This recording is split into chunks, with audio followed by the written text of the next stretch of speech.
The War with Antiochus of Asia. Antiochus the Great. In the kingdom of Asia, the diadem of the Seleucidae had been worn since 531 by King Antiochus III, the great-great-grandson of the founder of the dynasty. He had, like Philip, begun to reign at 19 years of age and had displayed sufficient energy and enterprise, especially in his first campaigns in the East, to warrant his being without too ludicrous impropriety addressed in courtly style as the Great. He had succeeded, more, however, through the negligence of his opponents and of the Egyptian Philopator in particular, than through any ability of his own, in restoring in some degree the integrity of the monarchy, and in reuniting with his crown first the eastern satrapies of Media and Parthiene, and then the separate state which Achaeus had founded on this side of the Taurus, in Asia Minor. A first attempt to wrest from the Egyptians the coast of Syria, the loss of which he sorely felt, had, in the year of the Battle of the Trasimene Lake, met with a bloody repulse from Philopator at Raphia. And Antiochus had taken good care not to resume the contest with Egypt, so long as a man, even though he were but an indolent one, occupied the Egyptian throne. But after Philopator's death, the right moment for crushing Egypt appeared to have arrived. With that view, Antiochus entered into concert with Philip, and had thrown himself upon Coela Syria, while Philip attacked the cities of Asia Minor. When the Romans interposed in that quarter, it seemed for a moment as if Antiochus would make common cause with Philip against them, the course suggested by the position of affairs as well as by the treaty of alliance, but not far-seeing enough to repel at once with all his energy any interference whatever by the Romans in the affairs of the East. Antiochus thought that his best course was to take advantage of the subjugation of Philip by the Romans, which might easily be foreseen, in order to secure the kingdom of Egypt, which he had previously been willing to share with Philip, for himself alone. Notwithstanding the close relations of Rome with the court of Alexandria and her royal ward, the Senate by no means intended to be in reality, what it was in name, his protector, firmly resolved to give itself no concern about Asiatic affairs except in case of extreme necessity, and to limit the sphere of the Roman power by the Pillars of Hercules and the Hellespont, it allowed the great king to take his course.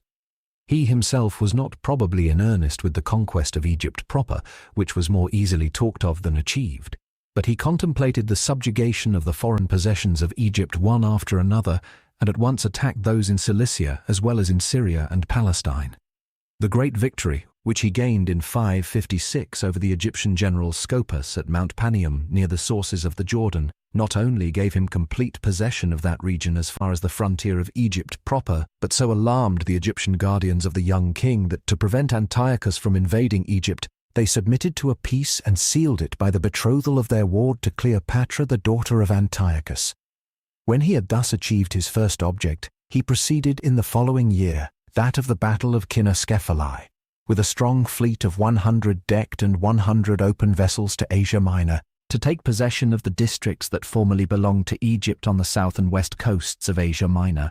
Probably the Egyptian government had ceded these districts, which were de facto in the hands of Philip, to Antiochus under the peace, and had renounced all their foreign possessions in his favour, and to recover the Greeks of Asia Minor generally for his empire. At the same time, a strong Syrian land army assembled in Sardis. Difficulties with Rome. This enterprise had an indirect bearing on the Romans, who from the first had laid it down as a condition for Philip that he should withdraw his garrisons from Asia Minor and should leave to the Rhodians and Pergamenes their territory, and to the free cities their former constitution unimpaired, and who had now to look on while Antiochus took possession of them in Philip's place. Attalus and the Rhodians found themselves now directly threatened by Antiochus with precisely the same danger as had driven them a few years before into the war with Philip, and they naturally sought to involve the Romans in this war as well as in that which had just terminated. Already in 555-6, Attalus had requested from the Romans military aid against Antiochus, who had occupied his territory while the troops of Attalus were employed in the Roman war.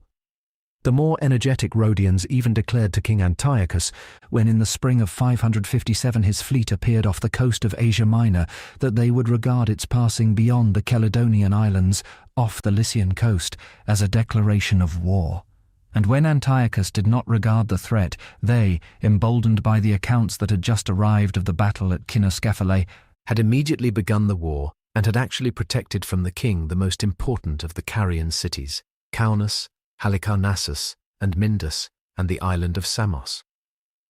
Most of the half-free cities had submitted to Antiochus, but some of them, more especially the important cities of Smyrna, Alexandria Troas, and Lampsacus, had, on learning the discomfiture of Philip, likewise taken courage to resist the Syrian, and their urgent entreaties were combined with those of the Rhodians.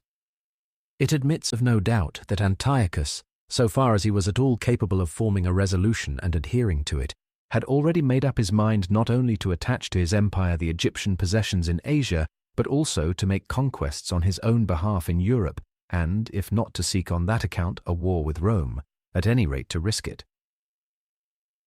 The Romans had thus every reason to comply with that request of their allies, and to interfere directly in Asia, but they showed little inclination to do so. They not only delayed as long as the Macedonian War lasted, and gave to Attalus nothing but the protection of diplomatic intercession, which, we may add, proved in the first instance effective. But even after the victory, while they doubtless spoke as though the cities which had been in the hands of Ptolemy and Philip ought not to be taken possession of by Antiochus, and while the freedom of the Asiatic cities, Myrina, Abydos, Lampsacus, and Chios, figured in Roman documents, they took not the smallest step to give effect to it, and allowed King Antiochus to employ the favourable opportunity presented by the withdrawal of the Macedonian garrisons to introduce his own. In fact, they even went so far as to submit to his landing in Europe in the spring of 558 and invading the Thracian Chersonese, where he occupied Cestus and Meditus and spent a considerable time in the chastisement of the Thracian barbarians and the restoration of the destroyed Lysimachia, which he had selected as his chief place of arms and as the capital of the newly instituted satrapy of Thrace. Flamininus, indeed, who was entrusted with the conduct of these affairs, sent to the king at Lysimachia envoys, who talked of the integrity of the Egyptian territory and of the freedom of all the Hellenes, but nothing came out of it. The king talked in turn of his undoubted legal title to the ancient kingdom of Lysimachus conquered by his ancestor Seleucus, explained that he was employed not in making territorial acquisitions, but only in preserving the integrity of his hereditary dominions, and declined the intervention of the Romans in his disputes with the cities subject to him in Asia Minor. With justice he could add that peace had already been concluded with Egypt, and that the Romans were thus far deprived of any formal pretext for interfering. The sudden return of the king to Asia, occasioned by a false report of the death of the young king of Egypt, and the projects which it suggested of a landing in Cyprus, or even at Alexandria, led to the breaking off of the conferences without coming to any conclusion, still less producing any result.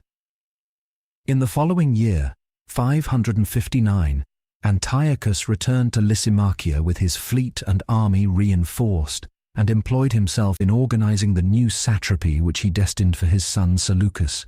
Hannibal, who had been obliged to flee from Carthage, came to him at Ephesus, and the singularly honourable reception accorded to the exile was virtually a declaration of war against Rome. Nevertheless, Flamininus, in the spring of 560, withdrew all the Roman garrisons from Greece. This was under the existing circumstances at least a mischievous error, if not a criminal acting in opposition to his own better knowledge. For we cannot dismiss the idea that Flamininus, in order to carry home with him the undiminished glory of having wholly terminated the war and liberated Hellas, contented himself with superficially covering up for the moment the smouldering embers of revolt and war. The Roman statesman might perhaps be right when he pronounced any attempt to bring Greece directly under the dominion of the Romans and any intervention of the Romans in Asiatic affairs to be a political blunder, but the opposition fermenting in Greece, the feeble arrogance of the Asiatic king, the residence at the Syrian headquarters of the bitter enemy of the Romans who had already raised the West in arms against Rome, all these were clear signs of the approach of a fresh rising in arms on the part of the Hellenic East, which could not but have for its aim at least to transfer Greece from the clientship of Rome to that of the states opposed to Rome, and, if this object should be attained, would immediately extend the circle of its operations. It is plain that Rome could not allow this to take place. When Flamininus, ignoring all these sure indications of war, withdrew the garrisons from Greece, and yet at the same time made demands on the king of Asia, which he had no intention of employing his army to support, he overdid his part in words as much as he fell short in action, and forgot his duty as a general and as a citizen in the indulgence of his personal vanity, a vanity which wished to confer, and imagined that it had conferred peace on Rome and freedom on the Greeks of both continents. Preparations of Antiochus for war with Rome. Antiochus employed the unexpected respite in strengthening his position at home and his relations with his neighbours before beginning the war, on which for his part he was resolved, and became all the more so, the more the enemy appeared to procrastinate. He now gave his daughter Cleopatra, previously betrothed, in marriage to the young king of Egypt. That he at the same time promised to restore the provinces wrested from his son-in-law was afterwards affirmed on the part of Egypt, but probably without warrant. At any rate, the land remained actually attached to the Syrian kingdom. He offered to restore to Eumenes, who had in 557 succeeded his father Attalus on the throne of Pergamus, the towns taken from him, and to give him also one of his daughters in marriage if he would abandon the Roman alliance. In like manner he bestowed a daughter on Ariarathes, king of Cappadocia, and gained the Galatians by presents, while he reduced by arms the Pisidians who were constantly in revolt, and other small tribes. Extensive privileges were granted to the Byzantines. Respecting the cities in Asia Minor, the king declared that he would permit the independence of the old free cities such as Rhodes and Cyzicus, and would be content in the case of the others with a mere formal recognition of his sovereignty. He even gave them to understand that he was ready to submit to the arbitration of the Rhodians. In European Greece he could safely count on the Aetolians, and he hoped to induce Philip again to take up arms. In fact, a plan of Hannibal obtained the royal approval, according to which he was to receive from Antiochus a fleet of 100 sail and a land army of 10,000 infantry and 1,000 cavalry, and was to employ them in kindling first a third Punic war in Carthage and then a second Hannibalic war in Italy. Tyrian emissaries proceeded to Carthage to pave the way for a rising in arms there. Finally, good results were anticipated from the Spanish insurrection, which, at the time when Hannibal left Carthage, was at its height. Aetolian intrigues against Rome. While the storm was thus gathering from far and wide against Rome, it was on this, as on all occasions, the Hellenes implicated in the enterprise, who were of the least moment and yet took action of the greatest importance and with the utmost impatience. The exasperated and arrogant Aetolians began by degrees to persuade themselves that Philip had been vanquished by them and not by the Romans, and could not even wait till Antiochus should advance into Greece. Their policy is characteristically expressed in the reply which their strategist gave soon afterwards to Flamininus when he requested a copy of the declaration of war against Rome, that he would deliver it to him in person when the Aetolian army should encamp on the Tiber. The Aetolians acted as the agents of the Syrian king in Greece and deceived both parties by representing to the king that all the Hellenes were waiting with open arms to receive him as their true deliverer, and by telling those in Greece who were disposed to listen to them that the landing of the king was nearer than it was in reality. Thus they actually succeeded in inducing the simple obstinacy of Nabis to break loose and to rekindle in Greece the flame of war 2 years after Flamininus's departure in the spring of 562. But in doing so, they missed their aim. Nabis attacked Gythium, one of the towns of the Free Laconians, that by the last treaty had been annexed to the Achaean League, and took it. But the experienced strategist of the Achaeans, Philopoemen, defeated him at the Barbasthenian mountains, and the tyrant brought back barely a fourth part of his army to his capital, in which Philopoemen shut him up. As such a commencement was no sufficient inducement for Antiochus to come to Europe, the Aetolians resolved to possess themselves of Sparta, Chalcis, and Demetrias, and by gaining these important towns to prevail upon the king to embark. In the first place, they thought to become masters of Sparta, by arranging that the Aetolian Alexamenus should march with 1,000 men into the town under pretext of bringing a contingent in terms of the alliance. and should embrace the opportunity of making away with Nabis and of occupying the town. This was done, and Nabis was killed at a review of the troops. But when the Aetolians dispersed to plunder the town, the Lacedaemonians found time to rally and slew them to the last man. The city was then induced by Philopoemen to join the Achaean League. After this laudable project of the Aetolians had thus not only deservedly failed, but it had precisely the opposite effect of uniting almost the whole Peloponnesus in the hands of the other party, it fared little better with them at Chalcis, for the Roman party there called in the citizens of Eretria and Carystus in Euboea, who were favourable to Rome, to render seasonable aid against the Aetolians and the Chalcidian exiles. On the other hand, the occupation of Demetrius was successful, for the magnates to whom the city had been assigned were, not without reason, apprehensive that it had been promised by the Romans to Philip as a prize in return for his aid against Antiochus. Several squadrons of Aetolian horse, moreover, managed to steal into the town under the pretext of forming an escort for Eurylochus, the recalled head of the opposition to Rome. Thus the magnates passed over, partly of their own accord, partly by compulsion, to the side of the Aetolians, and the latter did not fail to make use of the fact at the court of the Seleucid. Rupture between Antiochus and the Romans. Antiochus took his resolution. A rupture with Rome, in spite of endeavours to postpone it by the diplomatic palliative of embassies, could no longer be avoided. As early as the spring of 561, Flamininus, who continued to have the decisive voice in the Senate as to Eastern affairs, had expressed the Roman ultimatum to the envoys of the king, Menippus and Hegesianax, viz. That he should either evacuate Europe and dispose of Asia at his pleasure, or retain Thrace and submit to the Roman protectorate over Smyrna, Lampsacus, and Alexandria Troas.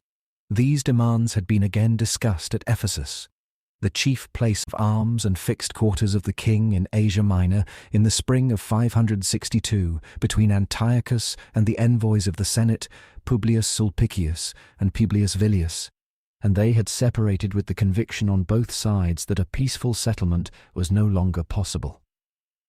Thenceforth war was resolved on in Rome.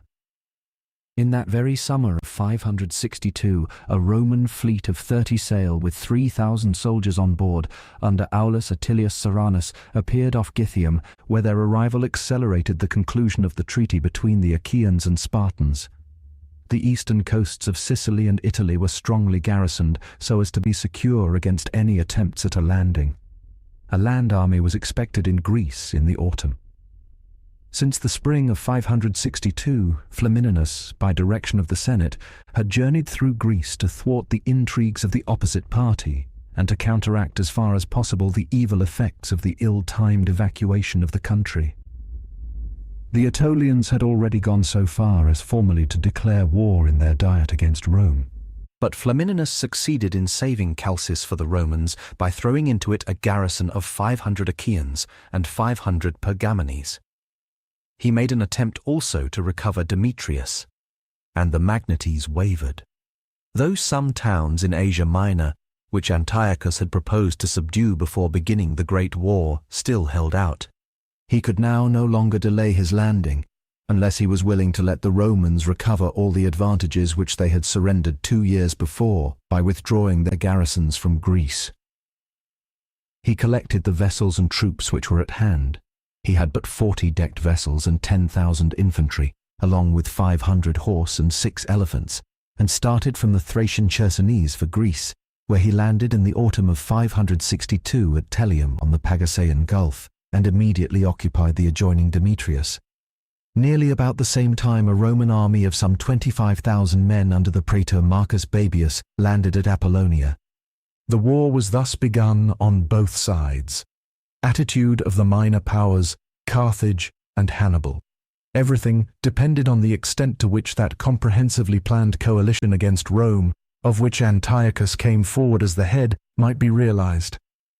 As to the plan, first of all, of stirring up enemies to the Romans in Carthage and Italy, it was the fate of Hannibal at the court of Ephesus, as through his whole career, to have projected his noble and high-spirited plans for the behoof of people pedantic and mean. Nothing was done towards their execution except that some Carthaginian patriots were compromised. No choice was left to the Carthaginians but to show unconditional submission to Rome. The Camarilla would have nothing to do with Hannibal. Such a man was too inconveniently great for court cabals, and after having tried all sorts of absurd expedients, such as accusing the general, with whose name the Romans frightened their children, of concert with the Roman envoys, they succeeded in persuading Antiochus the Great, who like all insignificant monarchs plumed himself greatly on his independence and was influenced by nothing so easily as by the fear of being ruled, into the wise belief that he ought not to allow himself to be thrown into the shade by so celebrated a man. Accordingly, it was in solemn council resolved that the Phoenician should be employed in future only for subordinate enterprises and for giving advice, with the reservation, of course, that the advice should never be followed. Hannibal revenged himself on the rabble by accepting every commission and brilliantly executing all. States of Asia Minor in Asia. Cappadocia adhered to the great king.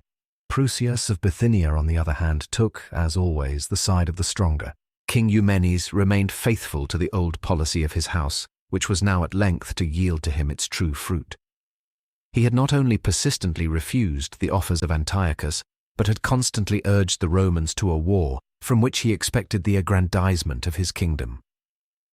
The Rhodians and Byzantines likewise joined their old allies. Egypt too took the side of Rome and offered support in supplies and men, which, however, the Romans did not accept. Macedonia. In Europe, the result mainly depended on the position which Philip of Macedonia would take up. It would have been perhaps the right policy for him, notwithstanding all the injuries or shortcomings of the past, to unite with Antiochus.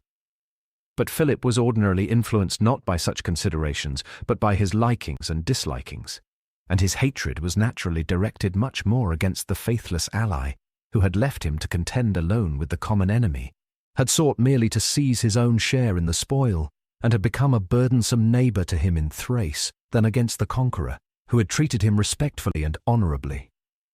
Antiochus had moreover given deep offence to the hot temper of Philip by the setting up of absurd pretenders to the Macedonian crown, and by the ostentatious burial of the Macedonian bones bleaching at Cynoscephalae.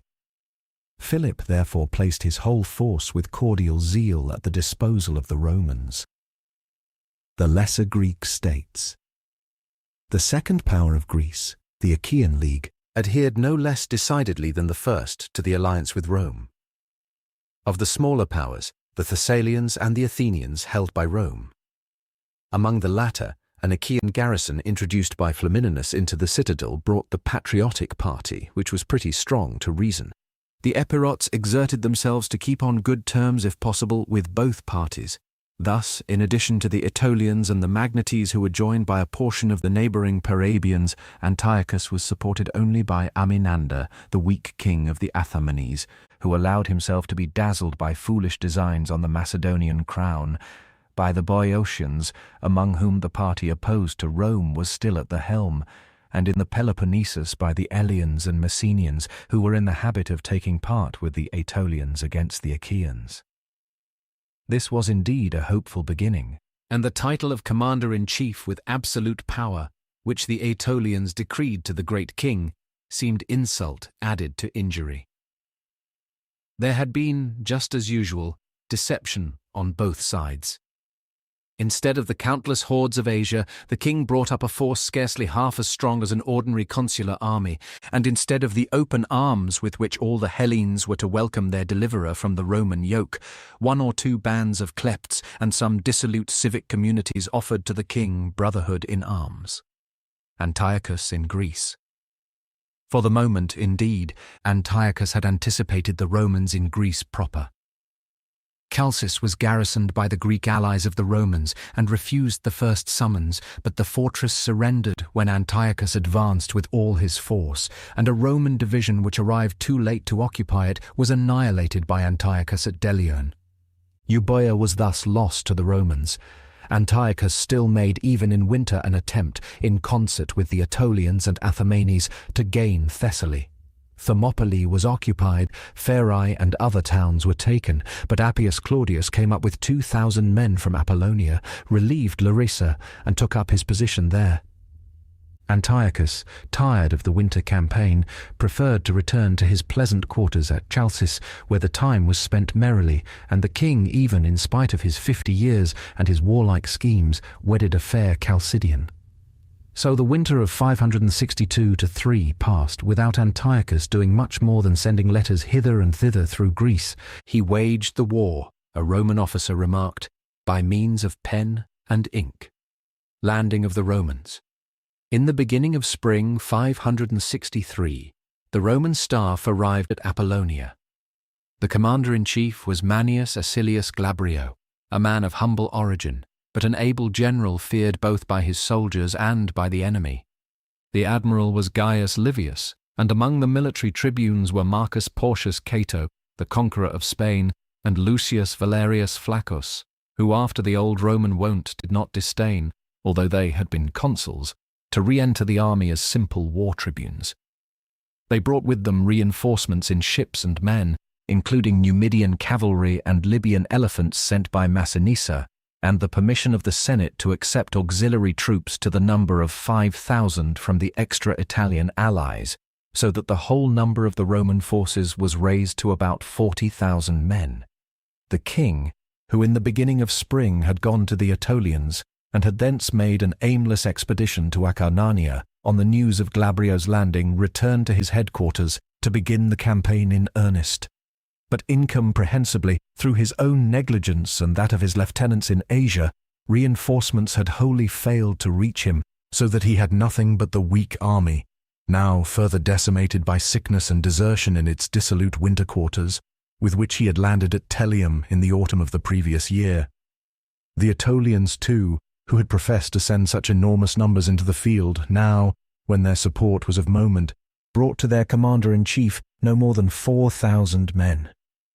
The Roman troops had already begun operations in Thessaly, where the vanguard in concert with the Macedonian army drove the garrisons of Antiochus out of the Thessalian towns and occupied the territory of the Athamenes. The consul with the main army followed. The whole force of the Romans assembled at Larissa. Battle at Thermopylae, Greece, occupied by the Romans. Resistance of the Aetolians. Instead of returning with all speed to Asia and evacuating the field before an enemy in every respect superior, Antiochus resolved to entrench himself at Thermopylae, which he had occupied, and there to await the arrival of the great army from Asia. He himself took up a position in the chief pass, and commanded the Aetolians to occupy the mountain path by which Xerxes had formerly succeeded in turning the Spartans, but only half of the Aetolian contingent was pleased to comply with this order of the commander-in-chief. The other 2,000 men threw themselves into the neighbouring town of Heraclea, where they took no other part in the battle than that of attempting during its progress to surprise and plunder the Roman camp.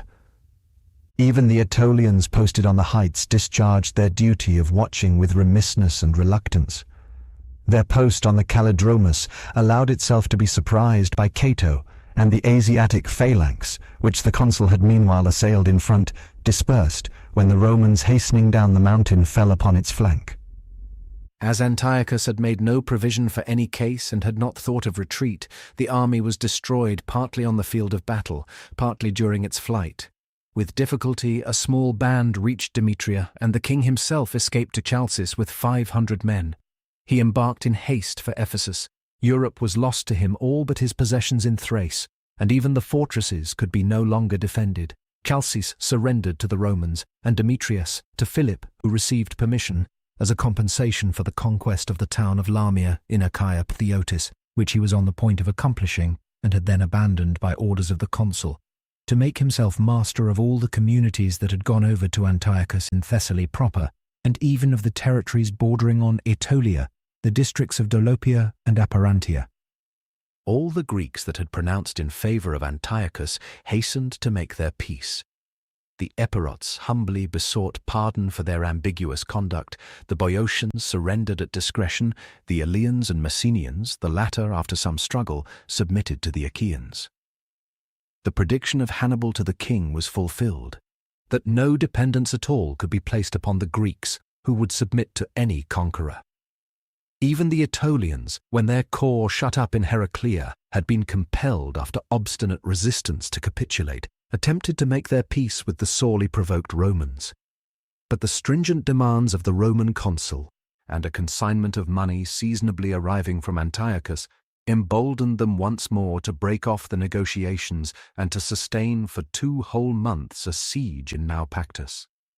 The town was already reduced to extremities, and its capture or capitulation could not have been long delayed, when Flamininus, constantly striving to save every Hellenic community from the worst consequences of its own folly and from the severity of his ruder colleagues, interposed and arranged in the first instance an armistice on tolerable terms. This terminated, at least for the moment, armed resistance in Greece. Maritime war and preparations for crossing to Asia, Polyxenidas and Pausistratus, engagement of Aspendus, battle of Myonassus. A more serious war was impending in Asia, a war which appeared of a very hazardous character on account not so much of the enemy as of the great distance and the insecurity of the communications with home. While yet, owing to the short-sighted obstinacy of Antiochus, the struggle could not well be terminated otherwise than by an attack on the enemy in his own country. The first object was to secure the sea. The Roman fleet, which during the campaign in Greece was charged with the task of interrupting the communication between Greece and Asia Minor, and which had been successful about the time of the battle at Thermopylae in seizing a strong Asiatic transport fleet near Andros, was thenceforth employed in making preparations for the crossing of the Romans to Asia next year, and first of all in driving the enemy's fleet out of the Aegean Sea. It lay in the harbour of Sissus on the southern shore of the tongue of land that projects from Ionia towards Chios. Thither in search of it the Roman fleet proceeded, consisting of 75 Roman, 24 Pergamene and 6 Carthaginian, decked vessels under the command of Gaius Livius. The Syrian admiral, Polyxenidas, a Rhodian emigrant, had only 70 decked vessels to oppose to it. But, as the Roman fleet still expected the ships of Rhodes, and as Polyxenidas relied on the superior seaworthiness of his vessels, those of Tyre and Sidon in particular, he immediately accepted battle. At the outset, the Asiatics succeeded in sinking one of the Carthaginian vessels, but when they came to grapple, Roman valour prevailed, and it was owing solely to the swiftness of their rowing and sailing that the enemy lost no more than 23 ships. During the pursuit, the Roman fleet was joined by 25 ships from Rhodes, and the superiority of the Romans in those waters was now doubly assured. The enemy's fleet thenceforth kept the shelter of the harbour of Ephesus, and, as it could not be induced to risk a second battle, the fleet of the Romans and allies broke up for the winter. The Roman ships of war proceeded to the harbour of Cannes in the neighbourhood of Pergamus. Both parties were busy during the winter in preparing for the next campaign. The Romans sought to gain over the Greeks of Asia Minor. Smyrna, which had perseveringly resisted all the attempts of the king to get possession of the city, received the Romans with open arms, and the Roman party gained the ascendancy in Samos, Chios, Erythrae, Clazomenae, Phocia, Kyme, and elsewhere. Antiochus was resolved, if possible, to prevent the Romans from crossing to Asia, and with that view he made zealous naval preparations, employing Polyxenidas to fit out and augment the fleet stationed at Ephesus, and Hannibal to equip a new fleet in Lycia, Syria, and Phoenicia, while he further collected in Asia Minor a powerful land army from all regions of his extensive empire. Early next year the Roman fleet resumed its operations. Gaius Livius left the Rhodian fleet, which had appeared in good time this year, numbering 36 sail, to observe that of the enemy in the offing of Ephesus, and went with the greater portion of the Roman and Pergamene vessels to the Hellespont in accordance with his instructions, to pave the way for the passage of the land army by the capture of the fortresses there. Cestus was already occupied and Abydos reduced to extremities when the news of the defeat of the Rhodian fleet recalled him. The Rhodian admiral Pausistratus, lulled into security by the representations of his countrymen that he wished to desert from Antiochus, had allowed himself to be surprised in the harbour of Samos. He himself fell, and all his vessels were destroyed except 5 Rhodian and 2 Coan ships. Samos, Phocaeus, and Syme, on hearing the news, went over to Seleucus, who held the chief command by land in those provinces for his father. But when the Roman fleet arrived partly from Cana, partly from the Hellespont, and was after some time joined by 20 new ships of the Rhodians at Samos, Polixenidas was once more compelled to shut himself up in the harbour of Ephesus. As he declined the offered naval battle, and as, owing to the small numbers of the Roman force, an attack by land was not to be thought of, nothing remained for the Roman fleet but to take up its position in like manner at Samos. A division meanwhile proceeded to Patara on the Lycian coast, partly to relieve the Rhodians from the very troublesome attacks that were directed against them from that quarter, partly and chiefly to prevent the hostile fleet which Hannibal was expected to bring up from entering the Aegean Sea. When the squadron sent against Patara achieved nothing, the new admiral Lucius Aemilius Regillus, who had arrived with 20 war vessels from Rome and had relieved Gaius Livius at Samos, was so indignant that he proceeded thither with the whole fleet. His officers with difficulty succeeded, while they were on their voyage, in making him understand that the primary object was not the conquest of Patara, but the command of the Aegean Sea, and in inducing him to return to Samos. On the mainland of Asia Minor, Seleucus had in the meanwhile begun the siege of Pergamus, while Antiochus with his chief army ravaged the Pergamene territory and the possessions of the Mytileneans on the mainland. They hoped to crush the hated Attalids before Roman aid appeared. The Roman fleet went to Elaea and the port of Adramyttium to help their ally. But, as the admiral wanted troops, he accomplished nothing. Pergamus seemed lost, but the laxity and negligence with which the siege was conducted allowed Eumenes to throw into the city Achaean auxiliaries under Diophanes, whose bold and successful sallies compelled the Gallic mercenaries, whom Antiochus had entrusted with the siege, to raise it. In the southern waters, too, the projects of Antiochus were frustrated. The fleet equipped and led by Hannibal, after having been long detained by the constant westerly winds, attempted at length to reach the Aegean, but at the mouth of the Eurymedon, off Aspendus in Pamphylia, it encountered a Rhodian squadron under Eudemus, and in the battle, which ensued between the two fleets, the excellence of the Rhodian ships and naval officers carried the victory over Hannibal's tactics and his numerical superiority. It was the first naval battle, and the last battle against Rome, fought by the great Carthaginian. The victorious Rhodian fleet then took its station at Patara, and there prevented the intended junction of the two Asiatic fleets.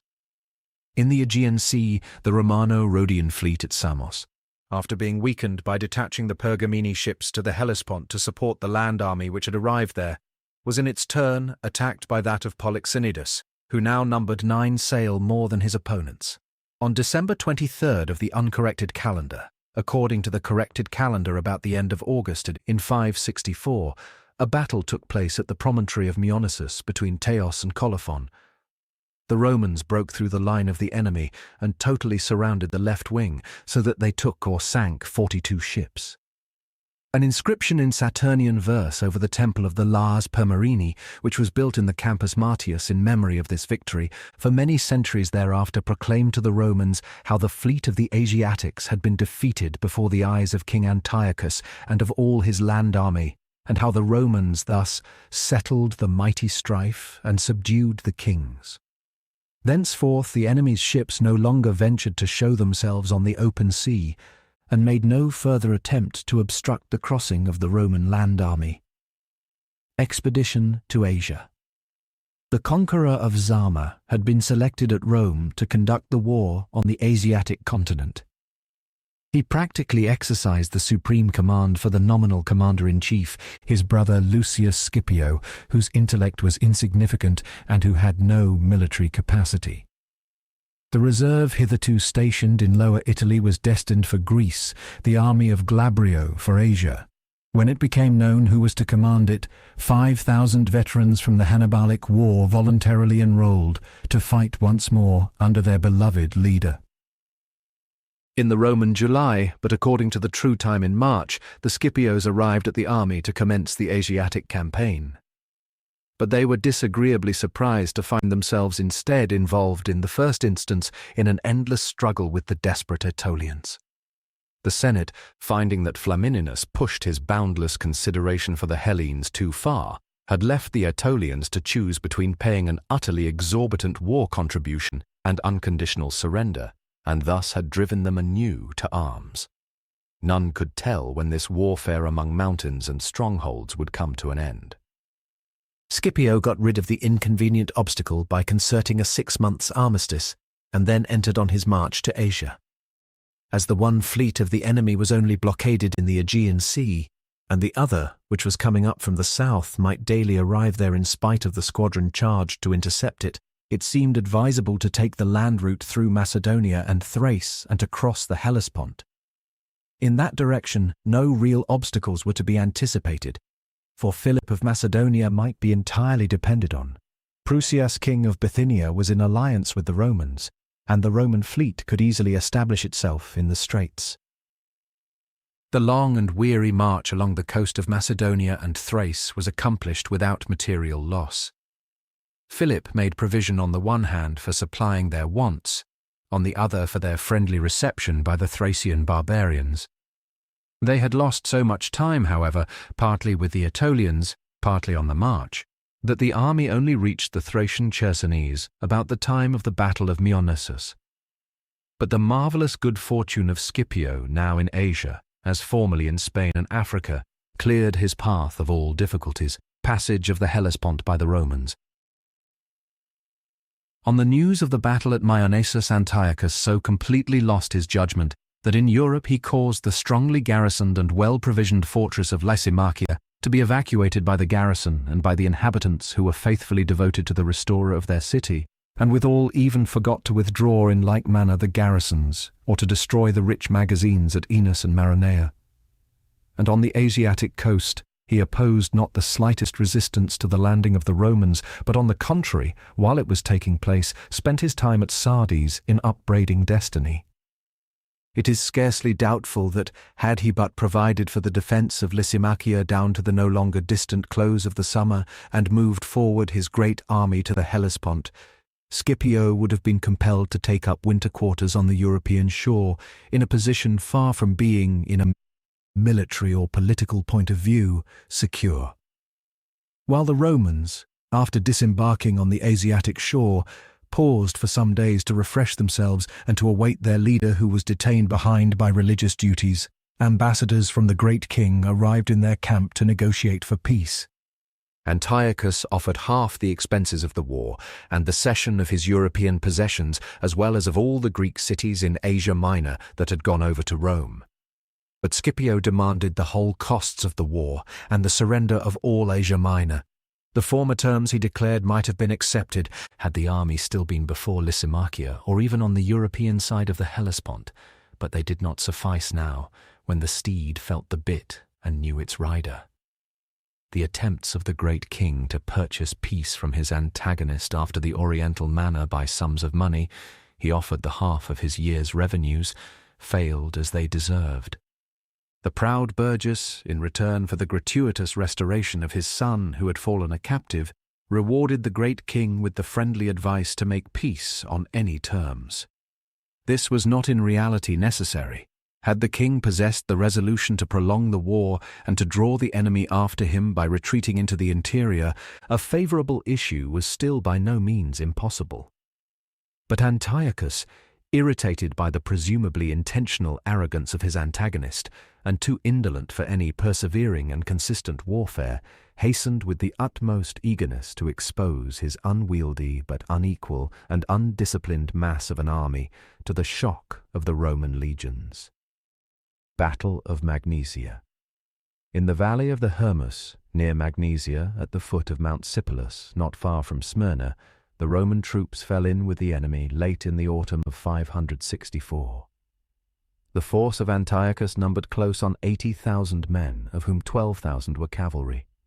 The Romans, who had along with them about 5,000 Achaeans, Pergamenes, and Macedonian volunteers, had not nearly half that number, but they were so sure of victory that they did not even wait for the recovery of their general, who had remained behind sick at Elea. Gnaeus Domitius took the command in his stead. Antiochus, in order to be able even to place his immense mass of troops, formed two divisions. In the first were placed the mass of the light troops, the peltasts, bowmen, slingers, the mounted archers of Mysians, Dahai and Elymaeans, the Arabs on their dromedaries, and the scythe chariots. In the second division, the heavy cavalry, the cataphracti, a sort of cuirassiers, were stationed on the flanks. Next to these, in the intermediate division, the Gallic and Cappadocian infantry. And in the very centre the phalanx armed after the Macedonian fashion, 16,000 strong, the flower of the army, which, however, had not room in the narrow space and had to be drawn up in double files 32 deep. In the space between the two divisions were placed 54 elephants, distributed between the bands of the phalanx and of the heavy cavalry. The Romans stationed but a few squadrons on the left wing, where the river gave protection. The mass of the cavalry and all the light armed were placed on the right, which was led by Eumenes. The legions stood in the centre. Eumenes began the battle by dispatching his archers and slingers against the scythe chariots with orders to shoot at the teams. In a short time not only were these thrown into disorder, but the camel riders stationed next to them were also carried away, and even in the second division the left wing of heavy cavalry placed behind fell into confusion. Eumenes now threw himself with all the Roman cavalry, numbering 3,000 horse, on the mercenary infantry, which was placed in the second division between the phalanx and the left wing of heavy cavalry, and, when these gave way, the cuirassiers, who had already fallen into disorder, also fled.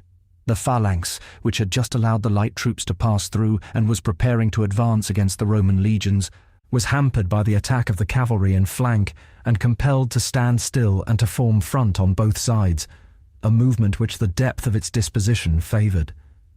Had the heavy Asiatic cavalry been at hand, the battle might have been restored, but the left wing was shattered, and the right, led by Antiochus in person, had driven before it the little division of Roman cavalry opposed to it, and had reached the Roman camp, which was with great difficulty defended from its attack.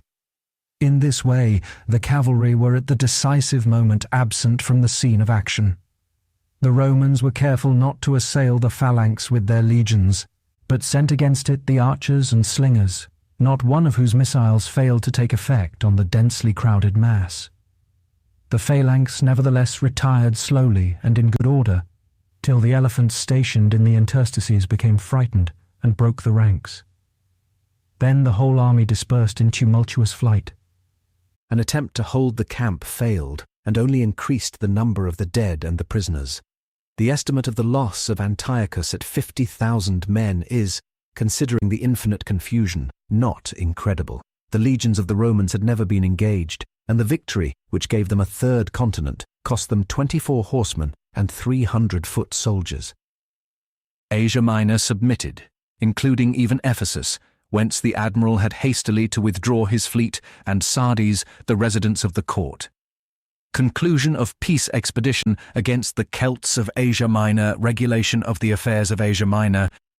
The king sued for peace and consented to the terms proposed by the Romans, which, as usual, were just the same as those offered before the battle, and consequently included the cession of Asia Minor. Till they were ratified, the army remained in Asia Minor at the expense of the king, which came to cost him not less than 3,000 talents, £730,000.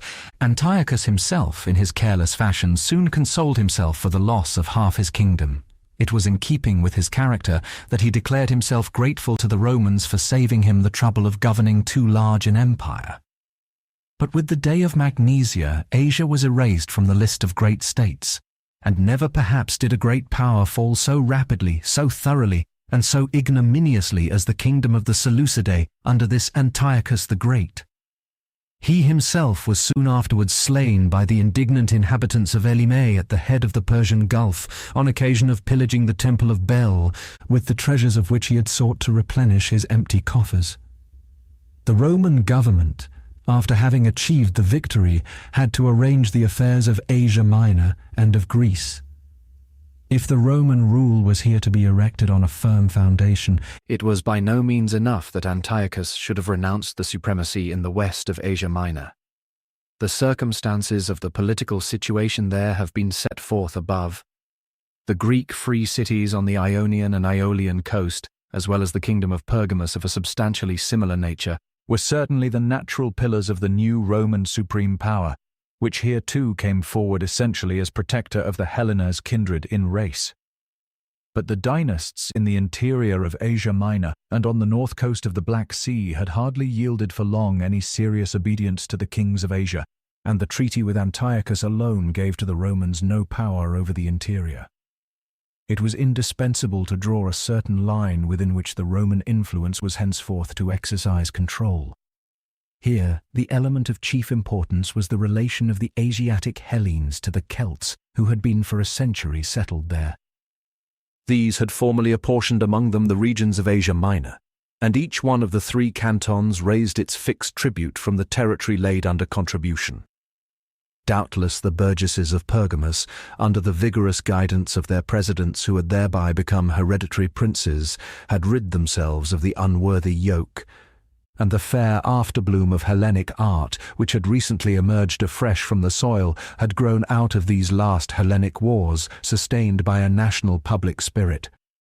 But it was a vigorous counterblow, not a decisive success. Again and again the Pergamenes had to defend with arms their urban peace against the raids of the wild hordes from the eastern mountains, and the great majority of the other Greek cities probably remained in their old state of dependence. If the protectorate of Rome over the Hellenes was to be in Asia more than a name, an end had to be put to this tributary obligation of their new clients, and as the Roman policy at this time declined, much more even in Asia than on the Greco-Macedonian peninsula, the possession of the country on its own behalf and the permanent occupation therewith connected, there was no course in fact left but to carry the arms of Rome up to the limit which was to be staked off for the domain of Rome's power, and effectively to inaugurate the new supremacy among the inhabitants of Asia Minor generally, and above all in the Celtic cantons. This was done by the new Roman commander-in-chief, Gnaeus Manlius Volso, who relieved Lucius Scipio in Asia Minor. He was subjected to severe reproach on this score. The men in the Senate who were averse to the new turn of policy failed to see either the aim or the pretext for such a war. There is no warrant for the former objection, as directed against this movement in particular. It was on the contrary, after the Roman state had once interfered in Hellenic affairs as it had done, a necessary consequence of this policy. Whether it was the right course for Rome to undertake the protectorate over the Hellenes collectively may certainly be called in question, but regarded from the point of view which Flamininus and the majority led by him had now taken up, the overthrow of the Galatians was in fact a duty of prudence as well as of honour. Better founded was the objection that there was not at the time a proper ground of war against them, for they had not been, strictly speaking, in alliance with Antiochus, but had only, according to their wont, allowed him to levy hired troops in their country. But on the other side there fell the decisive consideration that the sending of a Roman military force to Asia could only be demanded of the Roman burgesses under circumstances altogether extraordinary, and if once such an expedition was necessary, everything told in favour of carrying it out at once and with the victorious army that was now stationed in Asia. So, doubtless under the influence of Flamininus and of those who shared his views in the Senate, the campaign into the interior of Asia Minor was undertaken in the spring of 565. The consul started from Ephesus, levied contributions from the towns and princes on the upper Maeander and in Pamphylia without measure, and then turned northwards against the Celts. Their western canton, the Tolistoagi, had retired with their belongings to Mount Olympus, and the middle canton, the Tectosages, to Mount Megara, in the hope that they would be able there to defend themselves till the winter should compel the strangers to withdraw. But the missiles of the Roman slingers and archers, which so often turned the scale against the Celts unacquainted with such weapons, almost as in more recent times firearms have turned the scale against savage tribes, forced the heights, and the Celts succumbed in a battle, such as had often its parallels before and after on the Po and on the Seine, but here appears as singular as the whole phenomenon of this northern race emerging amidst the Greek and Phrygian nations. The number of the slain was at both places enormous, and still greater than of the captives. The survivors escaped over the Halles to the third Celtic canton of the Trochmi, which the consul did not attack. That river was the limit at which the leaders of Roman policy at that time had resolved to halt. Phrygia, Bithynia, and Paphlagonia were to become dependent on Rome. The regions lying farther to the east were left to themselves. The affairs of Asia Minor were regulated partly by the peace with Antiochus, partly by the ordinances of a Roman commission presided over by the consul Vulso. Antiochus had to furnish hostages, one of whom was his younger son of the same name, and to pay a war contribution, proportional in amount to the treasures of Asia, of 15,000 Euboic talents, £3,600,000, a fifth of which was to be paid at once, and the remainder in 12 yearly instalments. He was called, moreover, to cede all the lands which he possessed in Europe, and, in Asia Minor, all his possessions and claims of right to the north of the range of the Taurus and to the west of the mouth of the Cestrus between Aspendus and Perga in Pamphylia, so that he retained nothing in Asia Minor but eastern Pamphylia and Cilicia. His protectorate over its kingdoms and principalities, of course, ceased. Asia, or, as the kingdom of the Seleucids was thenceforth usually and more appropriately named, Syria, lost the right of waging aggressive wars against the western states, and in the event of a defensive war, of acquiring territory from them on the conclusion of peace.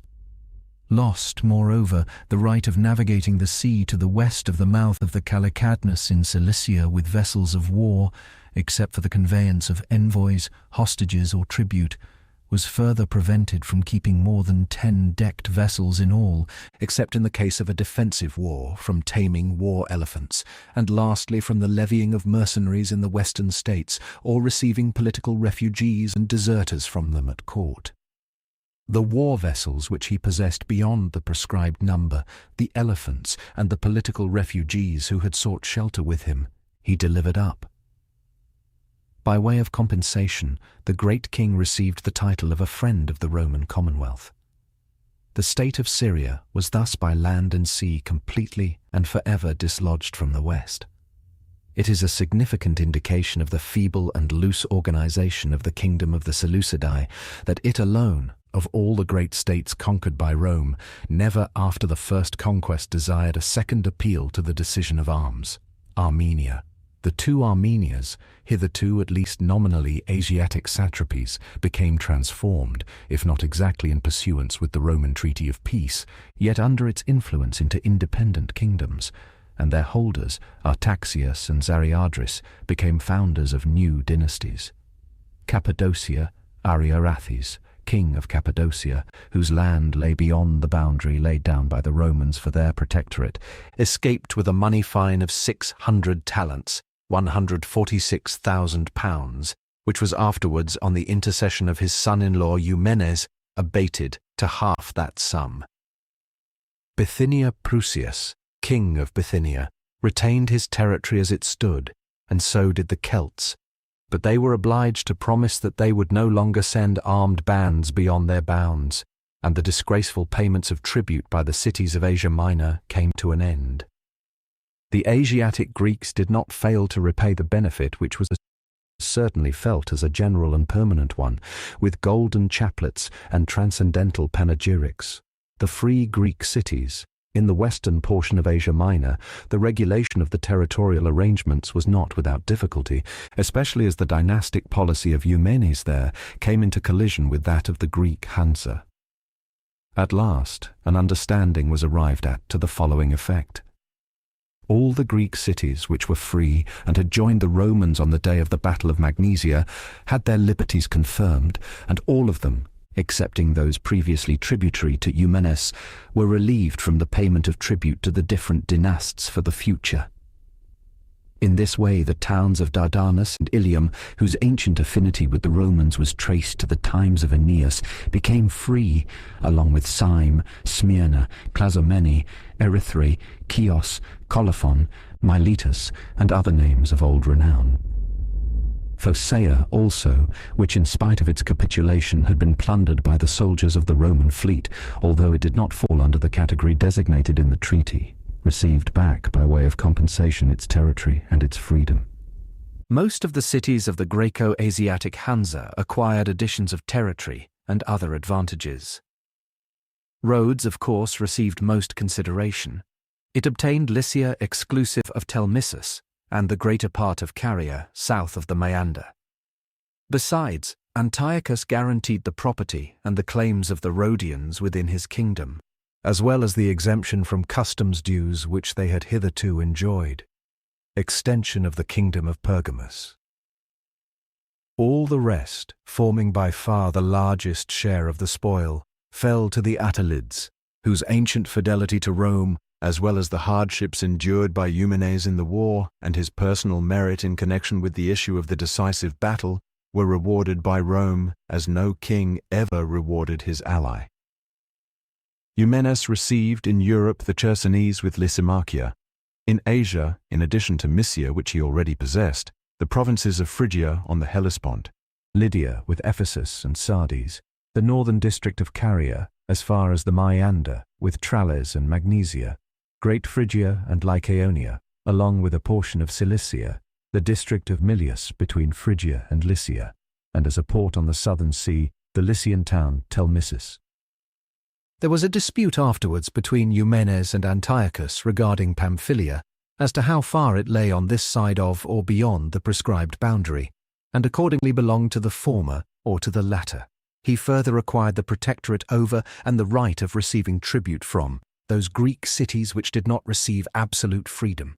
But it was stipulated in this case that the cities should retain their charters and that the tribute should not be heightened.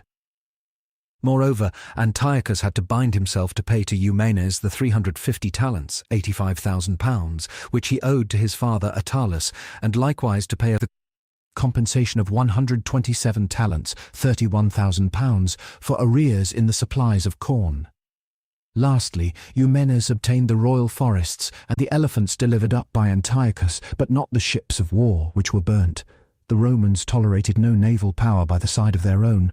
By these means the kingdom of the Attalids became in the east of Europe and Asia what Numidia was in Africa, a powerful state with an absolute constitution dependent on Rome, destined and able to keep in check both Macedonia and Syria without needing, except in extraordinary cases, Roman support. With this creation dictated by policy, the Romans had as far as possible combined the liberation of the Asiatic Greeks, which was dictated by republican and national sympathy and by vanity. About the affairs of the more remote east beyond the Taurus and Halys, they were firmly resolved to give themselves no concern.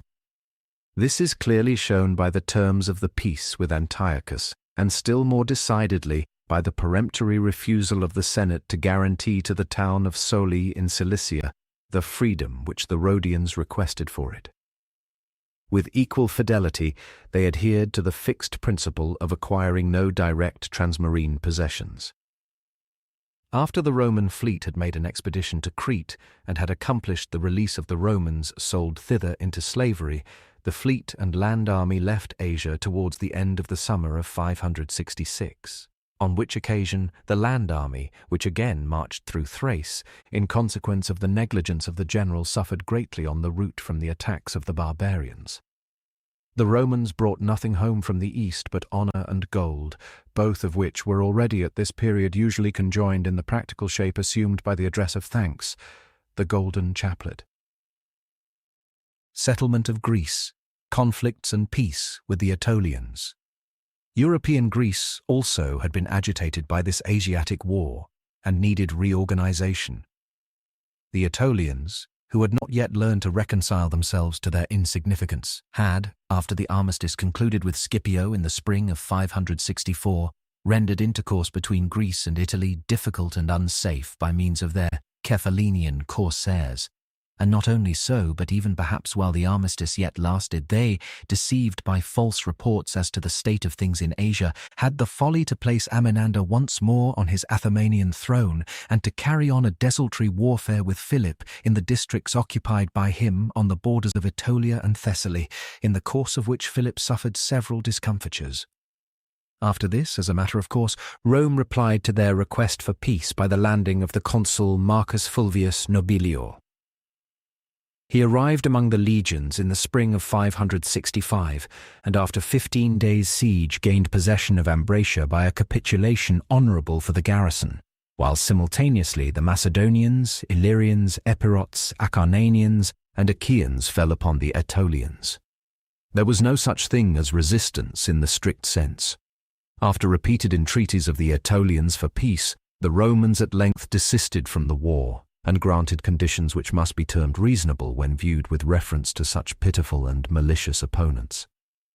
The Aetolians lost all cities and territories which were in the hands of their adversaries, more especially Ambracia, which afterwards became free and independent in consequence of an intrigue concocted in Rome against Marcus Fulvius, and Oenia, which was given to the Acarnanians.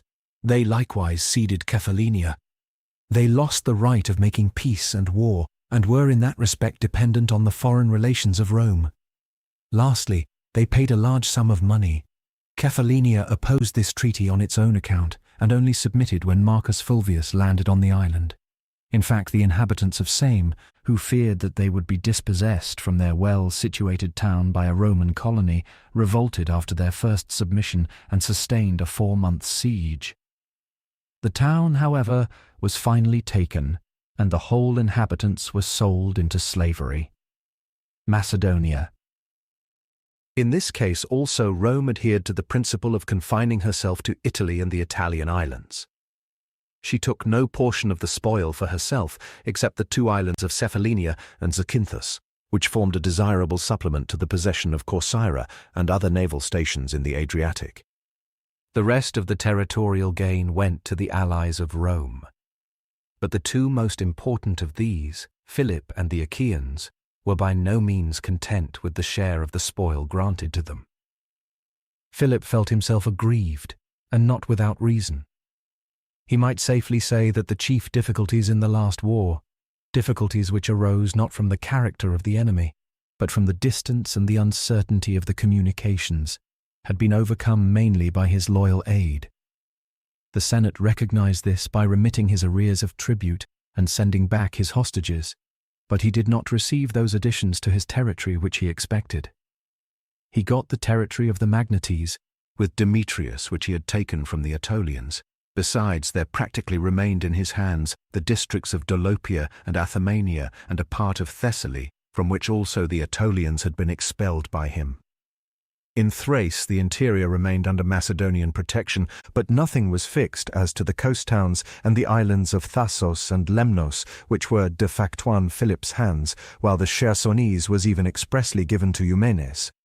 And it was not difficult to see that Eumenes received possessions in Europe, simply that he might in case of need keep not only Asia but Macedonia in check. The exasperation of the proud and in many respects chivalrous king was natural. It was not chicane, however, but an unavoidable political necessity that induced the Romans to take this course.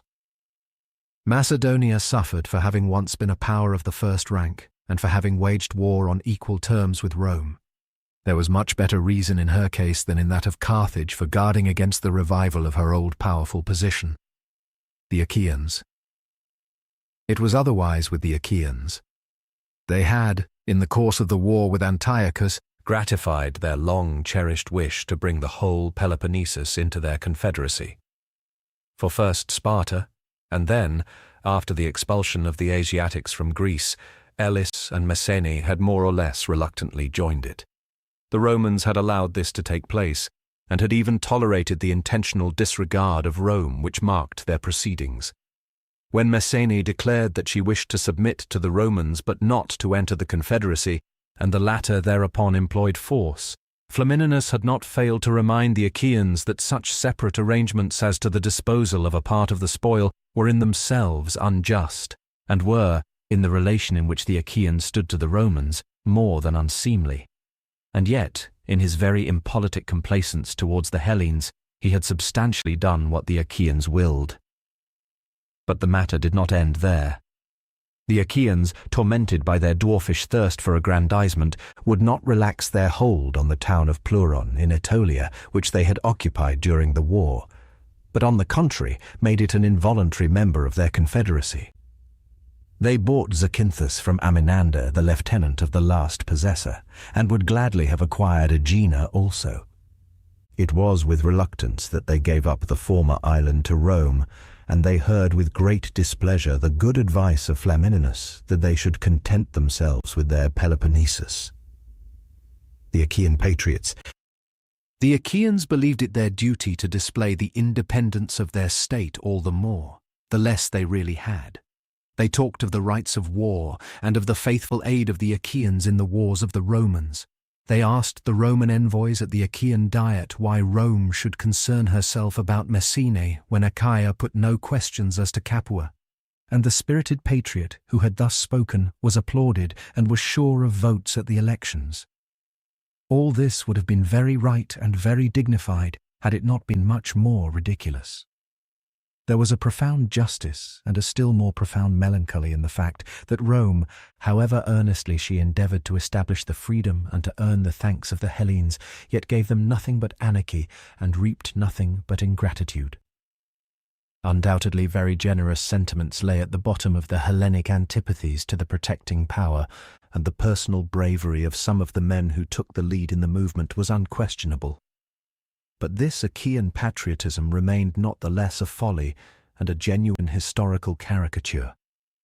With all that ambition and all that national susceptibility, the whole nation was, from the highest to the lowest, pervaded by the most thorough sense of impotence. Everyone was constantly listening to learn the sentiments of Rome, the liberal man no less than the servile. They thanked heaven when the dreaded decree was not issued. They were sulky when the Senate gave them to understand that they would do well to yield voluntarily in order that they might not need to be compelled. They did what they were obliged to do, if possible, in a way offensive to the Romans, to save forms. They reported, explained, postponed, evaded, and when all this would no longer avail, yielded with a patriotic sigh. Their proceedings might have claimed indulgence at any rate, if not approval, had their leaders been resolved to fight, and had they preferred the destruction of the nation to its bondage. But neither Philopoemen nor Lycurgus thought of any such political suicide. They wished, if possible, to be free, but they wished above all to live. Besides all this, the dreaded intervention of Rome in the internal affairs of Greece was not the arbitrary act of the Romans, but was always invoked by the Greeks themselves, who, like boys, brought down on their own heads the rod which they feared.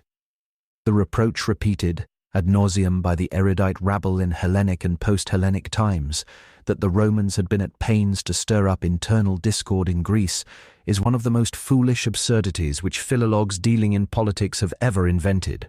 It was not the Romans that carried strife to Greece, which in truth would have been carrying owls to Athens, but the Greeks that carried their dissensions to Rome, quarrels between Achaeans and Spartans, the Achaeans in particular, who, in their eagerness to round their territory, wholly failed to see how much it would have been for their own good that Flaminius had not incorporated the towns of Aetolian sympathies with their league, acquired in Lacedaemon and Messene a very hydra of intestine strife.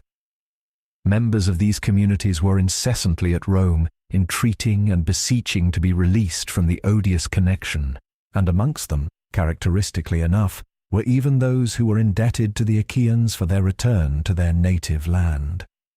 The Achaean League was incessantly occupied in the work of reformation and restoration at Sparta and Messene. The wildest refugees from these quarters determined the measures of the Diet. 4 years after the nominal admission of Sparta to the Confederacy, matters came even to open war and to an insanely thorough restoration, in which all the slaves on whom Nabis had conferred citizenship were once more sold into slavery, and a colonnade was built from the proceeds in the Achaean city of Megalopolis. The old state of property in Sparta was re-established. The of Lycurgus was superseded by Achaean laws, and the walls were pulled down. At last, the Roman Senate was summoned by all parties to arbitrate on all these doings, an annoying task, which was the righteous punishment of the sentimental policy that the Senate had pursued. Far from mixing itself up too much in these affairs, the Senate not only bore the sarcasms of Achaean candour with exemplary composure, but even manifested a culpable indifference while the worst outrages were committed. There was cordial rejoicing in Achaia when after that restoration the news arrived from Rome that the Senate had found fault with it, but had not annulled it. Nothing was done for the Lacedaemonians by Rome, except that the Senate, shocked at the judicial murder of from 60 to 80 Spartans committed by the Achaeans, deprived the Diet of criminal jurisdiction over the Spartans, truly a heinous interference with the internal affairs of an independent state. The Roman statesmen gave themselves as little concern as possible about this tempest in a nutshell, as is best shown by the many complaints regarding the superficial, contradictory, and obscure decisions of the Senate. In fact, how could its decisions be expected to be clear when there were 4 parties from Sparta simultaneously speaking against each other at its bar? Add to this the personal impression which most of these Peloponnesian statesmen produced in Rome. Even Flamininus shook his head when one of them showed him on the one day how to perform some dance, and on the next entertained him with affairs of state. Matters went so far that the Senate at last lost patience and informed the Peloponnesians that it would no longer listen to them, and that they might do what they chose. This was natural enough, but it was not right. Situated as the Romans were, they were under a moral and political obligation earnestly and steadfastly to rectify this melancholy state of things. Callicrates the Achaean, who went to the Senate in 575 to enlighten it as to the state of matters in the Peloponnesus, and to demand a consistent and calm intervention, may have had somewhat less worth as a man than his countryman Philopoemen, who was the main founder of that patriotic policy. But he was in the right.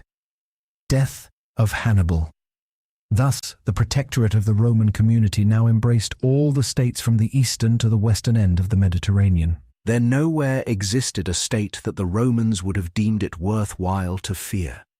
But there still lived a man to whom Rome accorded this rare honor, the homeless Carthaginian who had raised in arms against Rome first all the west and then all the east, and whose schemes perhaps had been only frustrated by infamous aristocratic policy in the former case and by stupid court policy in the latter. Antiochus had been obliged to bind himself in the treaty of peace to deliver up Hannibal, but the latter had escaped, first to Crete, then to Bithynia, and now lived at the court of Prusias, king of Bithynia, employed in aiding the latter in his wars with Eumenes, and victorious as ever by sea and by land.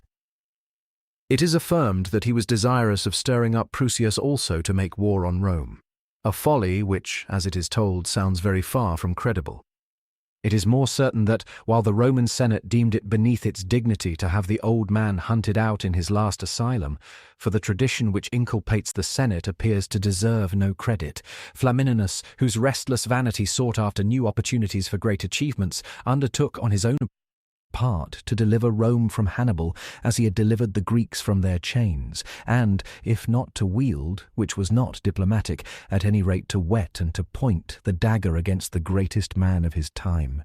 Prusias, the most pitiful among the pitiful princes of Asia, was delighted to grant the little favour which the Roman envoy in ambiguous terms requested, and when Hannibal saw his house beset by assassins, he took poison.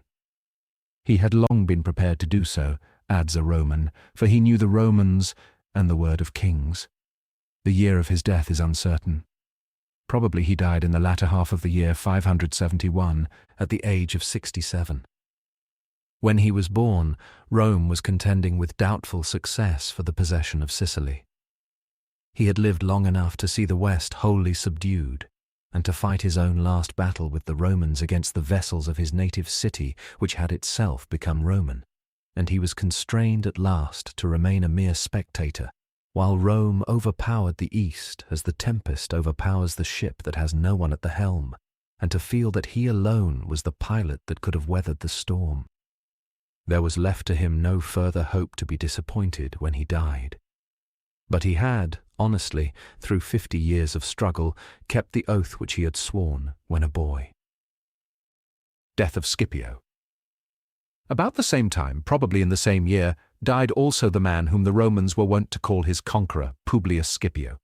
On him fortune had lavished all the successes which she denied to his antagonist, successes which did belong to him, and successes which did not. He had added to the empire Spain, Africa, and Asia, and Rome, which he had found merely the first community of Italy, was at his death mistress of the civilized world. He himself had so many titles of victory that some of them were made over to his brother and his cousin.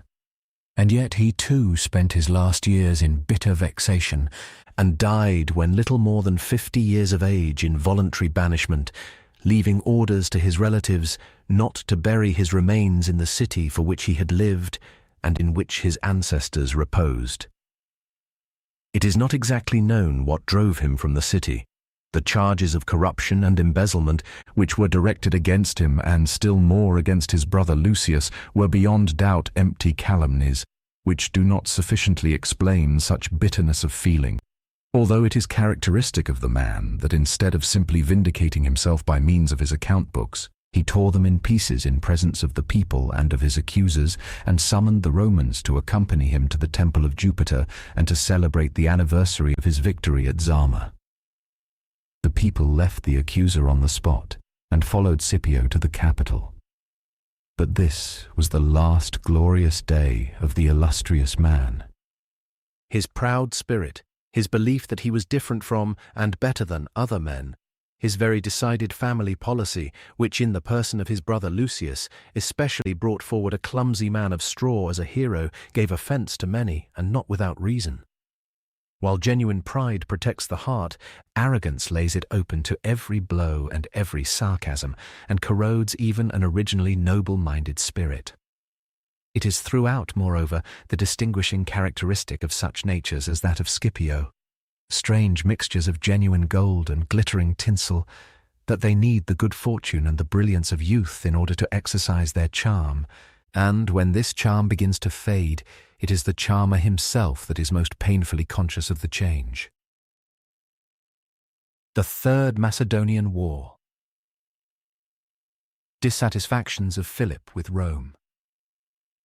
Philip of Macedonia was greatly annoyed by the treatment which he met with from the Romans after the peace with Antiochus, and the subsequent course of events was not fitted to appease his wrath. His neighbours in Greece and Thrace, mostly communities that had once trembled at the Macedonian name not less than now they trembled at the Roman, made it their business, as was natural, to retaliate on the fallen great power for all the injuries which since the times of Philip II they had received at the hands of Macedonia. The empty arrogance and venal anti-Macedonian patriotism of the Hellenes of this period found vent at the diets of the different confederacies and in ceaseless complaints addressed to the Roman Senate. Philip had been allowed by the Romans to retain what he had taken from the Aetolians, but in Thessaly the confederacy of the Magnates alone had formerly joined the Aetolians, while those towns which Philip had wrested from the Aetolians in other two of the Thessalian confederacies, the Thessalian in its narrower sense, and the Perrhaebian, were demanded back by their leagues on the ground that Philip had only liberated these towns, not conquered them. The Athamases too believed that they might crave their freedom, and Eumenes demanded the maritime cities which Antiochus had possessed in Thrace proper, especially Enos and Maronea, although in the peace with Antiochus the Thracian Chersonese alone had been expressly promised to him. All these complaints and numerous minor ones from all the neighbours of Philip, as to his supporting King Prusias against Eumenes, as to competition in trade, as to the violation of contracts and the seizing of cattle, were poured forth at Rome. The king of Macedonia had to submit to be accused by the sovereign rabble before the Roman Senate, and to accept justice or injustice as the Senate chose. He was compelled to witness judgment constantly going against him. He had with deep chagrin to withdraw his garrisons from the Thracian coast and from the Thessalian and Perrhaebian towns, and courteously to receive the Roman commissioners, who came to see whether everything required had been carried out in accordance with instructions. The Romans were not so indignant against Philip as they had been against Carthage. In fact, they were in many respects even favourably disposed to the Macedonian ruler. There was not in his case so reckless a violation of forms as in that of Libya. But the situation of Macedonia was at bottom substantially the same as that of Carthage. Philip, however, was by no means the man to submit to this infliction with Phoenician patience. Passionate as he was, he had, after his defeat, been more indignant with the faithless ally than with the honourable antagonist, and long accustomed to pursue a policy not Macedonian but personal, he had seen in the war with Antiochus simply an excellent opportunity of instantaneously revenging himself on the ally who had disgracefully deserted and betrayed him. This object he had attained, But the Romans, who saw very clearly that the Macedonian was influenced not by friendship for Rome, but by enmity to Antiochus, and who moreover were by no means in the habit of regulating their policy by such feelings of liking and disliking, had carefully abstained from bestowing any material advantages on Philip, and had preferred to confer their favours on the Attalides. From their first elevation, the Attalides had been at vehement feud with Macedonia, and were politically and personally the objects of Philip's bitterest hatred. Of all the eastern powers, they had contributed most to maim Macedonia and Syria, and to extend the protectorate of Rome in the east. And in the last war, when Philip had voluntarily and loyally embraced the side of Rome, they had been obliged to take the same side for the sake of their very existence. The Romans had made use of these Attalids for the purpose of reconstructing in all essential points the kingdom of Lysimachus, the destruction of which had been the most important achievement of the Macedonian rulers after Alexander, and of placing alongside of Macedonia a state which was its equal in point of power and was at the same time a client of Rome. In the special circumstances, a wise sovereign devoted to the interests of his people would perhaps have resolved not to resume the unequal struggle with Rome. But Philip, in whose character the sense of honour was the most powerful of all noble, and the thirst for revenge the most potent of all ignoble motives, was deaf to the voice of timidity or of resignation, and nourished in the depths of his heart a determination once more to try the hazard of the game. When he received the report of fresh invectives, such as were wont to be launched against Macedonia at the Thessalian diets, he replied with the line of Theocritus that his last sun had not yet set. The latter years of Philip displayed in the preparation and the concealment of his designs a calmness, earnestness, and persistency which, had he shown them in better times, would perhaps have given a different turn to the destinies of the world. In particular, the submissiveness towards Rome, by which he purchased the time indispensable for his objects, formed a severe trial for the fierce and haughty man. Nevertheless, he courageously endured it, although his subjects and the innocent occasions of the quarrel, such as the unfortunate Maronea, paid severely for the suppression of his resentment. It seemed as if war could not but break out as early as 571, but by Philip's instructions his younger son Demetrius effected a reconciliation between his father and Rome, where he had lived some years as a hostage and was a great favourite. The Senate, and particularly Flamininus, who managed Greek affairs, sought to form in Macedonia a Roman party that would be able to paralyse the exertions of Philip, which of course were not unknown to the Romans, and had selected as its head, and perhaps as the future king of Macedonia, the younger prince who was passionately attached to Rome. With this purpose in view, they gave it clearly to be understood that the Senate forgave the father for the sake of the son, the natural effect of which was that dissensions arose in the royal household itself, and that the king's elder son, Perseus, who, although the offspring of an unequal marriage, was destined by his father for the succession, sought to ruin his brother as his future rival. It does not appear that Demetrius was a party to the Roman intrigues. It was only when he was falsely suspected that he was forced to become guilty, and even then he intended, apparently, nothing more than flight to Rome. But Perseus took care that his father should be duly informed of this design. An intercepted letter from Flamininus to Demetrius did the rest, and induced the father to give orders that his son should be put to death. Philip learned, when it was too late, the intrigues which Perseus had concocted, and death overtook him as he was meditating the punishment of the fratricide and his exclusion from the throne. He died in 575 at Demetrius, in his 59th year. He left behind him a shattered kingdom and a distracted household, and with a broken heart confessed to himself that all his toils and all his crimes had been in vain. King Perseus.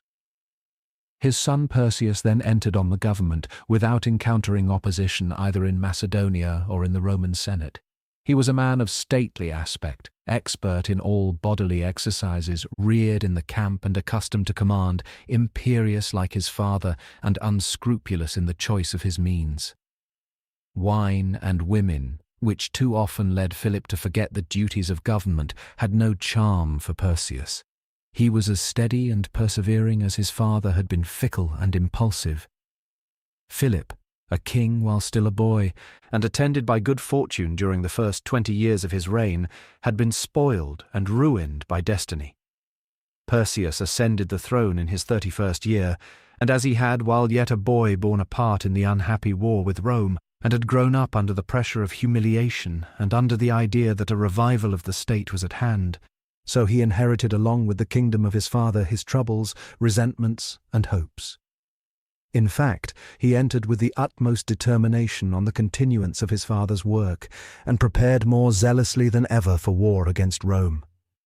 He was stimulated moreover by the reflection that he was by no means indebted to the goodwill of the Romans for his wearing the diadem of Macedonia. The proud Macedonian nation looked with pride upon the prince whom they had been accustomed to see marching and fighting at the head of their youth. His countrymen, and many Hellenes of every variety of lineage, conceived that in him they had found the right general for the impending war of liberation. But he was not what he seemed. He wanted Philip's geniality and Philip's elasticity, those truly royal qualities which success obscured and tarnished, but which under the purifying power of adversity recovered their lustre. Philip was self-indulgent and allowed things to take their course. But when there was occasion, he found within himself the vigor necessary for rapid and earnest action. Perseus devised comprehensive and subtle plans, and prosecuted them with unwearied perseverance. But when the moment arrived for action and his plans and preparations confronted him in living reality, he was frightened at his own work. As is the wont of narrow minds, the means became to him the end. He heaped up treasures on treasures for war with the Romans, and when the Romans were in the land, he was unable to part with his golden pieces.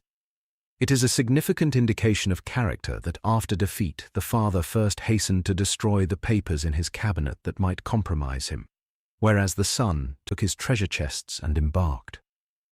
In ordinary times he might have made an average king as good as or better than many another, but he was not adapted for the conduct of an enterprise, which was from the first a hopeless one, unless some extraordinary man should become the soul of the movement. Resources of Macedonia. The power of Macedonia was far from inconsiderable. The devotion of the land to the house of the Antigonids was unimpaired. In this one respect, the national feeling was not paralyzed by the dissensions of political parties. A monarchical constitution has the great advantage that every change of sovereign supersedes old resentments and quarrels, and introduces a new era of other men and fresh hopes. The king had judiciously availed himself of this, and had begun his reign with a general amnesty, with the recall of fugitive bankrupts, and with the remission of arrears of taxes. The hateful severity of the father thus not only yielded benefit but conciliated affection to the son.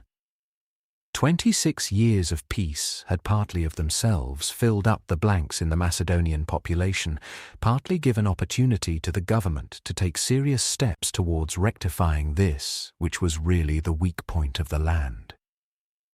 Philip urged the Macedonians to marry and raise up children. He occupied the coast towns, whose inhabitants he carried into the interior, with Thracian colonists of trusty valor and fidelity. He formed a barrier on the north to check once for all the desolating incursions of the Dardani, by converting the space intervening between the Macedonian frontier and the barbarian territory into a desert, and by founding new towns in the northern provinces. In short, he took step by step the same course in Macedonia as Augustus afterwards took when he laid afresh the foundations of the Roman Empire. The army was numerous, 30,000 men without reckoning contingents and hired troops, and the younger men were well exercised in the constant border warfare with the Thracian barbarians. It is strange that Philip did not try, like Hannibal, to organize his army after the Roman fashion, but we can understand it when we recollect the value which the Macedonians set upon their phalanx, often conquered, but still withal believed to be invincible. Through the new sources of revenue which Philip had created in mines, customs, and tenths, and through the flourishing state of agriculture and commerce, he had succeeded in replenishing his treasury, granaries, and arsenals. When the war began, there was in the Macedonian treasury money enough to pay the existing army and 10,000 hired troops for 10 years, and there were in the public magazines stores of grain for as long a period, 18 million medimni or 27 million bushels, and arms for an army of 3 times the strength of the existing one.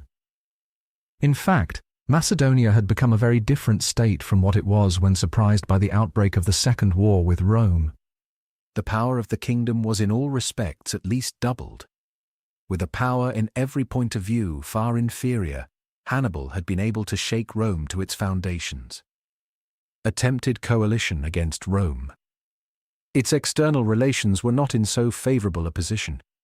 The nature of the case required that Macedonia should now take up the plans of Hannibal and Antiochus, and should try to place herself at the head of a coalition of all oppressed states against the supremacy of Rome, and certainly threads of intrigue ramified in all directions from the court of Pydna. But their success was slight. It was indeed asserted that the allegiance of the Italians was wavering, but neither friend nor foe could fail to see that an immediate resumption of the Samnite Wars was not at all probable. The nocturnal conferences likewise between Macedonian deputies and the Carthaginian Senate, which Massinissa denounced at Rome, could occasion no alarm to serious and sagacious men, even if they were not, as is very possible, an utter fiction. The Macedonian court sought to attach the kings of Syria and Bithynia to its interests by intermarriages, but nothing further came of it, except that the immortal simplicity of the diplomacy which seeks to gain political ends by matrimonial means once more exposed itself to derision. Eumenes, whom it would have been ridiculous to attempt to gain, the agents of Perseus would have gladly put out of the way. He was to have been murdered at Delphi on his way homeward from Rome, where he had been active against Macedonia. But the pretty project miscarried. Bastane, Genthius. Of greater moment were the efforts made to stir up the northern barbarians and the Hellenes to rebellion against Rome. Philip had conceived the project of crushing the old enemies of Macedonia, the Dardani in what is now Servia, by means of another still more barbarous horde of Germanic descent brought from the left bank of the Danube, the Bastanae, and of then marching in person with these and with the whole avalanche of peoples thus set in motion by the land route to Italy and invading Lombardy, the Alpine passes leading to which he had already sent spies to reconnoitre. A grand project, worthy of Hannibal, and doubtless immediately suggested by Hannibal's passage of the Alps. It is more than probable that this gave occasion to the founding of the Roman fortress of Aquileia, which was formed towards the end of the reign of Philip, and did not harmonize with the system followed elsewhere by the Romans in the establishment of fortresses in Italy. The plan, however, was thwarted by the desperate resistance of the Dardani and of the adjoining tribes concerned. The Bastanae were obliged to retreat, and the whole horde were drowned in returning home by the giving way of the ice on the Danube. The king now sought at least to extend his clientship among the chieftains of the Illyrian land, the modern Dalmatia and northern Albania. One of these who faithfully adhered to Rome, Arthur perished, not without the cognizance of Perseus, by the hand of an assassin. The most considerable of the whole, Genthius, the son and heir of Pleuratus, was, like his father, nominally in alliance with Rome, but the ambassadors of Issa, a Greek town on one of the Dalmatian islands, informed the Senate that Perseus had a secret understanding with the young, weak and drunken prince, and that the envoys of Genthius served as spies for Perseus in Rome. Cotis. In the regions on the east of Macedonia towards the lower Danube, the most powerful of the Thracian chieftains, the brave and sagacious Cotis, prince of the Odrysians and ruler of all eastern Thrace, from the Macedonian frontier on the Hebrus, Maritza, down to the fringe of coast covered with Greek towns, was in the closest alliance with Perseus. Of the other minor chiefs who in that quarter took part with Rome, one, Abrupolis, prince of the Sagae, was, in consequence of a predatory expedition directed against Amphipolis on the Strymon, defeated by Perseus and driven out of the country. From these regions Philip had drawn numerous colonists, and mercenaries were to be had there at any time and in any number. Greek National Party. Among the unhappy nation of the Hellenes, Philip and Perseus had, long before declaring war against Rome, carried on a lively double system of proselytizing, attempting to gain over to the side of Macedonia on the one hand the national, and on the other, if we may be permitted the expression, the communistic party. As a matter of course, the whole national party among the Asiatic as well as the European Greeks was now at heart Macedonian, not on account of isolated unrighteous acts on the part of the Roman deliverers, but because the restoration of Hellenic nationality by a foreign power involved a contradiction in terms, and now, when it was in truth too late, everyone perceived that the most detestable form of Macedonian rule was less fraught with evil for Greece than a free constitution springing from the noblest intentions of honourable foreigners. That the most able and upright men throughout Greece should be opposed to Rome was to be expected. The venal aristocracy alone was favourable to the Romans, and here and there an isolated man of worth, who, unlike the great majority, was under no delusion as to the circumstances and the future of the nation. This was most painfully felt by Eumenes of Pergamus, the main upholder of that extraneous freedom among the Greeks. In vain he treated the cities subject to him with every sort of consideration. In vain he sued for the favour of the communities and diets by fair-sounding words and still better-sounding gold. He had to learn that his presents were declined, and that all the statues that had formerly been erected to him were broken in pieces, and the honorary tablets were melted down, in accordance with the decree of the Diet, simultaneously throughout the Peloponnesus. The name of Perseus was on all lips. Even the states that formerly were most decidedly anti-Macedonian, such as the Achaeans, deliberated as to the cancelling of the laws directed against Macedonia. Byzantium, although situated within the kingdom of Pergamus, sought and obtained protection and a garrison against the Thracians not from Eumenes, but from Perseus. And in like manner Lampsacus on the Hellespont joined the Macedonian. The powerful and prudent Rhodians escorted the Syrian bride of King Perseus from Antioch with their whole magnificent war fleet, for the Syrian war vessels were not allowed to appear in the Aegean, and returned home highly honoured and furnished with rich presents, more especially with wood for shipbuilding. Commissioners from the Asiatic cities, and consequently subjects of Eumenes, held secret conferences with Macedonian deputies in Samothrace. That sending of the Rhodian war fleet had at least the aspect of a demonstration, and such certainly was the object of King Perseus when he exhibited himself and all his army before the eyes of the Hellenes under pretext of performing a religious ceremony at Delphi. That the king should appeal to the support of this national partisanship in the impending war was only natural. But it was wrong in him to take advantage of the fearful economic disorganization of Greece for the purpose of attaching to Macedonia all those who desired a revolution in matters of property and of debt. It is difficult to form any adequate idea of the unparalleled extent to which the commonwealths as well as individuals in European Greece, excepting the Peloponnesus, which was in a somewhat better position in this respect, were involved in debt. Instances occurred of one city attacking and pillaging another merely to get money. The Athenians, for example, thus attacked Oropus, and among the Aetolians, Parabians, and Thessalians, formal battles took place between those that had property and those that had none. Under such circumstances, the worst outrages were perpetrated as a matter of course. Among the Aetolians, for instance, a general amnesty was proclaimed, and a new public peace was made up solely for the purpose of entrapping and putting to death a number of emigrants.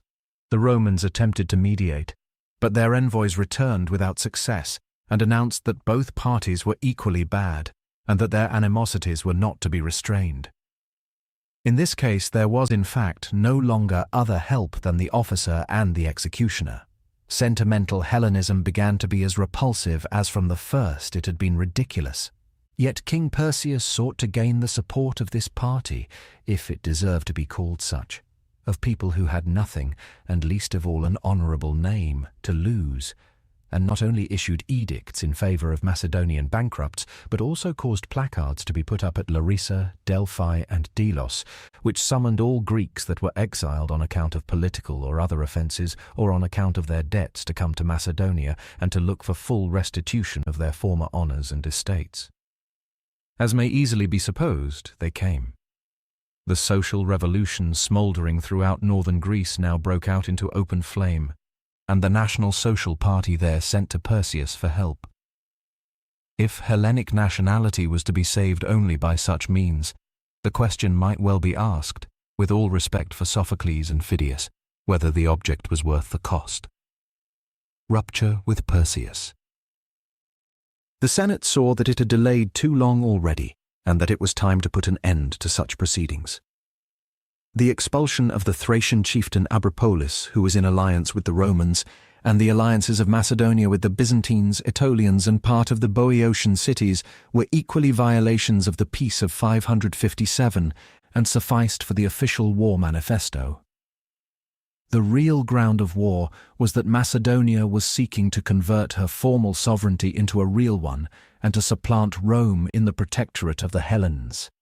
As early as 581, the Roman envoys at the Achaean Diet stated pretty plainly that an alliance with Perseus was equivalent to casting off the alliance of Rome. In 582, King Eumenes came in person to Rome with a long list of grievances and laid open to the Senate the whole situation of affairs, upon which the Senate unexpectedly in a secret sitting resolved on an immediate declaration of war and furnished the landing places in Epirus with garrisons. For the sake of form, an embassy was sent to Macedonia, but its message was of such a nature that Perseus, perceiving that he could not recede, replied that he was ready to conclude with Rome a new alliance on really equal terms, but that he looked upon the treaty of 557 as cancelled, and he bade the envoys leave the kingdom within 3 days. Thus war was practically declared. This was in the autumn of 582.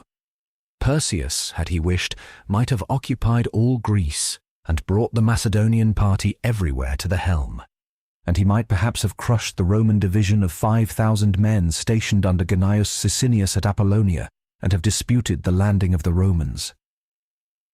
But the king, who already began to tremble at the serious aspect of affairs, entered into discussions with his guest friend the consular Quintus Marcius Philippus as to the frivolousness of the Roman declaration of war, and allowed himself to be thereby induced to postpone the attack and once more to make an effort for peace with Rome, to which the Senate, as might have been expected, only replied by the dismissal of all Macedonians from Italy and the embarkation of the legions.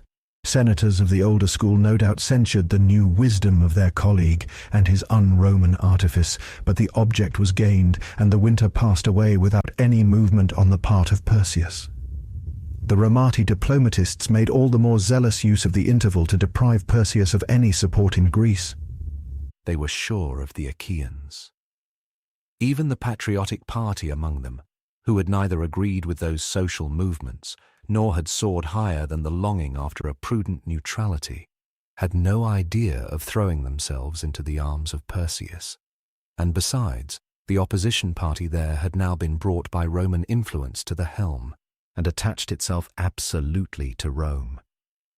The Aetolian League had doubtless asked aid from Perseus in its internal troubles, but the new strategist, Lyciscus, chosen under the eyes of the Roman ambassadors, was more of a Roman partisan than the Romans themselves. Among the Thessalians also the Roman party retained the ascendancy.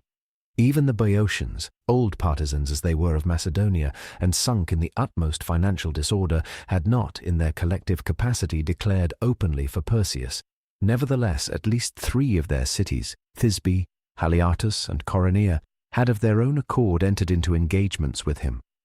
When on the complaint of the Roman envoy, the government of the Boeotian Confederacy communicated to him the position of things, he declared that it would best appear which cities adhered to Rome, and which did not, if they would severally pronounce their decision in his presence, and thereupon the Boeotian Confederacy fell at once to pieces. It is not true that the great structure of Epaminondas was destroyed by the Romans.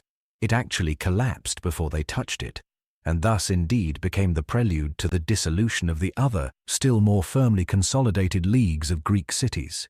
With the forces of the Boeotian towns friendly to Rome, the Roman envoy Publius Lentulus laid siege to Haliartus, even before the Roman fleet appeared in the Aegean.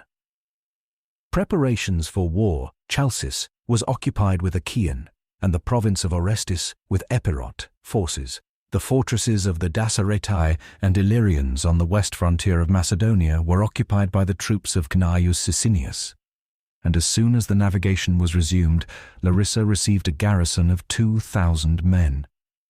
Perseus during all this remained inactive and had not a foot's breadth of land beyond his own territory when in the spring, or according to the official calendar in June of 583, the Roman legions landed on the west coast. It is doubtful whether Perseus would have found allies of any mark, even had he shown as much energy as he displayed remissness. But, as circumstances stood, he remained, of course, completely isolated, and those prolonged attempts at proselytism led, for the time at least, to no result. Carthage, Genthius of Illyria, Rhodes and the free cities of Asia Minor, and even Byzantium, hitherto so very friendly with Perseus, offered to the Romans vessels of war, which these, however, declined. Eumenes put his land army and his ships on a war footing. Ariarathes, king of Cappadocia, sent hostages unsolicited to Rome. The brother-in-law of Perseus, Prusias II, king of Bithynia, remained neutral. No one stirred in all Greece.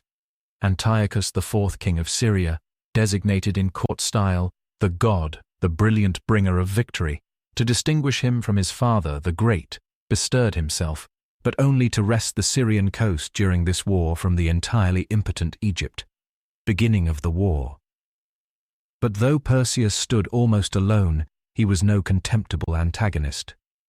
His army numbered 43,000 men. Of these, 21,000 were phalangites and 4,000 Macedonian and Thracian cavalry. The rest were chiefly mercenaries. The whole force of the Romans in Greece amounted to between 30,000 and 40,000 Italian troops, besides more than 10,000 men belonging to Numidian, Ligurian, Greek, Cretan, and especially Pergamene contingents. To these was added the fleet, which numbered only 40 decked vessels, as there was no fleet of the enemy to oppose it. Perseus, who had been prohibited from building ships of war by the treaty with Rome, was only now erecting docks at Thessalonica, but it had on board 10,000 troops, as it was destined chiefly to cooperate in sieges. The fleet was commanded by Gaius Lucretius, the land army by the consul Publius Licinius Crassus. The Romans invade Thessaly. The consul left a strong division in Illyria to harass Macedonia from the west, while with the main force he started, as usual, from Apollonia for Thessaly.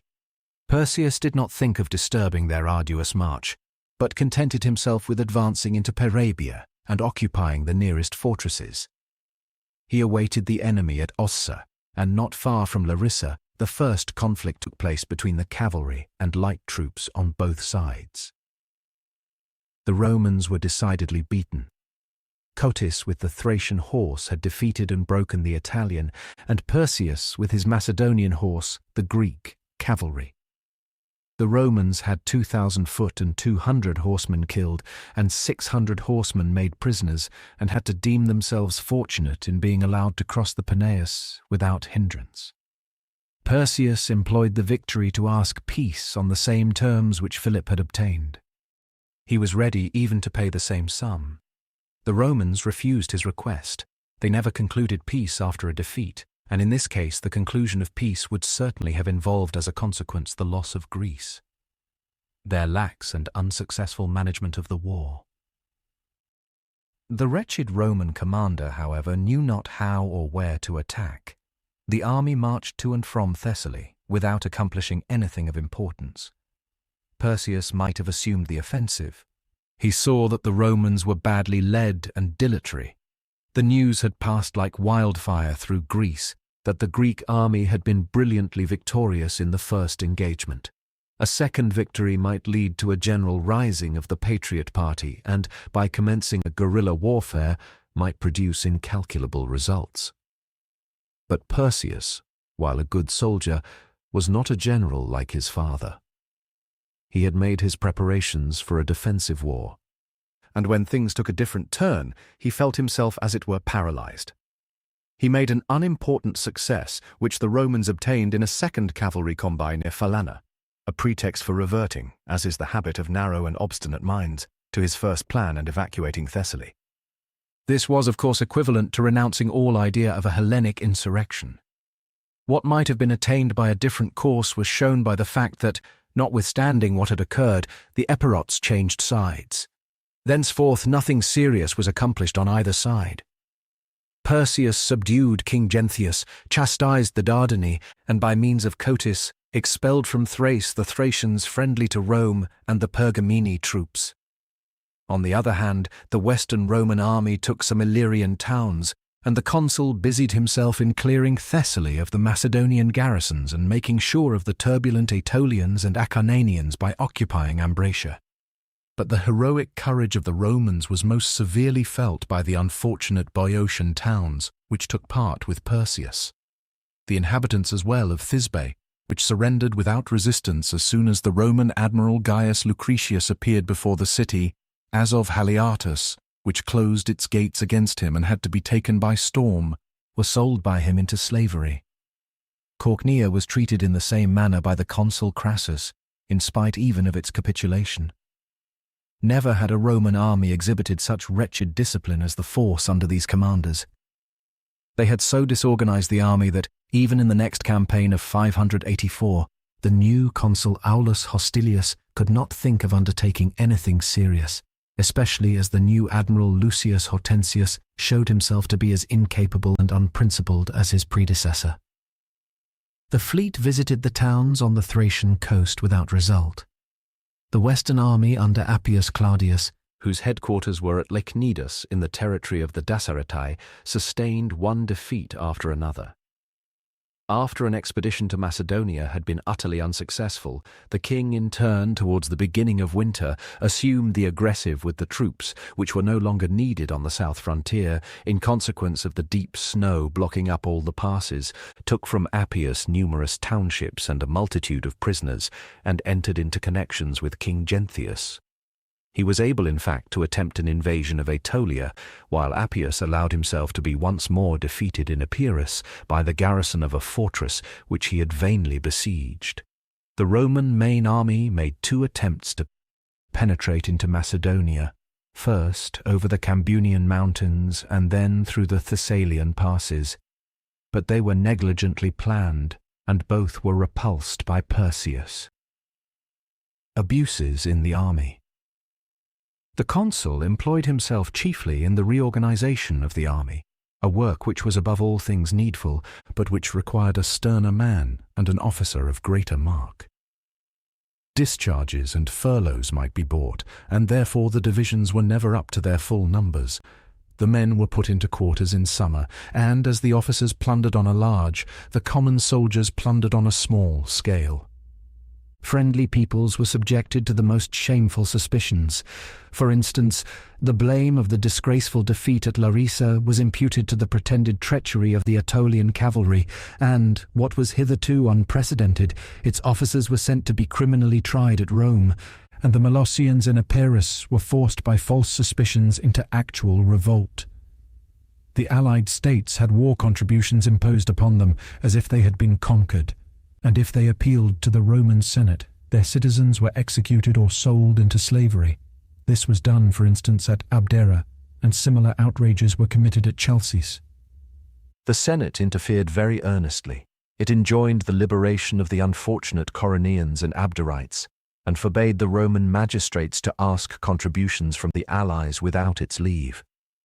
Gaius Lucretius was unanimously condemned by the burgesses, but such steps could not alter the fact that the military result of these first 2 campaigns had been null, while the political result had been a foul stain on the Romans, whose extraordinary successes in the East were based in no small degree on their reputation for moral purity and solidity as compared with the scandals of Hellenic administration.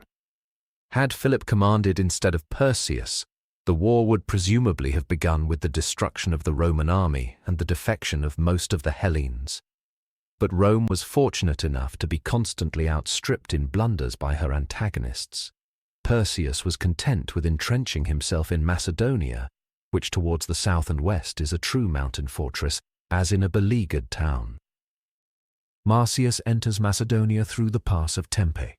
The armies on the Elpius, the 3rd commander-in-chief also, whom Rome sent to Macedonia in 585, Quintus Marcius Philippus, that already mentioned upright guest friend of the king, was not at all equal to his far from easy task. He was ambitious and enterprising, but a bad officer. His hazardous venture of crossing Olympus by the pass of Lapithus westward of Tempe, leaving behind one division to face the garrison of the pass, and making his way with his main force through impracticable denies to Heracleum, is not excused by the fact of its success.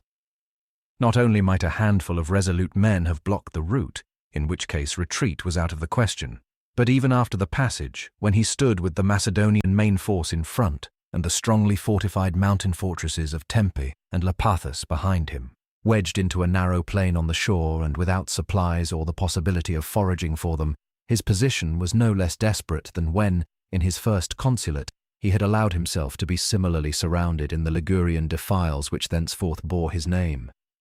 But as an accident saved him then, so the incapacity of Perseus saved him now.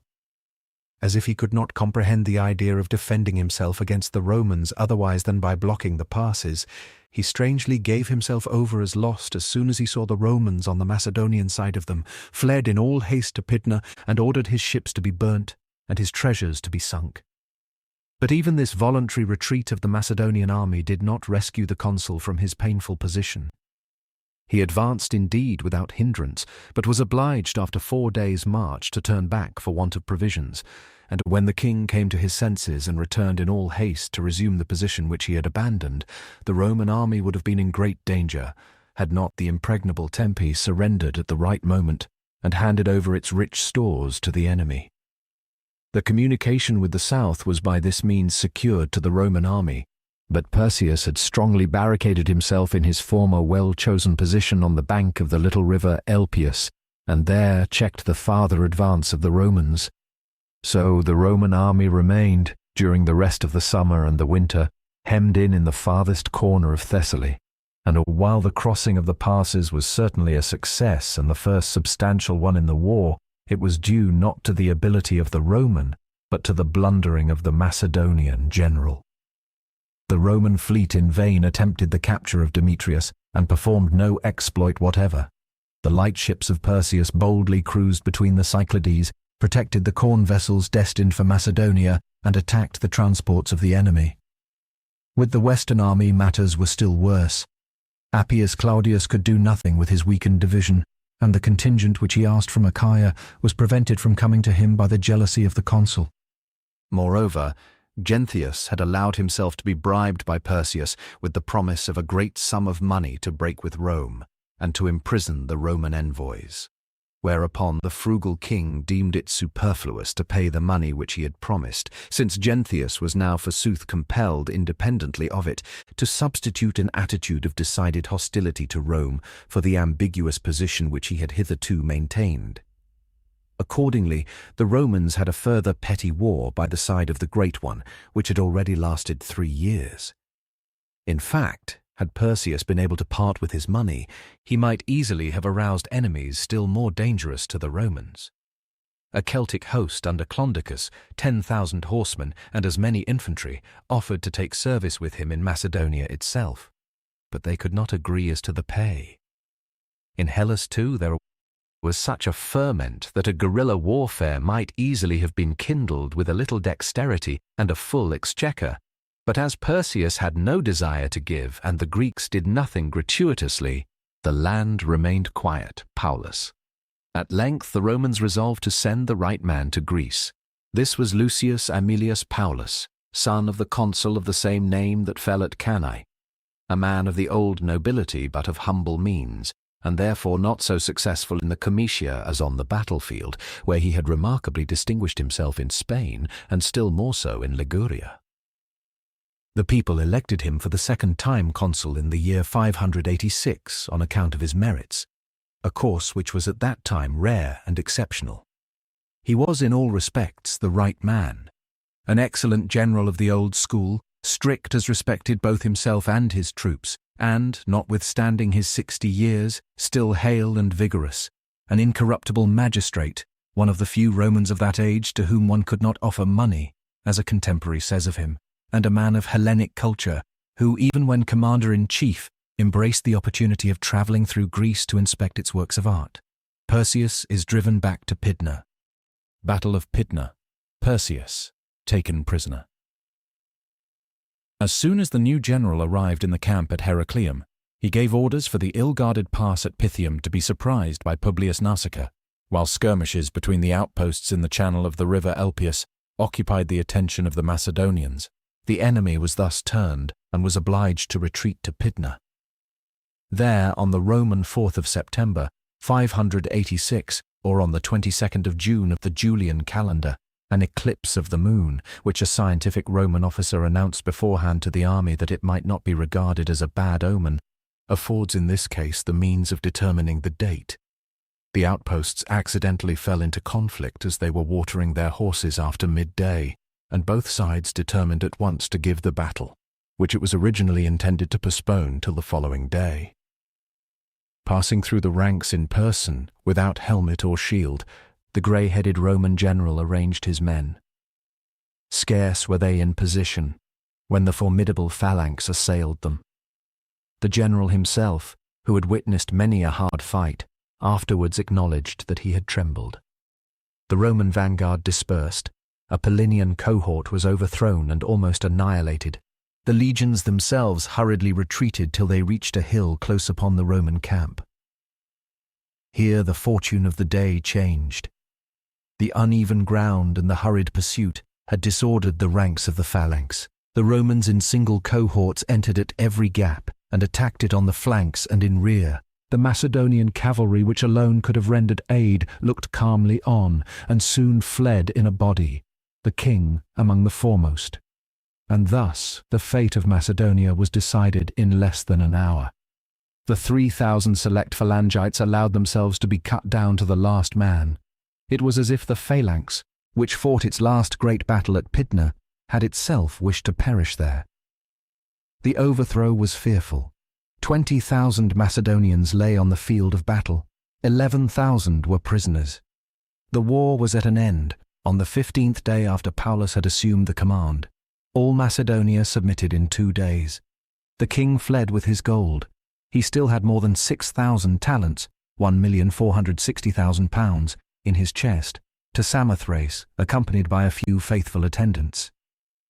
But he himself put to death one of these, Evander of Crete, who was to be called to account as instigator of the attempted assassination of Eumenes.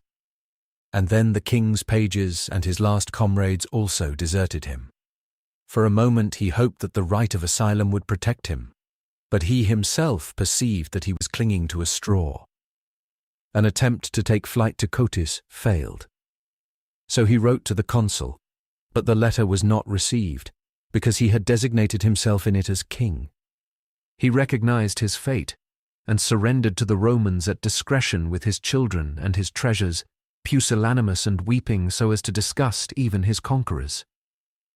With a grave satisfaction, and with thoughts turning rather on the mutability of fortune than on his own present success, the consul received the most illustrious captive whom Roman general had ever brought home. Perseus died a few years after, as a state prisoner, at Alba on the Fucine Lake. His son in after years earned a living in the same Italian country town as a clerk. Thus perished the empire of Alexander the Great, which had subdued and Hellenized the East 144 years after its founder's death. Defeat and capture of Genthius. That the tragedy, moreover, might not be without its accompaniment of farce, at the same time the war against King Genthius of Illyria was also begun and ended by the praetor Lucius Anicius within 30 days. The piratical fleet was taken, the capital Scodra was captured, and the 2 kings, the heir of Alexander the Great and the heir of Pleuratus, entered Rome side by side as prisoners. Macedonia broken up. The Senate had resolved that the peril, which the unseasonable gentleness of Flamininus had brought on Rome, should not recur. Macedonia was abolished. In the conference at Amphipolis on the Strymon, the Roman Commission ordained that the compact, thoroughly monarchical single state should be broken up into 4 republican federative leagues moulded on the system of the Greek confederacies, viz., that of Amphipolis in the eastern regions, that of Thessalonica with the Chalcidian peninsula, that of Pella on the frontiers of Thessaly, and that of Pelagonia in the interior. Intermarriages between persons belonging to different confederacies were to be invalid, and no one might be a freeholder in more than one of them. All royal officials, as well as their grown-up sons, were obliged to leave the country and resort to Italy on pain of death.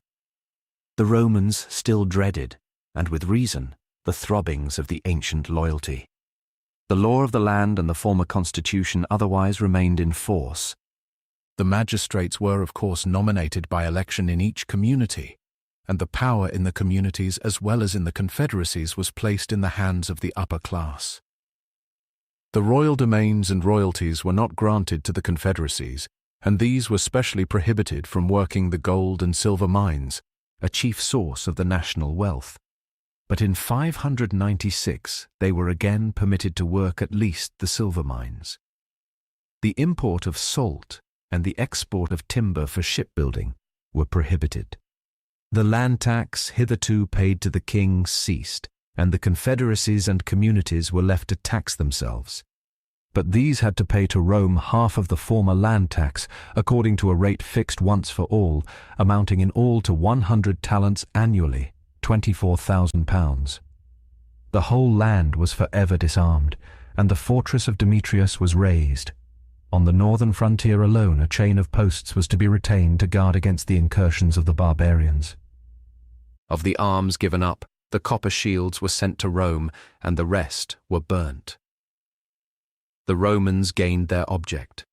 The Macedonian land still on 2 occasions took up arms at the call of princes of the old reigning house, but otherwise from that time to the present day it has remained without a history.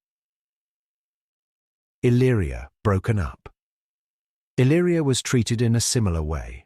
The kingdom of Genthius was split up into 3 small free states. There too the freeholders paid the half of the former land tax to their new masters, with the exception of the towns, which had adhered to Rome and in return obtained exemption from land tax, an exception which there was no opportunity to make in the case of Macedonia.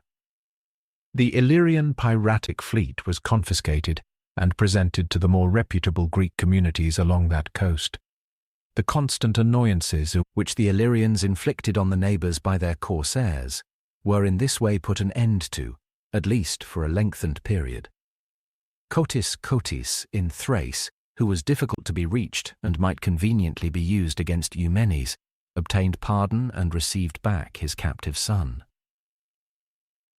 Thus the affairs of the north were settled, and Macedonia also was at last released from the yoke of monarchy. In fact, Greece was more free than ever.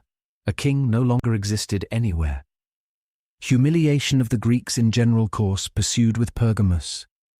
But the Romans did not confine themselves to cutting the nerves and sinews of Macedonia. The Senate resolved at once to render all the Hellenic states, friend and foe, forever incapable of harm, and to reduce all of them alike to the same humble clientship. The course pursued may itself admit of justification, but the mode in which it was carried out in the case of the more powerful of the Greek client states was unworthy of a great power, and showed that the epoch of the Fabii and the Scipios was at an end. The state most affected by this change in the position of parties was the kingdom of the Attalids, which had been created and fostered by Rome to keep Macedonia in check, and which now, after the destruction of Macedonia, was forsooth no longer needed. It was not easy to find a tolerable pretext for depriving the prudent and considerate Eumenes of his privileged position and allowing him to fall into disfavour. All at once, about the time when the Romans were encamped at Heracleum, strange reports were circulated regarding him, that he was in secret intercourse with Perseus, that his fleet had been suddenly, as it were, wafted away, that 500 talents had been offered for his non-participation in the campaign and 1,500 for his mediation to procure peace, and that the agreement had only broken down through the avarice of Perseus. As to the Pergamene fleet, the king, after having paid his respects to the consul, went home with it at the same time that the Roman fleet went into winter quarters. The story about corruption was as certainly a fable as any newspaper canard of the present day. For that the rich, cunning, and consistent Attalid, who had primarily occasioned the breach between Rome and Macedonia by his journey in 582, and had been on that account well nigh assassinated by the banditti of Perseus, should, at the moment when the real difficulties of a war, of whose final issue, moreover, he could never have had any serious doubt, were overcome, have sold to the instigator of the murder his share in the spoil for a few talents, and should have perilled the work of long years for so pitiful a consideration, may be set down not merely as a fabrication, but as a very silly one. That no proof was found either in the papers of Perseus or elsewhere is sufficiently certain, for even the Romans did not venture to express those suspicions aloud, but they gained their object. Their wishes appeared in the behaviour of the Roman grandees towards Attalus, the brother of Eumenes, who had commanded the Pergamene auxiliary troops in Greece. Their brave and faithful comrade was received in Rome with open arms and invited to ask not for his brother, but for himself. The Senate would be glad to give him a kingdom of his own. Attalus asked nothing but Enos and Maronea. The Senate thought that this was only a preliminary request, and granted it with great politeness. But when he took his departure without having made any further demands, and the Senate came to perceive that the reigning family in Pergamus did not live on such terms with each other as were customary in princely houses, Enos and Maronea were declared free cities. The Pergamenes obtained not a foot's breadth of territory out of the spoil of Macedonia. If after the victory over Antiochus the Romans had still saved fawns as respected Philip, they were now disposed to hurt and to humiliate. About this time the Senate appears to have declared Pamphylia, for the possession of which Eumenes and Antiochus had hitherto contended, independent. What was of more importance, the Galatians, who had been substantially in the power of Eumenes, ever since he had expelled the king of Pontus by force of arms from Phaeacia, and had on making peace extorted from him the promise that he would maintain no further communication with the Galatian princes. Now, reckoning beyond doubt on the variance that had taken place between Eumenes and the Romans, if not directly instigated by the latter, rose against Eumenes, overran his kingdom, and brought him into great danger. Eumenes besought the mediation of the Romans. The Roman envoy declared his readiness to mediate, but thought it better that Attalus, who commanded the Pergamene army, should not accompany him, lest the barbarians might be put into ill humour. Singularly enough, he accomplished nothing. In fact, he told on his return that his mediation had only exasperated the barbarians. No long time elapsed before the independence of the Galatians was expressly recognized and guaranteed by the Senate. Eumenes determined to proceed to Rome in person and to plead his cause in the Senate, but the latter, as if troubled by an evil conscience, suddenly decreed that in future kings should not be allowed to come to Rome, and dispatched a quaestor to meet him at Brundisium to lay before him this decree of the Senate, to ask him what he wanted, and to hint to him that they would be glad to see his speedy departure. The king was long silent. At length he said that he desired nothing farther, and re-embarked. He saw how matters stood. The epoch of half-powerful and half-free alliance was at an end. That of impotent subjection began. Humiliation of Rhodes. Similar treatment befell the Rhodians.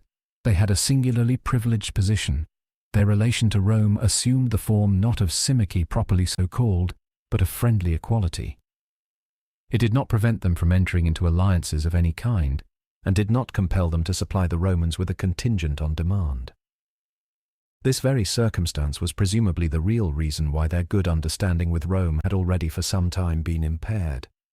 The first dissensions with Rome had arisen in consequence of the rising of the Lycians, who were handed over to Rhodes after the defeat of Antiochus, against their oppressors who had cruelly reduced them to slavery as revolted subjects. The Lycians, however, asserted that they were not subjects but allies of the Rhodians, and prevailed with this plea in the Roman Senate, which was invited to settle the doubtful meaning of the instrument of peace. But in this result, a justifiable sympathy with the victims of grievous oppression had perhaps the chief share. At least nothing further was done on the part of the Romans, who left this as well as other Hellenic quarrels to take their course. When the war with Perseus broke out, the Rhodians, like all other sensible Greeks, viewed it with regret, and blamed Eumenes in particular as the instigator of it, so that his festal embassy was not even permitted to be present at the festival of Helios in Rhodes. But this did not prevent them from adhering to Rome and keeping the Macedonian party, which existed in Rhodes as well as everywhere else, aloof from the helm of affairs. The permission given to them in 585 to export grain from Sicily shows the continuance of the good understanding with Rome. All of a sudden, shortly before the Battle of Pydna, Rhodian envoys appeared at the Roman headquarters and in the Roman Senate, announcing that the Rhodians would no longer tolerate this war which was injurious to their Macedonian traffic and their revenue from port dues, that they were disposed themselves to declare war against the party which should refuse to make peace, and that with this view they had already concluded an alliance with Crete and with the Asiatic cities. Many caprices are possible in a republic governed by primary assemblies, but this insane intervention of a commercial city, which can only have been resolved on after the fall of the pass of Tempe was known at Rhodes, requires special explanation. The key to it is furnished by the well-attested account that the consul Quintus Marcius, that master of the new-fashioned diplomacy, had in the camp at Heracleum, and therefore after the occupation of the pass of Tempe, loaded the Rhodian envoy Agepolis with civilities and made an underhand request to him to mediate a peace. Republican wrong-headedness and vanity did the rest. The Rhodians fancied that the Romans had given themselves up as lost. They were eager to play the part of mediator among four great powers at once. Communications were entered into with Perseus. Rhodian envoys with Macedonian sympathies said more than they should have said, and they were caught. The Senate, which doubtless was itself for the most part unaware of those intrigues, heard the strange announcement, as may be conceived, with indignation, and was glad of the favourable opportunity to humble the haughty mercantile city. A warlike praetor went even so far as to propose to the people a declaration of war against Rhodes. In vain the Rhodian ambassadors, repeatedly on their knees, adjured the Senate to think of the friendship of 140 years rather than of the one offence. In vain they sent the heads of the Macedonian party to the scaffold or to Rome. In vain they sent a massive wreath of gold in token of their gratitude for the non-declaration of war. The upright Cato indeed showed that strictly the Rhodians had committed no offence, and asked whether the Romans were desirous to undertake the punishment of wishes and thoughts, and whether they could blame the nations for being apprehensive that Rome might allow herself all license if she had no longer anyone to fear. His words and warnings were in vain. The Senate deprived the Rhodians of their possessions on the mainland, which yielded a yearly produce of 120 talents, £29,000. Still heavier were the blows aimed at the Rhodian commerce. The very prohibition of the import of salt to, and of the export of shipbuilding timber from, Macedonia appears to have been directed against Rhodes. Rhodian commerce was still more directly affected by the erection of the free port at Delos. The Rhodian customs dues, which hitherto had produced 1 million drachmae, £41,000, annually, sank in a very brief period to 150,000 drachmae, £6,180. Generally, the Rhodians were paralysed in their freedom of action and in their liberal and bold commercial policy, and the state began to languish. Even the alliance asked for war at first refused, and was only renewed in 590 after urgent entreaties. The equally guilty but powerless Cretans escaped with a sharp rebuke. Intervention in the Syro-Egyptian War. With Syria and Egypt the Romans could go to work more summarily. War had broken out between them, and Celesyria and Palestina formed once more the subject of dispute. According to the assertion of the Egyptians, those provinces had been ceded to Egypt on the marriage of the Syrian Cleopatra. This, however, the court of Babylon, which was in actual possession, disputed. Apparently, the charging of her dowry on the taxes of the Celesyrian cities gave occasion to the quarrel, and the Syrian side was in the right. The breaking out of the war was occasioned by the death of Cleopatra in 581, with which at latest the payments of revenue terminated. The war appears to have been begun by Egypt. But King Antiochus Epiphanes gladly embraced the opportunity of once more, and for the last time, endeavouring to achieve the traditional aim of the policy of the Seleucidae, the acquisition of Egypt while the Romans were employed in Macedonia. Fortune seemed favourable to him. The king of Egypt at that time, Ptolemy VI, Philometor, the son of Cleopatra, had hardly passed the age of boyhood and had bad advisers. After a great victory on the Syro-Egyptian frontier, Antiochus was able to advance into the territories of his nephew in the same year in which the legions landed in Greece, and soon had the person of the king in his power. Matters began to look as if Antiochus wished to possess himself of all Egypt in Philometor's name. Alexandria accordingly closed its gates against him, deposed Philometor, and nominated as king in his stead his younger brother named Euergetes II, or the Fat. Disturbances in his own kingdom recalled the Syrian king from Egypt. When he returned, he found that the brothers had come to an understanding during his absence, and he then continued the war against both. Just as he lay before Alexandria, not long after the Battle of Pydna, the Roman envoy Gaius Popilius, a harsh, rude man, arrived and intimated to him the command of the Senate that he should restore all that he had conquered and should evacuate Egypt within a set term. Antiochus asked time for consideration, but the consular drew with his staff a circle round the king and bade him declare his intentions before he stepped beyond the circle. Antiochus replied that he would comply, and marched off to his capital that he might there, in his character of the god, the brilliant bringer of victory, celebrate in Roman fashion his conquest of Egypt and parody the triumph of Paulus. Measures of security in Greece. Egypt voluntarily submitted to the Roman protectorate, and thereupon the kings of Babylon also desisted from the last attempt to maintain their independence against Rome. As with Macedonia in the war waged by Perseus, the Seleucidae in the war regarding Celesyria made a similar and similarly final effort to recover their former power. But it is a significant indication of the difference between the two kingdoms, that in the former case the legions, in the latter the abrupt language of a diplomatist, decided the controversy.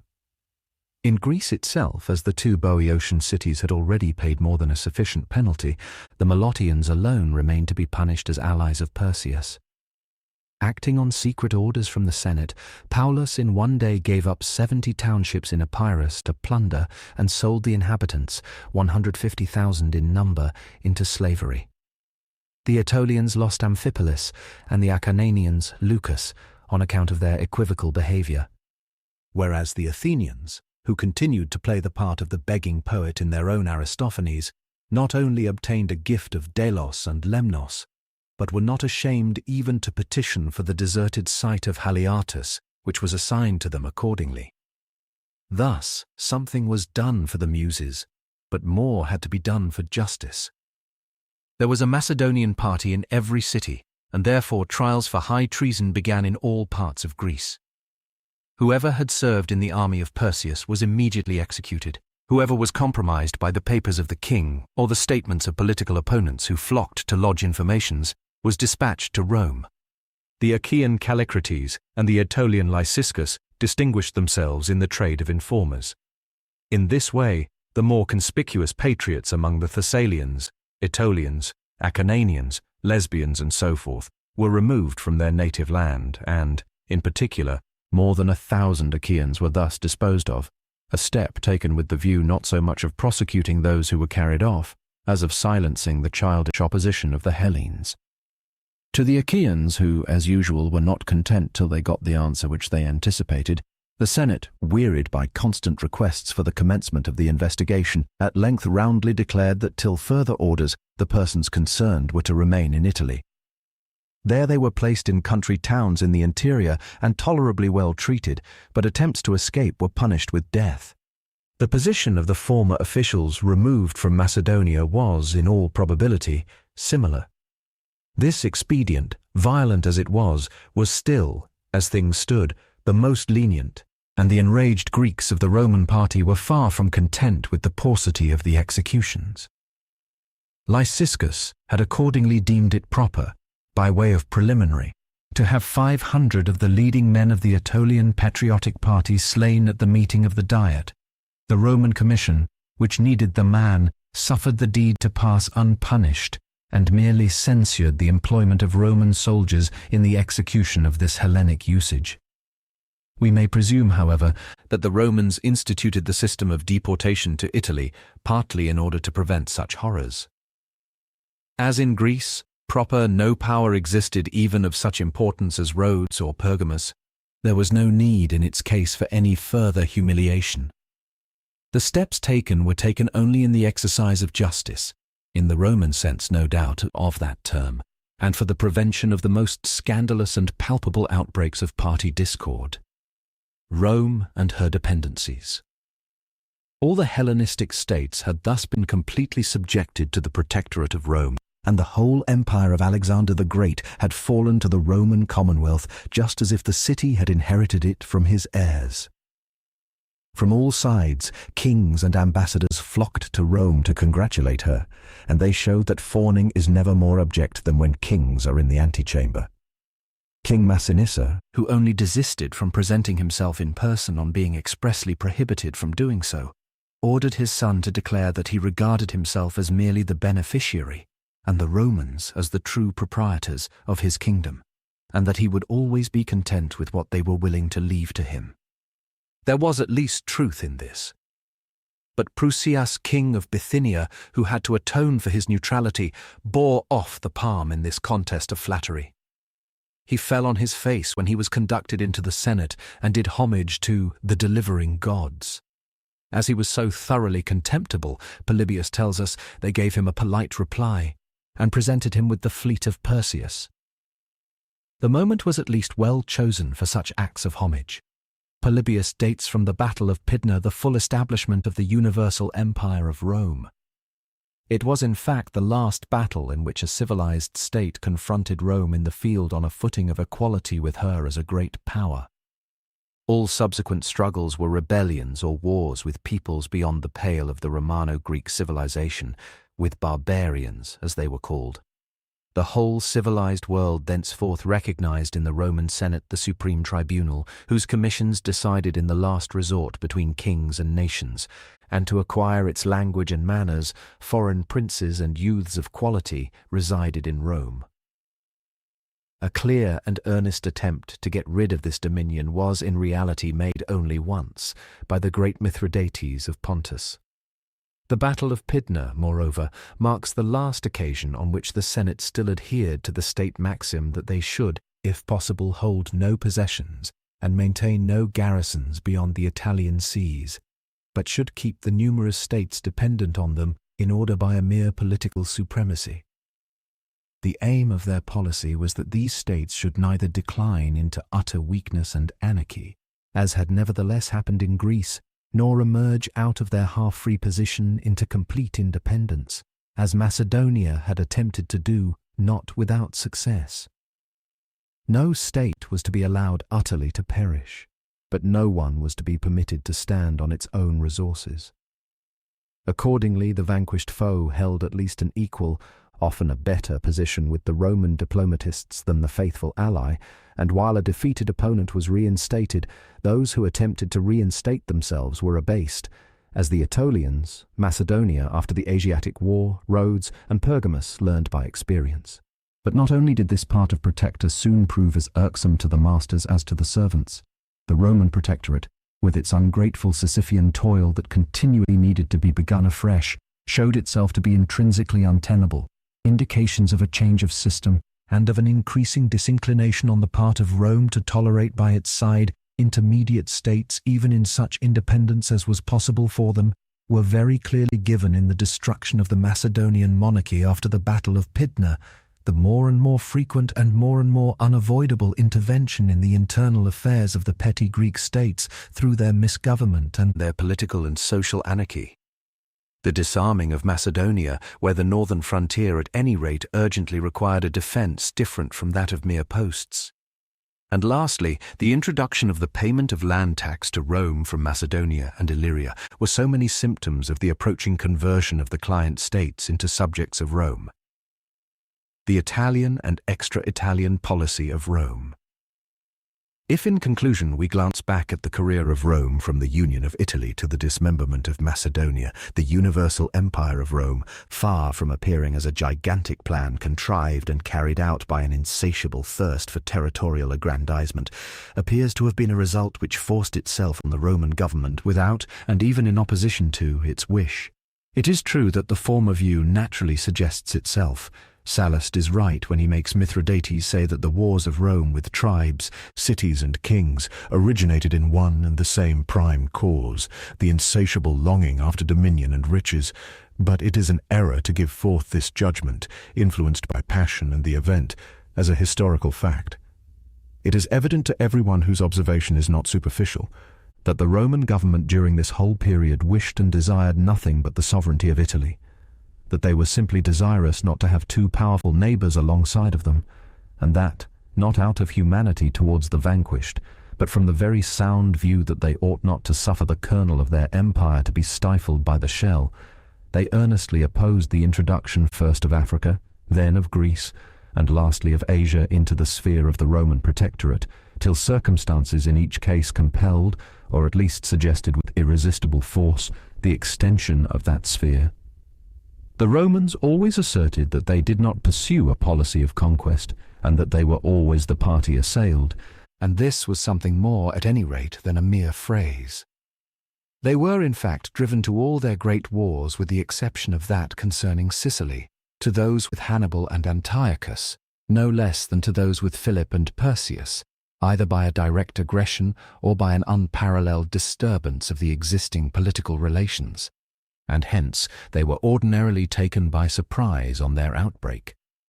That they did not, after victory, exhibit the moderation which they ought to have done in the interest more especially of Italy itself. That the retention of Spain, for instance, the undertaking of the guardianship of Africa, and above all, the half-fanciful scheme of bringing liberty everywhere to the Greeks, were in the light of Italian policy grave errors, is sufficiently clear. But the causes of these errors were, on the one hand, a blind dread of Carthage, on the other, a still blinder enthusiasm for Hellenic liberty. So little did the Romans exhibit during this period the lust of conquest that they, on the contrary, displayed a very judicious dread of it. The policy of Rome throughout was not projected by a single mightly intellect and bequeathed traditionally from generation to generation. It was the policy of a very able but somewhat narrow-minded deliberative assembly, which had far too little power of grand combination and far too much of a right instinct for the preservation of its own commonwealth, to devise projects in the spirit of a Caesar or a Napoleon. The universal empire of Rome had its ultimate ground in the political development of antiquity in general. The ancient world knew nothing of a balance of power among nations, and therefore every nation which had attained internal unity strove either directly to subdue its neighbors, as did the Hellenic states, or at any rate to render them innocuous, as Rome did. An effort, it is true, which also issued ultimately in subjugation. Egypt was perhaps the only great power in antiquity which seriously pursued a system of equilibrium. On the opposite system, Seleucus and Antigonus, Hannibal and Scipio came into collision, and if it seems to us sad that all the other richly endowed and highly developed nations of antiquity had to perish in order to enrich a single one out of the whole, and that all in the long run appear to have only arisen to contribute to the greatness of Italy and to the decay involved in that greatness, yet historical justice must acknowledge that this result was not produced by the military superiority of the legion over the phalanx, but was the necessary development of the international relations of antiquity generally, so that the issue was not decided by provoking chance, but was the fulfillment of an unchangeable and therefore endurable destiny. The government and the governed formation of new parties. The fall of the patriciate by no means divested the Roman Commonwealth of its aristocratic character. We have already indicated that the plebeian party carried within it that character from the first, as well as, and in some sense still more decidedly than, the patriciate. For while in the old body of burgesses an absolute equality of rights prevailed, the new constitution set out from a distinction between the senatorial houses who were privileged in point of burgess rights and of burgess usufructs, and the mass of the other citizens. Immediately, therefore, on the abolition of the patriciate and the formal establishment of civic equality, a new aristocracy and a corresponding opposition were formed. And we have already shown how the former engrafted itself as it were on the fallen patriciate, and how, accordingly, The first movements of the new party of progress were mixed up with the last movements of the old opposition between the orders. The formation of these new parties began in the 5th century, but they assumed their definite shape only in the century which followed. The development of this internal change is, as it were, drowned amidst the noise of the great wars and victories, and not merely so, but the process of formation is in this case more withdrawn from view than any other in Roman history. Like a crust of ice gathering imperceptibly over the surface of a stream and imperceptibly confining it more and more, this new Roman aristocracy silently arose. And not less imperceptibly, like the current concealing itself beneath and slowly extending, there arose in opposition to it the new party of progress. It is very difficult to sum up in a general historical view the several individually insignificant traces of these two antagonistic movements, which do not for the present yield their historical product in any distinct actual catastrophe. But the freedom hitherto enjoyed in the Commonwealth was undermined, and the foundation for future revolutions was laid during this epoch. And the delineation of these, as well as of the development of Rome in general, would remain imperfect, if we should fail to give some idea of the strength of that encrusting ice, of the growth of the current beneath, and of the fearful moaning and cracking that foretold the mighty breaking up which was at hand, germs of the nobility and the patriciate. The Roman nobility attached itself in form to earlier institutions belonging to the times of the patriciate. Persons who once had filled the highest ordinary magistracies of the state not only, as a matter of course, practically enjoyed all along a higher honour, but also had at an early period certain honorary privileges associated with their position. The most ancient of these was doubtless the permission given to the descendants of such magistrates to place the wax images of these illustrious ancestors after their death in the family hall, along the wall where the pedigree was painted, and to have these images carried, on occasion of the death of members of the family, in the funeral procession. To appreciate the importance of this distinction, we must recollect that the honouring of images was regarded in the Italo-Hellenic view as unrepublican, and on that account the Roman state police did not at all tolerate the exhibition of effigies of the living, and strictly superintended that of effigies of the dead. With this privilege were associated various external insignia, reserved by law or custom for such magistrates and their descendants: the golden finger ring of the men, the silver-mounted trappings of the youths, the purple border on the toga, and the golden amulet case of the boys. Trifling matters, but still important in a community where civic equality, even in external appearance, was so strictly adhered to, and where, even during the Second Punic War, a burgess was arrested and kept for years in prison because he had appeared in public, in a manner not sanctioned by law, with a garland of roses upon his head. Patricio, plebeian, nobility. These distinctions may perhaps have already existed partially in the time of the patrician government, and, so long as families of higher and humbler rank were distinguished within the patriciate, may have served as external insignia for the former. But they certainly only acquired political importance in consequence of the change of constitution in 387, by which the plebeian families that attained the consulate were placed on a footing of equal privilege with the patrician families, all of whom were now probably entitled to carry images of their ancestors. Moreover, it was now settled that the offices of state to which these hereditary privileges were attached should include neither the lower nor the extraordinary magistracies nor the tribunate of the plebs, but merely the consulship, the praetorship which stood on the same level with it, and the curule aedileship, which bore a part in the administration of public justice and consequently in the exercise of the sovereign powers of the state. Although this plebeian nobility, in the strict sense of the term, could only be formed after the curule offices were opened to plebeians, yet it exhibited in a short time, if not at the very first, a certain compactness of organization, doubtless because such a nobility had long been prefigured in the old senatorial plebeian families. The result of the Licinian laws in reality therefore amounted nearly to what we should now call the creation of a batch of peers. Now that the plebeian families ennobled by their curule ancestors were united into one body with the patrician families and acquired a distinctive position and distinguished power in the Commonwealth, the Romans had again arrived at the point whence they had started, There was once more not merely a governing aristocracy and a hereditary nobility, both of which in fact had never disappeared, but there was a governing hereditary nobility, and the feud between the gentes in possession of the government and the commons rising in revolt against the gentes could not be begun afresh, and matters very soon reached that stage. The nobility was not content with its honorary privileges, which were matters of comparative indifference, but strove after separate and sole political power, and sought to convert the most important institutions of the state, the Senate and the equestrian order, from organs of the Commonwealth into organs of the plebeo-patrician aristocracy. The nobility in possession of the Senate. The dependence, de jure of the Roman Senate of the Republic, more especially of the larger patricio-plebeian Senate, on the magistracy, had rapidly become lax and had in fact been converted into independence. The subordination of the public magistracies to the state council, introduced by the Revolution of 244, the transference of the right of summoning men to the Senate from the consul to the censor.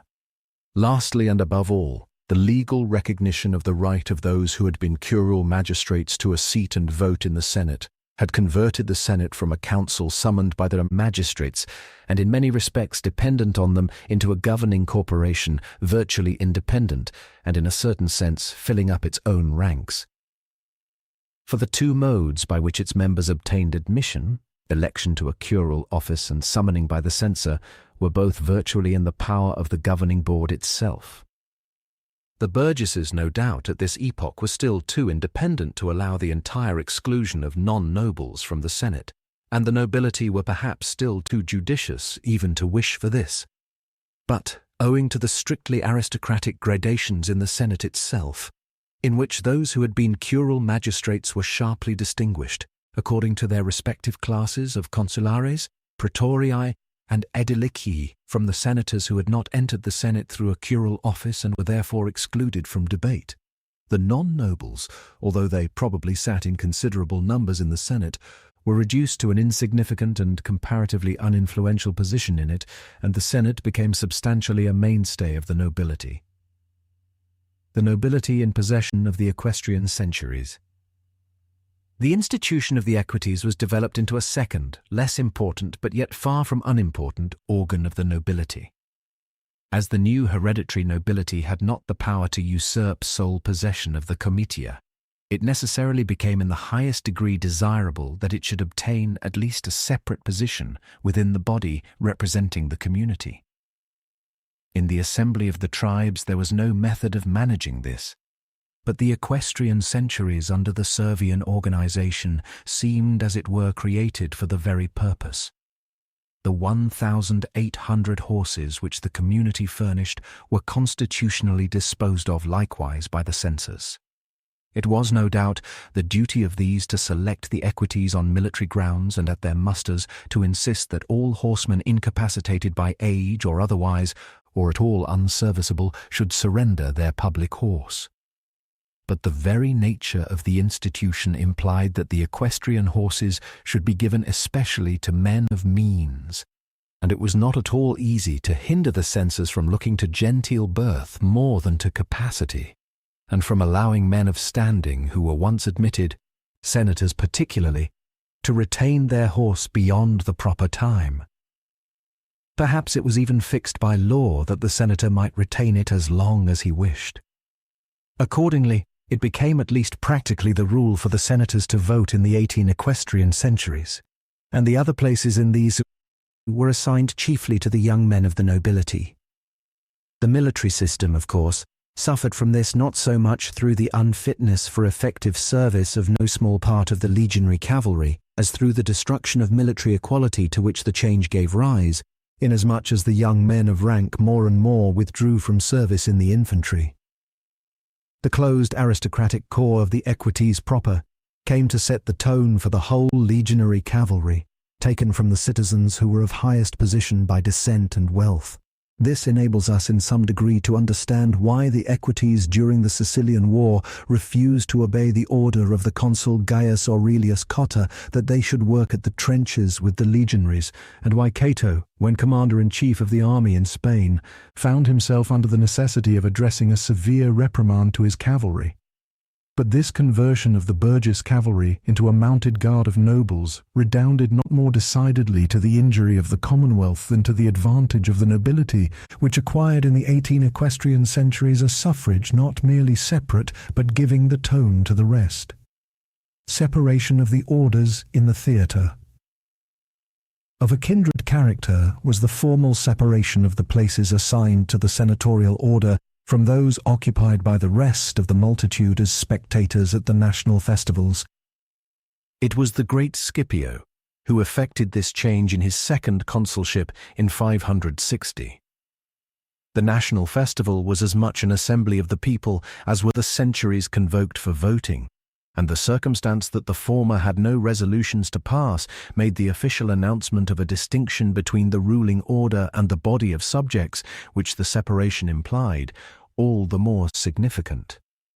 The innovation accordingly met with much censure even from the ruling class, because it was simply invidious and not useful, and because it gave a very manifest contradiction to the efforts of the more prudent portion of the aristocracy to conceal their exclusive government under the forms of civil equality.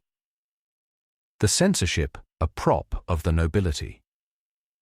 These circumstances explain why the censorship became the pivot of the later Republican Constitution, why an office, originally standing by no means in the first rank, came to be gradually invested with external insignia which did not at all belong to it in itself, and with an altogether unique aristocratic republican glory, and was viewed as the crown and completion of a well-conducted public career, and why the government looked upon every attempt of the opposition to introduce their men into this office, or even to hold the censor responsible to the people for his administration during or after his term of office, as an attack on their palladium, and presented a united front of resistance to every such attempt.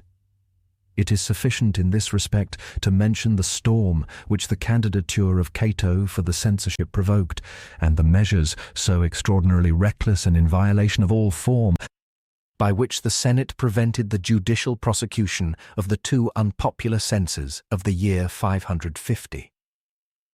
But with their magnifying the glory of the censorship, the government combined a characteristic distrust of this, their most important, and for that very reason most dangerous instrument. It was thoroughly necessary to leave to the censors absolute control over the personal composition of the Senate and the equities, for the right of exclusion could not well be separated from the right of summoning, and it was indispensable to retain such a right, not so much for the purpose of removing from the Senate capable men of the opposition, a course which the smooth-going government of that age cautiously avoided, as for the purpose of preserving around the aristocracy that moral halo without which it must have speedily become a prey to the opposition. The right of ejection was retained, but what they chiefly needed was the glitter of the naked blade. The edge of it, which they feared, they took care to blunt. Besides the check involved in the nature of the office, under which the lists of the members of the aristocratic corporations were liable to revision only at intervals of 5 years, and besides the limitations resulting from the right of veto vested in the colleague and the right of cancelling vested in the successor, there was added a farther check which exercised a very sensible influence. A usage equivalent to law made it the duty of the censor not to erase from the list any senator or knight without specifying in writing the grounds for his decision, or, in other words, adopting as a rule a quasi-judicial procedure. Remodeling of the Constitution, according to the views of the nobility. Inadequate number of magistrates. In this political position, mainly based on the Senate, the equities, and the censorship, the nobility not only usurped in substance the government, but also remodeled the constitution according to their own views. It was part of their policy, with a view to keep up the appreciation of the public magistracies, to add to the number of these as little as possible, and to keep it far below what was required by the extension of territory and the increase of business. Only the most urgent exigencies were barely met by the division of the judicial functions hitherto discharged by a single praetor between 2 judges, one of whom tried the lawsuits between Roman burgesses, and the other those that arose between non-burgesses or between burgess and non-burgess, in 511, and by the nomination of 4 auxiliary consuls for the 4 transmarine provinces of Sicily, Sardinia, including Corsica, and hither and further Spain. The far too summary mode of initialing processes in Rome, as well as the increasing influence of the official staff, are doubtless traceable in great measure to the practically inadequate numbers of the Roman magistracy. Election of officers in the comitia, among the innovations originated by the government, which were nonetheless innovations, that almost uniformly they changed not the letter, but merely the practice of the existing constitution. The most prominent were the measures by which the filling up of officers' posts as well as of civil magistracies was made to depend not, as the letter of the constitution allowed and its spirit required, simply on merit and ability, but more and more on birth and seniority. As regards the nomination of staff officers, this was done not in form, but all the more in substance. It had already, in the course of the previous period, been in great part transferred from the general to the burgesses. In this period came the further step that the whole staff officers of the regular yearly levy, the 24 military tribunes of the 4 ordinary legions, were nominated in the comitia tributa. Thus, a line of demarcation more and more insurmountable was drawn between the subalterns, who gained their promotion from the general by punctual and brave service, and the staff, which obtained its privileged position by canvassing the burgesses. With a view to check simply the worst abuses in this respect, and to prevent young men quite untried from holding these important posts, it became necessary to require, as a preliminary to the bestowal of staff appointments, evidence of a certain number of years of service. Nevertheless, when once the military tribunate, the true pillar of the Roman military system, was laid down as the first stepping stone in the political career of the young aristocrats, the obligation of service inevitably came to be frequently eluded, and the election of officers became liable to all the evils of democratic canvassing and of aristocratic exclusiveness.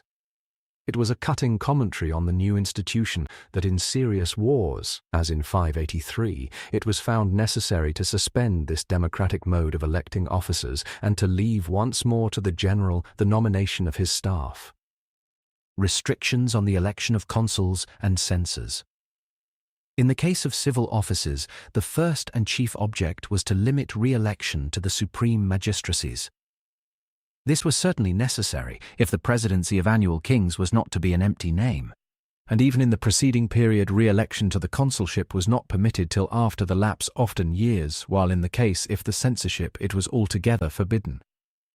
No farther law was passed in the period before us, but an increased stringency in its application is obvious from the fact that, while the law as to the 10 years' interval was suspended in 537 during the continuance of the war in Italy, there was no farther dispensation from it afterwards, and indeed, towards the close of this period, re-election seldom occurred at all.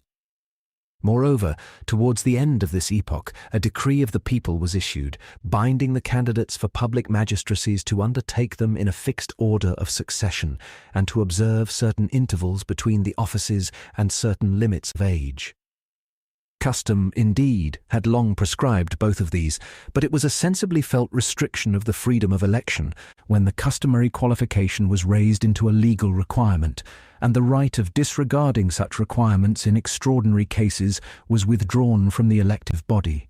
In general, admission to the Senate was thrown open to persons belonging to the ruling families without distinction as to ability, while not only were the poorer and humbler ranks of the population utterly precluded from access to the offices of government, but all Roman burgesses not belonging to the hereditary aristocracy were practically excluded, not indeed exactly from the Senate, but from the 2 highest magistracies, the consulship and the censorship.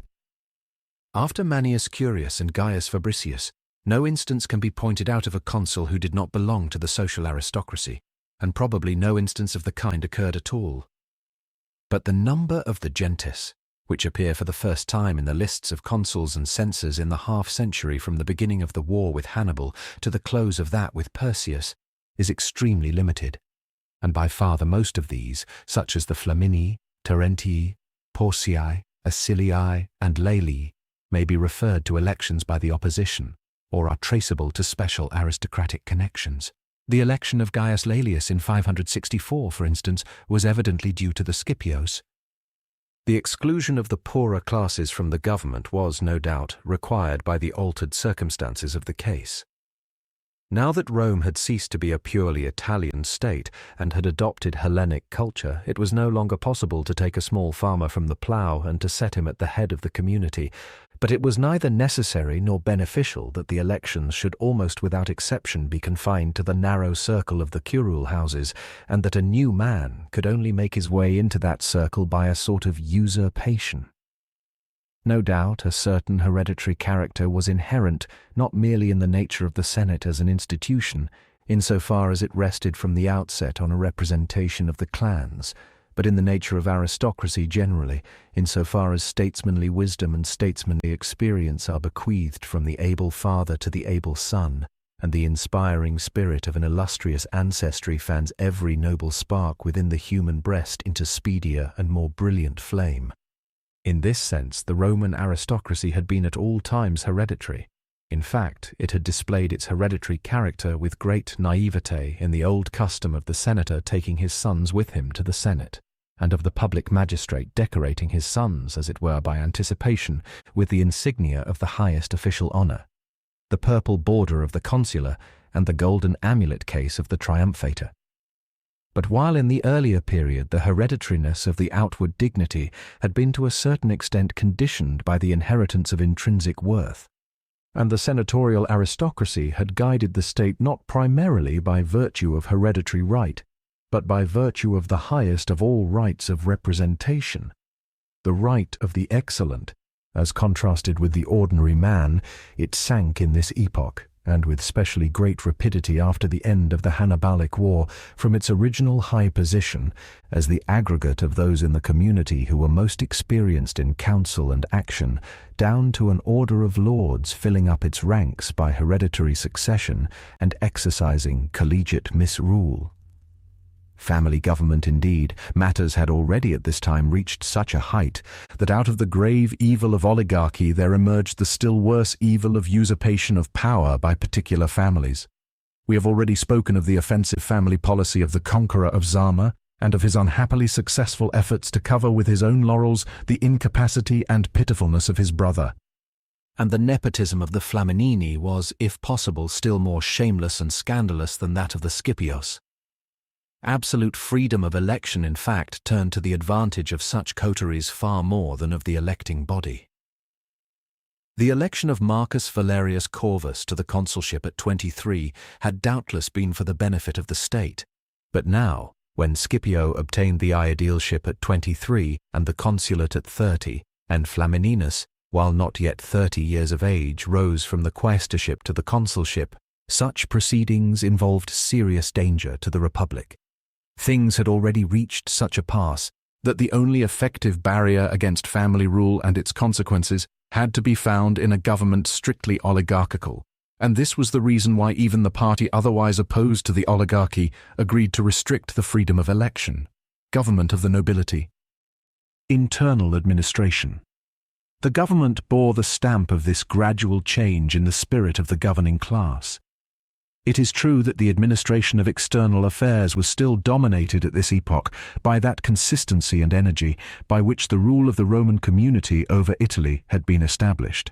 During the severe disciplinary times of the war as to Sicily, the Roman aristocracy had gradually raised itself to the height of its new position, and if it unconstitutionally usurped for the Senate functions of government, which by right foiled to be shared between the magistrates and the comitia alone, it vindicated the step by its certainly far from brilliant, but sure and steady pilotage of the vessel of the state during the Hannibalic storm, and the complications thence arising, and showed to the world that the Roman Senate was alone able, and in many respects alone deserved, to rule the wide circle of the Italo-Hellenic states.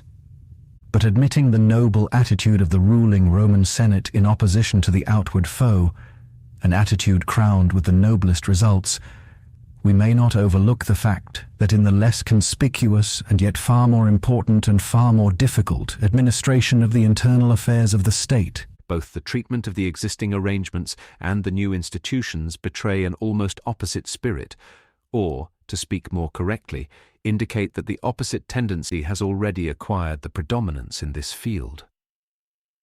Decline in the administration. In relation, first of all, to the individual burgess, the government was no longer what it had been. The term magistrate meant a man who was more than other men, and if he was the servant of the community, he was for that very reason the master of every burgess. But the tightness of the rein was now visibly relaxed. Where coteries and canvassing flourish as they did in the Rome of that age, men are chary of forfeiting the reciprocal services of their fellows, or the favour of the multitude by stern words and impartial discharge of official duty. If now and then magistrates appeared who displayed the gravity and the sternness of the olden time, they were ordinarily, like Cotta and Cato, new men who had not sprung from the bosom of the ruling class. It was already something singular when Paulus, who had been named commander-in-chief against Perseus, instead of tendering his thanks in the usual manner to the burgesses, declared to them that he presumed they had chosen him as general because they accounted him the most capable of command, and requested them accordingly not to help him to command, but to be silent and obey. As to military discipline and administration of justice, the supremacy and hegemony of Rome in the territories of the Mediterranean rested not least on the strictness of her military discipline and her administration of justice. Undoubtedly, she was still, on the whole, at that time infinitely superior in these respects to the Hellenic, Phoenician, and Oriental states, which were without exception thoroughly disorganized. Nevertheless, grave abuses were already occurring in Rome. We have previously pointed out how the wretched character of the commanders-in-chief, and that not merely in the case of demagogues chosen perhaps by the opposition, like Gaius Flaminius and Gaius Varro, but of men who were good aristocrats, had already in the Third Macedonian War imperiled the weal of the state. And the mode in which justice was occasionally administered is shown by the scene in the camp of the consul Lucius Quinctius Flaminius at Placentia. To compensate a favourite youth for the gladiatorial games of the capital, which through his attendance on the consul he had missed the opportunity of seeing, that great lord had ordered a boyan of rank who had taken refuge in the Roman camp to be summoned, and had killed him at a banquet with his own hand. Still worse than the occurrence itself, to which various parallels might be adduced, was the fact that the perpetrator was not brought to trial. And not only so, but when the censor Cato on account of it erased his name from the roll of the Senate, his fellow senators invited the expelled to resume his senatorial stall in the theatre. He was, no doubt, the brother of the liberator of the Greeks and one of the most powerful coterie leaders in the Senate. As to the management of finances, the financial system of the Roman community also retrograded rather than advanced during this epoch.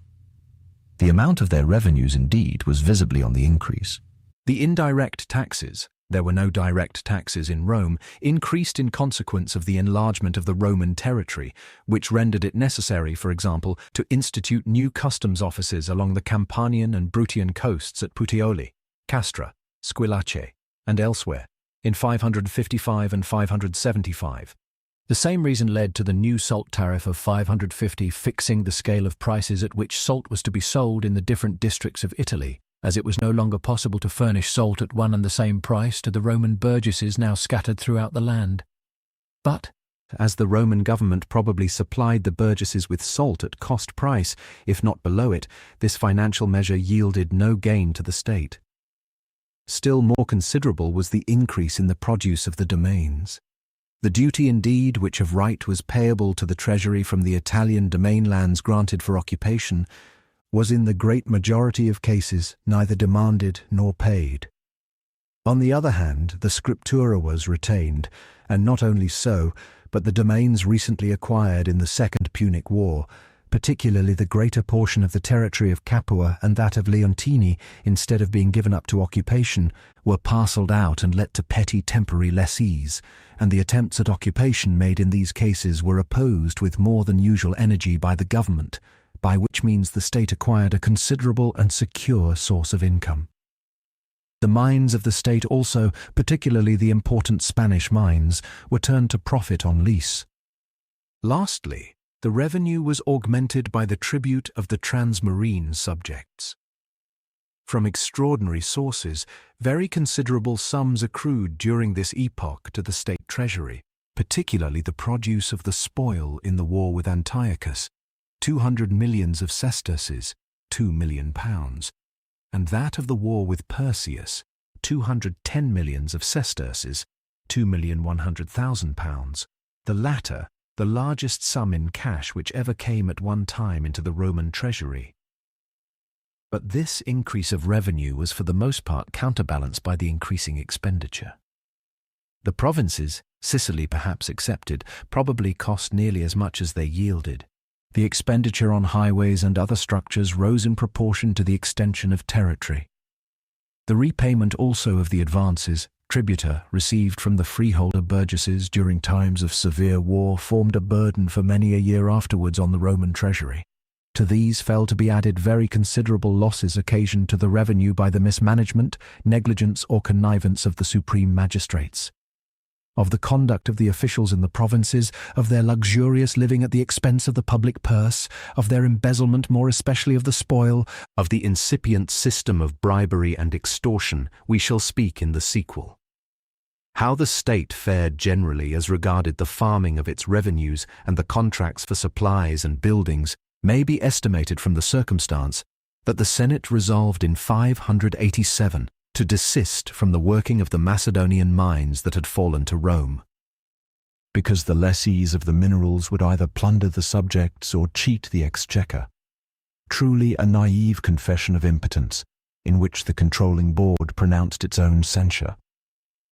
Not only was the duty from the occupied domain land allowed tacitly to fall into abeyance, as has been already mentioned, but private buildings in the capital and elsewhere were suffered to encroach on ground which was public property, and the water from the public aqueducts was diverted to private purposes. Great dissatisfaction was created on one occasion when a censor took serious steps against such trespassers, and compelled them either to desist from the separate use of the public property or to pay the legal rate for the ground and water. The conscience of the Romans, otherwise in economic matters so scrupulous, showed, so far as the community was concerned, a remarkable laxity.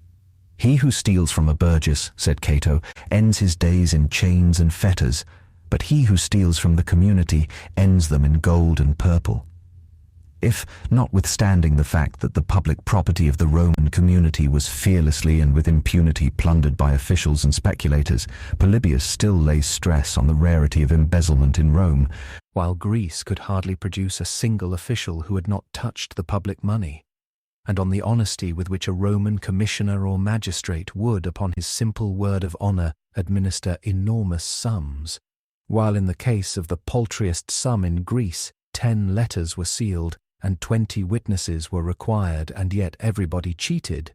This merely implies that social and economic demoralization had advanced much further in Greece than in Rome, and in particular that direct and palpable peculation was not as yet so flourishing in the one case as in the other. The general financial result is most clearly exhibited to us by the state of the public buildings, and by the amount of cash in the treasury. We find in times of peace a fifth, in times of war a tenth of the revenues expended on public buildings, which, in the circumstances, does not seem to have been a very copious outlay.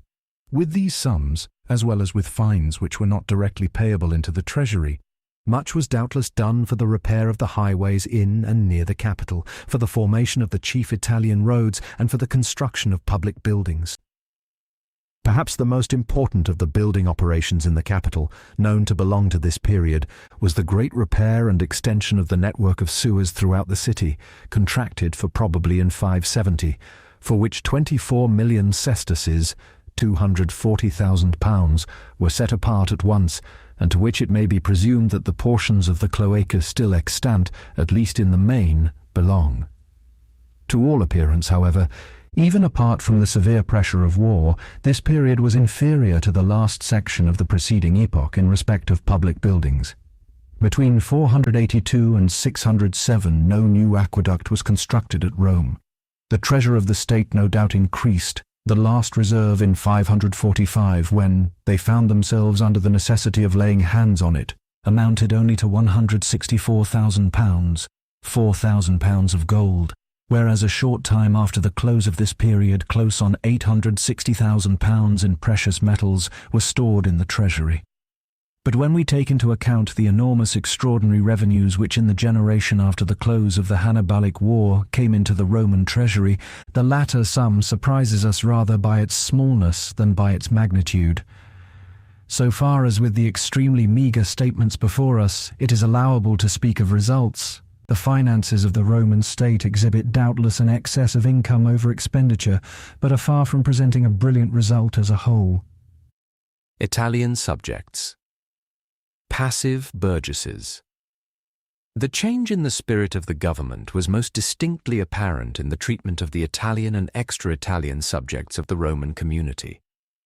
Formerly there had been distinguished in Italy the ordinary and the Latin, allied communities, the Roman burgesses, sine suffragio, and the Roman burgesses with the full franchise. Of these four classes, the third was in the course of this period almost completely set aside, inasmuch as the course which had been earlier taken with the communities of passive burgesses in Latium and Sabina was now applied also to those of the former Volscian territory, and these gradually, the last perhaps being in the year 566 Arpinum, Fundi, and Formiae, obtained full burgess rights. In Campania, Capua, along with a number of minor communities in the neighbourhood, was broken up in consequence of its revolt from Rome in the Hannibalic War. Although some few communities, such as Velitrae in the Volscian territory, Teanum and Cumae in Campania, may have remained on their earlier legal footing, yet, looking at the matter in the main, this franchise of a passive character may be held as now superseded. Deditiki. On the other hand, there emerged a new class in a position of peculiar inferiority, without communal freedom and the right to carry arms, and in part treated almost like public slaves, peregrini dediticii, to which in particular the members of the former Campanian, southern Pisantine and Bruttian communities that had been in alliance with Hannibal belonged. To these were added the Celtic tribes tolerated on the south side of the Alps, whose position in relation to the Italian Confederacy is indeed only known imperfectly, but is sufficiently characterized as inferior by the clause embodied in their treaties of alliance with Rome, that no member of these communities should ever be allowed to acquire Roman citizenship. Allies. The position of the non-Latin allies had, as we have mentioned before, undergone a change greatly to their disadvantage in consequence of the Hannibalic War. Only a few communities in this category, such as Neapolis, Nola, Rhegium, and Heraclea, had during all the vicissitudes of that war remained steadfastly on the Roman side, and therefore retained their former rights as allies unaltered. By far the greater portion were obliged in consequence of having changed sides to acquiesce in a revision of the existing treaties to their disadvantage. The reduced position of the non-Latin allies is attested by the emigration from their communities into the Latin, when in 577 the Samnites and Paulinians applied to the Senate for a reduction of their contingents. Their request was based on the ground that during late years 4,000 Samnite and Paulinian families had migrated to the Latin colony of Fregellae.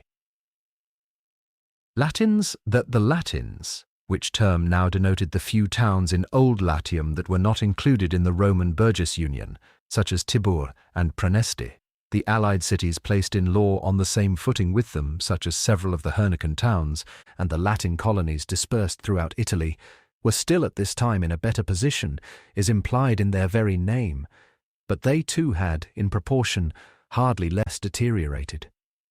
The burdens imposed on them were unjustly increased, and the pressure of military service was more and more devolved from the burgesses upon them and the other Italian allies. For instance, in 536, nearly twice as many of the allies were called out as of the burgesses. After the end of the Hannibalic War, all the burgesses received their discharge, but not all the allies. The latter were chiefly employed for garrison duty and for the odious service in Spain. In the triumphal largesse of 577, the allies received not as formerly an equal share with the burgesses, but only the half, so that amidst the unrestrained rejoicing of that soldiers' carnival the divisions thus treated as inferior followed the chariot of victory in sullen silence. In the assignations of land in northern Italy the burgesses received 10 jugera of arable land each, the non-burgesses 3 jugeraeach. The unlimited liberty of migration had already at an earlier period been taken from the Latin communities, and migration to Rome was only allowed to them in the event of their leaving behind children of their own and a portion of their estate in the community which had been their home. But these burdensome requirements were in various ways evaded or transgressed, and the crowding of the burgesses of Latin townships to Rome and the complaints of their magistrates as to the increasing depopulation of the cities and the impossibility under such circumstances of furnishing the fixed contingent led the Roman government to institute police ejections from the capital on a large scale. The measure might be unavoidable, but it was none the less severely felt. Moreover, the towns laid out by Rome in the interior of Italy began towards the close of this period to receive instead of Latin rights the full franchise, which previously had only been given to the maritime colonies, and the enlargement of the Latin body by the accession of new communities, which hitherto had gone on so regularly, thus came to an end. Aquileia, the establishment of which began in 571, was the latest of the Italian colonies of Rome that received Latin rights. The full franchise was given to the colonies, sent forth nearly at the same time, of Potentia, Pisorum, Mutina, Parma, and Luna. The reason for this evidently lay in the decline of the Latin as compared with the Roman franchise. The colonists conducted to the new settlements were always, and now more than ever, chosen in preponderating number from the Roman burgesses, and even among the poorer portion of these there was a lack of people willing, for the sake even of acquiring considerable material advantages, to exchange their rights as burgesses for those of the Latin franchise. Roman franchise. More difficult of acquisition. Lastly, in the case of non-burgesses, communities as well as individuals, admission to the Roman franchise was almost completely foreclosed. The earlier course incorporating the subject communities in that of Rome had been dropped about 400, that the Roman burgess body might not be too much decentralized by its undue extension, and therefore communities of half-burgesses were instituted. Now the centralization of the community was abandoned, partly through the admission of the half-burgess communities to the full franchise, partly through the accession of numerous more remote burgess colonies to its ranks, but the older system of incorporation was not resumed with reference to the allied communities. It cannot be shown that after the complete subjugation of Italy, even a single Italian community exchanged its position as an ally for the Roman franchise. Probably none after that date in reality acquired it. Even the transition of individual Italians to the Roman franchise was confined almost solely to the case of magistrates of the Latin communities, and, by special favour, of individual non-burgesses admitted to share it at the founding of burgess colonies. It cannot be denied that these changes, de facto and de jure, the relations of the Italian subjects, exhibit at least an intimate connection and consistency. The situation of the subject classes was throughout deteriorated in proportion to the gradations previously subsisting, and, while the government had formerly endeavoured to soften the distinctions and to provide means of transition from one to another, now the intermediate links were everywhere set aside, and the connecting bridges were broken down. As within the Roman burgess body, the ruling class separated itself from the people, uniformly withdrew from public burdens, and uniformly took for itself the honours and advantages, so the burgesses in their turn asserted their distinction from the Italian confederacy and excluded it more and more from the joint enjoyment of rule, while transferring to it a double or triple share in the common burdens. As the nobility, in relation to the plebeians, returned to the close exclusiveness of the declining patriciate, so did the burgesses in relation to the non-burgesses. The plebeiate, which had become great through the liberality of its institutions, now wrapped itself up in the rigid maxims of patricianism. The abolition of the passive burgesses cannot in itself be censured, and so far as concerned the motive which led to it, belongs presumably to another connection to be discussed afterwards. But through its abolition, an intermediate link was lost. Far more fraught with peril, however, was the disappearance of the distinction between the Latin and the other Italian communities. The privileged position of the Latin nation within Italy was the foundation of the Roman power. That foundation gave way when the Latin towns began to feel that they were no longer privileged partakers in the dominion of the powerful cognate community, but substantially subjects of Rome like the rest. and when all the Italians began to find their position equally intolerable. It is true that there were still distinctions. The Bruttians and their companions in misery were already treated exactly like slaves and conducted themselves accordingly, deserting, for instance, from the fleet in which they served as galley slaves whenever they could, and gladly taking service against Rome, and the Celtic, and above all the transmarine, subjects formed by the side of the Italians, a class still more oppressed and intentionally abandoned by the government to contempt and maltreatment at the hands of the Italians. But such distinctions, while implying a gradation of classes among the subjects, could not withal afford even a remote compensation for the earlier contrast between the cognate and the alien Italian subjects. A profound dissatisfaction prevailed through the whole Italian confederacy, and fear alone prevented it from finding loud expression. The proposal made in the Senate after the battle at Cannae to give the Roman franchise and a seat in the Senate to 2 men from each Latin community was made at an unseasonable time and was rightly rejected. But it shows the apprehension with which men in the ruling community even then viewed the relations between Latium and Rome. Had a second Hannibal now carried the war to Italy, it may be doubted whether he would have again been thwarted by the steadfast resistance of the Latin name to a foreign domination. The provinces. But by far the most important institution which this epoch introduced into the Roman Commonwealth, and that at the same time which involved the most decided and fatal deviation from the course hitherto pursued, was the new provincial magistracies. The earlier state law of Rome knew nothing of tributary subjects. The conquered communities were either sold into slavery or merged in the Roman Commonwealth, or lastly, admitted to an alliance which secured to them at least communal independence and freedom from taxation. But the Carthaginian possessions in Sicily, Sardinia, and Spain, as well as the kingdom of Hiero, had paid tribute and rent to their former masters. If Rome was desirous of retaining these possessions at all, it was in the judgment of the short-sighted the most judicious and undoubtedly the most convenient course to administer the new territories entirely in accordance with the rules heretofore observed. Accordingly, the Romans simply retained the Carthagino-Hieronic provincial constitution and organized in accordance with it those provinces also, such as hither Spain, which they wrested from the barbarians. It was the shirt of Nessus, which they inherited from the enemy. Beyond doubt, at first, the Roman government intended, in imposing taxes on their subjects, not strictly to enrich themselves, but only to cover the cost of administration and defense. But they already deviated from this course when they made Macedonia and Illyria tributary without undertaking the government or the guardianship of the frontier there. The fact, however, that they still maintained moderation in the imposition of burdens was of little consequence, as compared with the conversion of their sovereignty into a right-yielding profit at all. The fall was the same, whether a single apple was taken or the tree was plundered. Position of the governor's punishment followed in the steps of wrong.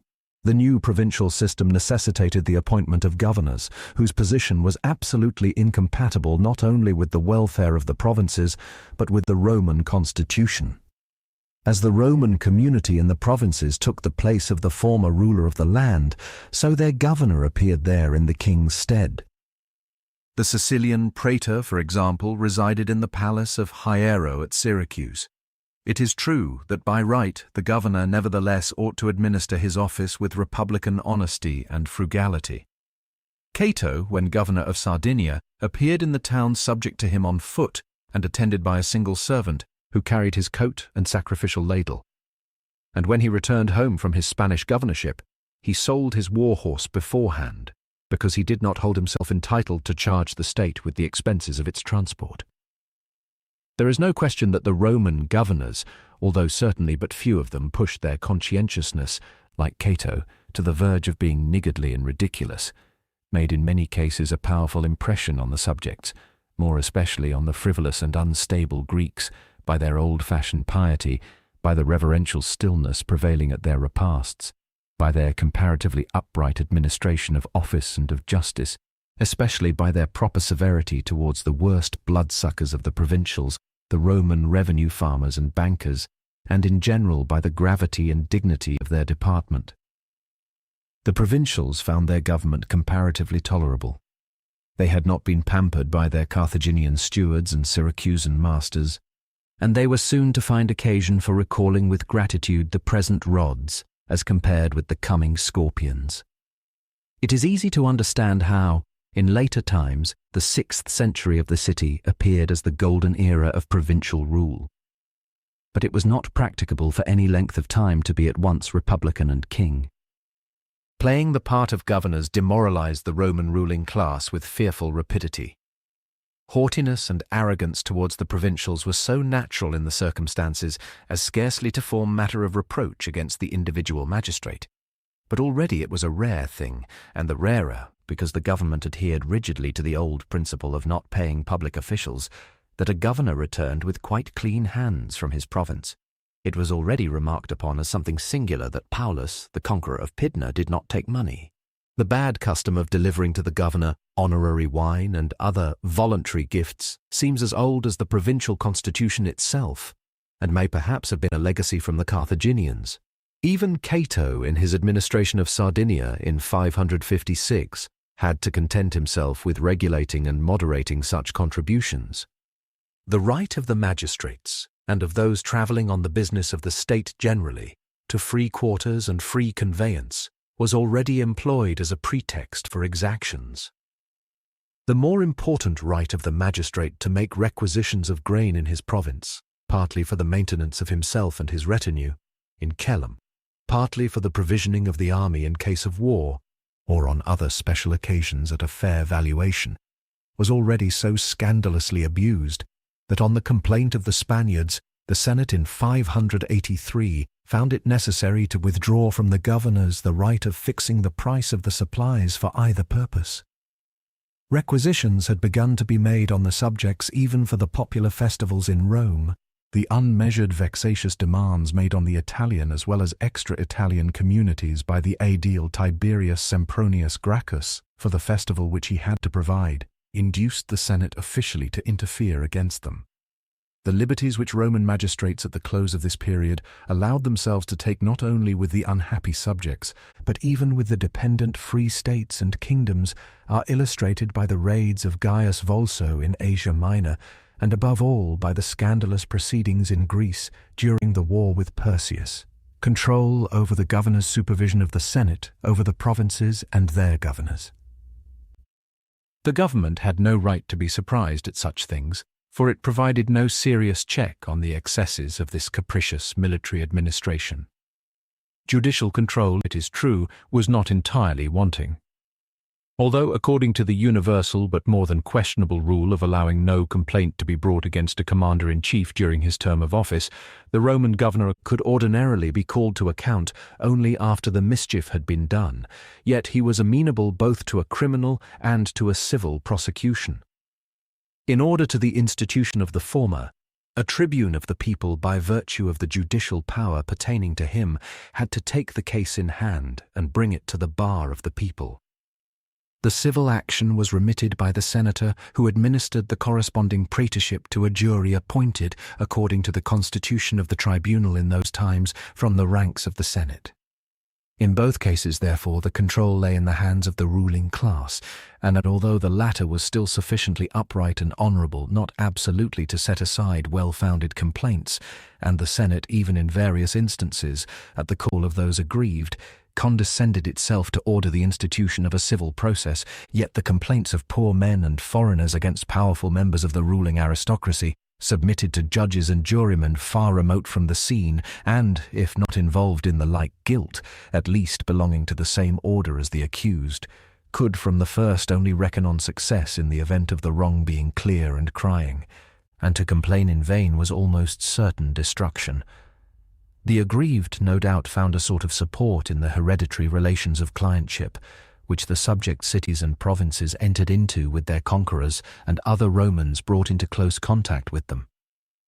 The Spanish governors felt that no one could with impunity maltreat clients of Cato, and the circumstance that the representatives of the three nations conquered by Paulus, the Spaniards, Ligurians, and Macedonians, would not forgo the privilege of carrying his bier to the funeral pile, was the noblest dirge in honour of that noble man. But not only did this special protection give the Greeks opportunity to display in Rome all their talent for abasing themselves in presence of their masters, and to demoralize even those masters by their ready civility, the decrees of the Syracusans in honor of Marcellus, after he had destroyed and plundered their city, and they had complained of his conduct in these respects to the Senate in vain, form one of the most scandalous pages in the far from honorable annals of Syracuse. But in connection with the already dangerous family politics, this patronage on the part of great houses had also its politically perilous side. In this way, the result perhaps was that the Roman magistrates in some degree feared the gods and the Senate, and for the most part were moderate in their plundering. But they plundered withal, and did so with impunity, if they but observed such moderation. The mischievous rule became established, that in the case of minor exactions and moderate violence, the Roman magistrate acted in some measure within his sphere, and was in law exempt from punishment, so that those who were aggrieved had to keep silence. And from this rule, succeeding ages did not fail to draw the fatal consequences. Nevertheless, even though the tribunals had been as strict as they were lax, the liability to a judicial reckoning could only check the worst evils. The true security for a good administration lay in a strict and uniform supervision by the supreme administrative authority, and this the Senate utterly failed to provide. It was in this respect that the laxity and helplessness of the collegiate government became earliest apparent. By right, the governors ought to have been subjected to an oversight far more strict and more special than had sufficed for the administration of Italian municipal affairs. And now, when the empire embraced great transmarine territories, the arrangements through which the government preserved to itself the supervision of the whole ought to have undergone a corresponding expansion. In both respects, the reverse was the case. The governors ruled virtually as sovereign, and the most important of the institutions serving for the latter purpose, the census of the empire, was extended to Sicily alone, not to any of the provinces subsequently acquired. This emancipation of the supreme administrative officials from the central authority was more than hazardous. The Roman governor, placed at the head of the armies of the state and in possession of considerable financial resources, subject to but a lax judicial control and practically independent of the supreme administration, and impelled by a sort of necessity to separate the interest of himself and of the people whom he governed from that of the Roman community, and to treat them as conflicting, far more resembled a Persian satrap than one of the commissioners of the Roman Senate at the time of the Samnite Wars. The man, moreover, who had just conducted a legalized military tyranny abroad, could with difficulty find his way back to the common civic level, which distinguished between those who commanded and those who obeyed, but not between masters and slaves. Even the government felt that their two fundamental principles, equality within the aristocracy and the subordination of the power of the magistrates to the senatorial college, began in this instance to give way in their hands. The aversion of the government to the acquisition of new provinces and to the whole provincial system, the institution of the provincial quaestorships, which were intended to take at least the financial power out of the hands of the governors, and the abolition of the arrangement, in itself so judicious, for a longer tenure of such offices, very clearly evinced the anxiety felt by the more far-seeing of the Roman statesmen as to the fruits of the seed thus sown. But diagnosis is not cure. The internal government of the nobility continued to follow the direction once given to it, and the decay of the administration and of the financial system, paving the way for future revolutions and usurpations, steadily pursued its course, if not unnoticed, yet unchecked, the opposition. If the new nobility was less sharply defined than the old aristocracy of the clans, and if the encroachment on the other burgesses as respected the joint enjoyment of political rights was in the one case de jure, in the other only de facto, the second form of inferiority was for that very reason worse to bear and worse to throw off than the first. Attempts to throw it off were, as a matter of course, not wanting. The opposition rested on the support of the public assembly, as the nobility did on the Senate. In order to understand the opposition, we must first describe the Roman burgess body during this period as regards its spirit and its position in the Commonwealth. Character of the Roman burgess body. Whatever could be demanded of an assembly of burgesses like the Roman, which was not the moving spring but the firm foundation of the whole machinery, a sure perception of the common good, a sagacious deference towards the right leader, a steadfast spirit in prosperous and evil days, and above all, the capacity of sacrificing the individual for the general welfare and the comfort of the present for the advantage of the future. All these qualities the Roman community exhibited in so high a degree that, when we look to its conduct as a whole, all censure is lost in reverent admiration. Even now, good sense and discretion still thoroughly predominated. The whole conduct of the burgesses with reference to the government as well as to the opposition shows quite clearly that the same mighty patriotism before which even the genius of Hannibal had to quit the field prevailed also in the Roman comitia. No doubt they often erred, but their errors originated not in the mischievous impulses of a rabble, but in the narrow views of burgesses and farmers. The machinery, however, by means of which the burgesses intervened in the course of public affairs became certainly more and more unwieldy, and the circumstances in which they were placed through their own great deeds far outgrew their power to deal with them. We have already stated that in the course of this epoch most of the former communities of passive burgesses, as well as a considerable number of newly established colonies, received the full Roman franchise.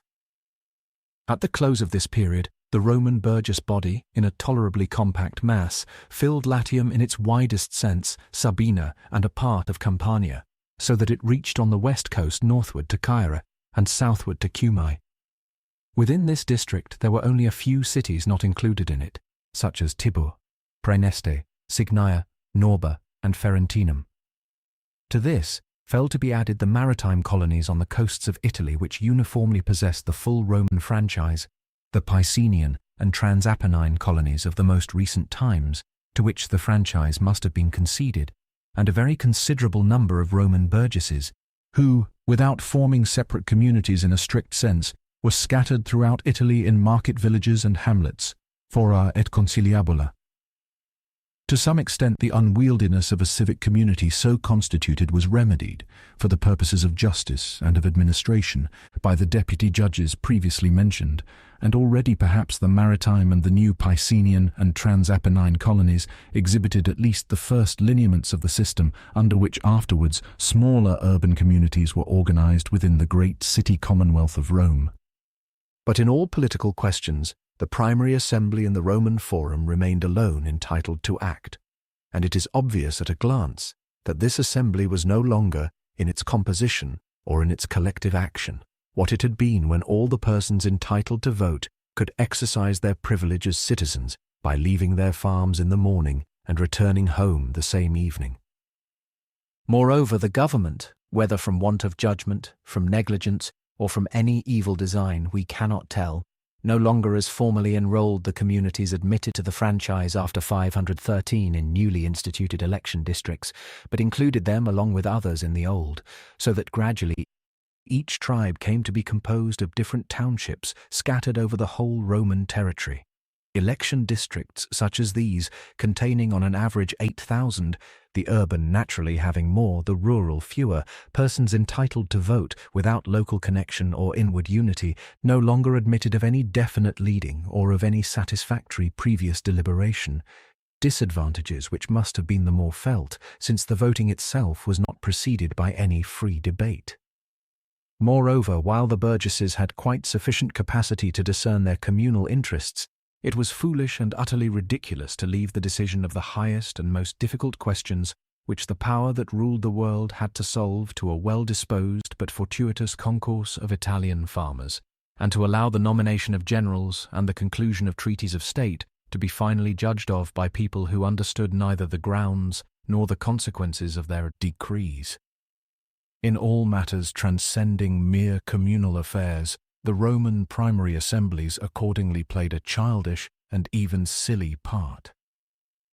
As a rule, the people stood and gave assent to all proposals, and when in exceptional instances they of their own impulse refused assent, as on occasion of the declaration of war against Macedonia in 554, the policy of the marketplace certainly made a pitiful opposition, and with a pitiful issue, to the policy of the state. Rise of a city rabble. At length, the rabble of clients assumed a position, formally of equality, and often even, practically, of superiority, alongside of the class of independent burgesses. The institutions out of which it sprang were of great antiquity. From time immemorial, the Roman of quality exercised a sort of government over his freedmen and dependents, and was consulted by them in all their more important affairs. A client, for instance, was careful not to give his children in marriage without having obtained the consent of his patron, and very often the latter directly arranged the match. But as the aristocracy became converted into a special ruling class, concentrating in its hands not only power but also wealth, the clients became parasites and beggars, and the new adherents of the rich undermined outwardly and inwardly the burgess class. The aristocracy not only tolerated this sort of clientship, but worked it financially and politically for their own advantage. Thus, for instance, the old penny collections, which hitherto had taken place chiefly for religious purposes and at the burial of men of merit, were now employed by lords of high standing, for the first time by Lucius Scipio in 568, on occasion of a popular festival which he had in contemplation, for the purpose of levying on extraordinary occasions a contribution from the public. Presents were specially placed under legal restriction in 550, because the senators began under that name to take regular tribute from their clients. But the retinue of clients was above all serviceable to the ruling class as a means of commanding the comitia, and the issue of the elections shows clearly how powerfully the dependent rabble already at this epoch competed with the independent middle class. The very rapid increase of the rabble in the capital particularly, which is thus presupposed, is also demonstrable otherwise. The increasing number and importance of the freedmen are shown by the very serious discussions that arose in the previous century, and were continued during the present, as to their right to vote in the public assemblies, and by the remarkable resolution adopted by the Senate during the Hannibalic War to admit honourable freedwomen to a participation in the public collections, and to grant to the legitimate children of manumitted fathers the insignia hitherto belonging only to the children of the freeborn. The majority of the Hellenes and Orientals who settled in Rome were probably little better than the freedmen, for national civility clung as indelibly to the former as legal civility to the latter. Systematic corruption of the multitude. Distributions of grain. But not only did these natural causes cooperate to produce a metropolitan rabble, neither the nobility nor the demagogues, moreover, can be acquitted from the reproach of having systematically nursed its growth, and of having undermined, so far as in them lay, the old public spirit by flattery of the people and things still worse. The electors as a body were still too respectable to admit of direct electoral corruption showing itself on a great scale. But the favour of those entitled to vote was indirectly courted by methods far from commendable. The old obligation of the magistrates, particularly of the aediles, to see that corn could be procured at a moderate price and to superintend the games, began to degenerate into the state of things which at length gave rise to the horrible cry of the city populace under the empire, "Bread for nothing and games for ever." Large supplies of grain, sither placed by the provincial governors at the disposal of the Roman market officials, or delivered at Rome free of cost by the provinces themselves for the purpose of procuring favour with particular Roman magistrates, enabled the aediles, from the middle of the 6th century, to furnish grain to the population of the capital at very low prices. It was no wonder, Cato considered, that the burgesses no longer listened to good advice. The belly, forsooth, had no ears. Festivals, popular amusements increased to an alarming extent. For 500 years the community had been content with one festival in the year, and with one circus. The first Roman demagogue by profession, Gaius Flaminius, added a second festival and a second circus, and by these institutions, the tendency of which is sufficiently indicated by the very name of the new festival, the plebeian games. He probably purchased the permission to give battle at the Trasimene lake. When the path was once opened, the evil made rapid progress. The festival in honor of Ceres, the goddess who protected the plebeian order, must have been but little, if at all, later than the plebeian games. On the suggestion of the Sibylline and Marcian prophecies, moreover, a fourth festival was added in 542 in honor of Apollo, and a fifth in 550 in honor of the Great Mother, recently transplanted from Phrygia to Rome. These were the severe years of the Hannibalic War. On the first celebration of the Games of Apollo, the burgesses were summoned from the circus itself to arms. The superstitious fear peculiar to Italy was feverishly excited, and persons were not wanting who took advantage of the opportunity to circulate Sibylline and prophetic oracles, and to recommend themselves to the multitude through their contents and advocacy. We can scarcely blame the government, which was obliged to call for so enormous sacrifices from the burgesses for yielding in such matters. But what was once conceded had to be continued. Indeed, even in more peaceful times there was added another festival, although of minor importance, the Games in honor of Flora. The cost of these new festal amusements was defrayed by the magistrates entrusted with the providing of the respective festivals from their own means. Thus, the curule aediles had, over and above the old national festival, those of the Mother of the Gods and of Flora. The plebeian aediles had the plebeian festival and that of Ceres, and the urban praetor the Apollinarian games. Those who sanctioned the new festivals perhaps excused themselves in their own eyes by the reflection that they were not at any rate a burden on the public purse. But it would have been in reality far less injurious to burden the public budget with a number of useless expenses than to allow the providing of an amusement for the people to become practically a qualification for holding the highest office in the state. The future candidates for the consulship soon entered into a mutual rivalry in their expenditure on these games, which incredibly increased their cost. And, as may well be conceived, it did no harm if the consul expectant gave, over and above this, as it were legal contribution, a voluntary performance, minus munus, a gladiatorial show at his own expense for the public benefit. The splendor of the games became gradually the standard by which the electors measured the fitness of the candidates for the consulship. The nobility had, in truth, to pay dear for their honors. A gladiatorial show on a respectable scale cost 720,000 sesterces, £7,200, but they paid willingly, since by this means they absolutely precluded men who were not wealthy from a political career, squandering of the spoil. Corruption, however, was not restricted to the forum. It was transferred even to the camp. The old Burgess militia had reckoned themselves fortunate when they brought home a compensation for the toil of war and, in the event of success, a trifling gift as a memorial of victory. The new generals, with Scipio Africanus at their head, lavishly scattered amongst their troops the money of Rome as well as the proceeds of the spoil. It was on this point that Cato quarrelled with Scipio during the last campaigns against Hannibal in Africa. The veterans from the Second Macedonian War and that waged in Asia Minor already returned home throughout as wealthy men.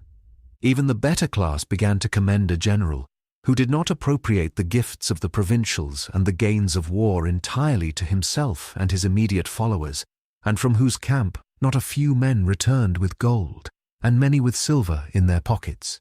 Men began to forget that the movable spoil was the property of the state. When Lucius Paulus again dealt with it in the old mode, his own soldiers, especially the volunteers who had been allured in numbers by the prospect of rich plunder, fell little short of refusing to the victor of Pydna by popular decree the honor of a triumph, an honor which they already threw away on everyone who had subjugated 3 Ligurian villages. Decline of warlike spirit. How much the military discipline and the martial spirit of the burgesses suffered from this conversion of war into a traffic in plunder may be traced in the campaigns against Perseus, and the spread of cowardice was manifested in a way almost scandalous during the insignificant Istrian War in 576. On occasion of a trifling skirmish magnified by rumor to gigantic dimensions, the land army and the naval force of the Romans, and even the Italians, ran off homeward, and Cato found it necessary to address a special reproof to his countrymen for their cowardice. In this, too, the youth of quality took precedence. Already during the Hannibalic War, the censors found occasion to visit with severe penalties the remissness of those who were liable to military service under the equestrian census. Towards the close of this period, 574, a decree of the people prescribed evidence of 10 years' service as a qualification for holding any public magistracy, with a view to compel the sons of the nobility to enter the army. Title hunting. But perhaps nothing so clearly evinces the decay of genuine pride and genuine honour in high and low alike as the hunting after insignia and titles which appeared under different forms of expression, but with substantial identity of character among all ranks and classes.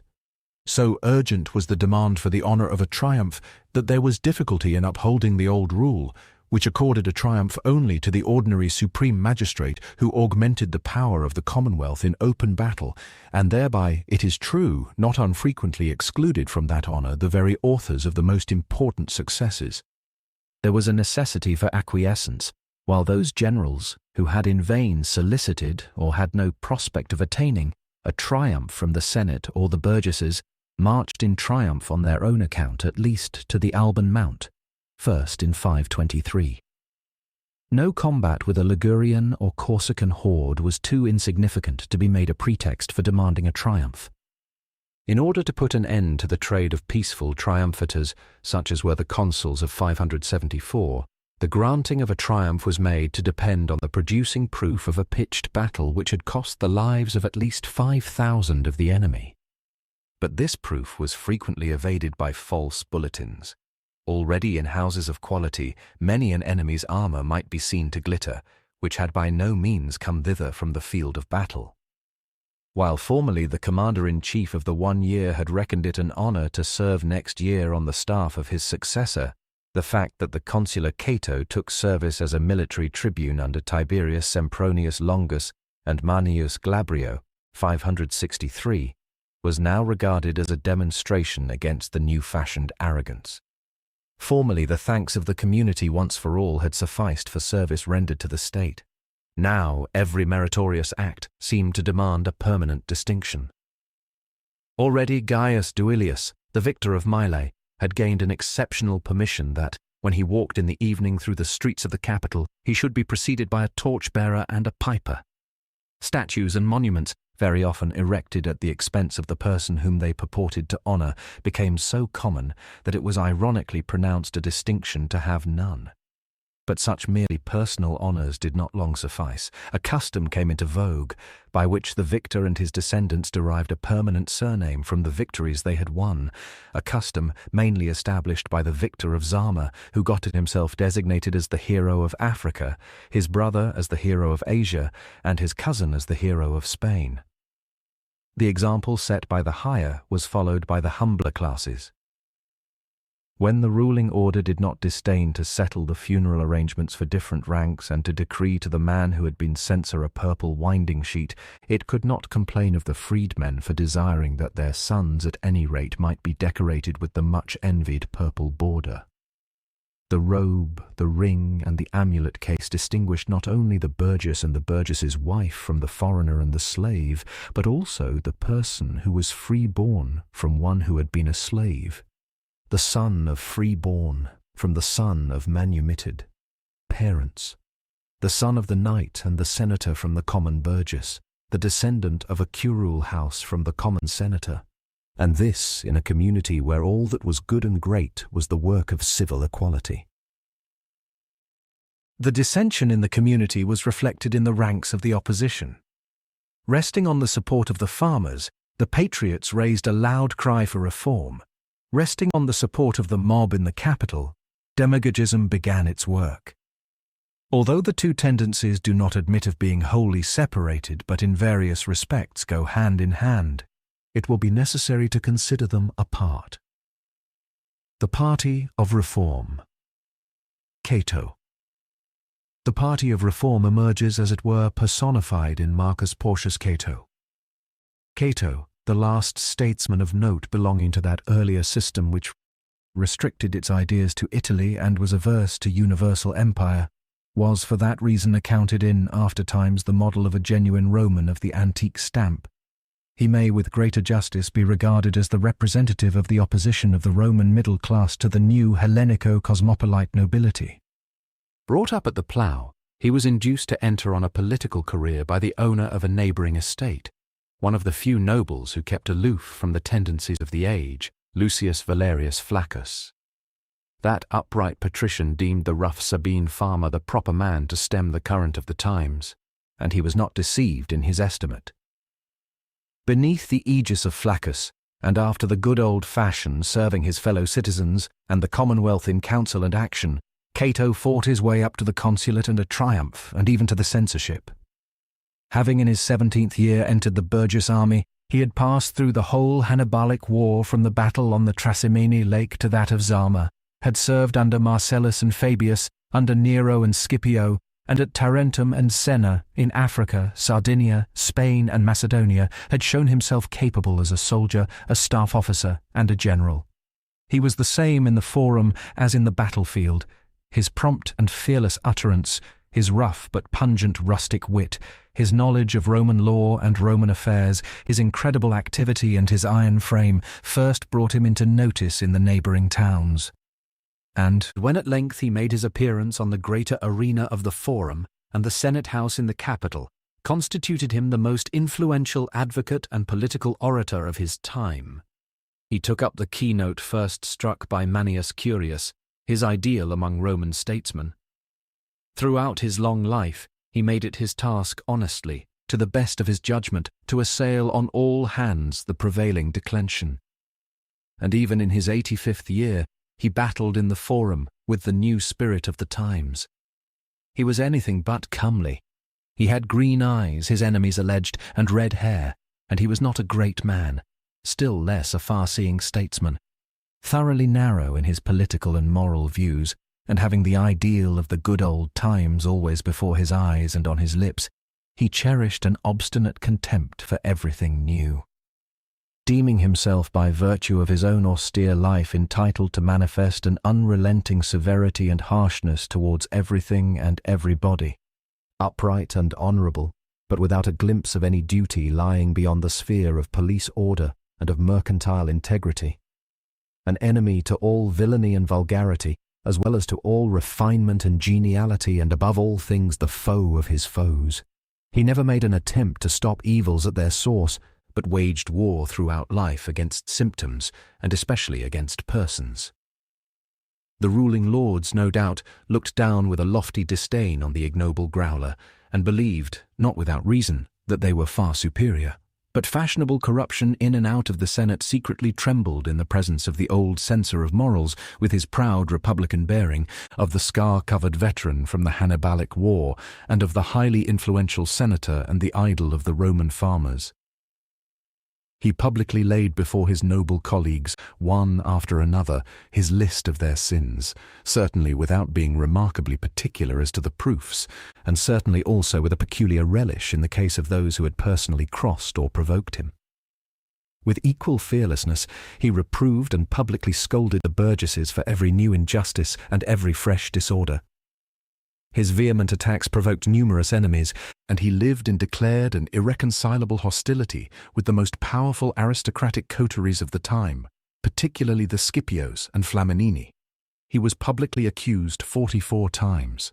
But the farmers, and it is a significant indication how powerful still in the Roman middle class was the spirit which had enabled them to survive the day of Cannae, never allowed the unsparing champion of reform to lack the support of their votes. Indeed, when in 570 Cato and his like-minded patrician colleague Lucius Flaccus solicited the censorship, and announced beforehand that it was their intention when in that office to undertake a vigorous purification of the burgess body through all its ranks, the two men so greatly dreaded were elected by the burgesses notwithstanding all the exertions of the nobility, and the latter were obliged to submit while the great purgation actually took place and erased, among others, the brother of Africanus from the roll of the Equites, and the brother of the deliverer of the Greeks from the roll of the Senate. Police reform.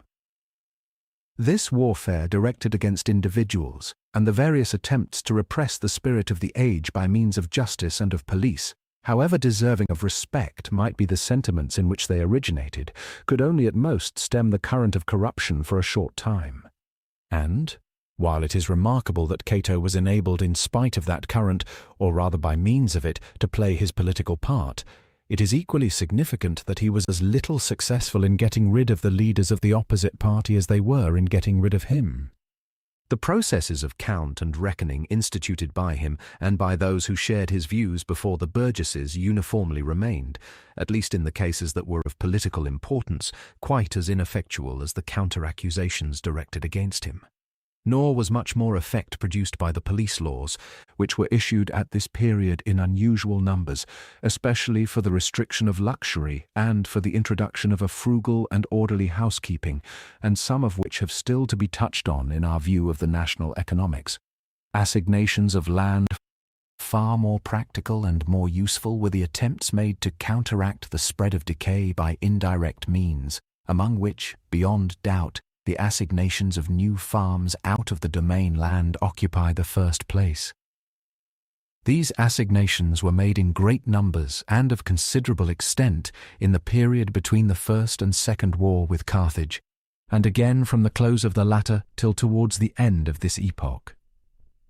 The most important of them were the distribution of the Picenian possessions by Gaius Flaminius in 522, the foundation of 8 new maritime colonies in 560, and above all, the comprehensive colonization of the district between the Apennines and the Po by the establishment of the Latin colonies of Placentia, Cremona, Bononia, and Aquileia, and of the Burgess colonies, Potentia, Pisorum, Mutina, Parma, and Luna, in the years 536 and 565 to 577. By far the greater part of these highly beneficial foundations may be ascribed to the reforming party. Cato and those who shared his opinions demanded such measures, pointing on the one hand to the devastation of Italy by the Hannibalic War and the alarming diminution of the farms and of the free Italian population generally, and on the other to the widely extended possessions of the nobles, occupied along with, and similarly to, property of their own, in Cisalpine Gaul, in Samnium, and in the Apulian and Bruttian districts.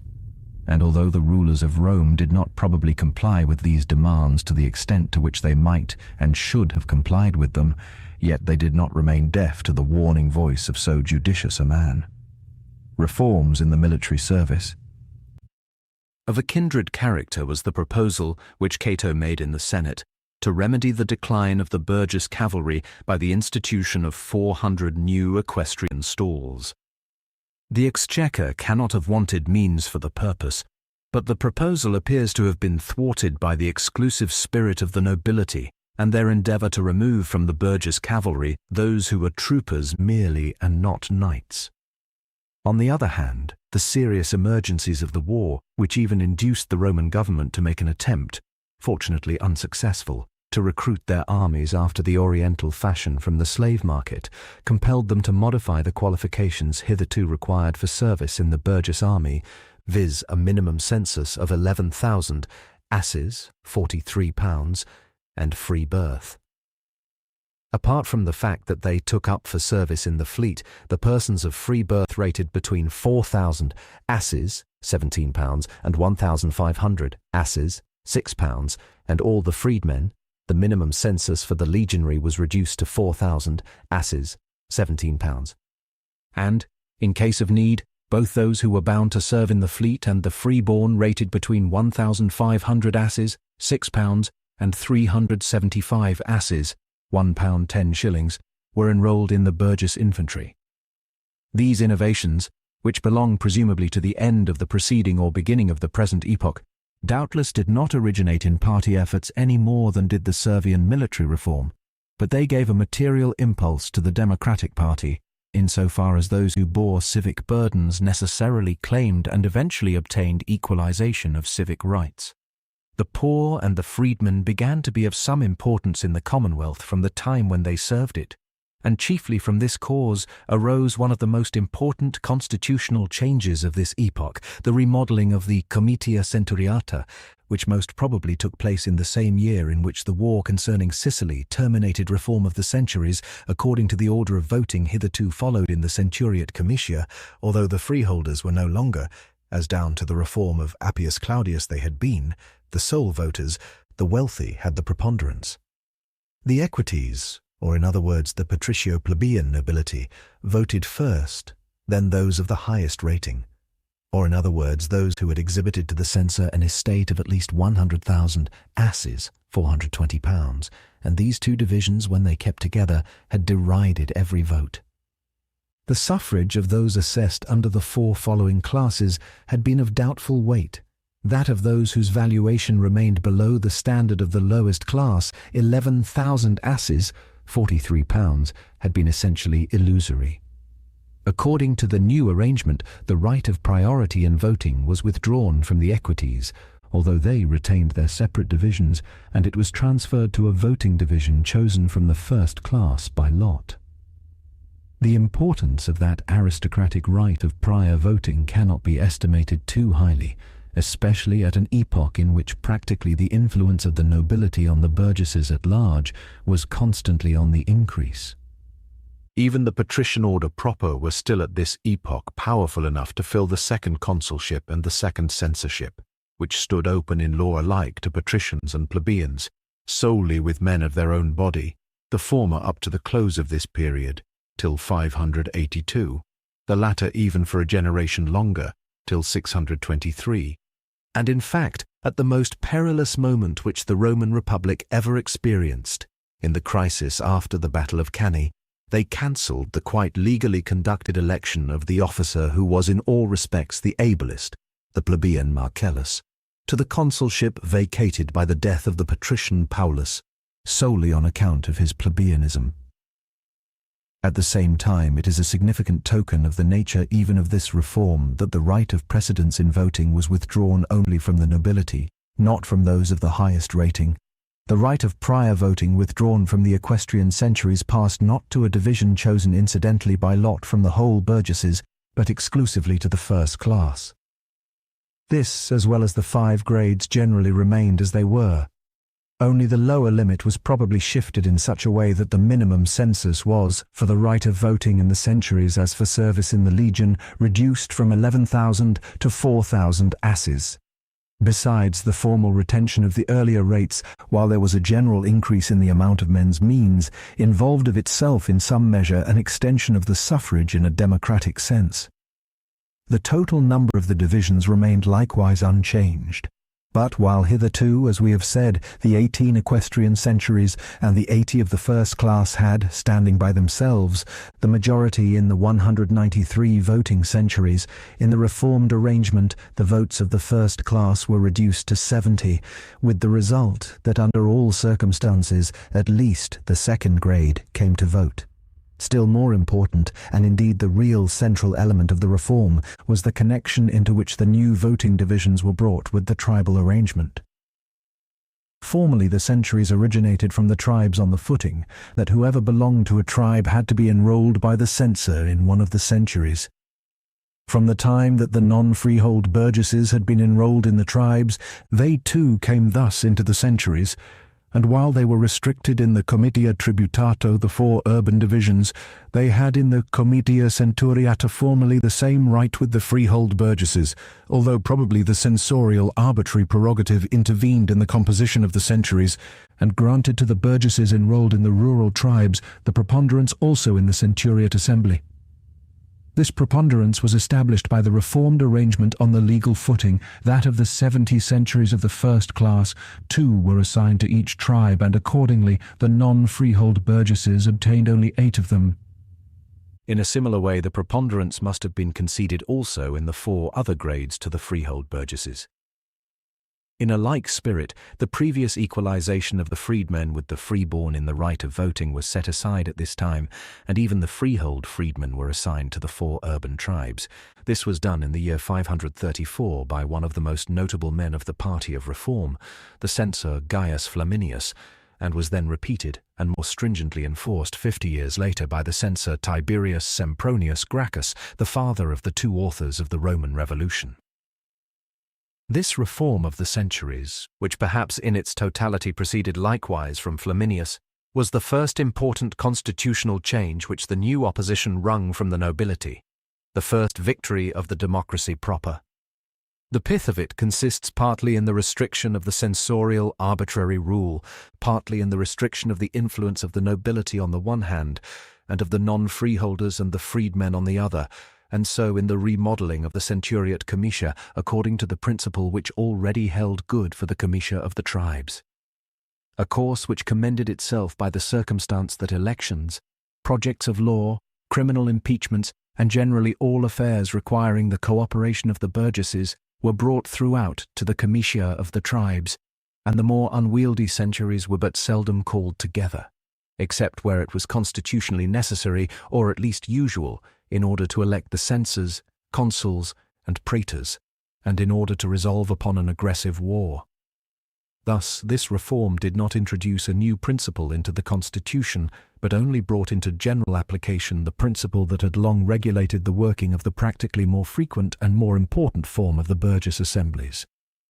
Its democratic, but by no means demagogic, tendency is clearly apparent in the position which it took up towards the proper supports of every really revolutionary party, the proletariat and the freedmen. For that reason, the practical significance of this alteration in the order of voting regulating the primary assemblies must not be estimated too highly. The new law of election did not prevent, and perhaps did not even materially impede, the contemporary formation of a new politically privileged order. It is certainly not owing to the mere imperfection of tradition, defective as it undoubtedly is, that we are nowhere able to point to a practical influence exercised by this much-discussed reform on the course of political affairs. An intimate connection, we may add, subsisted between this reform and the already mentioned abolition of the Roman burgess communities, sine suffragio, which were gradually merged in the community of full burgesses. The levelling spirit of the party of progress suggested the abolition of distinctions within the middle class, while the chasm between burgesses and non-burgesses was at the same time widened and deepened. Results of the efforts at reform. Reviewing what the reform party of this age aimed at and obtained, we find that it undoubtedly exerted itself with patriotism and energy to check, and to a certain extent succeeded in checking, the spread of decay, more especially the falling off of the farmer class and the relaxation of the old strict and frugal habits, as well as the preponderating political influence of the new nobility. But we fail to discover any higher political aim. The discontent of the multitude and the moral indignation of the better classes found doubtless in this opposition their appropriate and powerful expression. But we do not find either a clear insight into the sources of the evil or any definite and comprehensive plan of remedying it. A certain want of thought pervades all these efforts otherwise so deserving of honor, and the purely defensive attitude of the defenders forebodes little good for the sequel. Whether the disease could be remedied at all by human skill remains fairly open to question. The Roman reformers of this period seem to have been good citizens rather than good statesmen, and to have conducted the great struggle between the old civism and the new cosmopolitanism on their part after a somewhat inadequate and narrow-minded fashion, demagogism. But, as this period witnessed the rise of a rabble by the side of the burgesses, so it witnessed also the emergence of a demagogism that flattered the populace alongside of the respectable and useful party of opposition. Cato was already acquainted with men who made a trade of demagogism, who had a morbid propensity for speechifying, as others had for drinking or for sleeping, who hired listeners if they could find no willing audience otherwise, and whom people heard as they heard the market crier, without listening to their words or, in the event of needing help, entrusting themselves to their hands. In his caustic fashion, the old man describes these fops formed after the model of the Greek talkers of the agora, dealing in jests and witticisms, singing and dancing, ready for anything. Such an one was, in his opinion, good for nothing but to exhibit himself as harlequin in a procession and to bandy talk with the public. He would sell his talk or his silence for a bit of bread. In reality, These demagogues were the worst enemies of reform. While the reformers insisted above all things and in every direction on moral amendment, demagogism preferred to insist on the limitation of the powers of the government and the extension of those of the burgesses. Abolition of the dictatorship. Under the former head, the most important innovation was the practical abolition of the dictatorship. The crisis occasioned by Quintus Fabius and his popular opponents in 537 gave the death blow to this all-along unpopular institution. Although the government once afterwards, in 538, under the immediate impression produced by the Battle of Cannae, nominated a dictator invested with active command, it could not again venture to do so in more peaceful times. On several occasions subsequently, the last in 552, sometimes after a previous indication by the burgesses of the person to be nominated, a dictator was appointed for urban business. But the office, without being formally abolished, fell practically into desuetude. Through its abeyance, the Roman constitutional system, so artificially constructed, lost a corrective which was very desirable with reference to its peculiar feature of collegiate magistrates. And the government, which was vested with the sole power of creating a dictatorship, or in other words of suspending the consuls, and ordinarily designated also the person who was to be nominated as dictator, lost one of its most important instruments. Its place was but very imperfectly supplied by the power, which the Senate thenceforth claimed, of conferring in extraordinary emergencies, particularly on the sudden outbreak of revolt or war, a quasi-dictatorial power on the supreme magistrates for the time being, by instructing them to take measures for the safety of the commonwealth at their discretion, and thus creating a state of things similar to the modern martial law. Election of priests by the community. Along with this change, the formal powers of the people in the nomination of magistrates as well as in questions of government, administration, and finance received a hazardous extension. The priesthoods, particularly those politically most important, the colleges of men of law, according to ancient custom, filled up the vacancies in their own ranks and nominated also their own presidents, where these corporations had presidents at all, and in fact, for such institutions destined to transmit the knowledge of divine things from generation to generation, the only form of election in keeping with their spirit was co-optation. It was therefore, although not of great political importance, significant of the incipient disorganization of the republican arrangements that at this time, before 542, while election into the colleges themselves was left on its former footing, the designation of the presidents, the curiones and pontifices, from the ranks of those corporations was transferred from the colleges to the community. In this case, however, with a pious regard for forms that is genuinely Roman, in order to avoid any error, only a minority of the tribes, and therefore not the people, completed the act of election. Interference of the community in war and administration. Of greater importance was the growing interference of the burgesses in questions as to persons and things belonging to the sphere of military administration and external policy. To this head belong the transference of the nomination of the ordinary staff officers from the general to the burgesses, which has been already mentioned. The elections of the leaders of the opposition as commanders-in-chief against Hannibal. The unconstitutional and irrational decree of the people in 537, which divided the supreme command between the unpopular generalissimo and his popular lieutenant, who opposed him in the camp as well as at home. The tribunician complaint laid before the burgesses, charging an officer like Marcellus with injudicious and dishonest management of the war, which even compelled him to come from the camp to the capital and there demonstrate his military capacity before the public. The still more scandalous attempts to refuse by decree of the burgesses to the victor of Pydna his triumph. The investiture, suggested it is true by the Senate, of a private man with extraordinary consular authority, 544. The dangerous threat of Scipio that, if the Senate should refuse him the chief command in Africa, he would seek the sanction of the burgesses, 549.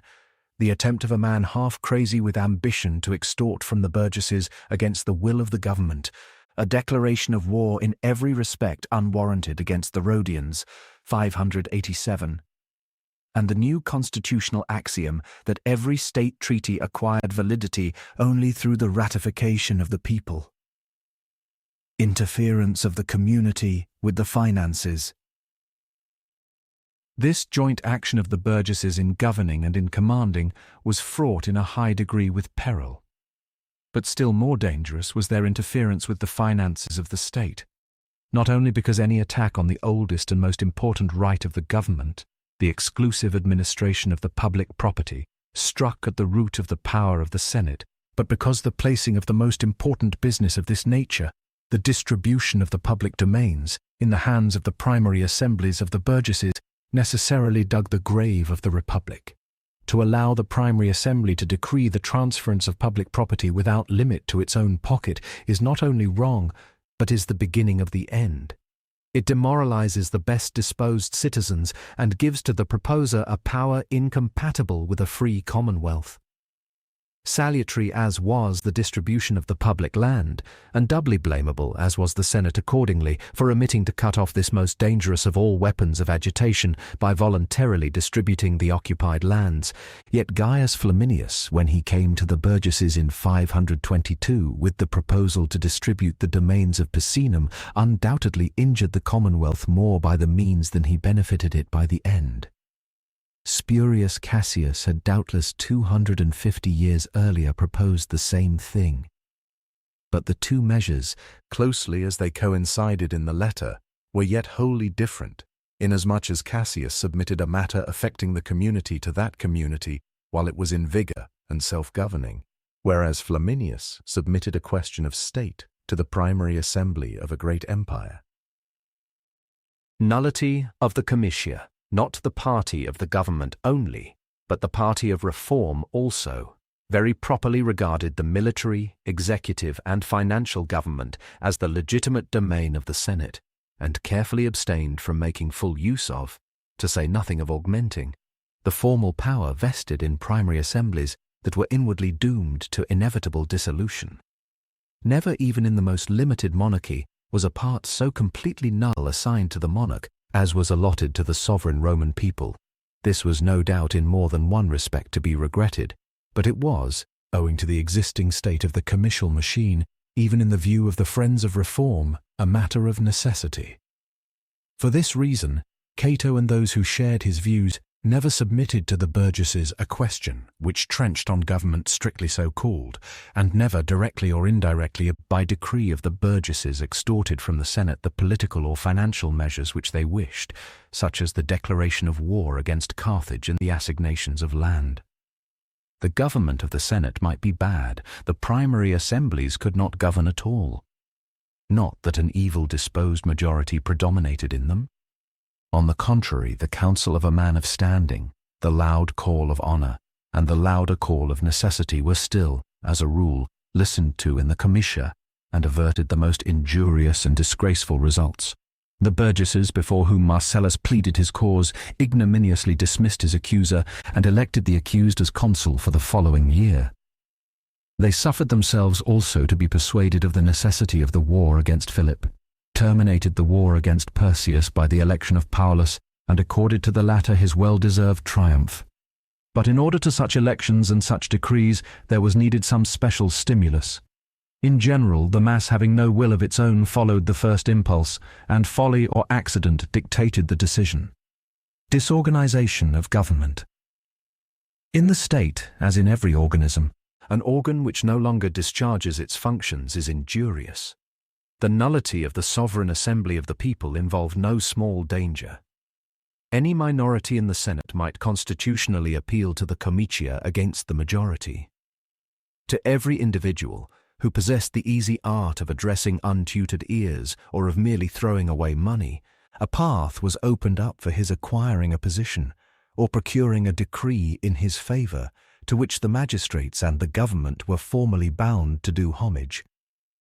Hence sprang those citizen generals, accustomed to sketch plans of battle on the tables of taverns, and to look down on the regular service with compassion by virtue of their inborn genius for strategy. Hence those staff officers who owed their command to the canvassing intrigues of the capital and, whenever matters looked serious, had at once to get leave of absence, en masse. And hence the battles on the Trasimene Lake and at Cannae, and the disgraceful management of the war with Perseus. At every step, the government was thwarted and led astray by those incalculable decrees of the burgesses, and as was to be expected, most of all in the very cases where it was most in the right. But the weakening of the government and the weakening of the community itself were among the lesser dangers that sprang from this demagogism. Still more directly, the factious violence of individual ambition pushed itself forward under the aegis of the constitutional rights of the burgesses.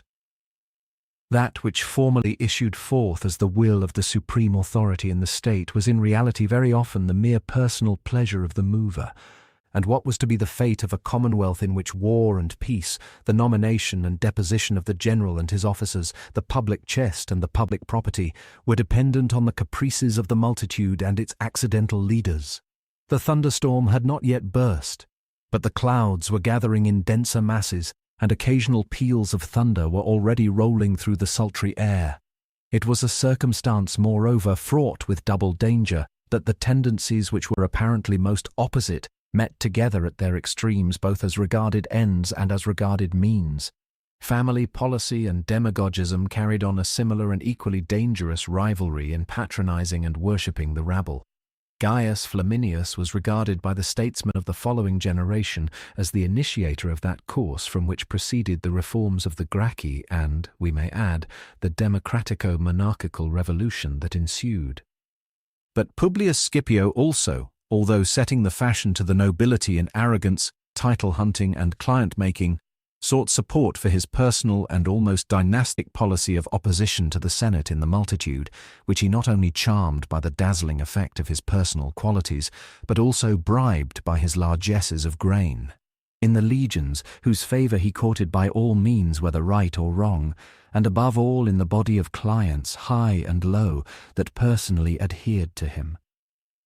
Only the dreamy mysticism, on which the charm as well as the weakness of that remarkable man so largely depended, never suffered him to awake at all, or allowed him to awake but imperfectly, out of the belief that he was nothing, and that he desired to be nothing, but the first burgess of Rome.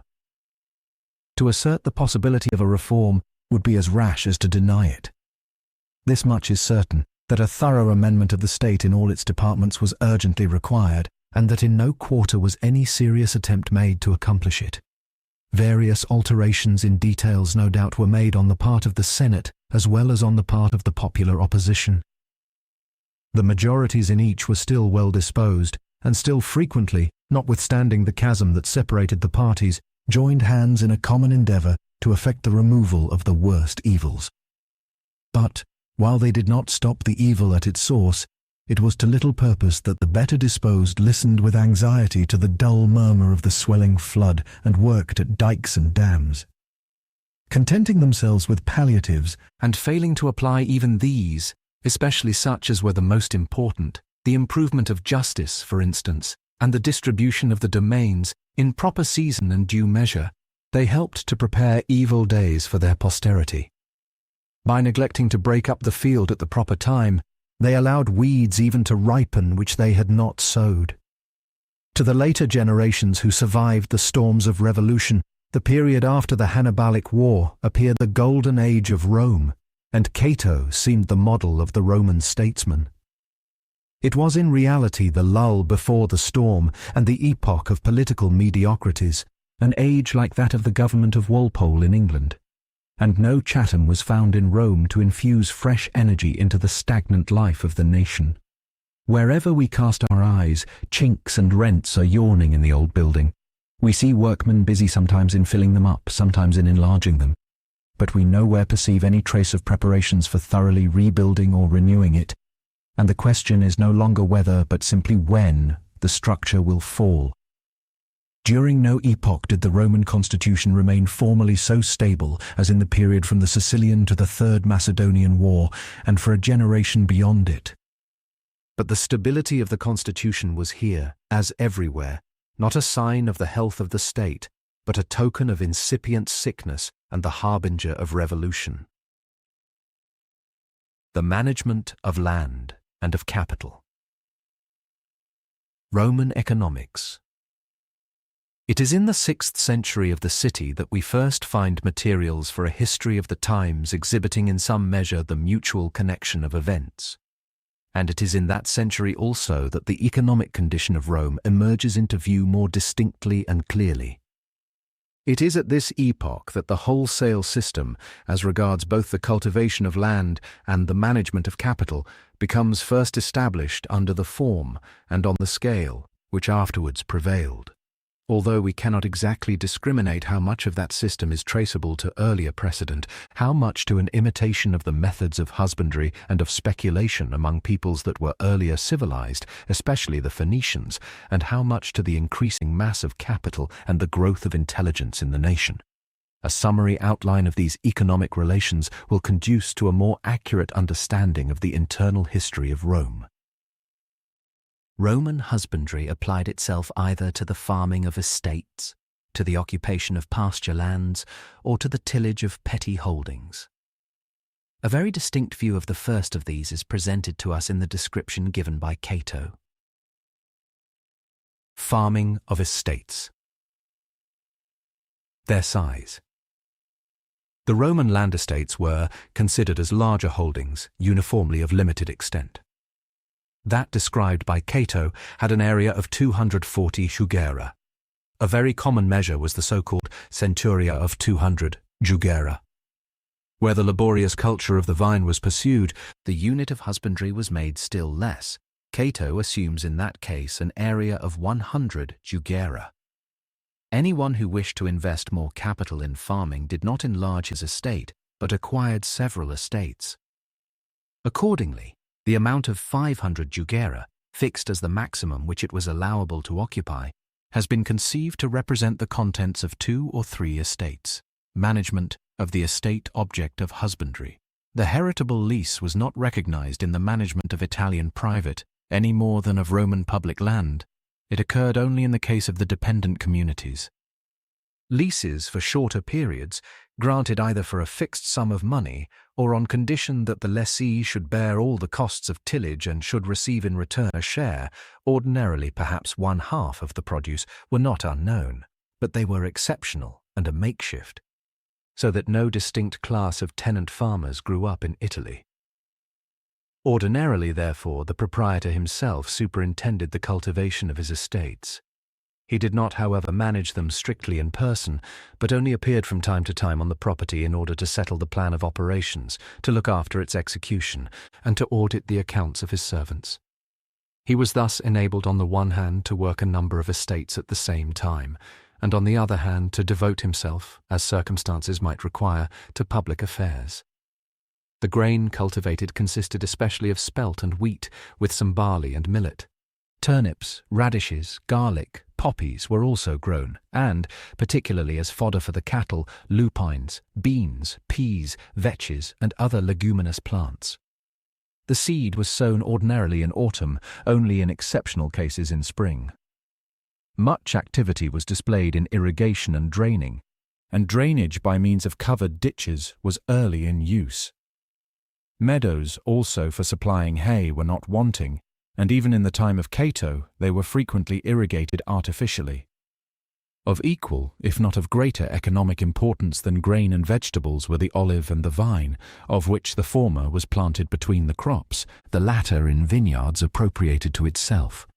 Figs, apples, pears, and other fruit trees were cultivated, and likewise elms, poplars, and other leafy trees and shrubs, partly for the felling of the wood, partly for the sake of the leaves, which were useful as litter and as fodder for cattle.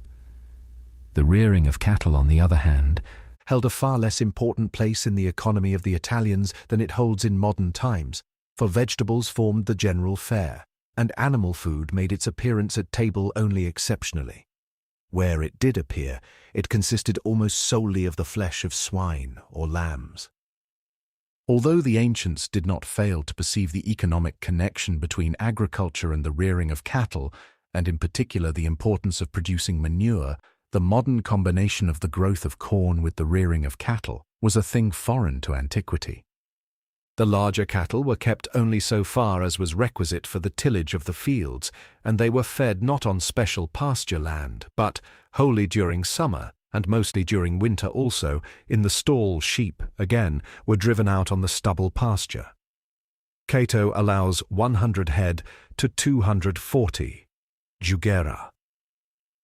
Frequently, however, the proprietor preferred to let his winter pasture to a large sheep owner, or to hand over his flock of sheep to a lessee who was to share the produce, stipulating for the delivery of a certain number of lambs and of a certain quantity of cheese and milk. Swine, Cato assigns to a large estate 10 sties, poultry and pigeons were kept in the farmyard, and fed as there was need, and, where opportunity offered, a small hare preserve and a fish pond were constructed, the modest commencement of that nursing and rearing of game and fish, which was afterwards prosecuted to so enormous an extent, means of husbandry, cattle. The labours of the field were performed by means of oxen which were employed for ploughing, and of asses which were used specially for the carriage of manure and for driving the mill. Perhaps a horse also was kept, apparently for the use of the master. These animals were not reared on the estate but were purchased. Oxen and horses at least were generally castrated. Cato assigns to an estate of 100 jugeraeoni to one of 240 jugera 3 yoke of oxen. A later writer on agriculture, Sacerna, assigns 2 yoke to the 200 jugera. 3 asses were, according to Cato's estimate, required for the smaller and 4 for the larger estate. Slaves. The human labour on the farm was regularly performed by slaves. At the head of the body of slaves on the estate, familia rustica, stood the steward, villicus from villa, who received and expended, bought and sold, went to obtain the instructions of the landlord, and in his absence issued orders and administered punishment. Under him were placed the stewardess, villica, who took charge of the house, kitchen and larder, poultry yard and dovecot, a number of ploughmen, bubulci, and common serfs, an ass driver, a swineherd, and where a flock of sheep was kept, a shepherd. The number, of course, varied according to the method of husbandry pursued. An arable estate of 200 jugera without orchards was estimated to require 2 ploughmen and 6 serfs. A similar estate with 2 orchards, 2 ploughmen and 9 serfs. An estate of 240 jugera with olive plantations and sheep, 3 ploughmen, 5 serfs, and 3 herdsmen. A vineyard naturally required a larger expenditure of labour. An estate of 100 jugera with vine plantations was supplied with 1 ploughman, 11 serfs, and 2 herdsmen. The steward, of course, occupied a freer position than the other slaves. The treatise of Margot advised that he should be allowed to marry, to rear children, and to have funds of his own, and Cato advises that he should be married to the stewardess. He alone had some prospect, in the event of good behaviour, of obtaining liberty from his master. In other respects, all formed a common household. The slaves were, like the larger cattle, not bred on the estate, but purchased at an age capable of labour in the slave market, and when through age or infirmity they had become incapable of working, they were again sent with other refuse to the market. The farm buildings, villa rustica, supplied at once stabling for the cattle, storehouses for the produce, and a dwelling for the steward and the slaves, while a separate country house, villa urbana, for the master, was frequently erected on the estate. Every slave, even the steward himself, had all the necessaries of life delivered to him on the master's behalf at certain times and according to fixed rates, and upon these he had to subsist. He received in this way clothes and shoes, which were purchased in the market, and which the recipients had merely to keep in repair, a quantity of wheat monthly, which each had to grind for himself, as also salt, olives or salted fish to form a relish to their food, wine and oil. The quantity was adjusted according to the work, on which account the steward, who had easier work than the common slaves, got scantier measure than these. The stewardess attended to all the baking and cooking, and all partook of the same fare. It was not the ordinary practice to place chains on the slaves, but when anyone had incurred punishment or was thought likely to attempt an escape, he was set to work in chains and was shut up during the night in the slaves' prison. Other labourers, ordinarily these slaves belonging to the estate, were sufficient. In case of need, neighbors, as a matter of course, helped each other with their slaves for days' wages. Otherwise, laborers from without were not usually employed, except in peculiarly unhealthy districts, where it was found advantageous to limit the amount of slaves and to employ hired persons in their room and for the ingathering of the harvest, for which the regular supply of labor on the farm did not suffice. At the corn and hay harvests they took in hired reapers, who often, instead of wages, received from the 6th to the 9th sheaf of the produce reaped, or, if they also thrashed, the 5th of the grain. Umbrian labourers, for instance, went annually in great numbers to the Vale of Rieti to help to gather in the harvest there. The grape and olive harvest was ordinarily let to a contractor, who by means of his men, hired free labourers or slaves of his own or of others, conducted the gleaning and pressing under the inspection of some persons appointed by the landlord for the purpose, and delivered the produce to the master. Very frequently the landlord sold the harvest on the tree or branch, and left the purchaser to look after the ingathering. Spirit of the system. The whole system was pervaded by the utter regardlessness characteristic of the power of capital. Slaves and cattle stood on the same level.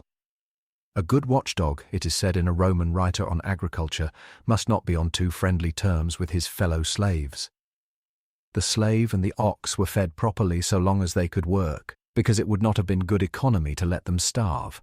And they were sold like a worn-out ploughshare when they became unable to work, because in like manner it would not have been good economy to retain them longer. In earlier times, religious considerations had here also exercised an alleviating influence, and had released the slave and the plough-ox from labour on the days enjoined for festivals and for rest.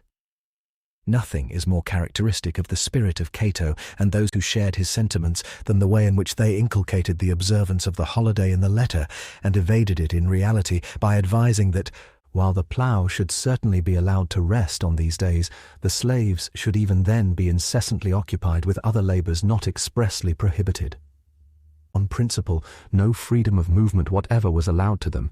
A slave, so runs one of Cato's maxims, must either work or sleep, and no attempt was ever made to attach the slaves to the estate or to their master by any bond of human sympathy.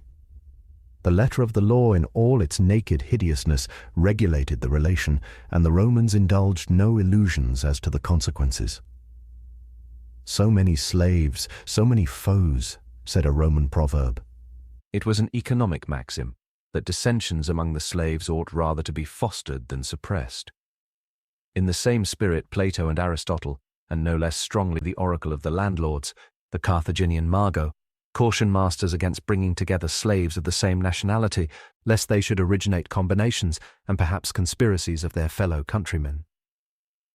The landlord, as we have already said, governed his slaves exactly in the same way as the Roman community governed its subjects in the country estates of the Roman people, the provinces, and the world learned by experience that the ruling state had modelled its new system of government on that of the slaveholder. If, moreover, we have risen to that little-to-be-envied elevation of thought which values no feature of an economy save the capital invested in it, we cannot deny to the management of the Roman estates the praise of consistency, energy, punctuality, frugality, and solidity. The pithy, practical husbandman is reflected in Cato's description of the steward as he ought to be. He is the first on the farm to rise and the last to go to bed. He is strict in dealing with himself as well as with those under him, and knows more especially how to keep the stewardess in order, but is also careful of his labourers and his cattle, and in particular of the ox that draws the plough. He puts his hand frequently to work and to every kind of it, but never works himself weary like a slave. He is always at home, never borrows nor lends, gives no entertainments, troubles himself about no other worship than that of the gods of the hearth and the field, and like a true slave leaves all dealings with the gods as well as with men to his master. Lastly, and above all, he modestly meets that master, and faithfully and simply, without exercising too little or too much of thought, conforms to the instructions which that master has given. He is a bad husbandman, it is elsewhere said, who buys what he can raise on his own land, a bad father of a household who takes in hand by day what can be done by candlelight, unless the weather be bad, still worse, who does on a working day what might be done on a holiday. But worst of all is he, who in good weather allows work to go on within doors instead of in the open air. The characteristic enthusiasm, too, of high farming is not wanting, and the golden rules are laid down, that the soil was given to the husbandman not to be scoured and swept, but to be sown and reaped, and that the farmer therefore ought first to plant vines and olives, and only thereafter, and that not too early in life, to build himself a villa. A certain boorishness marks the system, and, instead of the rational investigation of causes and effects, the well-known rules of rustic experience are uniformly brought forward. Yet there is an evident endeavour to appropriate the experience of others and the products of foreign lands. In Cato's list of the sorts of fruit trees, for instance, Greek, African and Spanish species appear. Husbandry of the petty farmers. The husbandry of the petty farmer differed from that of the estate holder only, or chiefly in its being on a smaller scale. The owner himself and his children in this case worked along with the slaves or in their room. The quantity of cattle was reduced, and, where an estate no longer covered the expenses of the plough and of the yoke that drew it, the hoe formed the substitute. The culture of the olive and the vine was less prominent or was entirely wanting.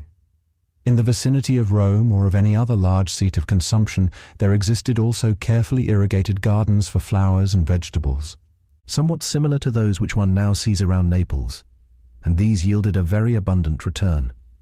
Pastoral husbandry. Pastoral husbandry was prosecuted on a great scale far more than agriculture. An estate in pasture land, saltus, had of necessity in every case an area considerably greater than an arable estate. The least allowance was 800 jugera, and it might with advantage to the business be almost indefinitely extended. Italy is so situated in respect of climate that the summer pasture in the mountains and the winter pasture in the plains supplement each other. Already at that period, just as at the present day, and for the most part probably along the same paths, the flocks and herds were driven in spring from Apulia to Samnium, and in autumn back again from Samnium to Apulia. The winter pasturage, however, as has been already observed, did not take place entirely on ground kept for the purpose, but was partly the grazing of the stubbles. Horses, oxen, asses and mules were reared, chiefly to supply the animals required by the landowners, carriers, soldiers and so forth. Herds of swine and of goats also were not neglected, but the almost universal habit of wearing woolen stuffs gave a far greater independence and far higher development to the breeding of sheep. The management was in the hands of slaves, and was on the whole similar to the management of the arable estate, the cattle master, magister pecoris, coming in room of the steward. Throughout the summer, the shepherd slaves lived for the most part not under a roof, but often miles remote from human habitations, under sheds and sheepfolds. It was necessary, therefore, that the strongest men should be selected for this employment, that they should be provided with horses and arms, and that they should be allowed far greater freedom of movement than was granted to the slaves on arable estates. Results. Competition of transmarine corn. In order to form some estimate of the economic results of this system of husbandry, we must consider the state of prices, and particularly the prices of grain at this period. On an average, these were alarmingly low, and that in great measure through the fault of the Roman government, which in this important question was led into the most fearful blunders, not so much by its short-sightedness as by an unpardonable disposition to favour the proletariat of the capital at the expense of the farmers of Italy. The main question here was that of the competition between transmarine and Italian corn. The grain which was delivered by the provincials to the Roman government, sometimes gratuitously, sometimes for a moderate compensation, was in part applied by the government to the maintenance of the Roman official staff and of the Roman armies on the spot, partly given up to the lessees of the decumeon condition of their either paying a sum of money for it or of their undertaking to deliver certain quantities of grain at Rome or wherever else it should be required. From the time of the Second Macedonian War, the Roman armies were uniformly supported by transmarine corn, and though this tended to the benefit of the Roman exchequer, it cut off the Italian farmer from an important field of consumption for his produce. This, however, was the least part of the mischief. The government had long, as was reasonable, kept a watchful eye on the price of grain, and, when there was a threatening of dearth, had interfered by well-timed purchases abroad. And now, when the corn deliveries of its subjects brought into its hands every year large quantities of grain, larger probably than were needed in times of peace, and when moreover opportunities were presented to it of acquiring foreign grain in almost unlimited quantity at moderate prices, there was a natural temptation to glut the markets of the capital with such grain, and to dispose of it at rates which either in themselves or as compared with the Italian rates were ruinously low. Already in the years 551 to 554, and in the first instance apparently at the suggestion of Scipio, 6 modii, 1½ bush, of Spanish and African wheat were sold on public account to the citizens of Rome at 24, and even at 12 asses, 1 shilling 8 pence or 10 pence. Some years afterwards, more than 240,000 bushels of Sicilian grain were distributed at the latter illusory price in the capital. In vain Cato inveighed against this short-sighted policy.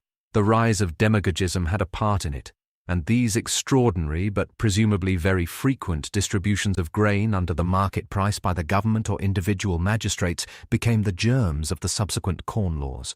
But even where the transmarine corn did not reach the consumers in this extraordinary mode, it injuriously affected Italian agriculture. Not only were the masses of grain which the state sold off to the lessees of the tenths beyond doubt acquired under ordinary circumstances by these so cheaply that, when resold, they could be disposed of under the price of production, but it is probable that in the provinces, particularly in Sicily, in consequence partly of the favourable nature of the soil, partly of the extent to which wholesale farming and slaveholding were pursued on the Carthaginian system, the price of production was in general considerably lower than in Italy, while the transport of Sicilian and Sardinian corn to Latium was at least as cheap as, if not cheaper than, its transport thither from Etruria, Campania, or even northern Italy. In the natural course of things, therefore, transmarine corn could not but flow to the peninsula and lower the price of the grain produced there. Under the unnatural disturbance of relations occasioned by the lamentable system of slave labour, it would perhaps have been justifiable to impose a duty on transmarine corn for the protection of the Italian farmer. But the very opposite course seems to have been pursued, and with a view to favour the import of transmarine corn to Italy, a prohibitive system seems to have been applied in the provinces, for though the Rhodians were allowed to export a quantity of corn from Sicily by way of special favour, the export of grain from the provinces must probably, as a rule, have been free only as regarded Italy, and the transmarine corn must thus have been monopolised for the benefit of the mother country. Prices of Italian corn. The effects of this system are clearly evident. A year of extraordinary fertility like 504, when the people of the capital paid for 6 Roman modi, 1½ bush, of spelt not more than 3/5 of a denarius, about 5 pence, and at the same price there was sold 180 Roman pounds, a pound equals 11 ounces, of dried figs, 60 pounds of oil, 72 pounds of meat, and 6 congi equals 4½ gallons of wine, is scarcely by reason of its very singularity to be taken into account, but other facts speak more distinctly. Even in Cato's time, Sicily was called the granary of Rome. In productive years, Sicilian and Sardinian corn was disposed of in the Italian ports for the freight. In the richest corn districts of the peninsula, the modern Romagna and Lombardy, during the time of Polybius, victuals and lodgings in an inn cost on an average half an as 1/3 pence per day. A bushel and a half of wheat was there worth half a denarius, 4 pence. The latter average price, about the 12th part of the normal price elsewhere, shows with indisputable clearness that the producers of grain in Italy were wholly destitute of a market for their produce, and in consequence corn and cornland they were almost valueless. Revolution in Roman agriculture. In a great industrial state, whose agriculture cannot feed its population, such a result might perhaps be regarded as useful, or at any rate as not absolutely injurious, but a country like Italy, where manufactures were inconsiderable and agriculture was altogether the mainstay of the state, was in this way systematically ruined, and the welfare of the nation as a whole was sacrificed in the most shameful fashion to the interests of the essentially unproductive population of the capital, to which in fact bread could never become too cheap. Nothing perhaps evinces so clearly as this, how wretched was the constitution and how incapable was the administration of this so-called golden age of the Republic.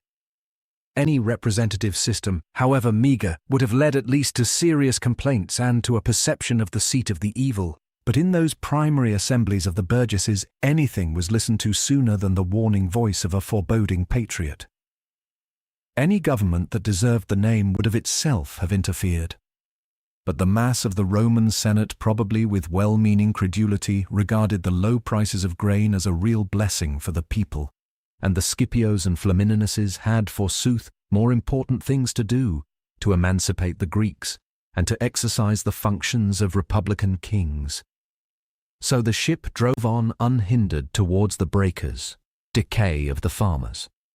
When the small holdings ceased to yield any substantial clear return, the farmers were irretrievably ruined, and the more so that they gradually, although more slowly than the other classes, lost the moral tone and frugal habits of the earlier ages of the Republic. It was merely a question of time how rapidly the hides of the Italian farmers would, by purchase or by resignation, become merged in the larger estates. Culture of oil and wine, and rearing of cattle. The landlord was better able to maintain himself than the farmer. The former produced at a cheaper rate than the latter when, instead of letting his land according to the older system to petty temporary lessees, he caused it according to the newer system to be cultivated by his slaves. Accordingly, where this course had not been adopted even at an earlier period, the competition of Sicilian slave corn compelled the Italian landlord to follow it, and to have the work performed by slaves without wife or child, instead of families of free labourers. The landlord, moreover, could hold his ground better against competitors by means of improvements or changes in cultivation, and he could content himself with a smaller return from the soil than the farmer, who wanted capital and intelligence, and who merely had what was requisite for his subsistence. Hence, the Roman landholder comparatively neglected the culture of grain, which in many races seems to have been restricted to the raising of the quantity required for the staff of labourers, and gave increased attention to the production of oil and wine as well as to the breeding of cattle. These, under the favourable climate of Italy, had no need to fear foreign competition. Italian wine, Italian oil, Italian wool not only commanded the home markets, but were soon sent abroad. The valley of the Po, which could find no consumption for its corn, provided the half of Italy with swine and bacon. With this, the statements that have reached us as to the economic results of the Roman husbandry very well agree. There is some ground for assuming that capital invested in land was reckoned to yield a good return at 6%. This appears to accord with the average interest of capital at this period, which was about twice as much. The rearing of cattle yielded on the whole better results than arable husbandry. In the latter, the vineyard gave the best return. Next came the vegetable garden and the olive orchard, while meadows and cornfields yielded least. It is of course presumed that each species of husbandry was prosecuted under the conditions that suited it, and on the soil which was adapted to its nature. These circumstances were already in themselves sufficient to supersede the husbandry of the petty farmer gradually by the system of farming on a great scale, and it was difficult by means of legislation to counteract them. But an injurious effect was produced by the Claudian law to be mentioned afterwards, shortly before 536, which excluded the senatorial houses from mercantile speculation, and thereby artificially compelled them to invest their enormous capitals mainly in land, or, in other words, to replace the old homesteads of the farmers by estates under the management of land stewards and by pastures for cattle. Moreover, special circumstances tended to favour cattle husbandry as contrasted with agriculture, although the former was far more injurious to the state. First of all, this form of extracting profit from the soil, the only one which in reality demanded and rewarded operations on a great scale, was alone in keeping with the mass of capital and with the spirit of the capitalists of this age. An estate under cultivation, although not demanding the presence of the master constantly, required his frequent appearance on the spot, while the circumstances did not well admit of his extending the estate or of his multiplying his possessions except within narrow limits. Whereas an estate under pasture admitted of unlimited extension and claimed little of the owner's attention. For this reason, men already began to convert good arable land into pasture even at an economic loss, a practice which was prohibited by legislation, we know not when, perhaps about this period, but hardly with success. The growth of pastoral husbandry was favoured also by the occupation of domain land. As the portions so occupied were ordinarily large, the system gave rise almost exclusively to great estates. And not only so, but the occupiers of these possessions, which might be resumed by the state at pleasure and were in law always insecure, were afraid to invest any considerable amount in their cultivation, by planting vines, for instance, or olives. The consequence was that these lands were mainly turned to account as pasture. Management of money. We are prevented from giving a similar comprehensive view of the moneyed economy of Rome, partly by the want of special treatises descending from Roman antiquity on the subject, partly by its very nature, which was far more complex and varied than that of the Roman husbandry. So far as can be ascertained, its principles were still less perhaps than those of husbandry, the peculiar property of the Romans. On the contrary, they were the common heritage of all ancient civilization, under which, as under that of modern times, the operations on a great scale naturally were everywhere much alike. In money matters especially, the mercantile system appears to have been established in the first instance by the Greeks, and to have been simply adopted by the Romans. Yet the precision with which it was carried out and the magnitude of the scale on which its operations were conducted were so peculiarly Roman, that the spirit of the Roman economy and its grandeur, whether for good or evil, are preeminently conspicuous in its monetary transactions. Money lending. The starting point of the Roman moneyed economy was, of course, money lending. And no branch of commercial industry was more zealously prosecuted by the Romans than the trade of the professional moneylender, fenerator, and of the money dealer or banker, argent arius. The transference of the charge of the larger monetary transactions from the individual capitalists to the mediating banker, who receives and makes payments for his customers, invests and borrows money, and conducts their money dealings at home and abroad, which is the mark of a developed monetary economy, was already completely carried out in the time of Cato.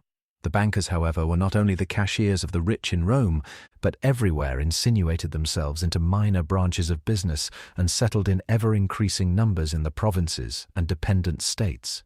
Already throughout the whole range of the empire, the business of making advances to those who wanted money began to be, so to speak, monopolized by the Romans.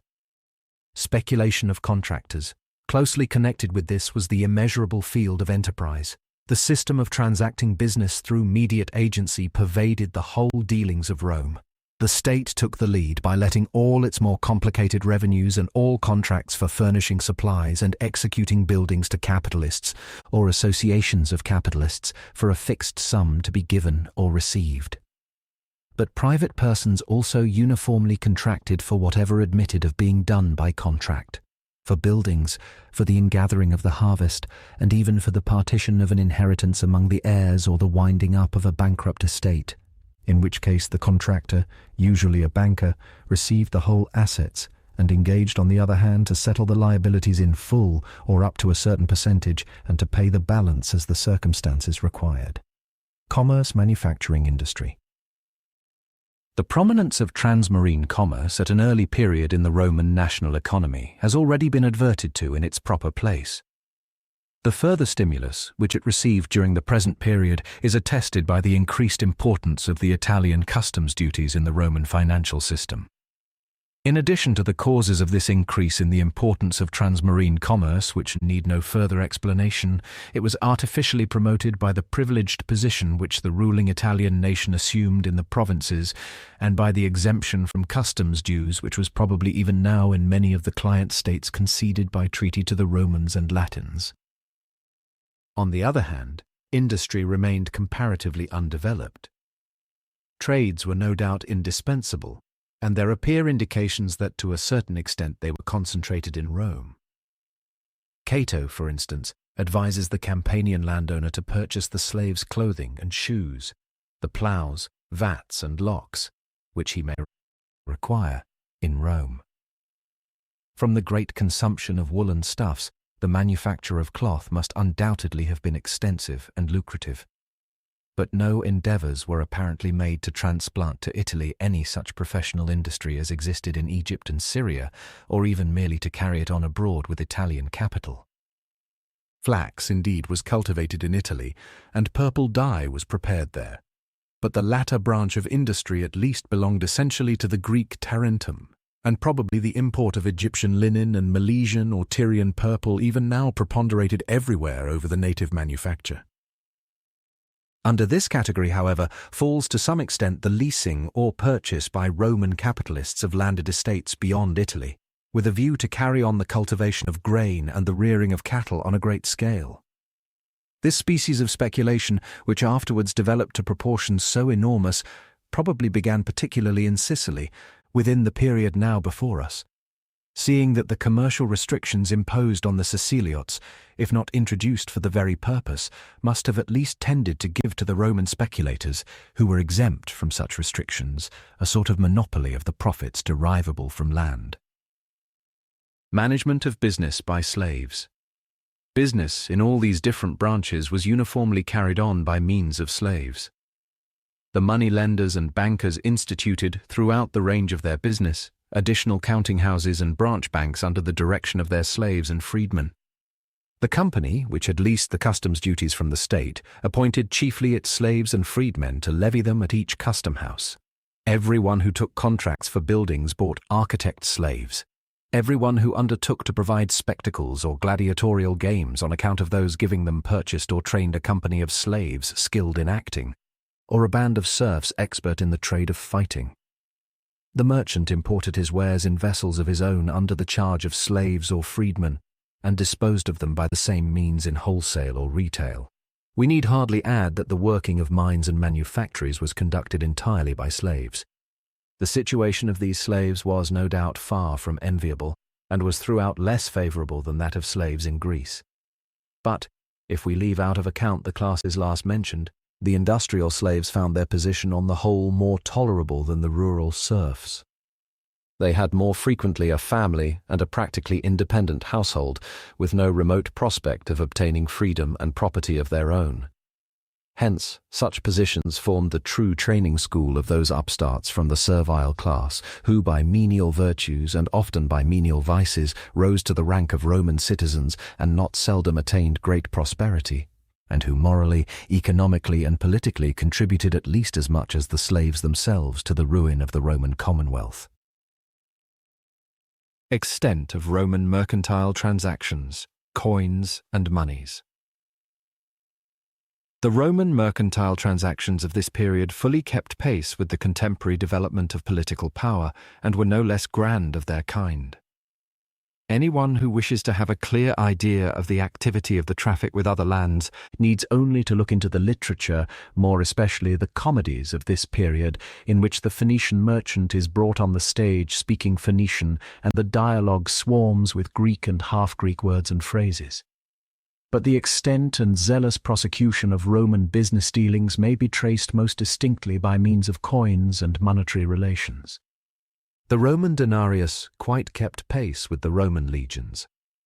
We have already mentioned that the Sicilian mints, last of all that of Syracuse in 542, were closed or at any rate restricted to small money in consequence of the Roman conquest, and that in Sicily and Sardinia the denarius obtained legal circulation at least side by side with the older silver currency, and probably very soon became the exclusive legal tender. With equal, if not greater rapidity, the Roman silver coinage penetrated into Spain, where the great silver mines existed, and there was virtually no earlier national coinage. At a very early period, the Spanish towns even began to coin after the Roman standard.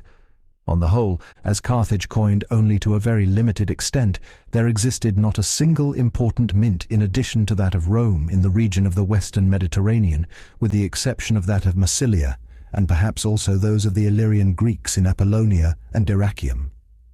Accordingly, when the Romans began to establish themselves in the region of the Po, these mints were about 525 subjected to the Roman standard in such a way that, while they retained the right of coining silver, they uniformly, and the Massiliates in particular, were led to adjust their drachmato the weight of the Roman 3/4 denarius, which the Roman government on its part began to coin, primarily for the use of Upper Italy, under the name of the coin of victory, victoriatus. This new system, dependent on the Roman, not merely prevailed throughout the Massiliate, Upper Italian and Illyrian territories, but these coins even penetrated into the barbarian lands on the north, those of Massilia, for instance, into the Alpine districts along the whole basin of the Rhone, and those of Illyria as far as the modern Transylvania. The eastern half of the Mediterranean was not yet reached by the Roman money, as it had not yet fallen under the direct sovereignty of Rome, but its place was filled by gold, the true and natural medium for international and transmarine commerce. It is true that the Roman government, in conformity with its strictly conservative character, adhered, with the exception of a temporary coinage of gold occasioned by the financial embarrassment during the Hannibalic War, steadfastly to the rule of coining silver only in addition to the national Italian copper. But commerce had already assumed such dimensions that it was able even in the absence of money to conduct its transactions with gold by weight.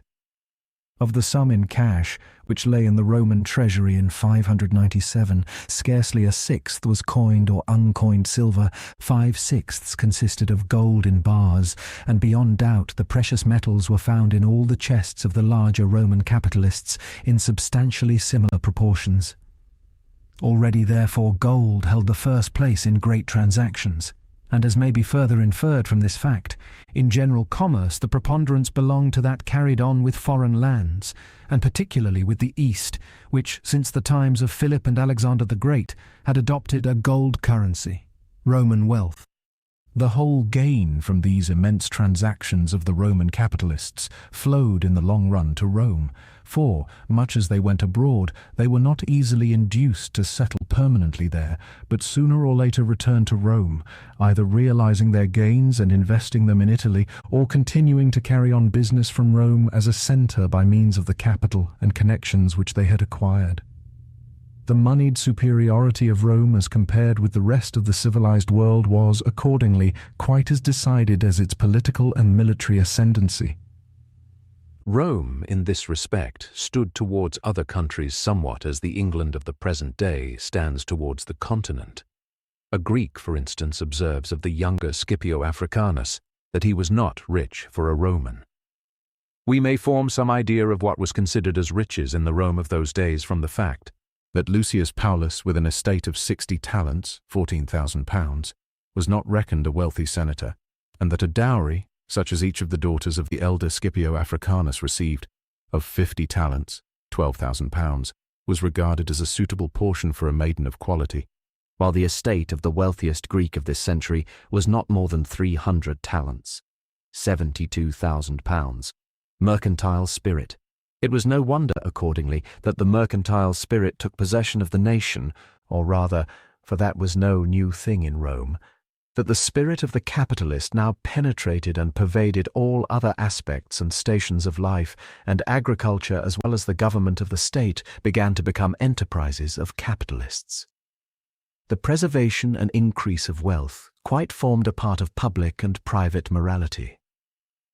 A widow's estate may diminish, Cato wrote in the practical instructions which he composed for his son.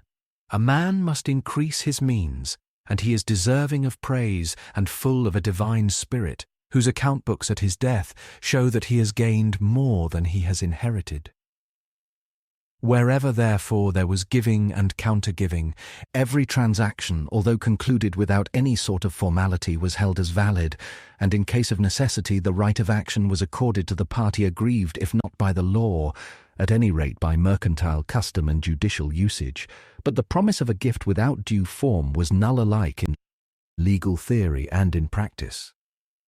In Rome, Polybius tells us, nobody gives to anyone unless he must do so, and no one pays a penny before it falls due, even among near relatives. The very legislation yielded to this mercantile morality, which regarded all giving away without recompense as squandering. The giving of presents and bequests and the undertaking of sureties were subjected to restriction at this period by decree of the burgesses, and heritages, if they did not fall to the nearest relatives, were at least taxed. In the closest connection with such views, mercantile punctuality, honor, and respectability pervaded the whole of Roman life. Every ordinary man was morally bound to keep an account book of his income and expenditure. In every well-arranged house, accordingly, there was a separate account chamber, tablinum, and everyone took care that he should not leave the world without having made his will. It was one of the 3 matters in his life which Cato declares that he regretted, that he had been a single day without a testament. Those household books were universally by Roman usage admitted as valid evidence in a court of justice, nearly in the same way as we admit the evidence of a merchant's ledger. The word of a man of unstained repute was admissible not merely against himself, but also in his own favour. Nothing was more common than to settle differences between persons of integrity by means of an oath demanded by the one party and taken by the other, a mode of settlement which was reckoned valid even in law. And a traditional rule enjoined the jury, in the absence of evidence, to give their verdict in the first instance for the man of unstained character when opposed to one who was less reputable, and only in the event of both parties being of equal repute to give it in favour of the defendant.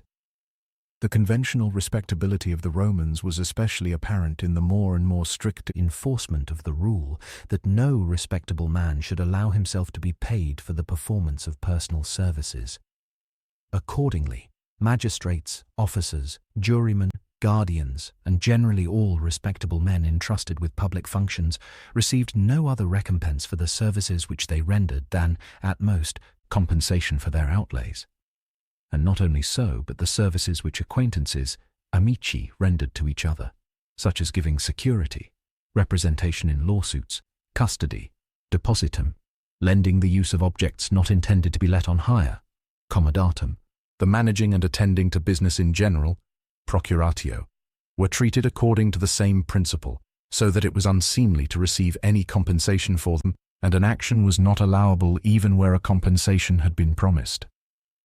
How entirely the man was merged in the merchant appears most distinctly perhaps in the substitution of a money payment and an action at law for the duel, even for the political duel, in the Roman life of this period. The usual form of settling questions of personal honour was this.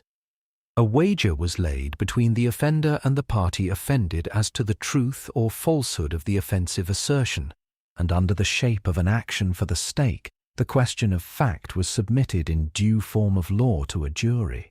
The acceptance of such a wager when offered by the offended or offending party was, just like the acceptance of a challenge to a duel at the present day, left open in law, but was often in point of honour not to be avoided. Associations. One of the most important consequences of this mercantile spirit, which displayed itself with an intensity hardly conceivable by those not engaged in business, was the extraordinary impulse given to the formation of associations.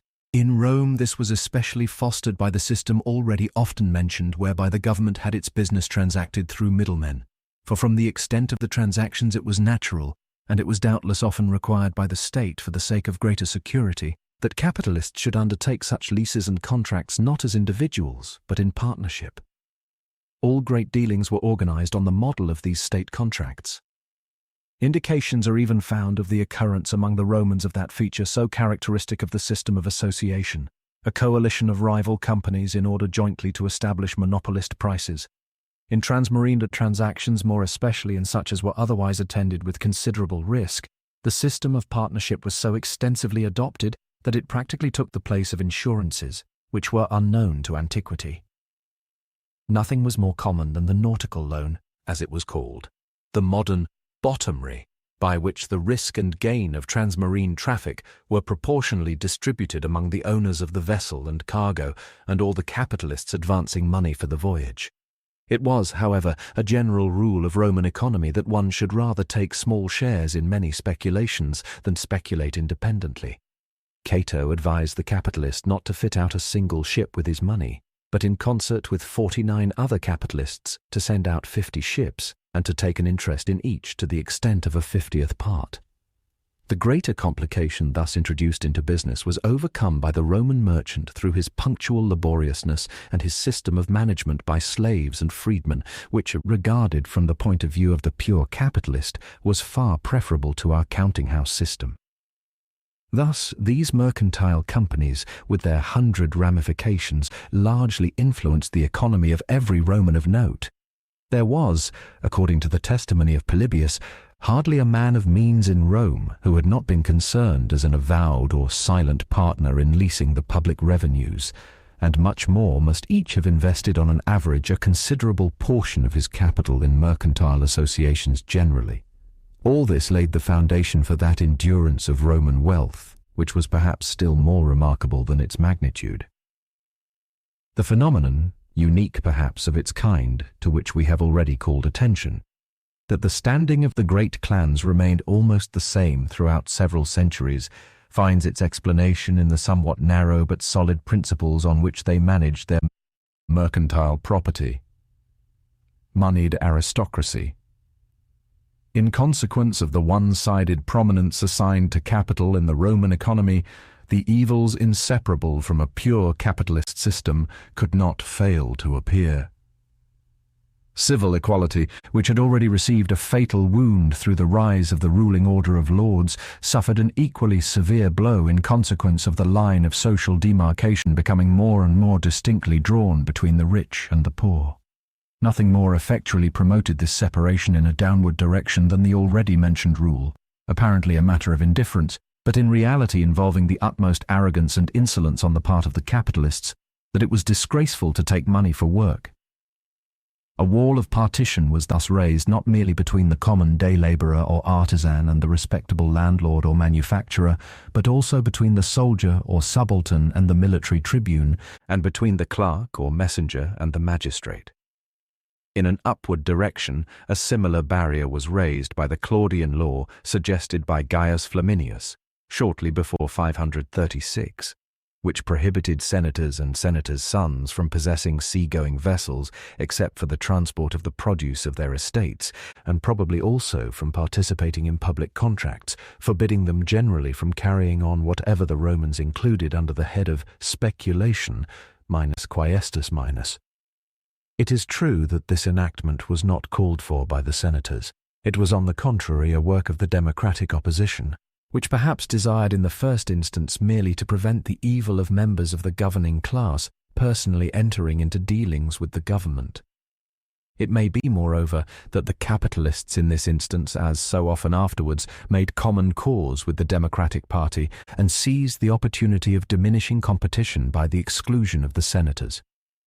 The former object was, of course, only very imperfectly attained, for the system of partnership opened up to the senators ample facilities for continuing to speculate in secret. But this decree of the people drew a legal line of demarcation between those men of quality who did not speculate at all, or at any rate not openly, and those who did, and it placed alongside of the aristocracy, which was primarily political, an aristocracy which was purely moneyed, the equestrian order, as it was afterwards called, whose rivalries with the senatorial order fill the history of the following century. Sterility of the capitalist question. A further consequence of the one-sided power of capital was the disproportionate prominence of those branches of business which were the most sterile and the least productive for the national economy as a whole. Industry, which ought to have held the highest place, in fact occupied the lowest. Commerce flourished, but it was universally passive, importing, but not exporting. Not even on the northern frontier do the Romans seem to have been able to give merchandise in exchange for the slaves, who were brought in numbers from the Celtic, and probably even from the Germanic territories to Arminium and the other markets of northern Italy.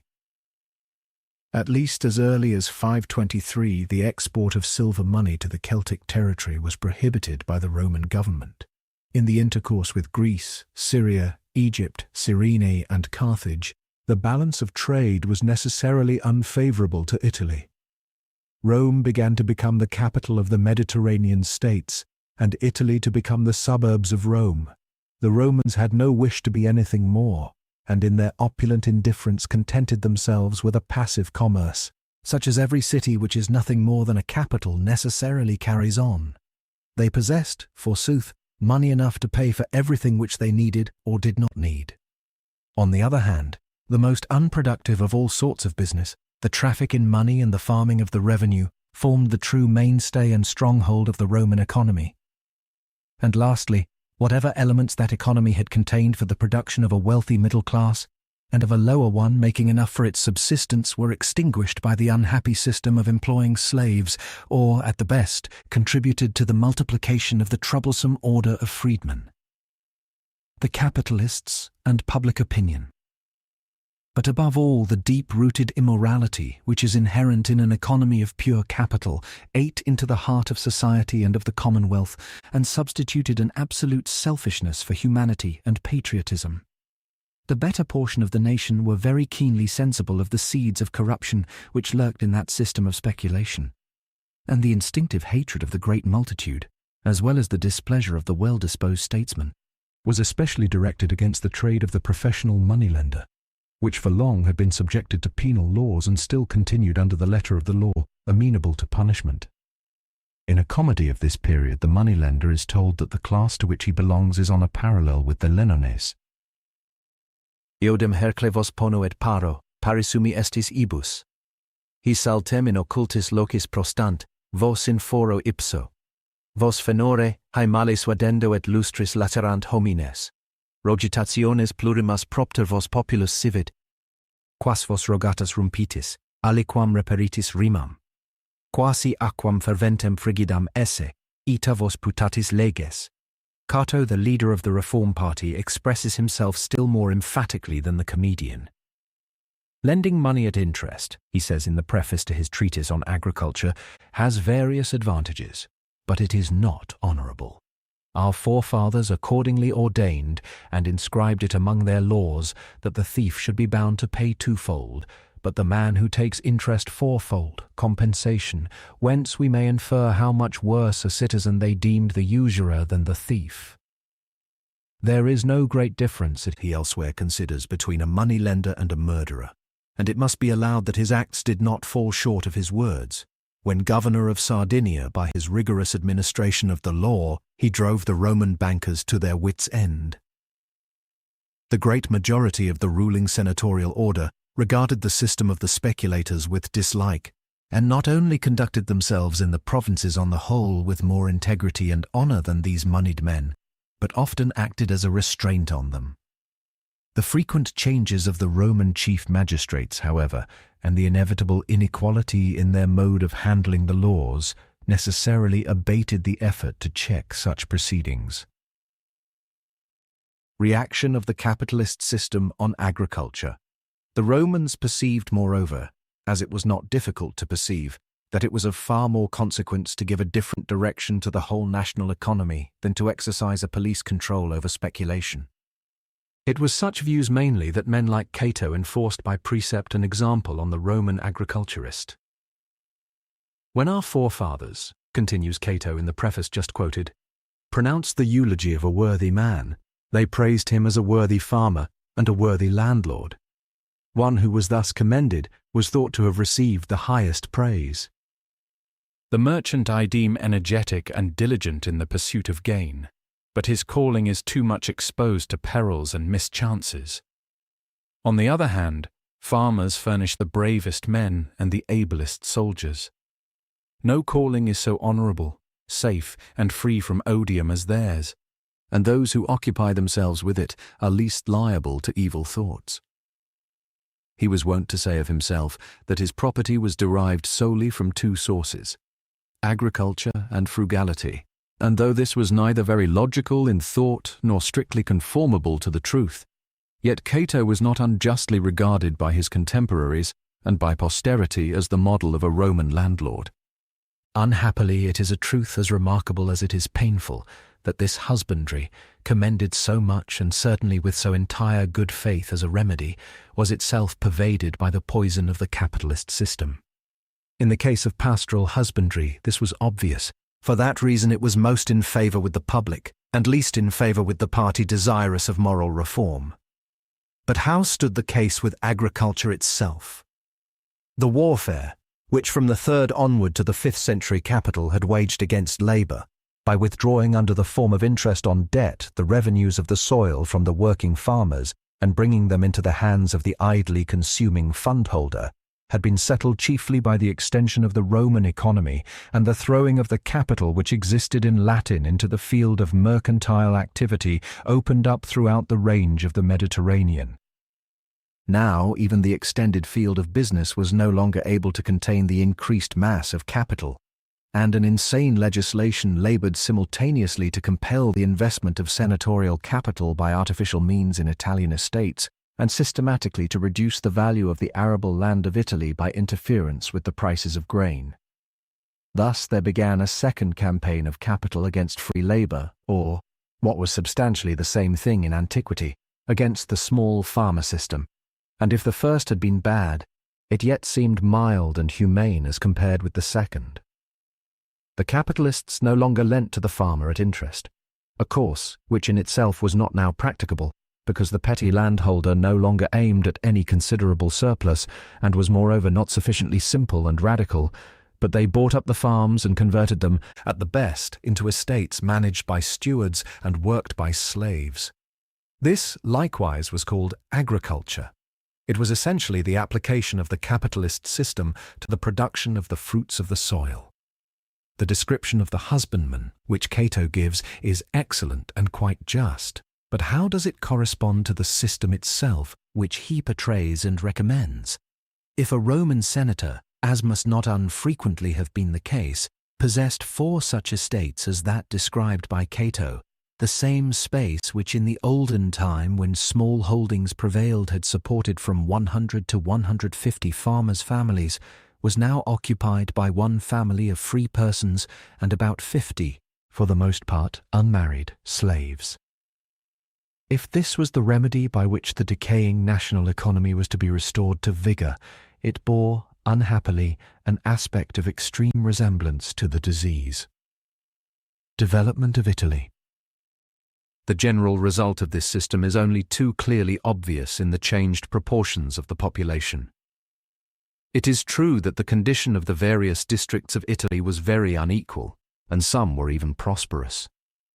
The farms, instituted in great numbers in the region between the Apennines and the Po at the time of its colonization, did not so speedily disappear.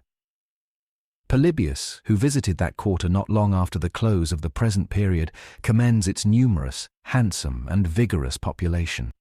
With a just legislation as to corn, it would doubtless have been possible to make the basin of the Po, and not Sicily, the granary of the capital. In like manner, Picenum and the so-called Ager Gallicus acquired a numerous body of farmers through the distributions of domain land consequent on the Flaminian law of 522, a body, however, which was sadly reduced in the Hannibalic War. In Etruria, and perhaps also in Umbria, the internal condition of the subject communities was unfavourable to the flourishing of a class of free farmers.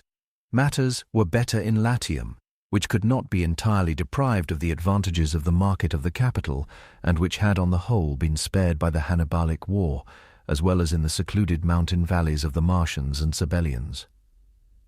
On the other hand, the Hannibalic War had fearfully devastated southern Italy, and had ruined, in addition to a number of smaller townships, its 2 largest cities, Capua and Tarentum, both once able to send into the field armies of 30,000 men. Samnium had recovered from the severe wars of the 5th century.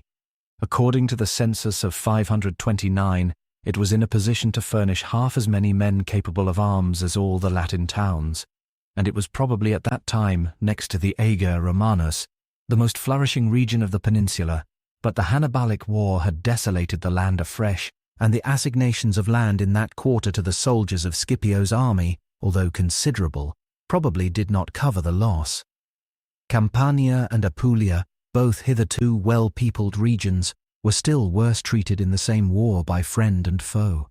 In Apulia, no doubt assignations of land took place afterwards, but the colonies instituted there were not successful.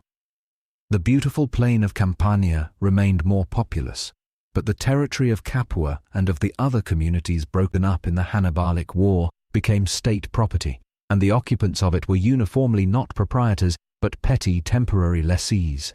Lastly, in the wide Lucanian and Bruttian territories, the population, which was already very thin before the Hannibalic War, was visited by the whole severity of the war itself and of the penal executions that followed in its train, nor was much done on the part of Rome to revive the agriculture there. With the exception perhaps of Valentia, Vibo, now Monteleone, none of the colonies established there attained real prosperity, falling off in the population, with every allowance for the inequality in the political and economic circumstances of the different districts and for the comparatively flourishing condition of several of them. The retrogression is yet on the whole unmistakable, and it is confirmed by the most indisputable testimonies as to the general condition of Italy. Cato and Polybius agree in stating that Italy was at the end of the 6th century far weaker in population than at the end of the 5th, and was no longer able to furnish armies so large as in the First Punic War. The increasing difficulty of the levy, the necessity of lowering the qualification for service in the legions, and the complaints of the allies as to the magnitude of the contingents to be furnished by them confirm these statements, and in the case of the Roman burgesses, the numbers tell the same tale. In 502, shortly after the expedition of Regulus to Africa, they amounted to 298,000 men capable of bearing arms. 30 years later, shortly before the commencement of the Hannibalic War, they had fallen off to 270,000, or about a tenth, and again 20 years after that, shortly before the end of the same war, to 214,000, or about a fourth, and a generation afterwards, during which no extraordinary losses occurred, but the institution of the great Burgess colonies in the plain of northern Italy in particular occasioned a perceptible and exceptional increase. The numbers of the burgesses had hardly again reached the point at which they stood at the commencement of this period. If we had similar statements regarding the Italian population generally, they would beyond all doubt exhibit a deficit relatively still more considerable. The decline of the national vigour less admits of proof, but it is stated by the writers on agriculture that flesh and milk disappeared more and more from the diet of the common people. At the same time, the slave population increased, as the free population declined. In Apulia, Lucania, and the Bruttian land, pastoral husbandry must even in the time of Cato have preponderated over agriculture. The half-savage slave herdsmen were here in reality masters in the house. Apulia was rendered so insecure by them that a strong force had to be stationed there. In 569, a slave conspiracy planned on the largest scale and mixed up with the proceedings of the Bacchanalia was discovered there, and nearly 7,000 men were condemned as criminals.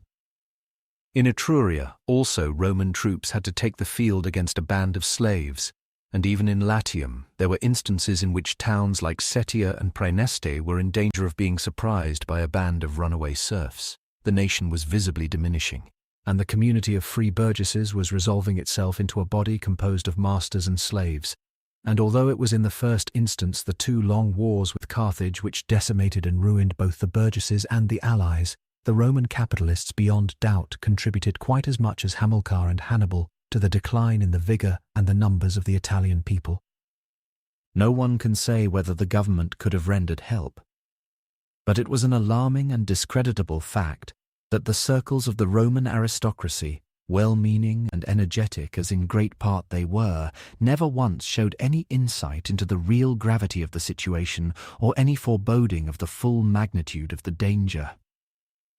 When a Roman lady belonging to the high nobility, the sister of one of the numerous citizen admirals who in the First Punic War had ruined the fleets of the state, one day got among a crowd in the Roman Forum, she said aloud in the hearing of those around, that it was high time to place her brother once more at the head of the fleet and to relieve the pressure in the marketplace by bleeding the citizens afresh. Those who thus thought and spoke were, no doubt, a small minority. Nevertheless, this outrageous speech was simply a forcible expression of the criminal indifference with which the whole noble and rich world looked down on the common citizens and farmers. They did not exactly desire their destruction, but they allowed it to run its course. And so desolation advanced with gigantic steps over the flourishing land of Italy, where countless free men had just been enjoying a moderate and merited prosperity. Faith and manners. Roman austerity and Roman pride. Life, in the case of the Roman, was spent under conditions of austere restraint, and the nobler he was, the less he was a free man. All-powerful custom restricted him to a narrow range of thought and action, and to have led a serious and strict, or, to use the characteristic Latin expressions, a sad and severe life, was his glory. No one had more and no one had less to do than to keep his household in good order and manfully bear his part of counsel and action in public affairs. But while the individual had neither the wish nor the power to be aught else than a member of the community, the glory and the might of that community were felt by every individual burgess as a personal possession to be transmitted along with his name and his homestead to his posterity, and thus, as one generation after another was laid in the tomb, and each in succession added its fresh contribution to the stock of ancient honours, the collective sense of dignity in the noble families of Rome swelled into that mighty civic pride, the like of which the earth has never seen again, and the traces of which, as strange as they are grand, seem to us, wherever we meet them, to belong as it were to another world.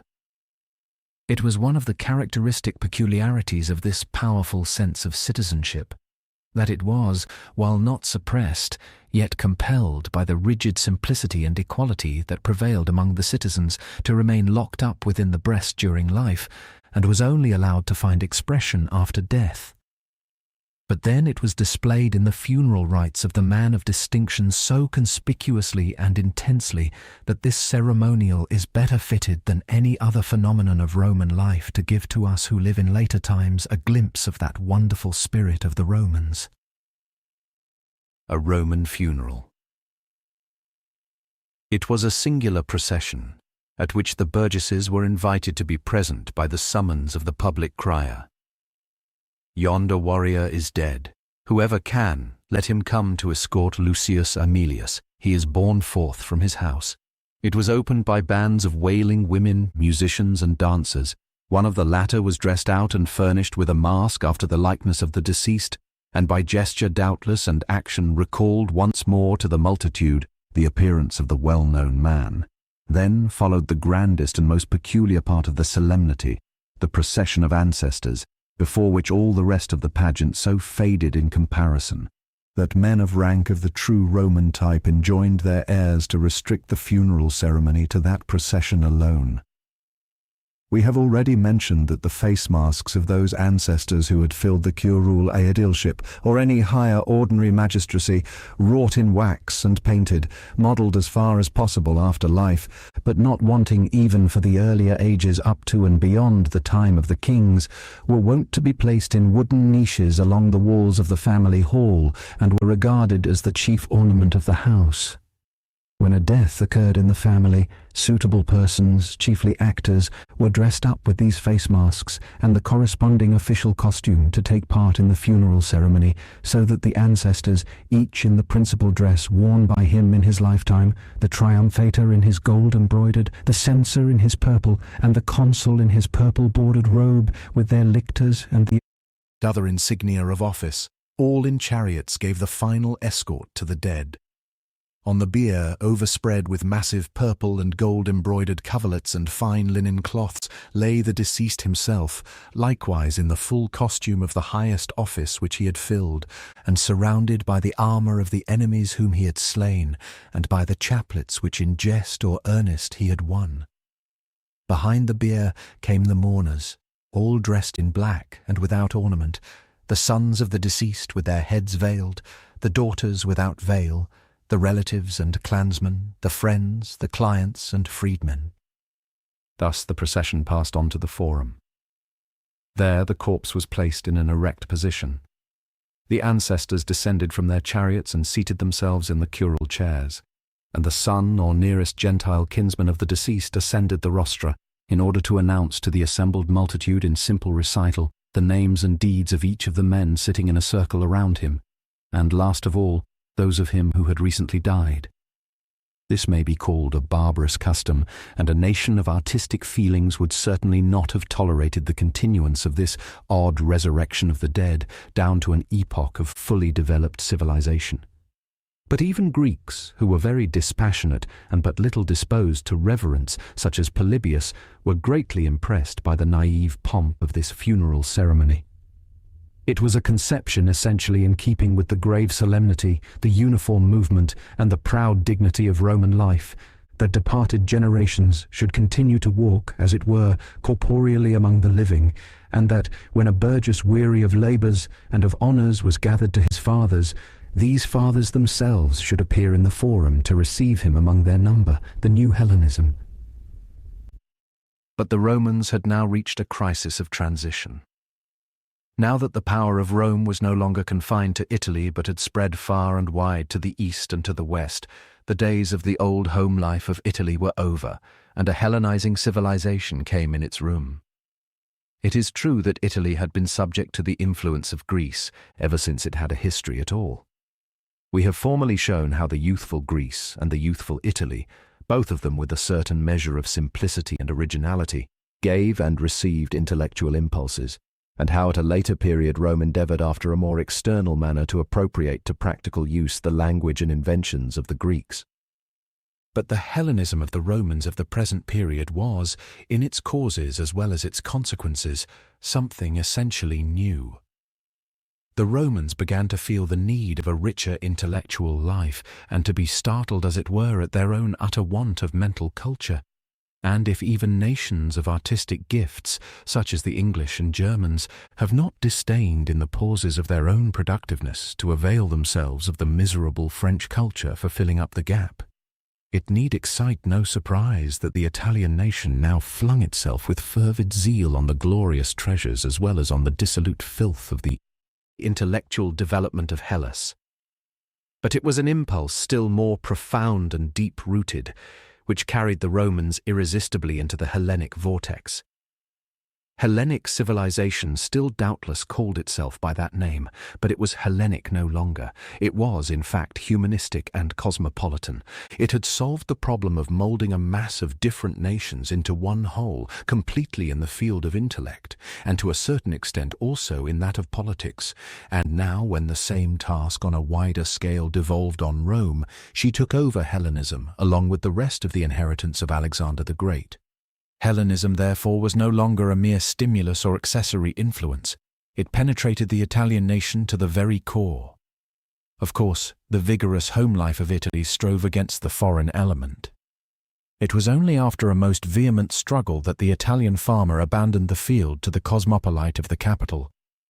And, as in Germany, the French coat called forth the national Germanic frock. So the reaction against Hellenism aroused in Rome a tendency which opposed the influence of Greece on principle, in a fashion altogether foreign to the earlier centuries, and in doing so fell pretty frequently into downright follies and absurdities. Hellenism in politics. No department of human action or thought remained unaffected by this struggle between the old fashion and the new. Even political relations were largely influenced by it. The whimsical project of emancipating the Hellenes, the well-deserved failure of which has already been described, the kindred, likewise Hellenic, idea of a common interest of republics in opposition to kings, and the desire of propagating Hellenic polity at the expense of Eastern despotism, the two principles that helped to regulate, for instance, the treatment of Macedonia, were fixed ideas of the new school, just as dread of the Carthaginians was the fixed idea of the old. And if Cato pushed the latter to a ridiculous excess, Philhellenism now and then indulged in extravagances at least quite as foolish. For example, the conqueror of King Antiochus not only had a statue of himself in Greek costume erected on the Capitol, but also, instead of calling himself in good Latin Asiaticus, assumed the unmeaning and anomalous, but yet magnificent and almost Greek surname of Asiagenus. A more important consequence of this attitude of the ruling nation towards Hellenism was that the process of Latinizing gained ground everywhere in Italy except where it encountered the Hellenes. The cities of the Greeks in Italy, so far as the war had not destroyed them, remained Greek. Apulia, about which it is true the Romans gave themselves little concern, appears at this very epoch to have been thoroughly pervaded by Hellenism. and the local civilization there seems to have attained the level of the decaying Hellenic culture by its side. Tradition is silent on the matter, but the numerous coins of cities, uniformly furnished with Greek inscriptions, and the manufacture of painted clay vases after the Greek style, which was carried on in that part of Italy alone with more ambition and gaudiness than taste, show that Apulia had completely adopted Greek habits and Greek art.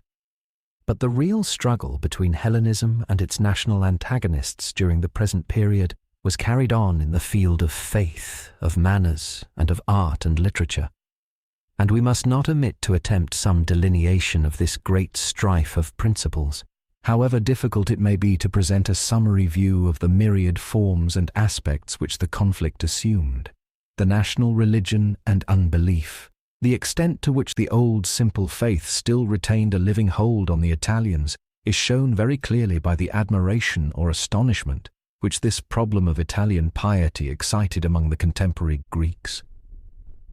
On occasion of the quarrel with the Aetolians, it was reported of the Roman commander-in-chief that during battle he was solely occupied in praying and sacrificing like a priest, whereas Polybius, with his somewhat stale moralizing, calls the attention of his countrymen to the political usefulness of this piety, and admonishes them that a state cannot consist of wise men alone, and that such ceremonies are very convenient for the sake of the multitude.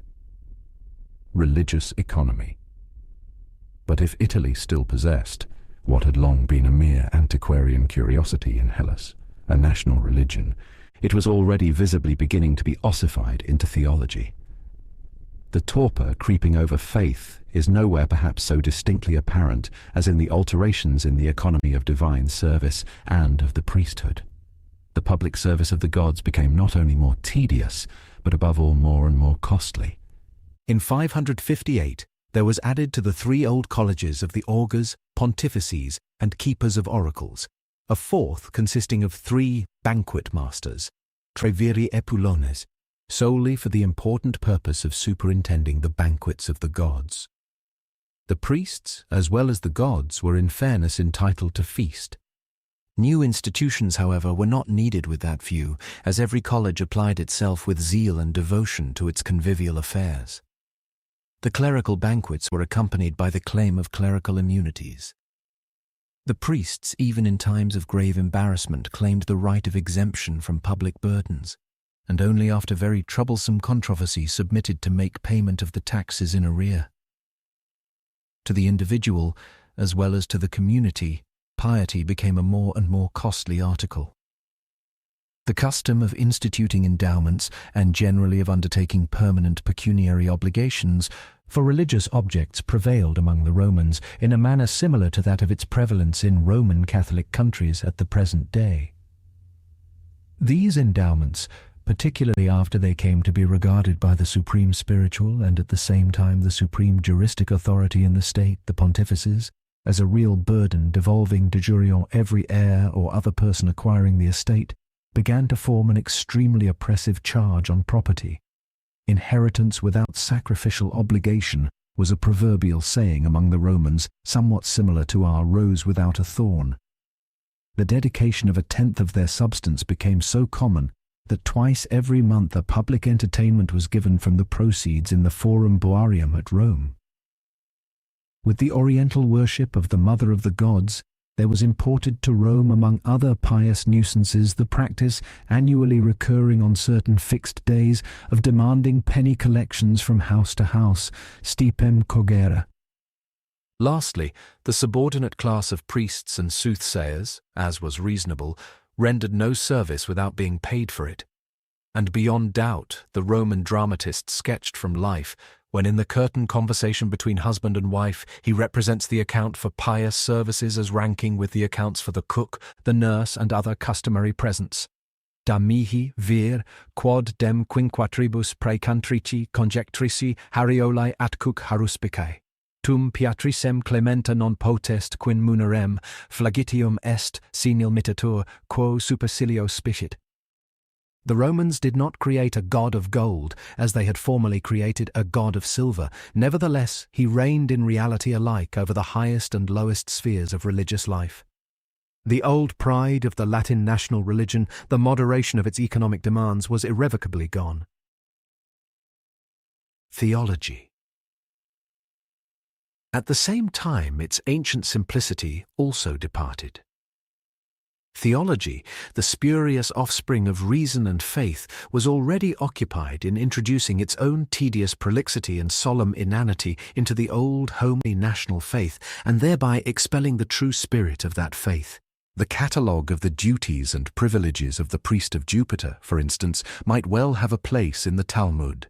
They pushed the natural rule that no religious service can be acceptable to the gods unless it is free from flaw, to such an extent in practice that a single sacrifice had to be repeated 30 times in succession on account of mistakes again and again committed, and that the games, which also formed a part of divine service, were regarded as undone if the presiding magistrate had committed any slip in word or deed, or if the music even had paused at a wrong time, and so had to be begun afresh, frequently for several, even as many as 7 times in succession.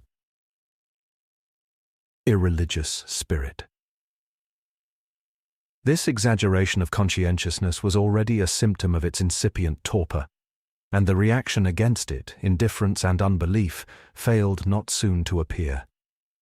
Even in the First Punic War, an instance occurred in which the consul himself made an open jest of consulting the auspices before battle. A consul, it is true, belonging to the peculiar clan of the Claudii, which alike in good and evil was ahead of its age. Towards the end of this epoch, complaints were loudly made that the law of the augurs was neglected, and that, to use the language of Cato, a number of ancient auguries and auspices were falling into oblivion through the indolence of the college. An augur like Lucius Paulus, who saw in the priesthood a science and not a mere title, was already a rare exception, and could not but be so when the government more and more openly and unhesitatingly employed the auspices for the accomplishment of its political designs, or, in other words, treated the national religion in accordance with the view of Polybius as a superstition useful for imposing on the public at large. Where the way was thus paved, the Hellenistic irreligious spirit found free course.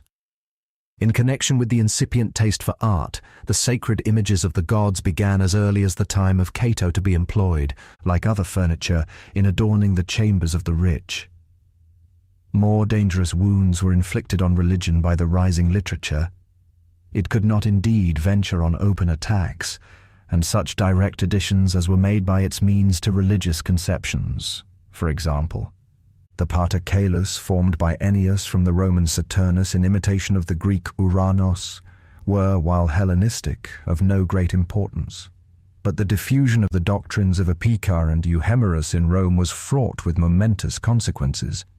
The poetical philosophy, which the later Pythagoreans had extracted from the writings of the old Sicilian comedian Epicharmus of Megara, about 280, or rather had, at least for the most part, circulated under cover of his name, saw in the Greek gods natural substances, in Zeus the atmosphere, in the soul a particle of sun dust, and so forth.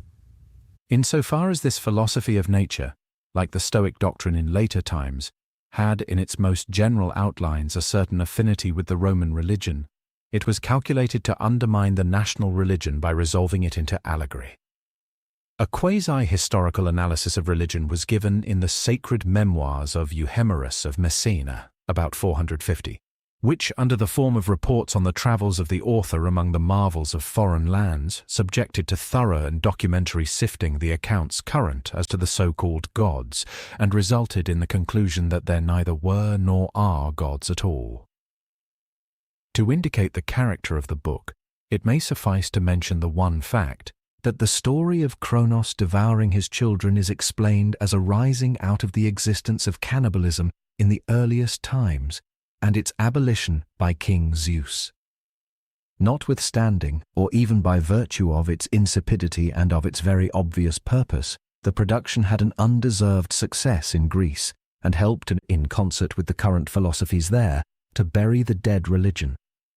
It is a remarkable indication of the expressed and conscious antagonism between religion and the new philosophy that Ennius already translated into Latin those notoriously destructive writings of Epicharmus and Euhemerus. The translators may have justified themselves at the bar of Roman police by pleading that the attacks were directed only against the Greek and not against the Latin gods. But the evasion was tolerably transparent. Cato was, from his own point of view, quite right in assailing these tendencies indiscriminately, wherever they met him, with his own peculiar bitterness, and in calling even Socrates a corrupter of morals and offender against religion, home and foreign superstition.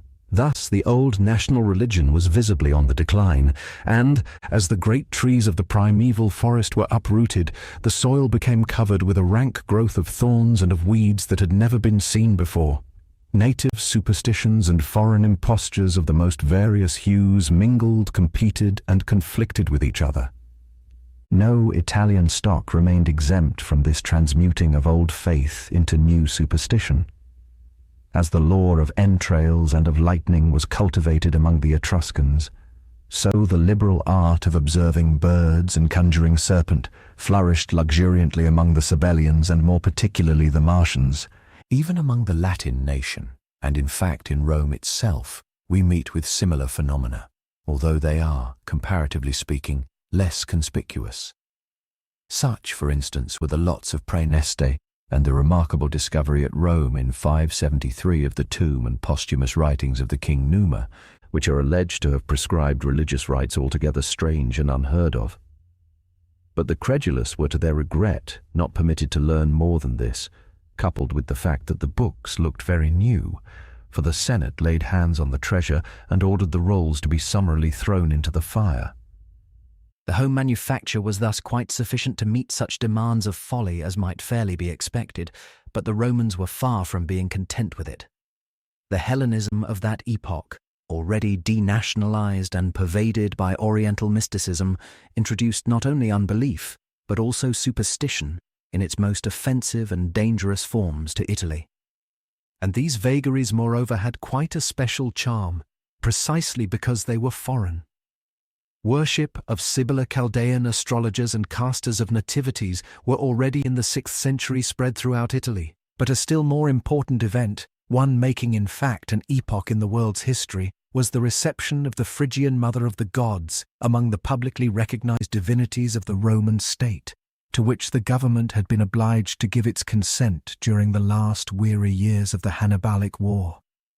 A special embassy was sent for the purpose to Pessinus, a city in the territory of the Celts of Asia Minor, and the rough fieldstone, which the priests of the place liberally presented to the foreigners as the real Mother Cybele, was received by the community with unparalleled pomp. Indeed, by way of perpetually commemorating the joyful event, clubs in which the members entertained each other in rotation were instituted among the higher classes, and seemed to have materially stimulated the rising tendency to the formation of cliques. With the permission thus granted for the cultus of Cybele, the worship of the Orientals gained a footing officially in Rome, and though the government strictly insisted that the emasculate priests of the new gods should remain Celts, Galli, as they were called, and that no Roman burgess should devote himself to this pious eunuchism, yet the barbaric pomp of the Great Mother, her priests clad in oriental costume with the chief eunuch at their head, marching in procession through the streets to the foreign music of fifes and kettle drums and begging from house to house, and the whole doings, half sensuous, half monastic, must have exercised a most material influence over the sentiments and views of the people. Worship of Bacchus. The effect was only too rapidly and fearfully apparent. A few years later, rites of the most abominable character came to the knowledge of the Roman authorities.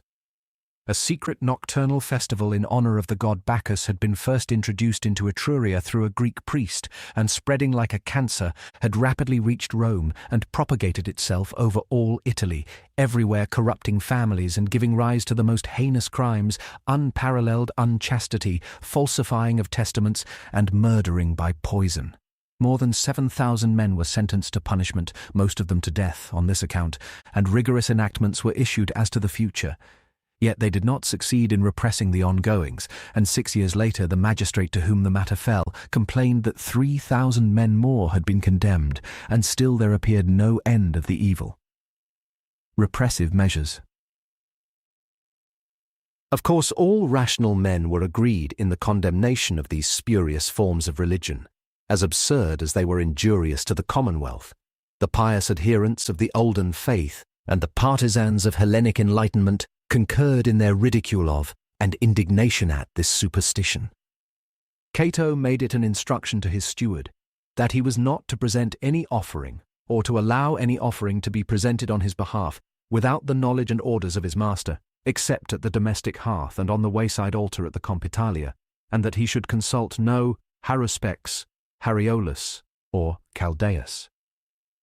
The well-known question as to how a priest could contrive to suppress laughter when he met his colleague originated with Cato and was primarily applied to the Etruscan haruspex. Much in the same spirit, Ennius censures in true Euripidean style the mendicant soothsayers and their adherents. Sed superstitiosi vates impudentesc Arioli, aut inertes aut insani aut quibus egestas imparat, qui sibi semitam non sapiunt, alteri monstrant viam, quibus divitias polissentur, ab es drashumam ipsi petunt. But in such times reason from the first plays a losing game against unreason. The government no doubt interfered. The pious impostors were punished and expelled by the police. Every foreign worship not specially sanctioned was forbidden. Even the consulting of the comparatively innocent lot oracle of Praeneste was officially prohibited in 512, and as we have already said, those who took part in the Bacchanalia were rigorously prosecuted. But when once men's heads are thoroughly turned, no command of the higher authorities avails to set them right again. How much the government was obliged to concede, or at any rate did concede, is obvious from what has been stated. The Roman custom, under which the state consulted Etruscan sages in certain emergencies, and the government accordingly took steps to secure the traditional transmission of Etruscan law in the noble families of Etruria, as well as the permission of the secret worship of Demeter, which was not immoral and was restricted to women, may probably be ranked with the earlier innocent and comparatively indifferent adoption of foreign rites. But the admission of the worship of the Mother of the Gods was a bad sign of the weakness which the government felt in presence of the new superstition, perhaps even of the extent to which it was itself pervaded by it, and it showed in like manner either an unpardonable negligence or something still worse, that the authorities only took steps against such proceedings as the Bacchanalia at so late a stage, and even then on an accidental information. Austerity of Manners Catos's family life. The picture which has been handed down to us of the life of Cato the Elder enables us in substance to perceive how, according to the ideas of the respectable burgesses of that period, the private life of the Roman should be spent. Active as Cato was as a statesman, pleader, author, and mercantile speculator, family life always formed with him the central object of existence. It was better, he thought, to be a good husband than a great senator. His domestic discipline was strict. The servants were not allowed to leave the house without orders, nor to talk of what occurred to the household to strangers. The more severe punishments were not inflicted capriciously, but sentence was pronounced and executed according to a quasi-judicial procedure. The strictness with which offences were punished may be inferred from the fact that one of his slaves, who had concluded a purchase without orders from his master, hanged himself on the matter coming to Cato's ears. For slight offences, such as mistakes committed in waiting at table, the consular was wont after dinner to administer to the culprit the proper number of lashes with a thong wielded by his own hand. He kept his wife and children in order no less strictly but by other means, for he declared it sinful to lay hands on a wife or grown-up children in the same way as on slaves. In the choice of a wife he disapproved marrying for money and recommended men to look to good descent, but he himself married in old age the daughter of one of his poor clients. Moreover, he adopted views in regard to continence on the part of the husband similar to those which everywhere prevail in slave countries. A wife was throughout regarded by him as simply a necessary evil. His writings abound in invectives against the chattering, finery-loving, ungovernable fair sex. It was the opinion of the old lord that all women are plaguy and proud, and that were men quit of women, our life might probably be less godless. On the other hand, the rearing of children born in wedlock was a matter which touched his heart and his honour, and the wife in his eyes existed strictly and solely for the children's sake. She nursed them ordinarily herself, or, if she allowed her children to be suckled by female slaves, she also allowed their children in return to draw nourishment from her own breast. One of the few traits which indicate an endeavor to mitigate the institution of slavery by ties of human sympathy, the common impulses of maternity and the bond of foster brotherhood. The old general was present in person, whenever it was possible, at the washing and swaddling of his children. He watched with reverential care over their childlike innocence. He assures us that he was as careful lest he should utter an unbecoming word in presence of his children as if he had been in presence of the Vestal virgins, and that he never before the eyes of his daughters embraced their mother, except when she had become alarmed during a thunderstorm. The education of the son was perhaps the noblest portion of his varied and variously honorable activity. True to his maxim that a ruddy-cheeked boy was worth more than a pale one, the old soldier in person initiated his son into all bodily exercises and taught him to wrestle, to ride, to swim, to box, and to endure heat and cold. But he felt very justly that the time had gone by when it sufficed for a Roman to be a good farmer and soldier. And he felt also that it could not but have an injurious influence on the mind of his boy, if he should subsequently learn that the teacher, who had rebuked and punished him and had won his reverence, was a mere slave. Therefore he in person taught the boy what a Roman was wont to learn, to read and write and know the law of the land. And even in his later years he worked his way so far into the general culture of the Hellenes that he was able to deliver to his son in his native tongue whatever in that culture he deemed to be of use to a Roman. All his writings were primarily intended for his son, and he wrote his historical work for that son's use with large, distinct letters in his own hand. He lived in a homely and frugal style. His strict parsimony tolerated no expenditure on luxuries. He allowed no slave to cost him more than 1,500 denarii, £65, and no dress more than 100 denarii, £4, 6 shillings. No carpet was to be seen in his house, and for a long time there was no whitewash on the walls of the rooms. Ordinarily he partook of the same fare with his servants, and did not buffer his outlay in cash for the meal to exceed 30 asses, 2 shillings. In time of war, even wine was uniformly banished from his table, and he drank water or, according to circumstances, water mixed with vinegar. On the other hand, he was no enemy to hospitality. He was fond of associating both with his club in town and with the neighbouring landlords in the country. He sat long at table, and, as his varied experience and his shrewd and ready wit made him a pleasant companion, he disdained neither the dice nor the wine flask. Among other receipts in his book on husbandry, he even gives a tried recipe for the case of a too hearty meal and 2 deep potations.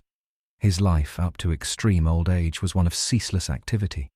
Every moment was apportioned and occupied, and every evening he was in the habit of turning over in his mind what he had heard, said, or done during the day. Thus he found time for his own affairs as well as for those of his friends and of the state, and time also for conversation and pleasure. Everything was done quickly and without many words, and his genuine spirit of activity hated nothing so much as bustle or a great ado about trifles.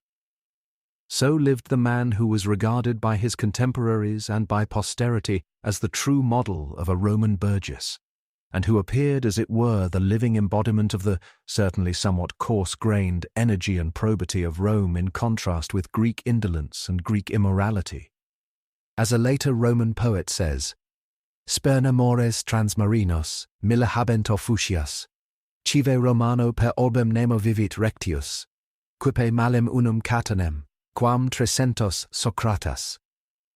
Such judgments will not be absolutely adopted by history, but everyone who carefully considers the revolution which the degenerate Hellenism of this age accomplished in the modes of life and thought among the Romans will be inclined to heighten rather than to lessen that condemnation of the foreign manners. Manners. The ties of family life became relaxed with fearful rapidity. The evil of grisettes and boy favourites spread like a pestilence, and as matters stood, it was not possible to take any material steps in the way of legislation against it. The high tax which Cato as censor laid on this most abominable species of slaves kept for luxury would not be of much moment, and besides fell practically into disuse a year or two afterwards, along with the property tax generally. Celibacy, as to which grave complaints were made as early as 520, and divorces naturally increased in proportion. Horrible crimes were perpetrated in the bosom of families of the highest rank. For instance, the consul Gaius Calpurnius Piso was poisoned by his wife and his stepson in order to occasion a supplementary election to the consulship, and so to procure the supreme magistracy for the latter, a plot which was successful. Moreover, the emancipation of women began. According to old custom, the married woman was subject in law to the marital power, which was parallel with the paternal, and the unmarried woman to the guardianship of her nearest male, agnati, which fell little short of the paternal power. The wife had no property of her own. The fatherless virgin and the widow had at any rate no right of management. But now women began to aspire to independence in respect to property, and getting quit of the guardianship of their agnatabi evasive lawyers' expedients, particularly through mock marriages, they took the management of their property into their own hands, or, in the event of being married, sought by means not much better to withdraw themselves from the marital power, which, under the strict letter of the law, was necessary. The mass of capital which was collected in the hands of women appeared to the statesmen of the time so dangerous that they resorted to the extravagant expedient of prohibiting by law the testamentary nomination of women as heirs, and even sought by a highly arbitrary practice to deprive women for the most part of the collateral inheritances which fell to them without testament. In like manner, the exercise of family jurisdiction over women, which was connected with that marital and tutorial power, became practically more and more antiquated. Even in public matters, women already began to have a will of their own, and occasionally, as Cato thought, to rule the rulers of the world. Their influence was to be traced in the Burgess Assembly, and already statues were erected in the provinces to Roman ladies. Luxury prevailed more and more in dress, ornaments, and furniture, in buildings and at table. Especially after the expedition to Asia Minor in 564, Asiatico-Hellenic luxury, such as prevailed at Ephesus and Alexandria, transferred its empty refinement and its dealing in trifles, destructive alike of money, time, and pleasure, to Rome. Here, too, women took the lead. In spite of the zealous invective of Cato, they managed to procure the abolition, after the peace with Carthage, of the decree of the people passed soon after the Battle of Cannae, which forbade them to use gold ornaments, variegated dresses, or chariots. No course was left to their zealous antagonist but to impose a high tax on those articles. A multitude of new and for the most part frivolous articles, silver plate elegantly figured, table couches with bronze mounting, italic dresses as they were called, and carpets of rich gold brocade, now found their way to Rome. Above all, this new luxury appeared in the appliances of the table. Hitherto, without exception, the Romans had only partaken of hot dishes once a day. Now hot dishes were not unfrequently produced at the second meal, prandium, and for the principal meal the two courses formerly in use no longer sufficed.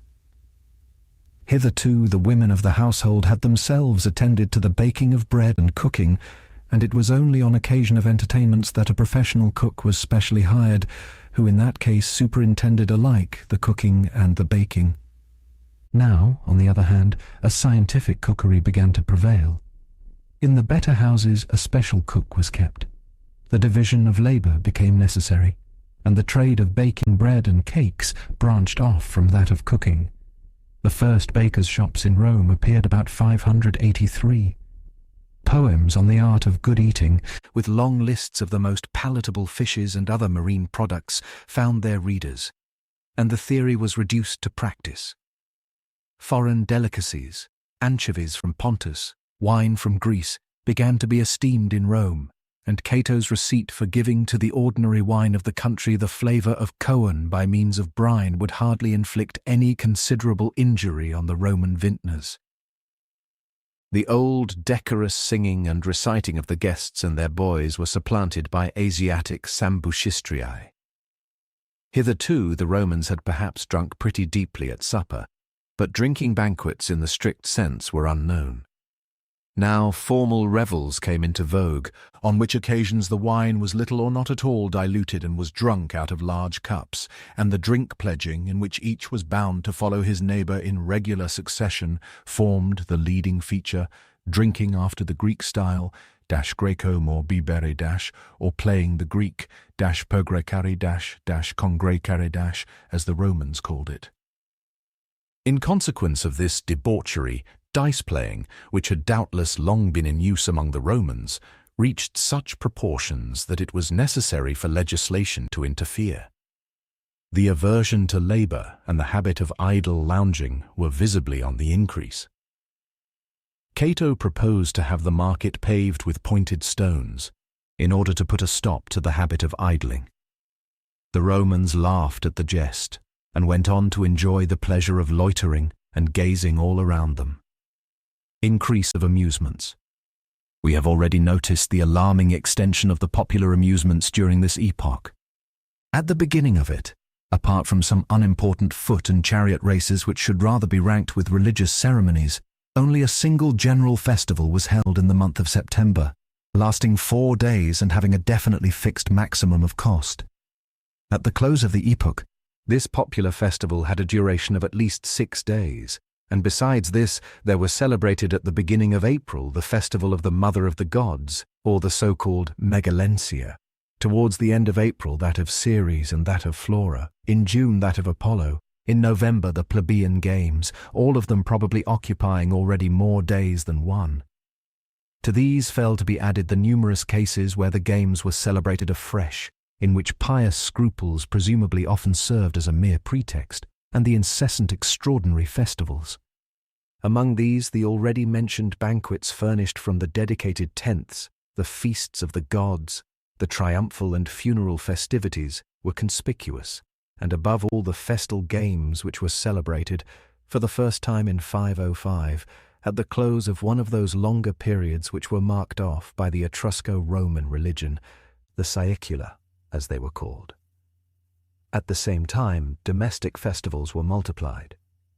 During the Second Punic War, there were introduced, among people of quality, the already mentioned banquetings on the anniversary of the entrance of the Mother of the Gods, after 550, and, among the lower orders, the similar Saturnalia, after 537, both under the influence of the powers henceforth closely allied, the foreign priest and the foreign cook.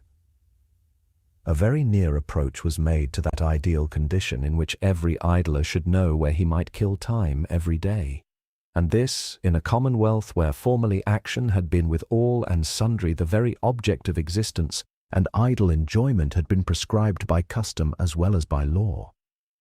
The bad and demoralizing elements in these festal observances, moreover, daily acquired greater ascendancy.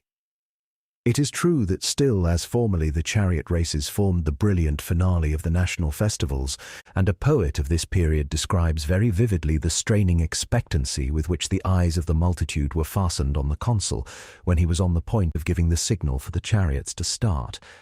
But the former amusements no longer sufficed. There was a craving for new and more varied spectacles. Greek athletes now made their appearance, for the first time in 568, alongside of the native wrestlers and boxers. Of the dramatic exhibitions we shall speak hereafter. The transplanting of Greek comedy and tragedy to Rome was again perhaps of doubtful value, but it formed at any rate the best of the acquisitions made at this time. The Romans had probably long indulged in the sport of coursing hares and hunting foxes in presence of the public. Now these innocent hunts were converted into formal baitings of wild animals, and the wild beasts of Africa, lions and panthers, were, first so far as can be proved in 568, transported at great cost to Rome, in order that by killing or being killed they might serve to glut the eyes of the gazers of the capital. The still more revolting gladiatorial games which prevailed in Campania and Etruria now gained admission to Rome, Human blood was first shed for sport in the Roman Forum in 490. Of course, these demoralizing amusements encountered severe censure. The consul of 486, Publius Sempronius Sophus, sent a divorce to his wife because she had attended funeral games. The government carried a decree of the people prohibiting the bringing over of wild beasts to Rome and strictly insisted that no gladiators should appear at the public festivals. But here too it wanted either the requisite power or the requisite energy. It succeeded, apparently, in checking the practice of baiting animals, but the appearance of sets of gladiators at private festivals, particularly at funeral celebrations, was not suppressed. Still less could the public be prevented from preferring the comedian to the tragedian, the rope dancer to the comedian, the gladiator to the rope dancer, or the stage be prevented from reveling by choice amidst the pollution of Hellenic life. Whatever elements of culture were contained in the scenic and artistic entertainments were from the first thrown aside. It was by no means the object of the givers of the Roman festivals to elevate, though it should be but temporarily, the whole body of spectators through the power of poetry to the level of feeling of the best, as the Greek stage did in the period of its prime, or to prepare an artistic pleasure for a select circle, as our theatres endeavour to do. The character of the managers and spectators in Rome is illustrated by a scene at the triumphal games in 587, where the first Greek flute players, on their melodies failing to please, were instructed by the director to box with one another instead of playing, upon which the delight would know no bounds. Nor was the evil confined to the corruption of Roman manners by Hellenic contagion. Conversely, the scholars began to demoralize their instructors.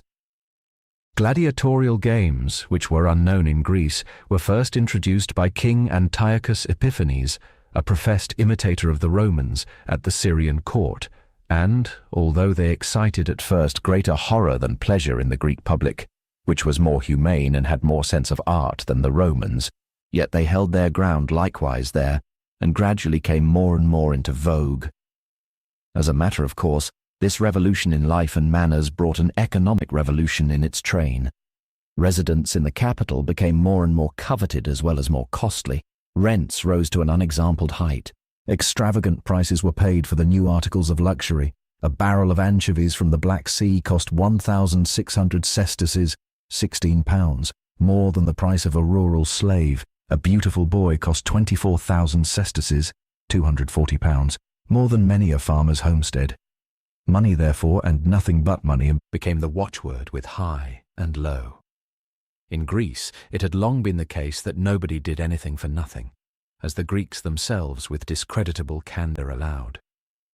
After the Second Macedonian War, the Romans began in this respect also to imitate the Greeks. Respectability had to provide itself with legal buttresses. Pleaders, for instance, had to be prohibited by decree of the people from taking money for their services. The juris, consults alone, formed a noble exception, and needed no decree of the people to compel their adherence to the honourable custom of giving good advice gratuitously. Men did not, if possible, steal outright. But all shifts seemed allowable in order to attain rapidly to riches, plundering and begging, cheating on the part of contractors, and swindling on the part of speculators, usurious trading in money and in grain, even the turning of purely moral relations such as friendship and marriage to economic account. Marriage especially became on both sides an object of mercantile speculation. Marriages for money were common, and it appeared necessary to refuse legal validity to the presents which the spouses made to each other. That, under such a state of things, plans for setting fire on all sides to the capital came to the knowledge of the authorities need excite no surprise. When man no longer finds enjoyment in work, and works merely in order to attain as quickly as possible to enjoyment, it is a mere accident that he does not become a criminal. Destiny had lavished all the glories of power and riches with liberal hand on the Romans, but in truth, the Pandora's box was a gift of doubtful value. Literature and art. The influences which stimulated the growth of Roman literature were of a character altogether peculiar and hardly paralleled in any other nation. To estimate them correctly, it is necessary in the first place that we should glance at the instruction of the people and its recreations during this period. Knowledge of languages. Language lies at the root of all mental culture, and this was especially the case in Rome. In a community where so much importance was attached to speeches and documents, and where the burgess, at an age which is still according to modern ideas regarded as boyhood, was already entrusted with the uncontrolled management of his property, and might perhaps find it necessary to make formal speeches to the assembled community, not only was great value set all along on the fluent and polished use of the mother tongue, but efforts were early made to acquire a command of it in the years of boyhood. The Greek language also was already generally diffused in Italy in the time of Hannibal. In the higher circles, a knowledge of that language, which was the general medium of intercourse for ancient civilization, had long been a far from uncommon accomplishment. And now, when the change of Rome's position in the world had so enormously increased the intercourse with foreigners and the foreign traffic, such a knowledge was, if not necessary, yet presumably of very material importance to the merchant as well as the statesman. By means of the Italian slaves and freedmen, a very large portion of whom were Greek or half-Greek by birth, the Greek language and Greek knowledge to a certain extent reached even the lower ranks of the population, especially in the capital. The comedies of this period may convince us that even the humbler classes of the capital were familiar with a sort of Latin, which could no more be properly understood without a knowledge of Greek than the English of Sterne or the German of Wieland without a knowledge of French. Men of senatorial families, however, not only addressed a Greek audience in Greek, but even published their speeches. Tiberius Gracchus, consul in 577 and 591, so published a speech which he had given at Rhodes, and in the time of Hannibal wrote their chronicles in Greek, as we shall have occasion to mention more particularly in the sequel. Individuals went still farther. The Greeks honoured Flamininus by complimentary demonstrations in the Roman language, and he returned the compliment. The great general of the Aeneades dedicated his votive gifts to the Greek gods after the Greek fashion in Greek distichs. Cato reproached another senator with the fact that he had the effrontery to deliver Greek recitations with the due modulation at Greek revels. Under the influence of such circumstances, Roman instruction developed itself. It is a mistaken opinion that antiquity was materially inferior to our own times in the general diffusion of elementary attainments. Even among the lower classes and slaves there was much reading, writing, and counting. In the case of a slave steward, for instance, Cato, following the example of Mago, takes for granted the ability to read and write. Elementary instruction, as well as instruction in Greek, must have been long before this period imparted to a very considerable extent in Rome. But the epoch now before us initiated an education, the aim of which was to communicate not merely an outward expertness, but a real mental culture. Hitherto in Rome, a knowledge of Greek had conferred on its possessor as little superiority in civil or social life as a knowledge of French perhaps confers at the present day in a hamlet of German Switzerland, and the earliest writers of Greek chronicles may have held a position among the other senators similar to that of the farmer in the fens of Holstein, who has been a student, and in the evening when he comes home from the plough, takes down his Virgil from the shelf. A man who assumed airs of greater importance by reason of his Greek was reckoned a bad patriot and a fool, and certainly even in Cato's time one who spoke Greek ill or not at all might still be a man of rank and become senator and consul. But a change was already taking place.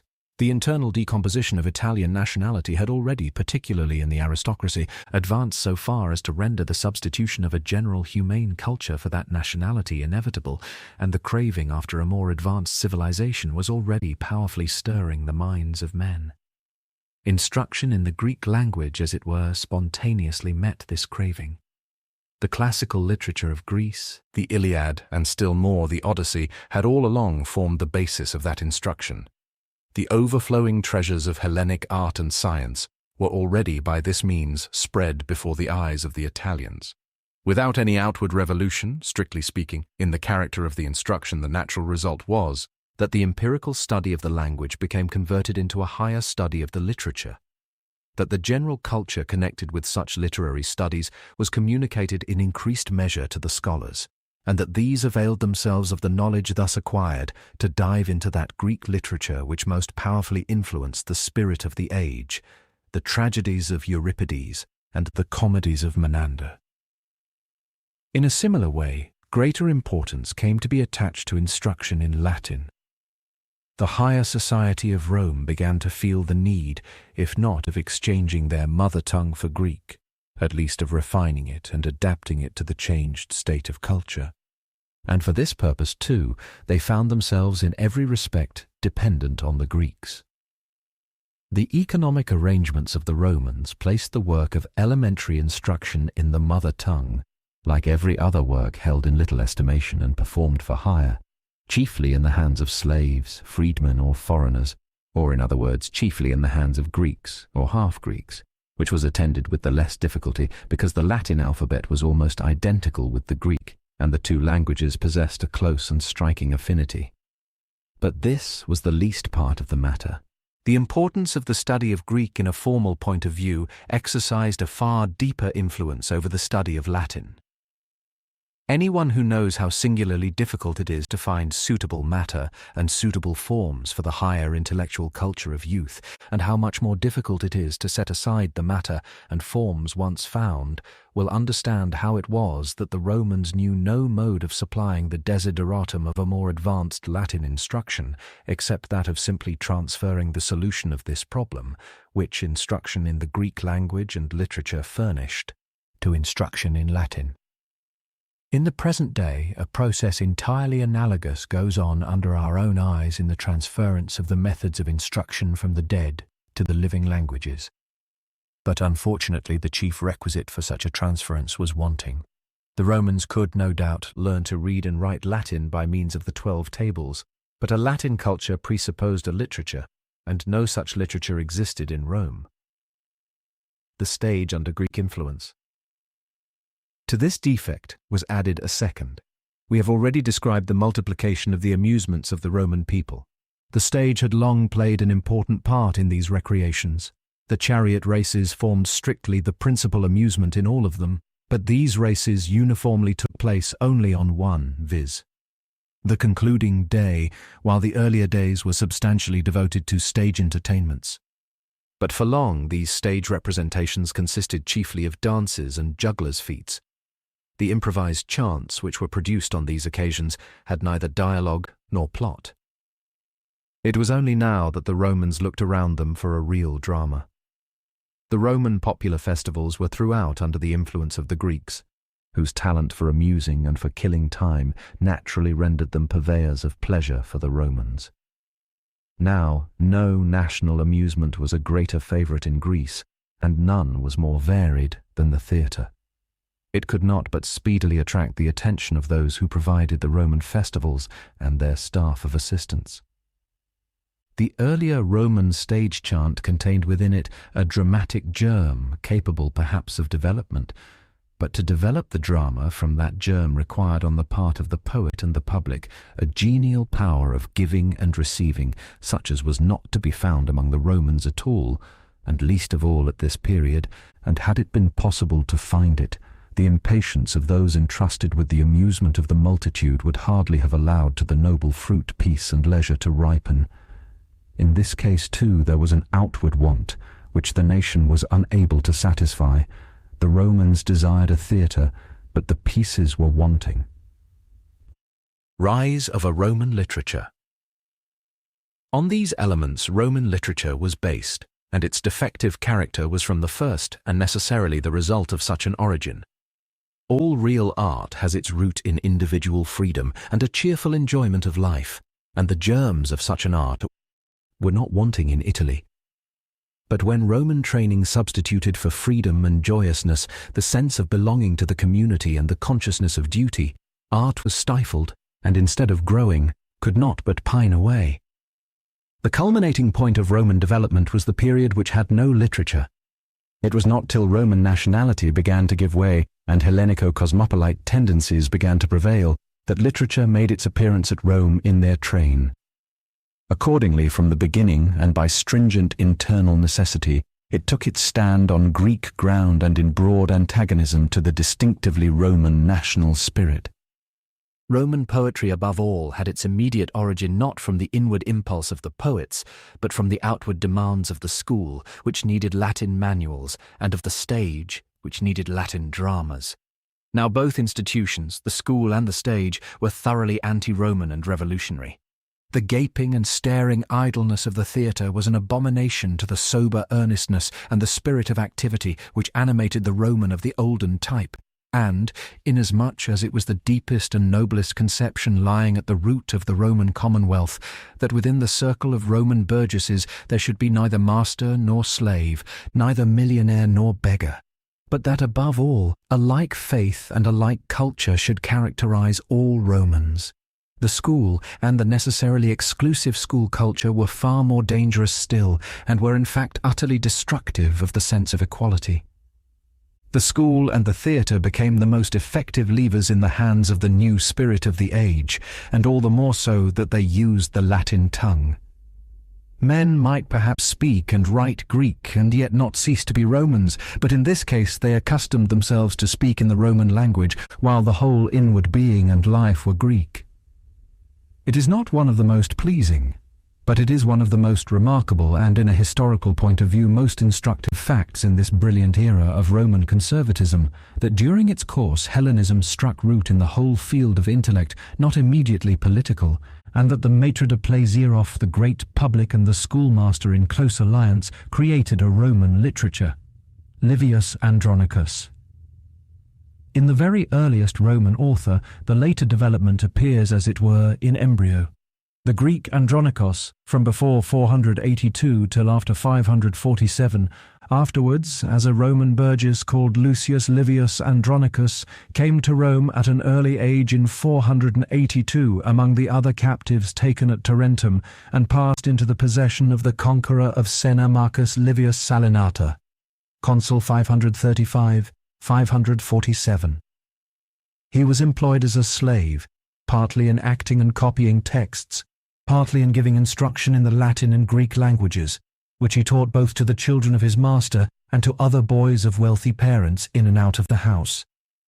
He distinguished himself so much in this way that his master gave him freedom, and even the authorities, who not unfrequently availed themselves of his services, commissioning him, for instance, to prepare a thanksgiving chant after the fortunate turn taken by the Hannibalic War in 547, out of regard for him conceded to the Guild of Poets and Actors a place for their common worship in the Temple of Minerva on the Aventine. His authorship arose out of his double occupation. As schoolmaster, he translated the Odyssey into Latin, in order that the Latin text might form the basis of his Latin, as the Greek text was the basis of his Greek instruction. And this earliest of Roman schoolbooks maintained its place in education for centuries. As an actor, he not only, like every other, wrote for himself the texts themselves, but he also published them as books. That is, he read them in public and diffused them by copies. What was still more important, he substituted the Greek drama for the old, essentially lyrical stage poetry. It was in 514, a year after the close of the First Punic War, that the first play was exhibited on the Roman stage. This creation of an epos, a tragedy and a comedy in the Roman language, and that by a man who was more Roman than Greek, was historically an event. But we cannot speak of his labours as having any artistic value. They make no sort of claim to originality. Viewed as translations, they are characterized by a barbarism which is only the more perceptible, that this poetry does not naively display its own native simplicity, but strives, after a pedantic and stammering fashion, to imitate the high artistic culture of the neighbouring people. The wide deviations from the original have arisen not from the freedom, but from the rudeness of the imitation. The treatment is sometimes insipid, sometimes turgid, the language harsh and quaint. We have no difficulty in believing the statement of the old critics of art, that apart from the compulsory reading at school, none of the poems of Livius were taken up a second time. Yet these labours were in various respects norms for succeeding times. They began the Roman translated literature and naturalized the Greek metres in Latin. The reason why these were adopted only in the dramas, while the Odyssey of Livius was written in the national Saturnian measure, evidently was that the iambacies and trochees of tragedy and comedy far more easily admitted of imitation in Latin than the epic dactyls. But this preliminary stage of literary development was soon past. The epics and dramas of Livius were regarded by posterity, and undoubtedly with perfect justice, as resembling the rigid statues of Daedalus destitute of emotion or expression, curiosities rather than works of art.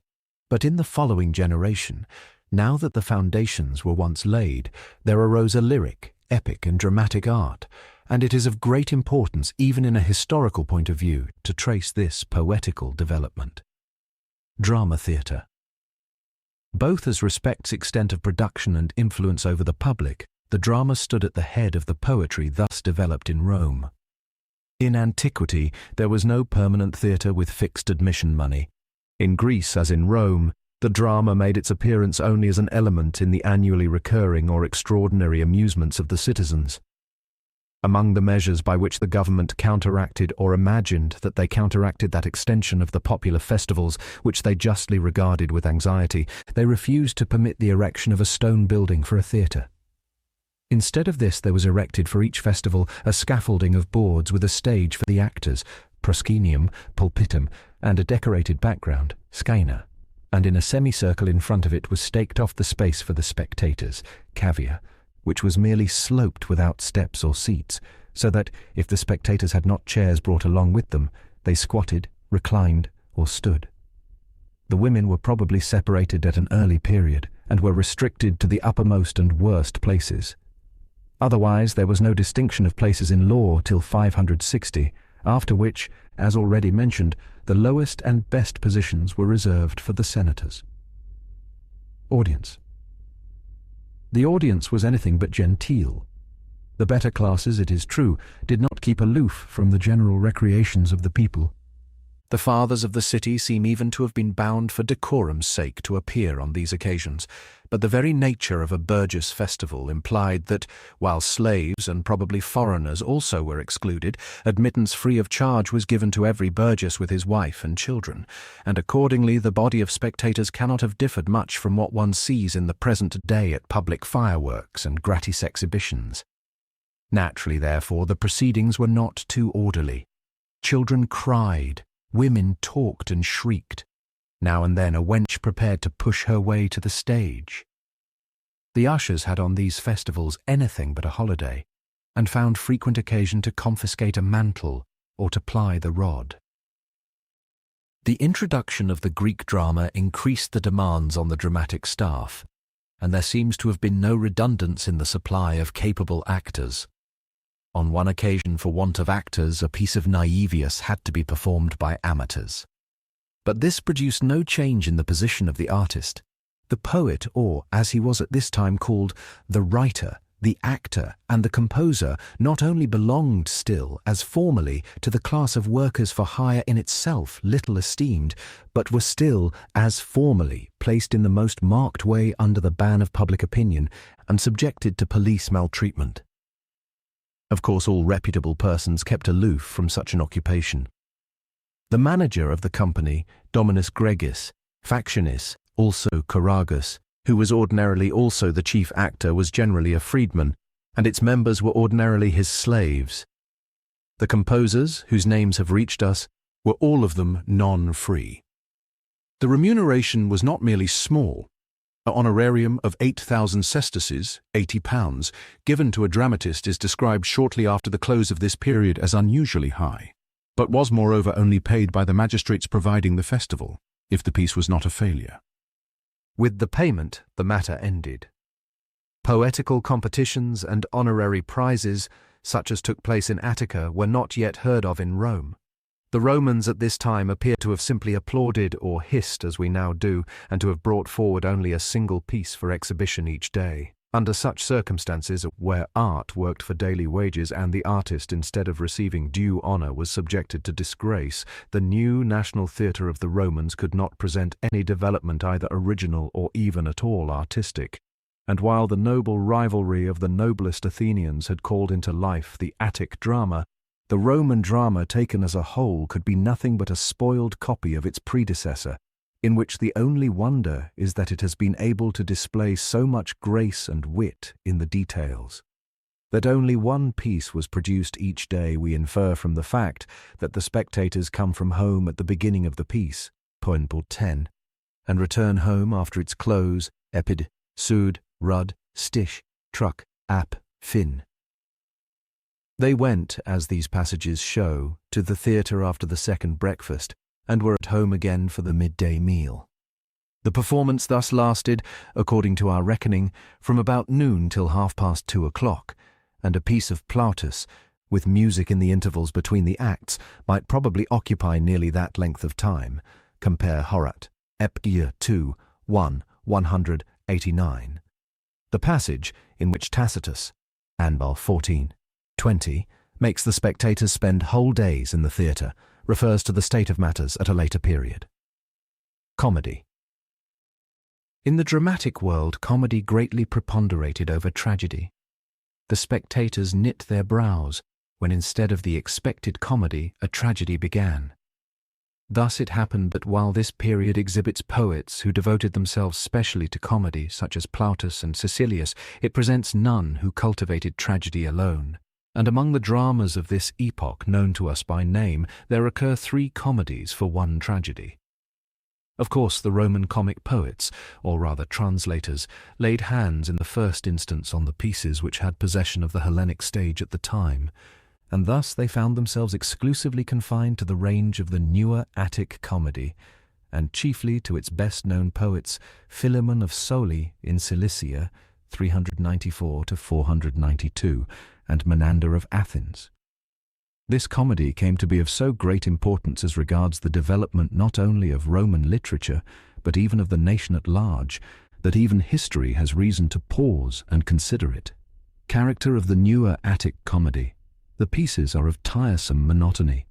Almost without exception the plot turns on helping a young man, at the expense either of his father or of some Leno, to obtain possession of a sweetheart of undoubted charms and of very doubtful morals. The path to success in love regularly lies through some sort of pecuniary fraud, and the crafty servant who provides the needful sum and performs the requisite swindling while the lover is mourning over his amatory and pecuniary distresses is the real mainspring of the piece. There is no want of the due accompaniment of reflections on the joys and sorrows of love, of tearful parting scenes, of lovers who in the anguish of their hearts threaten to do themselves a mischief. Love, or rather amorous intrigue, was, as the old critics of art say, the very life-breath of the Menandrian poetry. Marriage forms, at least with Menander, the inevitable finale, on which occasion, for the greater edification and satisfaction of the spectators, the virtue of the heroine usually comes forth almost if not wholly untarnished, and the heroine herself proves to be the lost daughter of some rich man, and so in every respect an eligible match. Along with these love pieces we find others of a pathetic kind. Among the comedies of Plautus, for instance, the Rudensterns on a shipwreck and the right of asylum, while the Trainumus and the Captiva contain no amatory intrigue, but depict the generous devotedness of the friend to his friend and of the slave to his master. Persons and situations recur down to the very details like patterns on a carpet. We never get rid of the asides of unseen listeners, of knocking at the house doors, and of slaves scouring the streets on some errand or other. The standing masks of which there was a certain fixed number, viz., 8 masks for old men and 7 for servants, from which alone in ordinary cases at least the poet had to make his choice, further favoured a stock model treatment. Such a comedy almost of necessity rejected the lyrical element in the older comedy, the chorus, and confined itself from the first to conversation, or at most recitation. It was devoid not of the political element only, but of all true passion, and of all poetical elevation. The pieces judiciously made no pretence to any grand or really poetical effect. Their charm resided primarily in furnishing occupation for the intellect, not only through their subject matter, in which respect the newer comedy was distinguished from the old as much by the greater intrinsic emptiness as by the greater outward complication of the plot, but more especially through their execution in detail. in which the point and polish of the conversation more particularly formed the triumph of the poet and the delight of the audience. Complications and confusions of one person with another, which very readily allowed scope for extravagant, often licentious practical jokes, as in the Casina, which winds up in genuine Falstaffian style with the retiring of the two bridegrooms and of the soldier dressed up as bride, jests, drolleries and riddles, which in fact, for want of real conversation, furnished the staple materials of entertainment at the Attic table of the period, fill up a large portion of these comedies. The authors of them wrote not like Eupolis and Aristophanes for a great nation, but rather for a cultivated society which spent its time, like other clever circles whose cleverness finds little fit scope for action, in guessing riddles and playing at charades. They give us, therefore, no picture of their times. Of the great historical and intellectual movements of the age, no trace appears in these comedies, and we need to recall, in order to realize, the fact that Philemon and Menander were really contemporaries of Alexander and Aristotle, but they give us a picture, equally elegant and faithful, of that refined Attic society beyond the circles of which comedy never travels. Even in the dim Latin copy, through which we chiefly know it, the grace of the original is not wholly obliterated, and more especially in the pieces which are imitated from Menander, the most talented of these poets.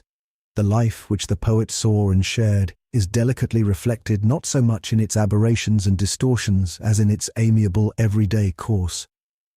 The friendly domestic relations between father and daughter, husband and wife, master and servant, with their love affairs and other little critical incidents, are portrayed with so broad a truthfulness that even now they do not miss their effect. The servants' feast, for instance, with which the Stiches concludes, is, in the limited range of its relations, and the harmony of the two lovers, and the one sweetheart of unsurpassed gracefulness in its kind, the elegant grisettes who make their appearance perfumed and adorned, with their hair fashionably dressed and in variegated, gold-embroidered, sweeping robes, or even perform their toilette on the stage, are very effective. In their train come the procuresses, sometimes of the most vulgar sort, such as one who appears in the Curculio, sometimes duennas like Goethe's old Barbara, such as Scapha in the Mostetaria. And there is no lack of brothers and comrades ready with their help. There is great abundance and variety of parts representing the old.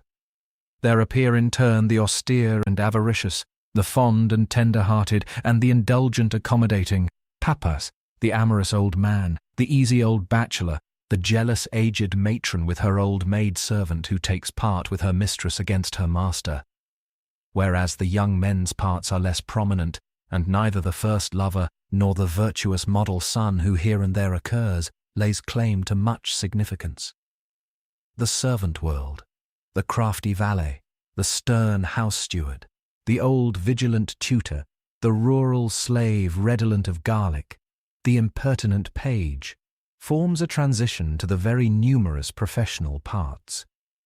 A standing figure among these is the jester, minus Parasitus minus, who, in return for permission to feast at the table of the rich, has to entertain the guests with drolleries and charades, or, according to circumstances, to let the potsherds be flung at his head. This was at that time a formal trade in Athens, and it is certainly no mere poetical fiction which represents such a parasite as expressly preparing himself for his work by means of his books of witticisms and anecdotes. Favourite parts, moreover, are those of the cook, who understands not only how to boast of unheard-of sources, but also how to pilfer like a professional thief, the shameless Leno, complacently confessing to the practice of every vice, of whom Ballio in the Pseudolucis a model specimen, the military braggadocio, in whom we trace a very distinct reflection of the freelance habits that prevailed under Alexander's successors, the professional sharper or sycophant, the stingy money-changer, the solemnly silly physician, the priest, mariner, fisherman, and the like. To these fall, to be added lastly, the parts delineative of character in the strict sense, such as the superstitious man of Menander and the miser in the Aulularia of Plautus. The national Hellenic poetry has preserved, even in this its last creation, its indestructible plastic vigour. But the delineation of character is here copied from without, rather than reproduced from inward experience, and the more so, the more the task approaches to the really poetical. It is a significant circumstance that, in the parts illustrative of character to which we have just referred, the psychological truth is in great part represented by abstract development of the conception. The miser here collects the parings of his nails and laments the tears which he sheds as a waste of water.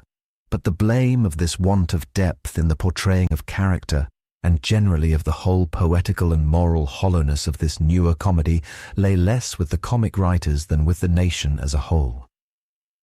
Everything distinctively Greek was expiring. Fatherland, national faith, domestic life, all nobleness of action and sentiment were gone. Poetry, history, and philosophy were inwardly exhausted, and nothing remained to the Athenian save the school, the fish market, and the brothel. It is no matter of wonder, and hardly a matter of blame, that poetry, which is destined to shed a glory over human existence, could make nothing more out of such a life than the Menandrian comedy presents to us. It is at the same time very remarkable that the poetry of this period, wherever it was able to turn away in some degree from the corrupt Attic life without falling into scholastic imitation, immediately gathers strength and freshness from the ideal. In the only remnant of the mock heroic comedy of this period, the Amphitryon Plautus, there breathes throughout a purer and more poetical atmosphere than in all the other remains of the contemporary stage. The good-natured gods treated with gentle irony, the noble forms from the heroic world, and the ludicrously cowardly slaves present the most wonderful mutual contrasts, and after the comical course of the plot, the birth of the son of the gods amidst thunder and lightning forms an almost grand concluding effect. But this task of turning the myths into irony was innocent and poetical, as compared with that of the ordinary comedy depicting the Attic life of the period. No special accusation may be brought from a historico-moral point of view against the poets, nor ought it to be made matter of individual reproach to any particular poet that he occupies the level of his epoch. Comedy was not the cause, but the effect of the corruption that prevailed in the national life.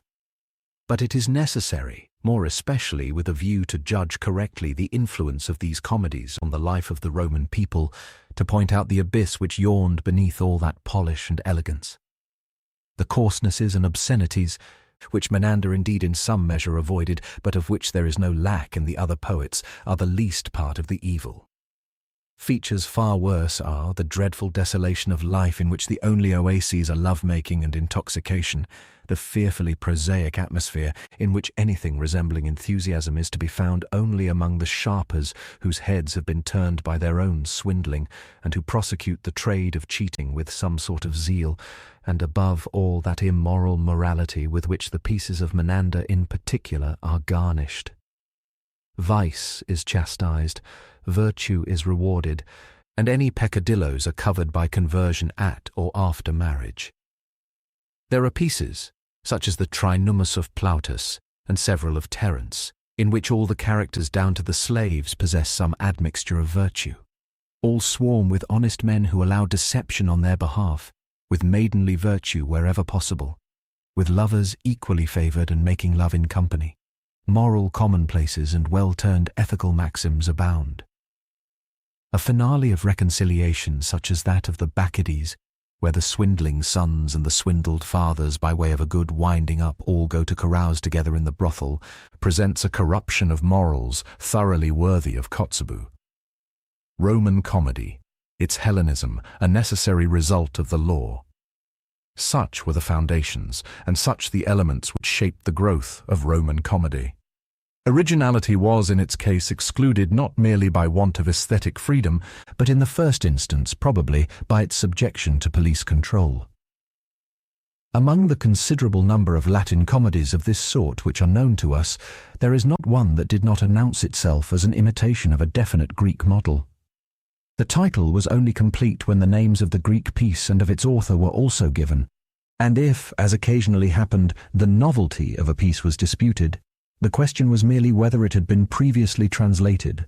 Comedy laid the scene of its plot abroad not only frequently, but regularly and under the pressure of necessity, and that species of art derived its special name, fabula palliata, from the fact that the scene was laid away from Rome, usually in Athens, anti the dramatis persona were Greeks, or at any rate not Romans.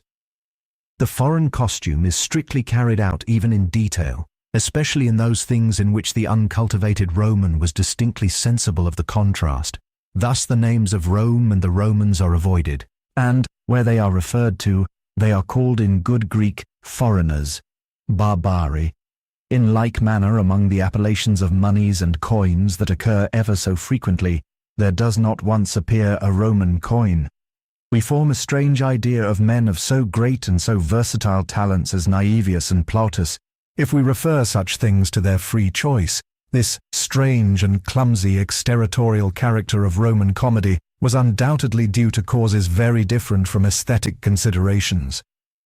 The transference of such social relations as are uniformly delineated in the new Attic comedy to the Rome of the Hannibalic period would have been a direct outrage on its civic order and morality. But, as the dramatic spectacles at this period were regularly given by the aediles and praetors who were entirely dependent on the Senate, and even extraordinary festivals, funeral games for instance, could not take place without permission of the government, and as the Roman police, moreover, was not in the habit of standing on ceremony in any case, and least of all in dealing with the comedians, the reason is self-evident why this comedy, even after it was admitted as one of the Roman national amusements, might still bring no Roman upon the stage, and remained as it were banished to foreign lands. Political neutrality. The compilers were still more decidedly prohibited from naming any living person in terms either of praise or censure, as well as from any captious allusion to the circumstances of the times. In the whole repertory of the Plotine and post-Plotine comedy, there is not, so far as we know, matter for a single action of damages. In like manner, if we leave out of view some wholly harmless jests, we meet hardly any trace of invectives levelled at communities. Invectives which, owing to the lively municipal spirit of the Italians, would have been specially dangerous. Except the significant scoff at the unfortunate Capuans and Atellans and, what is remarkable, various sarcasms on the arrogance and the bad Latin of the Praenestines. In general, no references to the events or circumstances of the present occur in the pieces of Plautus. The only exceptions are congratulations on the course of the war or on the peaceful times, general sallies directed against usurious dealings in grain or money, against extravagance, against bribery by candidates, against the too frequent triumphs, against those who made a trade of collecting forfeited fines, against farmers of the revenue distraining for payment, against the dear prices of the oil dealers. And once, in the Curculio, a more lengthened diatribe as to the doings in the Roman market, reminding us of the parabases of the older Attic comedy, and but little likely to cause offence, but even in the midst of such patriotic endeavours, which from a police point of view were entirely in order, the poet interrupts himself. Sed summe ego stultus, qui rem curo publicam ubi sunt magistratus, quos curare opotea. And taken as a whole, we can hardly imagine a comedy politically more tame than was that of Rome in the 6th century. The oldest Roman comic writer of note, Gnaeus Naevius, alone forms a remarkable exception. Although he did not write exactly original Roman comedies, the few fragments of his which we possess are full of references to circumstances and persons in Rome. Among other liberties, he not only ridiculed one Theodotus, a painter by name, but even directed against the victor of Zama the following verses, of which Aristophanes need not have been ashamed. Etiam qui res magnus manus aepe gessit gloriose, cujus facta viva nunc vigent, qui apud gentes solus praestat, ium suus pater cum palio uno ab amica abduxit. As he himself says, libera lingua loquemur ludis liberalibus, he may have often written at variance with police rules and put dangerous questions, such as, Cedo qui vestram rem publicam tantam amicistis tam cito, which he answered by an enumeration of political sins, such as, Proveniebant oratores novi, stulti adolescentuli. But the Roman police was not disposed, like the Attic, to hold stage invectives and political diatribes as privileged, or even to tolerate them at all. Naevius was put in prison for these and similar sallies, and was obliged to remain there till he had publicly made amends and recantation in other comedies. These quarrels apparently drove him from his native land, but his successors took warning from his example. One of them indicates very plainly that he has no desire whatever to incur an involuntary gagging like his colleague Naevius.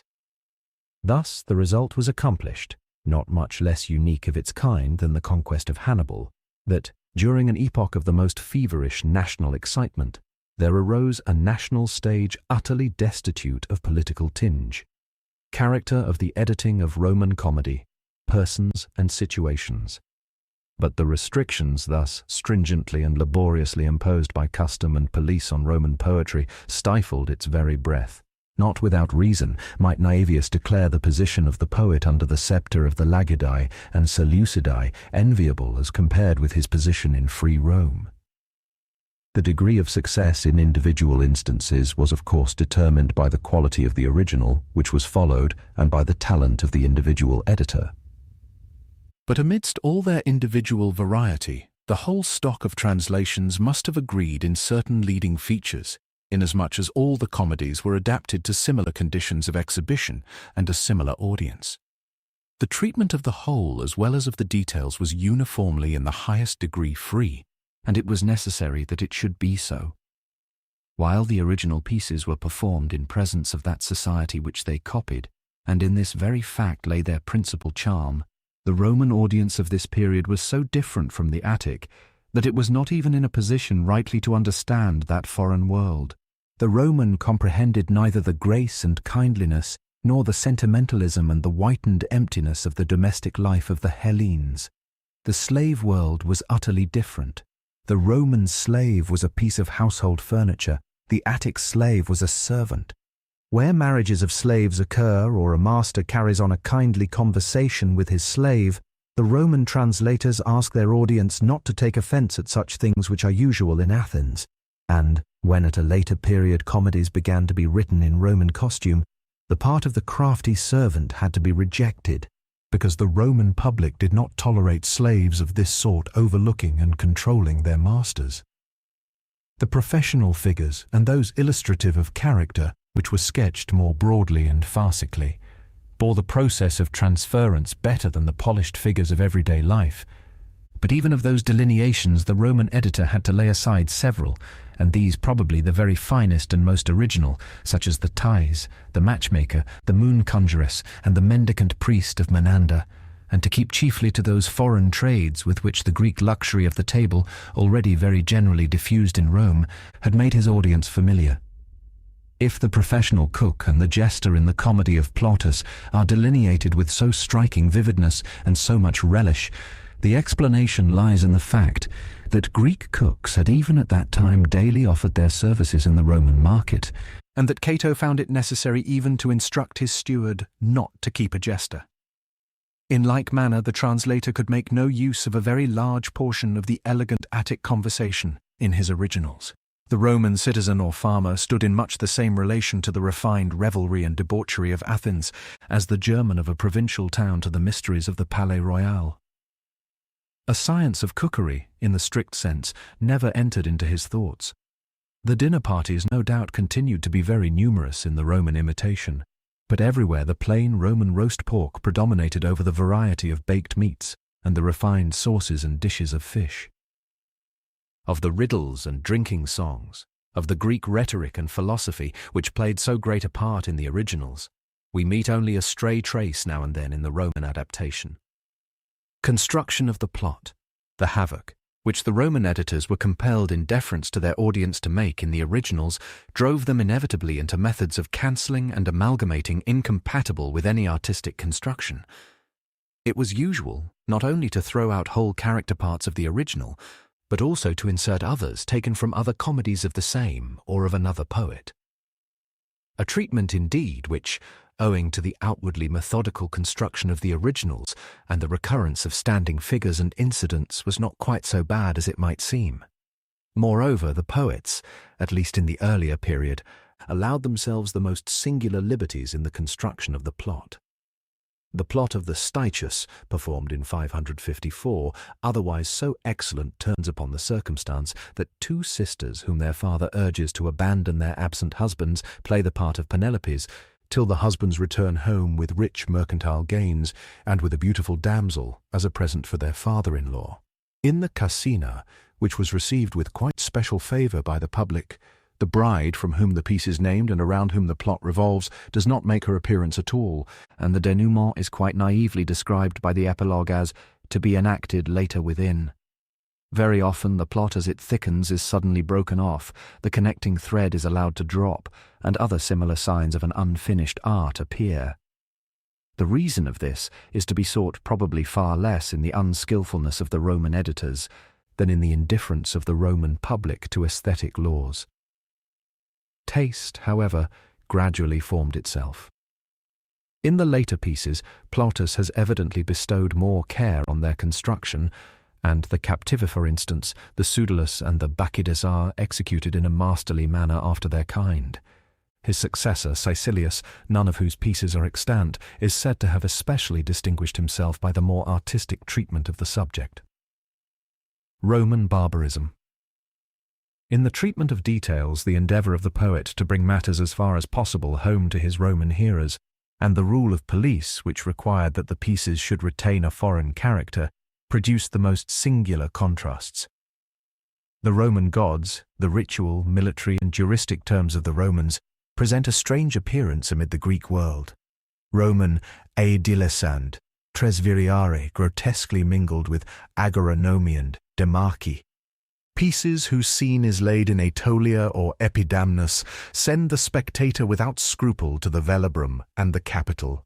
Such a patchwork of Roman local tints distributed over the Greek ground is barbarism enough. But interpolations of this nature, which are often in their naive way very ludicrous, are far more tolerable than that thorough alteration of the pieces into a ruder shape, which the editors deemed necessary to suit the far from Attic culture of their audience. It is true that several even of the new Attic poets probably needed no accession to their coarseness. Pieces like the Asinaria of Plautus cannot owe their unsurpassed dullness and vulgarity solely to the translator. Nevertheless, coarse incidents so prevail in the Roman comedy that the translators must either have interpolated them or at least have made a very one-sided selection. In the endless abundance of cudgelling and in the lash ever suspended over the back of the slaves, we recognize very clearly the household government inculcated by Cato, just as we recognize the Catonian opposition to women in the never-ending disparagement of wives, among the jokes of their own invention with which the Roman editors deemed it proper to season the elegant Attic dialogue. Several are almost incredibly unmeaning and barbarous. Metrical treatment. So far as concerns metrical treatment, on the other hand, the flexible and sounding verse on the whole does all honour to the composers. The fact that the iambic trimeters, which predominated in the originals and were alone suitable to their moderate conversational tone, were very frequently replaced in the Latin edition by iambic or trochaic tetrameters, is to be attributed not so much to any want of skill on the part of the editors who knew well how to handle the trimeter, as to the uncultivated taste of the Roman public, which was pleased with the sonorous magnificence of the long verse, even where it was not appropriate. Scenic arrangements. Lastly, the arrangements for the production of the pieces on the stage bore the like stamp of indifference to aesthetic requirements on the part of the managers and the public. The stage of the Greeks, which on account of the extent of the theatre and from the performances taking place by day, made no pretension to acting properly so called, employed men to represent female characters, and absolutely required an artificial strengthening of the voice of the actor, was entirely dependent, in a scenic as well as acoustic point of view, on the use of facial and resonant masks. These were well known also in Rome. In amateur performances the players appeared without exception masked.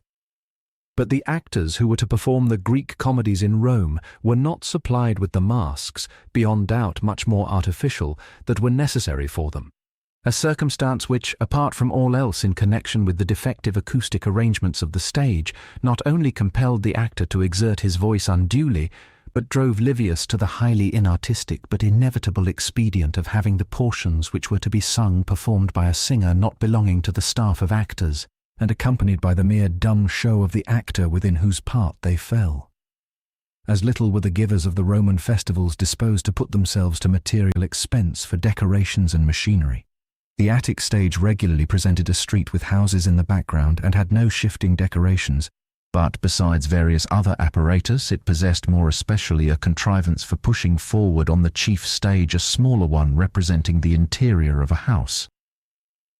The Roman theatre, however, was not provided with this, and we can hardly therefore throw the blame on the poet, if everything, even childbirth, was represented on the street. Aesthetic result. Such was the nature of the Roman comedy of the 6th century. The mode in which the Greek dramas were transferred to Rome furnishes a picture, historically invaluable, of the diversity in the culture of the two nations, but in an aesthetic and a moral point of view the original did not stand high, and the imitation stood still lower. The world of beggarly rabble, to whatever extent the Roman editors might take possession of it under the benefit of the inventory, presented in Rome a forlorn and strange aspect, shorn as it were of its delicate characteristics. Comedy no longer rested on the basis of reality, but persons and incidents seemed capriciously or carelessly mingled as in a game of cards. In the original, a picture from life, it became in the reproduction a caricature. Under a management which could announce a Greek agon with flute-playing choirs of dancers and tragedians and athletes, and eventually convert it into a boxing match, and in presence of a public which, as later poets complain, ran away en masse from the play if there were pugilists or rope dancers or even gladiators to be seen. Poets such as the Roman composers were, workers for hire and of inferior social position, were obliged even perhaps against their own better judgment and their own better taste to accommodate themselves more or less to the prevailing frivolity and rudeness. It was quite possible, nevertheless, that there might arise among them individuals of lively and vigorous talent who were able at least to repress the foreign and factitious element in poetry, and, when they had found their fitting sphere, to produce pleasing and even important creations. Naevius. At the head of these stood Gnaeus Naevius, the first Roman who deserves to be called a poet, and, so far as the accounts preserved regarding him and the few fragments of his works allow us to form an opinion, to all appearance as regards talent one of the most remarkable and most important names in the whole range of Roman literature. He was a younger contemporary of Andronicus. His poetical activity began considerably before, and probably did not end till after, the Hannibalic War, and felt in a general sense his influence. He was, as is usually the case in artificial literatures, a worker in all the forms of art produced by his predecessor in epos, tragedy, and comedy, and closely adhered to him in the matter of metres. Nevertheless, an immense chasm separates the poets and their poems. Naevius was neither freedman, schoolmaster, nor actor, but a citizen of unstained character, although not of rank, belonging probably to one of the Latin communities of Campania, and a soldier in the First Punic War. In thorough contrast to the language of Livius, that of Naevius is easy and clear, free from all stiffness and affectation, and seems even in tragedy to avoid pathos, as it were on purpose. His verses, in spite of the not unfrequent hiatus and various other licenses afterwards disallowed, have a smooth and graceful flow, while the quasi-poetry of Livius proceeded, somewhat like that of Gottsched in Germany, from purely external impulses, and moved wholly in the leading strings of the Greeks. His successor emancipated Roman poetry, and with the true divining rod of the poet struck those springs out of which alone in Italy a native poetry could well up: national history and comedy. Epic poetry no longer merely furnished the schoolmaster with a lesson book, but addressed itself independently to the hearing and reading public. Composing for the stage had been hitherto, like the preparation of the stage costume, a subsidiary employment of the actor or a mechanical service performed for him. With Naevius, the relation was inverted, and the actor now became the servant of the composer. His poetical activity is marked throughout by a national stamp. This stamp is most distinctly impressed on his grave national drama and on his national epos, of which we shall have to speak hereafter. But it also appears in his comedies, which of all his poetic performances seem to have been the best adapted to his talents and the most successful. It was probably, as we have already said, external considerations alone that induced the poet to adhere in comedy so much as he did to the Greek originals. And this did not prevent him from far outstripping his successors, and probably even the insipid originals, in the freshness of his mirth and in the fullness of his living interest in the present. Indeed, in a certain sense, he reverted to the paths of the Aristophanic comedy. He felt full well, and in his epitaph expressed, what he had been to his nation. Immortales mortales si fore fas fiere, flerent divae camanae naevium poetam. Itaque, postquam est orci traditus thesauro, obliti sunt Romae loquia lingua latina.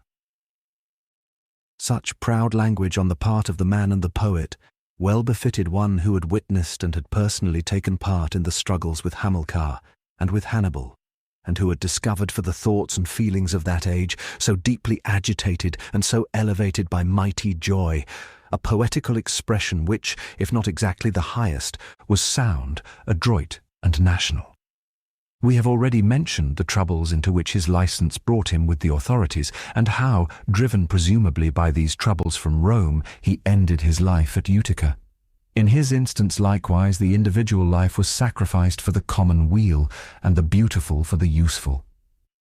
Plautus, his younger contemporary, Titus Maccius Plautus, 500 to 570, appears to have been far inferior to him, both in outward position and in the conception of his poetic calling.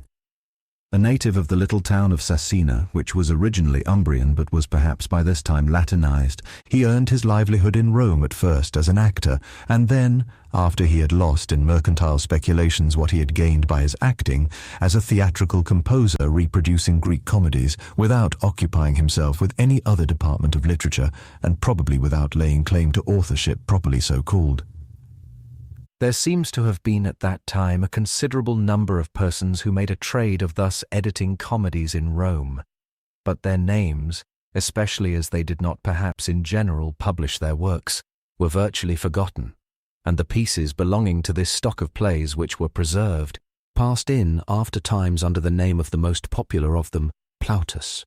The litteratores of the following century reckoned up as many as 130 such Plautine pieces. But of these, a large portion at any rate were merely revised by Plautus or had no connection with him at all. The best of them are still extant. To form a proper judgment, however, regarding the poetical character of the editor is very difficult, if not impossible, since the originals have not been preserved. That the editors reproduced good and bad pieces without selection, that they were subject and subordinate both to the police and to the public, that they were as indifferent to aesthetical requirements as their audience, and to please the latter lowered the originals to a farcical and vulgar tone, are objections which apply rather to the whole manufacture of translations than to the individual remodeler. On the other hand, we may regard as characteristic of Plautus the masterly handling of the language and of the varied rhythms, a rare skill in adjusting and working the situation for dramatic effect, the almost always clever and often excellent dialogue, and above all, a broad and fresh humour, which produces an irresistible comic effect with its happy jokes, its rich vocabulary of nicknames, its whimsical coinage of words, its pungent, often mimic, descriptions and situations, excellences in which we seem to recognize the former actor. Undoubtedly the editor even in these respects retained what was successful in the originals rather than furnished contributions of his own. Those portions of the pieces which can with certainty be traced to the translator are, to say the least, mediocre. But they enable us to understand why Plautus became and remained the true popular poet of Rome and the true centre of the Roman stage, and why even after the passing away of the Roman world the theatre has repeatedly reverted to his plays. Caecilius. Still less are we able to form a special opinion as to the third and last, for though Ennius wrote comedies he did so altogether unsuccessfully, comedian of note in this epoch. Statins Caecilius. He resembled Plautus in his position in life and his profession. Born in Cisalpine Gaul in the district of Mediolanum, he was brought among the Insubrian prisoners of war to Rome, and earned a livelihood, first as a slave, afterwards as a freedman, by remodelling Greek comedies for the theatre down to his probably early death. His language was not pure, as was to be expected from his origin. On the other hand, he directed his efforts, as we have already said, to a more artistic construction of the plot. His pieces experienced but a dull reception from his contemporaries, and the public of later times laid aside Caecilius for Plautus and Terence. And, if nevertheless the critics of the true literary age of Rome, the Varronian and Augustan epoch, assigned to Caecilius the first place among the Roman editors of Greek comedies, this verdict appears due to the mediocrity of the connoisseur gladly preferring a kindred spirit of mediocrity in the poet to any special features of excellence. These art critics probably took Caecilius under their wing simply because he was more regular than Plautus and more vigorous than Terence, notwithstanding which he may very well have been far inferior to both. Moral result. If therefore the literary historian, while fully acknowledging the very respectable talents of the Roman comedians, cannot recognize in their mere stock of translations a product either artistically important or artistically pure, the judgment of history respecting its moral aspects must necessarily be far more severe. The Greek comedy which formed its basis was morally so far a matter of indifference, as it was simply on the same level of corruption with its audience. But the Roman drama was, at this epoch when men were wavering between the old austerity and the new corruption, the academy at once of Hellenism and of vice. This Attico-Roman comedy, with its prostitution of body and soul usurping the name of love, equally immoral in shamelessness and in sentimentality, with its offensive and unnatural generosity, with its uniform glorification of a life of debauchery, with its mixture of rustic coarseness and foreign refinement, was one continuous lesson of Romano-Hellenic demoralization, and was felt as such. A proof of this is preserved in the epilogue of the Captivio of Plautus. Spectators ad pudicos mores facta haec fabulast, neque in hoc subigitatione sunt neque ulla amatio, nec pueri suppositio nec argenti circumductio, neque ubi amans adolescens scortum liberet clam sum patrem. Huius modi paucas poetae reperiunt comoedias, ubi boni meliores fiant. Nunc vos, si vobis placet, et si placuimus neque odio fuimus, signum hoc mittite. Qui pudicitiae esse voltis premium, plausum date. We see here the opinion entertained regarding the Greek comedy by the party of moral reform, and it may be added that even in those rarities moral comedies the morality was of a character only adapted to ridicule innocence more surely. Who can doubt that these dramas gave a practical impulse to corruption, when Alexander the Great derived no pleasure from a comedy of this sort which its author read before him? The poet excused himself by saying that the fault lay not with him, but with the king. That in order to relish such a piece, a man must be in the habit of holding revels and of giving and receiving blows in an intrigue. The man knew his trade. If, therefore, the Roman burgesses gradually acquired a taste for these Greek comedies, we see at what a price it was bought. It is a reproach to the Roman government not that it did so little in behalf of this poetry, but that it tolerated it at all. Vice no doubt is powerful even without a pulpit, but that is no excuse for erecting a pulpit to proclaim it. To debar the Hellenic comedy from immediate contact with the persons and institutions of Rome was a subterfuge rather than a serious means of defense. In fact, comedy would probably have been much less injurious morally had they allowed it to have a more free course, so that the calling of the poet might have been ennobled and a Roman poetry in some measure independent might have been developed. For poetry is also a moral power, and, if it inflicts deep wounds, it can do much to heal them. As it was, in this field also the government did too little and too much. The political neutrality and moral hypocrisy of its stage police contributed their part to the fearfully rapid breaking up of the Roman nation. National Comedy. Titinius. But, while the government did not allow the Roman comedian to depict the state of things in his native city, or to bring his fellow citizens on the stage, a national Latin comedy was not absolutely precluded from springing up. For the Roman burgesses at this period were not yet identified with the Latin nation, and the poet was at liberty to lay the plot of his pieces in the Italian towns of Latin rights, just as in Athens or Massilia. In this way, in fact, the Latin original comedy arose, Fabula Togata. the earliest known composer of such pieces, Titinius, flourished probably about the close of this period. This comedy was also based on the new Attic intrigue piece. It was not translation, however, but imitation. The scene of the piece lay in Italy, and the actors appeared in the national dress, the toga. Here the Latin life and doings were brought out with peculiar freshness. The pieces delineate the civil life of the middle-sized towns of Latium. The very titles, such as Psaltriae Ferentinatis, Tibicina, Juris Perita, Folones, indicate this, and many particular incidents, such as that of the townsman who has his shoes made after the model of the sandals of the Alban kings, tend to confirm it. The female characters preponderate in a remarkable manner over the male. With genuine national pride, the poet recalls the great times of the Pyrrhic War, and looks down on his new Latin neighbours. Qui obsce et volsce fabulantur, nam Latine nesciunt. This comedy belongs to the stage of the capital quite as much as did the Greek, but it was probably animated by something of that rustic antagonism to the ways and the evils of a great town which appeared contemporaneously in Cato and afterwards in Varro. As in the German comedy, which proceeded from the French in much the same way as the Roman comedy from the Attic, the French Lisette was very soon superseded by the Frauenzimmerchen Franziska, so the Latin national comedy sprang up, if not with equal poetical power, at any rate with the same tendency and perhaps with similar success, by the side of the Hellenizing comedy of the capital. Tragedies. Euripides. Greek tragedy, as well as Greek comedy, came in the course of this epoch to Rome. It was a more valuable and in a certain respect also an easier acquisition than comedy. The Greek, and particularly the Homeric epos, which was the basis of tragedy, was not unfamiliar to the Romans and was already interwoven with their own national legends, and the susceptible foreigner found himself far more at home in the ideal world of the heroic myths than in the fish market of Athens.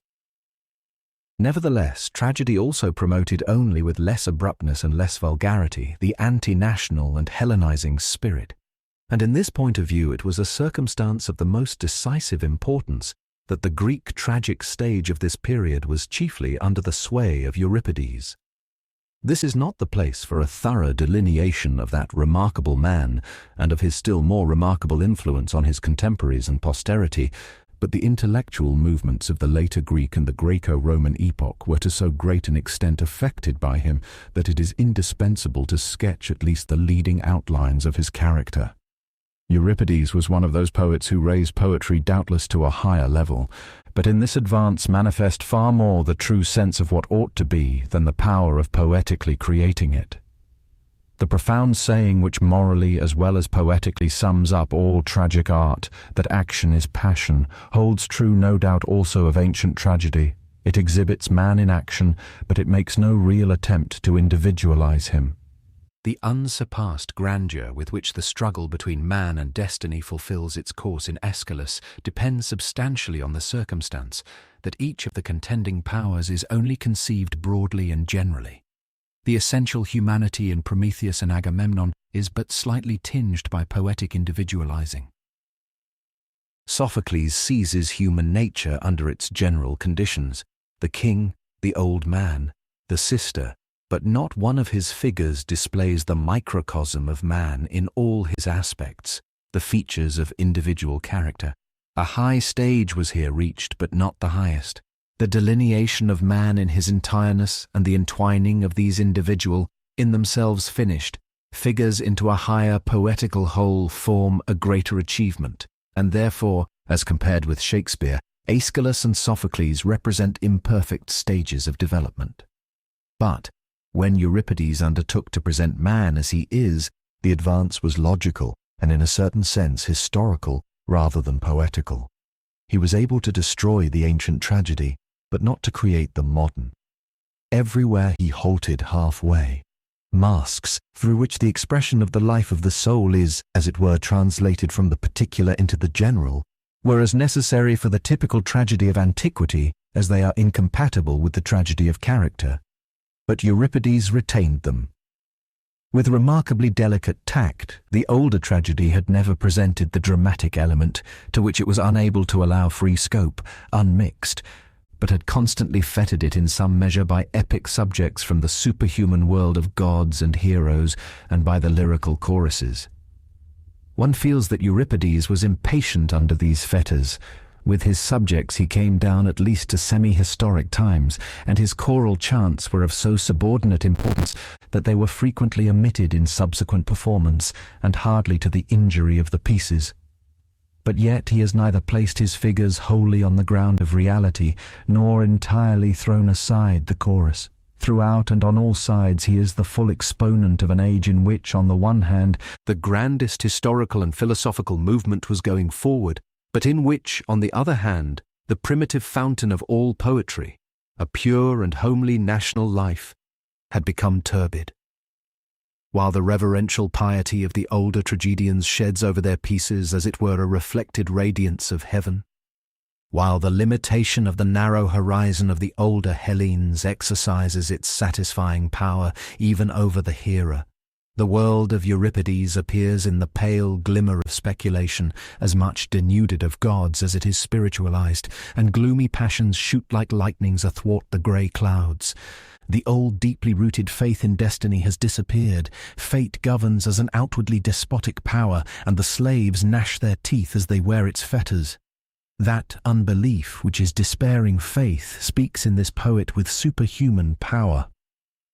Of necessity, therefore, the poet never attains a plastic conception overpowering himself, and never reaches a truly poetic effect on the whole. For which reason he was in some measure careless as to the construction of his tragedies, and indeed not unfrequently altogether spoiled them in this respect by providing no central interest either of plot or person, the slovenly fashion of weaving the plot in the prologue, and of unravelling it by a deus ex machina, a similar platitude, was in reality brought into vogue by Euripides. All the effect in his case lies in the details, and with great art, certainly every effort has in this respect been made to conceal the irreparable want of poetic wholeness. Euripides is a master in what are called effects. These, as a rule, have a sensuously sentimental colouring, and often moreover stimulate the sensuous impression by a special high seasoning, such as the interweaving of subjects relating to love with murder or incest, the delineations of Polyxena willing to die and of Phaedra pining away under the grief of secret love. Above all, the splendid picture of the mystic ecstasies of the Bacchae are of the greatest beauty in their kind. But they are neither artistically nor morally pure, and the reproach of Aristophanes that the poet was unable to paint a Penelope was thoroughly well-founded. Of a kindred character is the introduction of common compassion into the tragedy of Euripides. While his stunted heroes or heroines, such as Menelaus in the Helena, Andromache, Electra as a poor peasant's wife, the sick and ruined merchant Telephus, are repulsive or ridiculous, and ordinarily both, the pieces, on the other hand, which keep more to the atmosphere of common reality and exchange the character of tragedy for that of the touching family piece, or that almost of sentimental comedy, such as the Iphigenia in Aulis, the Ion, the Alcestis, produce perhaps the most pleasing effect of all his numerous works.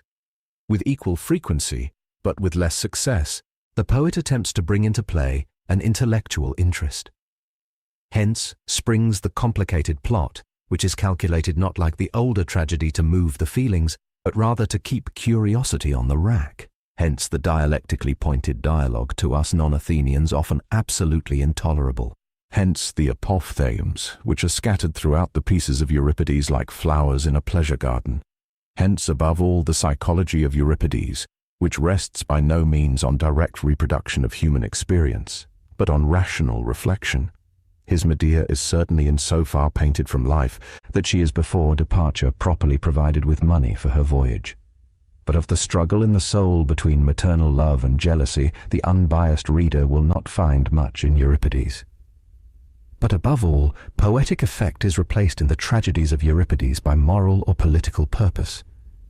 Without strictly or directly entering on the questions of the day, and having in view throughout social rather than political questions, Euripides, in the legitimate issues of his principles, coincided with the contemporary political and philosophical radicalism, and was the first and chief apostle of that new cosmopolitan humanity which broke up the old Attic national life.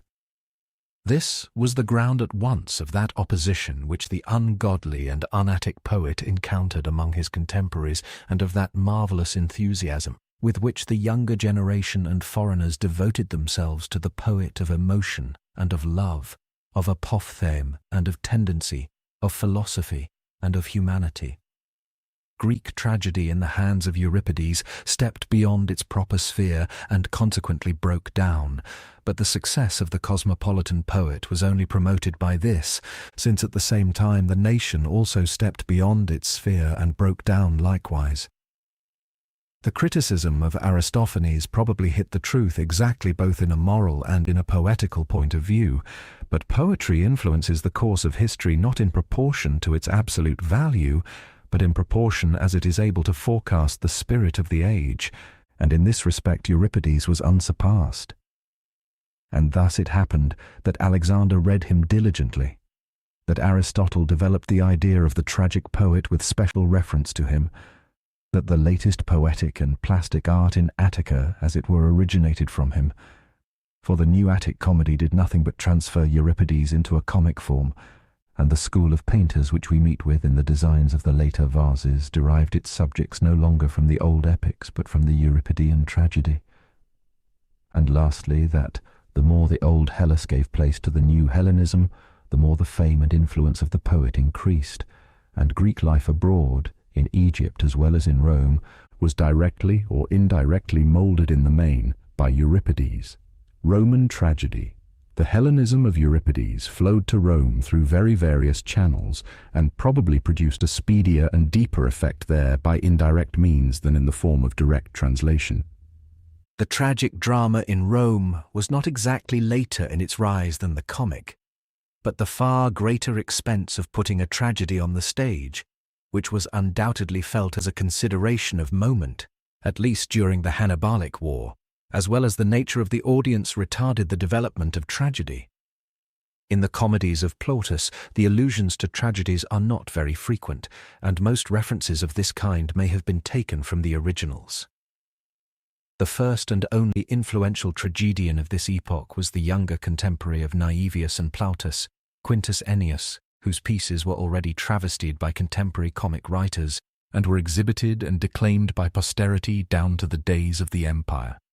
The tragic drama of the Romans is far less known to us than the comic. On the whole, the same features, which have been noticed in the case of comedy, are presented by tragedy also. The dramatic stock, in like manner, was mainly formed by translations of Greek pieces. The preference was given to subjects derived from the siege of Troy and the legends immediately connected with it, evidently because this cycle of myths alone was familiar to the Roman public through instruction at school. By their side, incidents of striking horror predominate, such as matricide or infanticide in the Eumenides, the Alcmaeon, the Cresphontes, the Melanippe, the Medea, and the immolation of virgins in the Polyxena, the Erecthides, the Andromeda, the Iphigenia. We cannot avoid recalling the fact that the public for which these tragedies were prepared was in the habit of witnessing gladiatorial games. The female characters and ghosts appear to have made the deepest impression.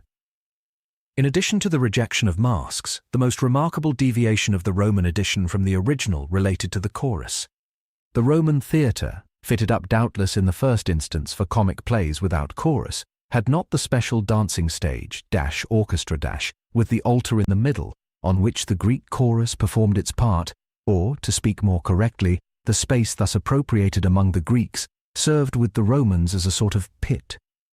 Accordingly, the choral dance, at least, with its artistic alternations and intermixture of music and declamation, must have been omitted in Rome, and even if the chorus was retained, it had but little importance. Of course, there were various alterations of detail, changes in the metres, curtailments and disfigurements. In the Latin edition of the Iphigeniae of Euripides, for instance, the chorus of women was, either after the model of another tragedy or by the editor's own device, converted into a chorus of soldiers. The Latin tragedies of the 6th century cannot be pronounced good translations in our sense of the word. Yet it is probable that a tragedy of Ennius gave a far less imperfect image of the original of Euripides than a comedy of Plautus gave of the original of Menander. Moral effect of tragedy. The historical position and influence of Greek tragedy in Rome were entirely analogous to those of Greek comedy, and while as the difference in the two kinds of composition necessarily implied, the Hellenistic tendency appeared in tragedy under a purer and more spiritual form. The tragic drama of this period, and its principal representative Ennius, displayed far more decidedly an anti-national and consciously propagandist aim. Ennius, hardly the most important but certainly the most influential poet of the 6th century, was not a Latin by birth, but on the contrary by virtue of his origin half a Greek. Of Messapian descent and Hellenic training, he settled in his 35th year at Rome, and lived there, at first as a resident alien, but after 570 as a burgess, in straitened circumstances, supported partly by giving instruction in Latin and Greek, partly by the proceeds of his pieces, partly by the donations of those Roman grandees who, like Publius Scipio, Titus Flamininus, and Marcus Fulvius Nobilior, were inclined to promote the modern Hellenism and to reward the poet who sang their own and their ancestors' praises, and even accompanied some of them to the field in the character, as it were, of a poet laureate nominated beforehand to celebrate the great deeds which they were to perform. He has himself elegantly described the client-like qualities requisite for such a calling. From the outset, and by virtue of the whole tenor of his life a cosmopolite, he had the skill to appropriate the distinctive features of the nations among which he lived, Greek, Latin, and even Oscan, without devoting himself absolutely to any one of them.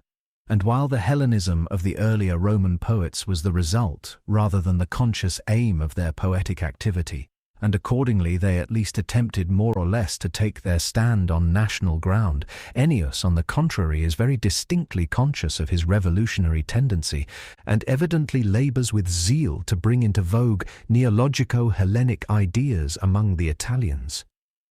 His most serviceable instrument was tragedy.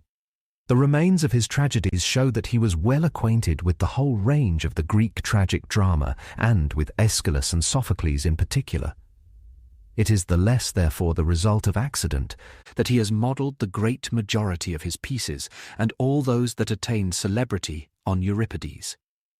In the selection and treatment he was doubtless influenced partly by external considerations, but these alone cannot account for his bringing forward so decidedly the Euripidean element in Euripides, for his neglecting the choruses still more than did his original, for his laying still stronger emphasis on sensuous effect than the Greek, nor for his taking up pieces like the Thyestes and the Telefuso, well known from the immortal ridicule of Aristophanes, with their princes' woes and woeful princes, and even such a piece as Menelippa the female philosopher, in which the whole plot turns on the absurdity of the national religion, and the tendency to make war on it from the physicist point of view is at once apparent.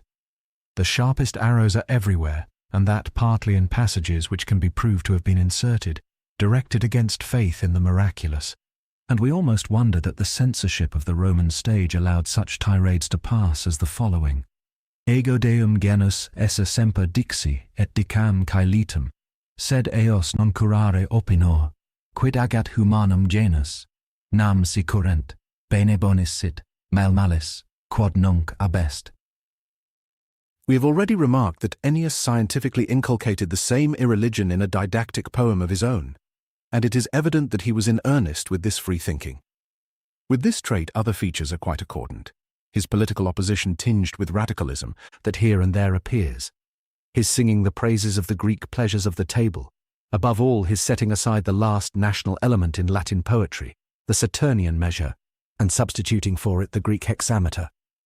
That the multiform poet executed all these tasks with equal neatness, that he elaborated hexameters out of a language of by no means dactylic structure, and that without checking the natural flow of his style, he moved with confidence and freedom amidst unwanted measures and forms, are so many evidences of his extraordinary plastic talent, which was in fact more Greek than Roman.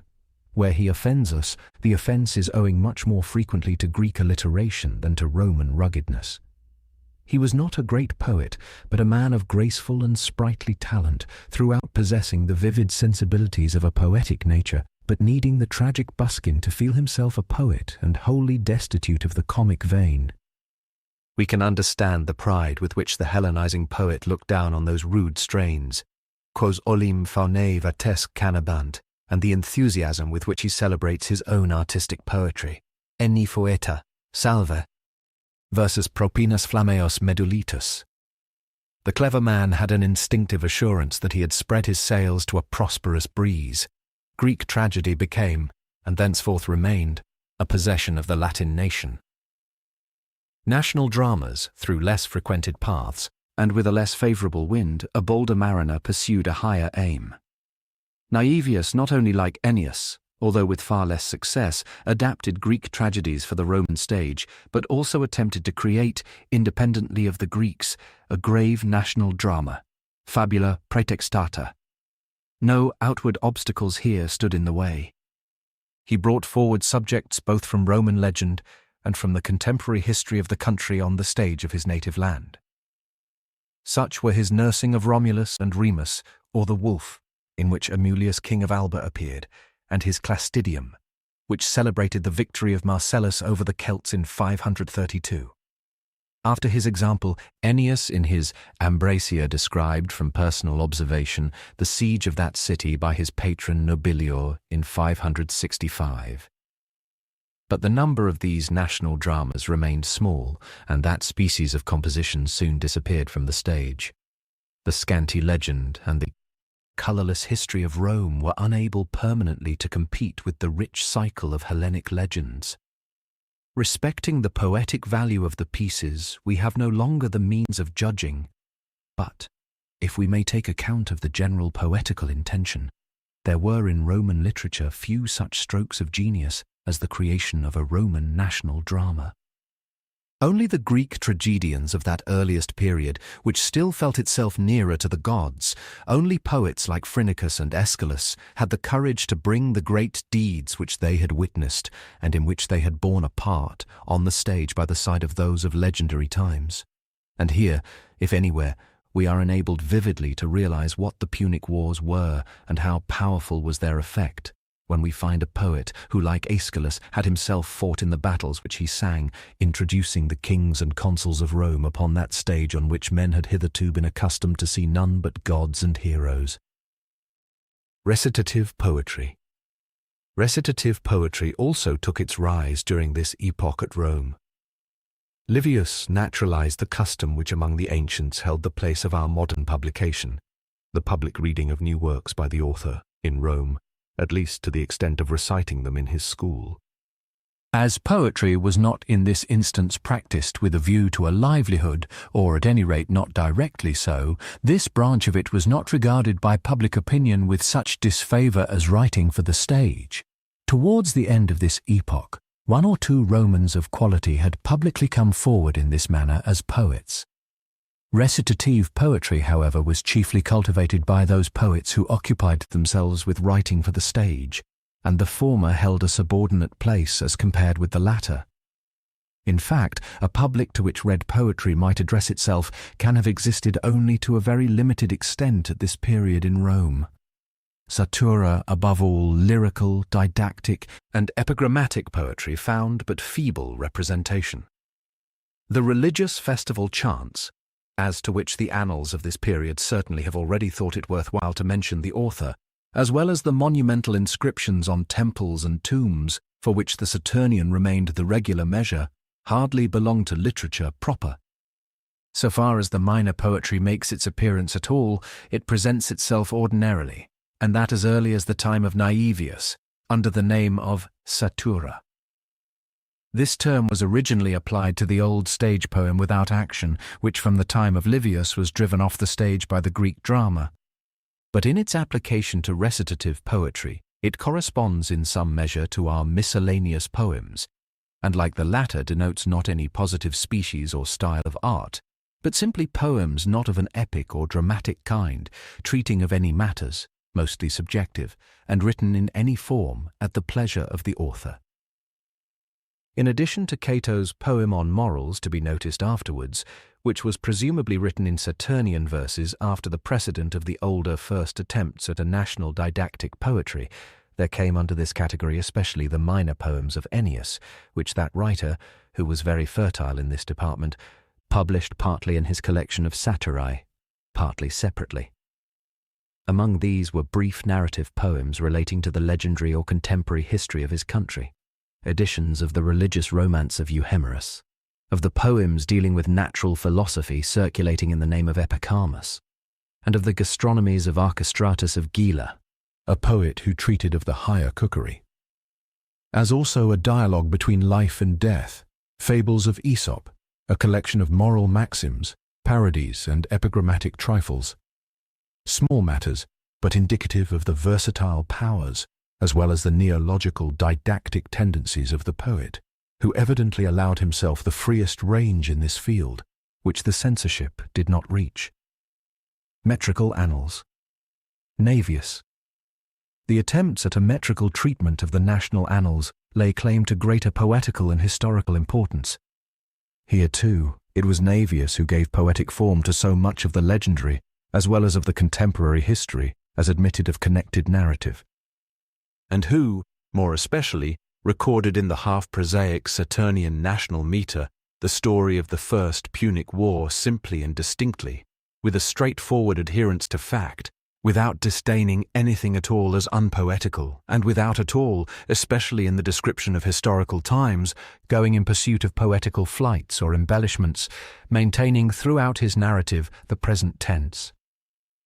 What we have already said of the national drama of the same poet applies substantially to the work of which we are now speaking. The epic, like the tragic poetry of the Greeks, lived and moved essentially in the heroic period.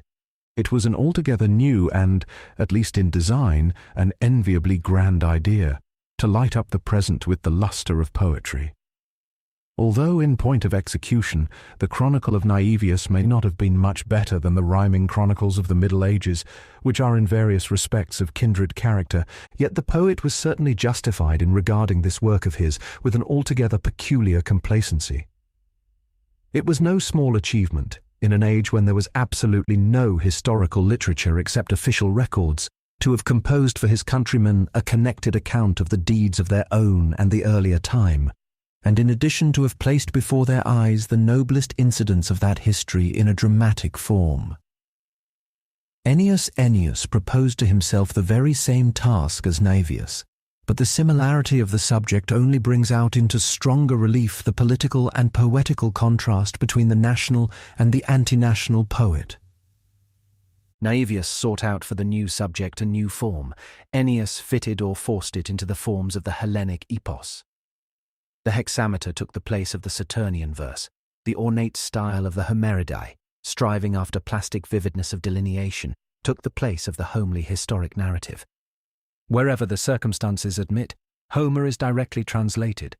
For example, the burial of those that fell at Heraclea is described after the model of the burial of Patroclus, and under the helmet of Marcus Livius Stolo, the military tribune who fights with the Istrians, lurks none other than the Homeric Ajax. The reader is not even spared the Homeric invocation of the Muse. The epic machinery is fully set a-going. After the Battle of Cannae, for instance, Juno, in a full council of the gods, pardons the Romans, and Jupiter, after obtaining the consent of his wife, promises them a final victory over the Carthaginians. Nor do the annals fail to betray the neological and Hellenistic tendencies of the author. The very employment of the gods for mere decoration bears this stamp. The remarkable vision with which the poem opens tells in good Pythagorean style how the soul now inhabiting Quintus Ennius had previously been domiciled in Homer and still earlier in a peacock, and then in good physicist style explains the nature of things and the relation of the body to the mind. Even the choice of the subject serves the same purpose. At any rate, the Hellenic literati of all ages have found an especially suitable handle for their Greco-cosmopolite tendencies in this very manipulation of Roman history. Ennius lays stress on the circumstance that the Romans were reckoned Greeks. Contendent Graikos, Graios, memorare solent sos. The poetical value of the greatly celebrated annals may easily be estimated after the remarks which we have already made regarding the excellences and defects of the poet in general.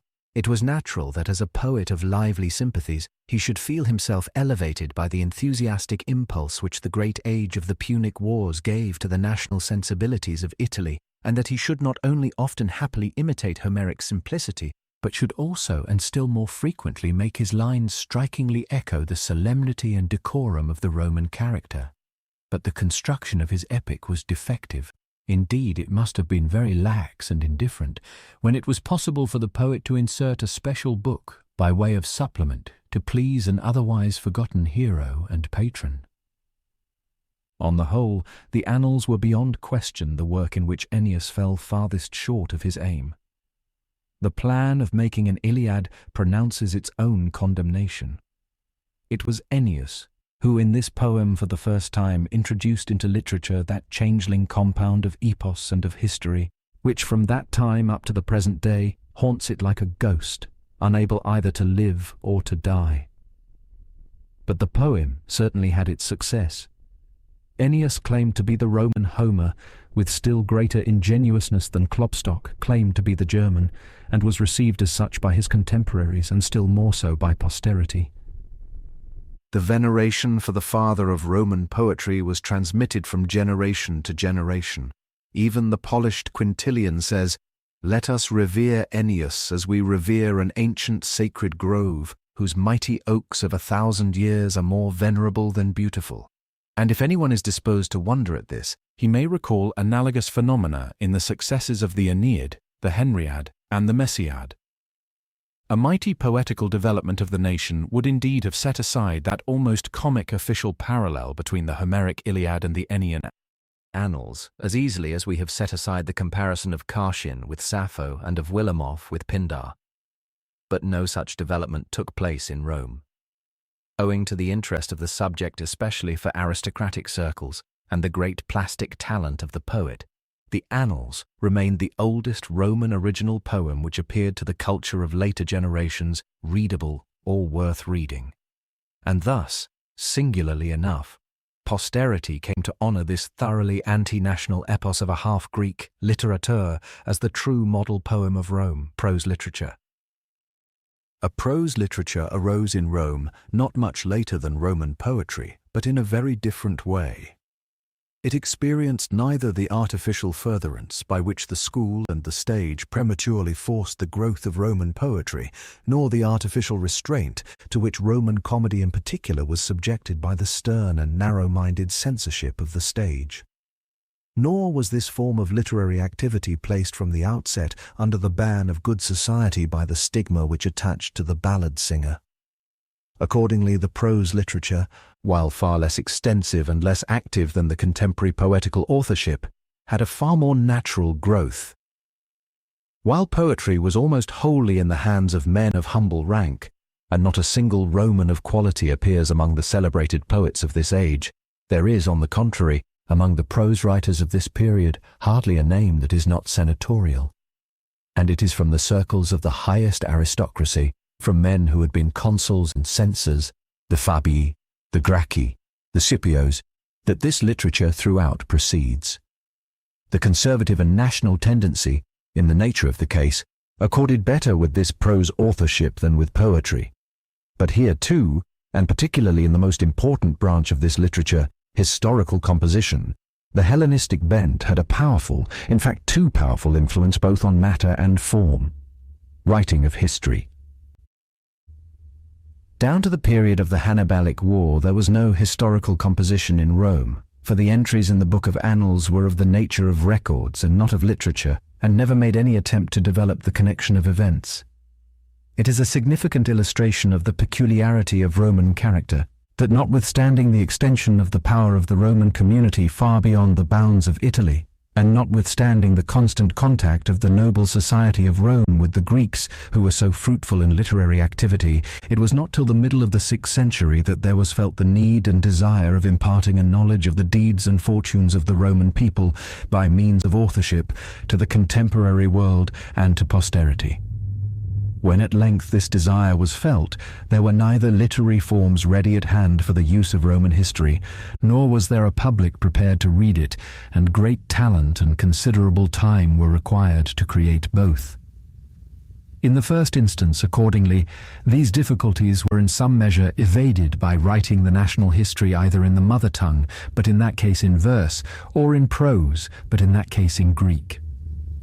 We have already spoken of the metrical chronicles of Naevius, written about 550, and of Ennius, written about 581. Both belong to the earliest historical literature of the Romans, and the work of Naevius may be regarded as the oldest of all Roman historical works.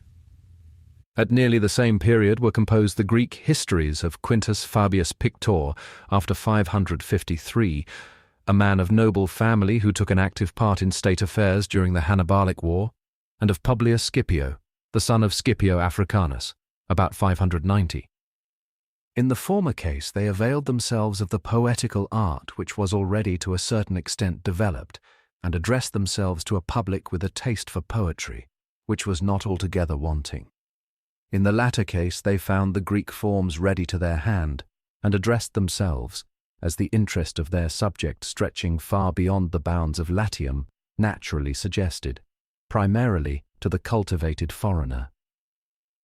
The former plan was adopted by the plebeian authors, the latter by those of quality, just as in the time of Frederick the Great, an aristocratic literature in the French language subsisted side by side with the native German authorship of pastors and professors, and while men like Gleim and Ramler wrote war songs in German, kings and generals wrote military histories in French.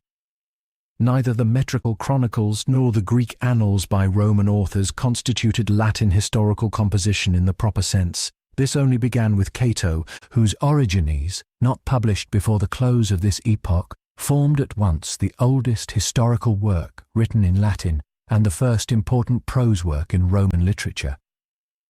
All these works, while not coming up to the Greek conception of history, were, as contrasted with the mere detached notices of the Book of Annals, systematic histories with a connected narrative and a more or less regular structure. They all, so far as we can see, embraced the national history from the building of Rome down to the time of the writer, although in point of title the work of Naevius related only to the first war with Carthage, and that of Cato only to the very early history. They were thus naturally divided into the three sections of the legendary period, of earlier and of contemporary history. History of the origin of Rome. In the legendary period, the history of the origin of the city of Rome was set forth with great minuteness, and in its case the peculiar difficulty had to be surmounted that there were, as we have already shown, two wholly irreconcilable versions of it in circulation. The national version, which, in its leading outlines at least, was probably already embodied in the Book of Annals, and the Greek version of Timaeus, which cannot have remained unknown to these Roman chroniclers. The object of the former was to connect Rome with Alba, that of the latter to connect Rome with Troy. In the former, accordingly, the city was built by Romulus, son of the Alban king, in the latter by the Trojan prince Aeneas. To the present epoch, probably either to Naevius or to Pictor, belongs the amalgamation of the two stories. The Alban prince Romulus remains the founder of Rome, but becomes at the same time the grandson of Aeneas. Aeneas does not found Rome, but is represented as bringing the Roman Penates to Italy and building Lavinium as their shrine, while his son Ascanius founds Alba Longa, the mother city of Rome and the ancient metropolis of Latium. All this was a sorry and unskilful patchwork. The view that the original Penates of Rome were preserved not, as had hitherto been believed, in their temple in the Roman Forum, but in the shrine at Lavinium, could not be offensive to the Romans, and the Greek fiction was a still worse expedient, inasmuch as under it the gods only bestowed on the grandson what they had adjudged to the grandsire. But the redaction served its object. Without exactly denying the national origin of Rome, it yet deferred to the Hellenizing tendency, and legalized in some degree that desire to claim kindred with Aeneas and his descendants, which was already at this epoch greatly in vogue. and thus it became the stereotyped and was soon accepted as the official account of the origin of the mighty community. Apart from the fable of the origin of the city, the Greek historiographers had otherwise given themselves little or no concern as to the Roman Commonwealth, so that the presentation of the further course of the national history must have been chiefly derived from native sources. But the scanty information that has reached us does not enable us to discern distinctly what sort of traditions, in addition to the Book of Annals, were at the command of the earliest chroniclers, and what they may possibly have added of their own. The anecdotes inserted from Herodotus were probably still foreign to these earliest annalists, and a direct borrowing of Greek materials in this section cannot be proved. The more remarkable, therefore, is the tendency, which is everywhere, even in the case of Cato, the enemy of the Greeks, very distinctly apparent, not only to connect Rome with Hellas, but to represent the Italian and Greek nations as having been originally identical. To this tendency we owe the primitive Italians, or aborigines, who were immigrants from Greece, and the primitive Greeks, or Pelasgians, whose wanderings brought them to Italy. The earlier history. The current story led with some measure of connection, though the connecting thread was but weak and loose through the regal period down to the institution of the Republic. But at that point, legend dried up, and it was not merely difficult, but altogether impossible to form a narrative, in any degree connected and readable, out of the lists of magistrates and the scanty notices appended to them. The poets felt this most. Naevius appears for that reason to have passed at once from the regal period to the war regarding Sicily. Ennius, who in the third of his 18 books was still describing the regal period and in the sixth had already reached the war with Pyrrhus, must have treated the first 2 centuries of the Republic merely in the most general outline. How the annalists who wrote in Greek managed the matter, we do not know. Cato adopted a peculiar course. He felt no pleasure, as he himself says, in relating what was set forth on the tablet in the house of the Pontifex Maximus, how often wheat had been dear, and when the sun or moon had been eclipsed, and so he devoted the second and third books of his historical work to accounts of the origin of the other Italian communities, and of their admission to the Roman Confederacy. He thus got rid of the fetters of chronicle, which reports events year by year under the heading of the magistrates for the time being. The statement in particular that Cato's historical work narrated events sectionally must refer to this feature of his method. This attention bestowed on the other Italian communities, which surprises us in a Roman work, had a bearing on the political position of the author, who leaned throughout on the support of the municipal Italy in his opposition to the doings of the capital, while it furnished a sort of substitute for the missing history of Rome from the expulsion of King Tarquinius down to the Pyrrhic War, by presenting in its own way the main result of that history, the union of Italy under the hegemony of Rome. Contemporary history. Contemporary history, again, was treated in a connected and detailed manner. Naevius described the first and Fabius the second war with Carthage from their own knowledge. Ennius devoted at least 13 out of the 18 books of his annals to the epoch from Pyrrhus down to the Istrian War. Cato narrated in the 4th and 5th books of his historical work the wars from the First Punic War down to that with Perseus, and in the 2 last books, which probably were planned on a different and ampler scale, he related the events of the last 20 years of his life. For the Pyrrhic War, Ennius may have employed Timaeus or other Greek authorities, but on the whole the accounts given were based partly on personal observation or communications of eyewitnesses, partly on each other, speeches and letters contemporaneously with historical literature, and in some sense as an appendage to it arose the literature of speeches and letters.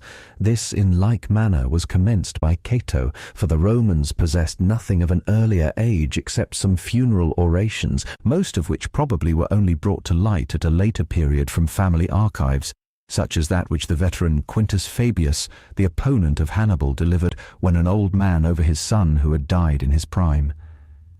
Cato, on the other hand, committed to writing in his old age such of the numerous orations which he had delivered during his long and active public career as were historically important, as a sort of political memoirs, and published them partly in his historical work, partly, it would seem, as independent supplements to it. There also existed a collection of his letters. History of other nations. With non-Roman history, the Romans concerned themselves so far that a certain knowledge of it was deemed indispensable for the cultivated Roman. Even old Fabius is said to have been familiar not merely with the Roman, but also with foreign wars, and it is distinctly testified that Cato diligently read Thucydides and the Greek historians in general. But if we leave out of view the collection of anecdotes and maxims which Cato compiled for himself as the fruits of this reading, no trace is discernible of any literary activity in this field. Uncritical treatment of history. These first essays in historical literature were all of them, as a matter of course, pervaded by an easy, uncritical spirit. Neither authors nor readers readily took offence at inward or outward inconsistencies. King Tarquinius II, although he was already grown up at the time of his father's death, and did not begin to reign till 39 years afterwards, is nevertheless still a young man when he ascends the throne. Pythagoras, who came to Italy about a generation before the expulsion of the kings, is nevertheless set down by the Roman historians as a friend of the wise Numa. The state envoys sent to Syracuse in the year 262 transact business with Dionysius the Elder, who ascended the throne 86 years afterwards. This naive, uncritical spirit is especially apparent in the treatment of Roman chronology. Since according to the Roman reckoning, the outlines of which were probably fixed in the previous epoch, the foundation of Rome took place 240 years before the consecration of the Capitoline Temple and 360 years before the burning of the city by the Gauls, and the latter event, which is mentioned also in Greek historical works, fell according to these in the year of the Athenian Archon Pyrgion, 388 BCOL 98, 1. The building of Rome accordingly fell on OL 8-1. This was, according to the chronology of Eratosthenes, which was already recognized as canonical, the year 436 after the fall of Troy. Nevertheless, the common story retained as the founder of Rome the grandson of the Trojan Aeneas. Cato, who like a good financier checked the calculation, no doubt drew attention in this instance to the incongruity, but he does not appear to have proposed any mode of getting over the difficulty. The list of the Alban kings, which was afterwards inserted with this view, certainly did not proceed from him. The same uncritical spirit, which prevailed in the early history, prevailed also to a certain extent in the representation of historical times. The accounts certainly without exception bore that strong party colouring, for which the Fabian narrative of the commencement of the Second War with Carthage is censured by Polybius with the calm severity characteristic of him. Mistrust, however, is more appropriate in such circumstances than reproach. It is somewhat ridiculous to expect from the Roman contemporaries of Hannibal a just judgment on their opponents, but no conscious misrepresentation of the facts, except such as a simple-minded patriotism of itself involves, has been proved against the fathers of Roman history. Science. The beginnings of scientific culture, and even of authorship relating to it, also fall within this epoch. The instruction hitherto given had been substantially confined to reading and writing and a knowledge of the law of the land. But a closer contact with the Greeks gradually suggested to the Romans the idea of a more general culture, and stimulated the endeavour, if not directly to transplant this Greek culture to Rome, at any rate to modify the Roman culture to some extent after its model. Grammar. First of all, the knowledge of the mother tongue began to shape itself into Latin grammar. Greek philology transferred its methods to the kindred idiom of Italy. The active study of grammar began nearly at the same time with Roman authorship. About 520 Spurius Carvilius, a teacher of writing, appears to have regulated the Latin alphabet, and to have given to the letter G, which was not previously included in it, the place of the Z which could be dispensed with, the place which it still holds in the modern Occidental alphabets. The Roman schoolmasters must have been constantly working at the settlement of orthography. The Latin muses, too, never disowned their scholastic Hippocrene, and at all times applied themselves to orthography side by side with poetry. Ennius especially, resembling Klopstock in this respect also, not only practiced an etymological play on assonance quite after the Alexandrian style, but also introduced, in place of the simple signs for the double consonants that had hitherto been usual, the more accurate Greek double writing. Of Naevius and Plautus, it is true, nothing of the kind is known. The popular poets in Rome must have treated orthography and etymology with the indifference which is usual with poets. Rhetoric and philosophy. The Romans of this epoch still remained strangers to rhetoric and philosophy. The speech in their case lay too decidedly at the very heart of public life to be accessible to the handling of the foreign schoolmaster. The genuine orator, Cato, poured forth all the vials of his indignant ridicule over the silly Isocratian fashion of ever learning, and yet never being able to speak. The Greek philosophy, although it acquired a certain influence over the Romans through the medium of didactic and especially of tragic poetry, was nevertheless viewed with an apprehension compounded of boorish ignorance and of instinctive misgiving. Cato bluntly called Socrates a talker and a revolutionist who was justly put to death as an offender against the faith and the laws of his country, and the opinion which even Romans addicted to philosophy entertained regarding it may well be expressed in the words of Ennius: Philosophari est mihi necesse, at paucis nam omnino haut placet, degustandum ex ea, non in eam ingurgitandum sciencio. Nevertheless, the poem on morals and the instructions in oratory, which were found among the writings of Cato, may be regarded as the Roman quintessence, or, if the expression be preferred, the Roman caput mortuum of Greek philosophy and rhetoric. The immediate sources whence Cato drew were, in the case of the poem on morals, presumably the Pythagorean writings on morals, along with, as a matter of course, due commendation of the simple ancestral habits, and in the case of the book on oratory, the speeches in Thucydides, and more especially the orations of Demosthenes, all of which Cato zealously studied. Of the spirit of these manuals we may form some idea from the golden oratorical rule oftener quoted than followed by posterity: to think of the matter and leave the words to follow from it. Medicine. Similar manuals of a general elementary character were composed by Cato on the art of healing, the science of war, agriculture, and jurisprudence, all of which studies were likewise more or less under Greek influence. Physics and mathematics were not much studied in Rome, but the applied sciences connected with them received a certain measure of attention. This was most of all true of medicine.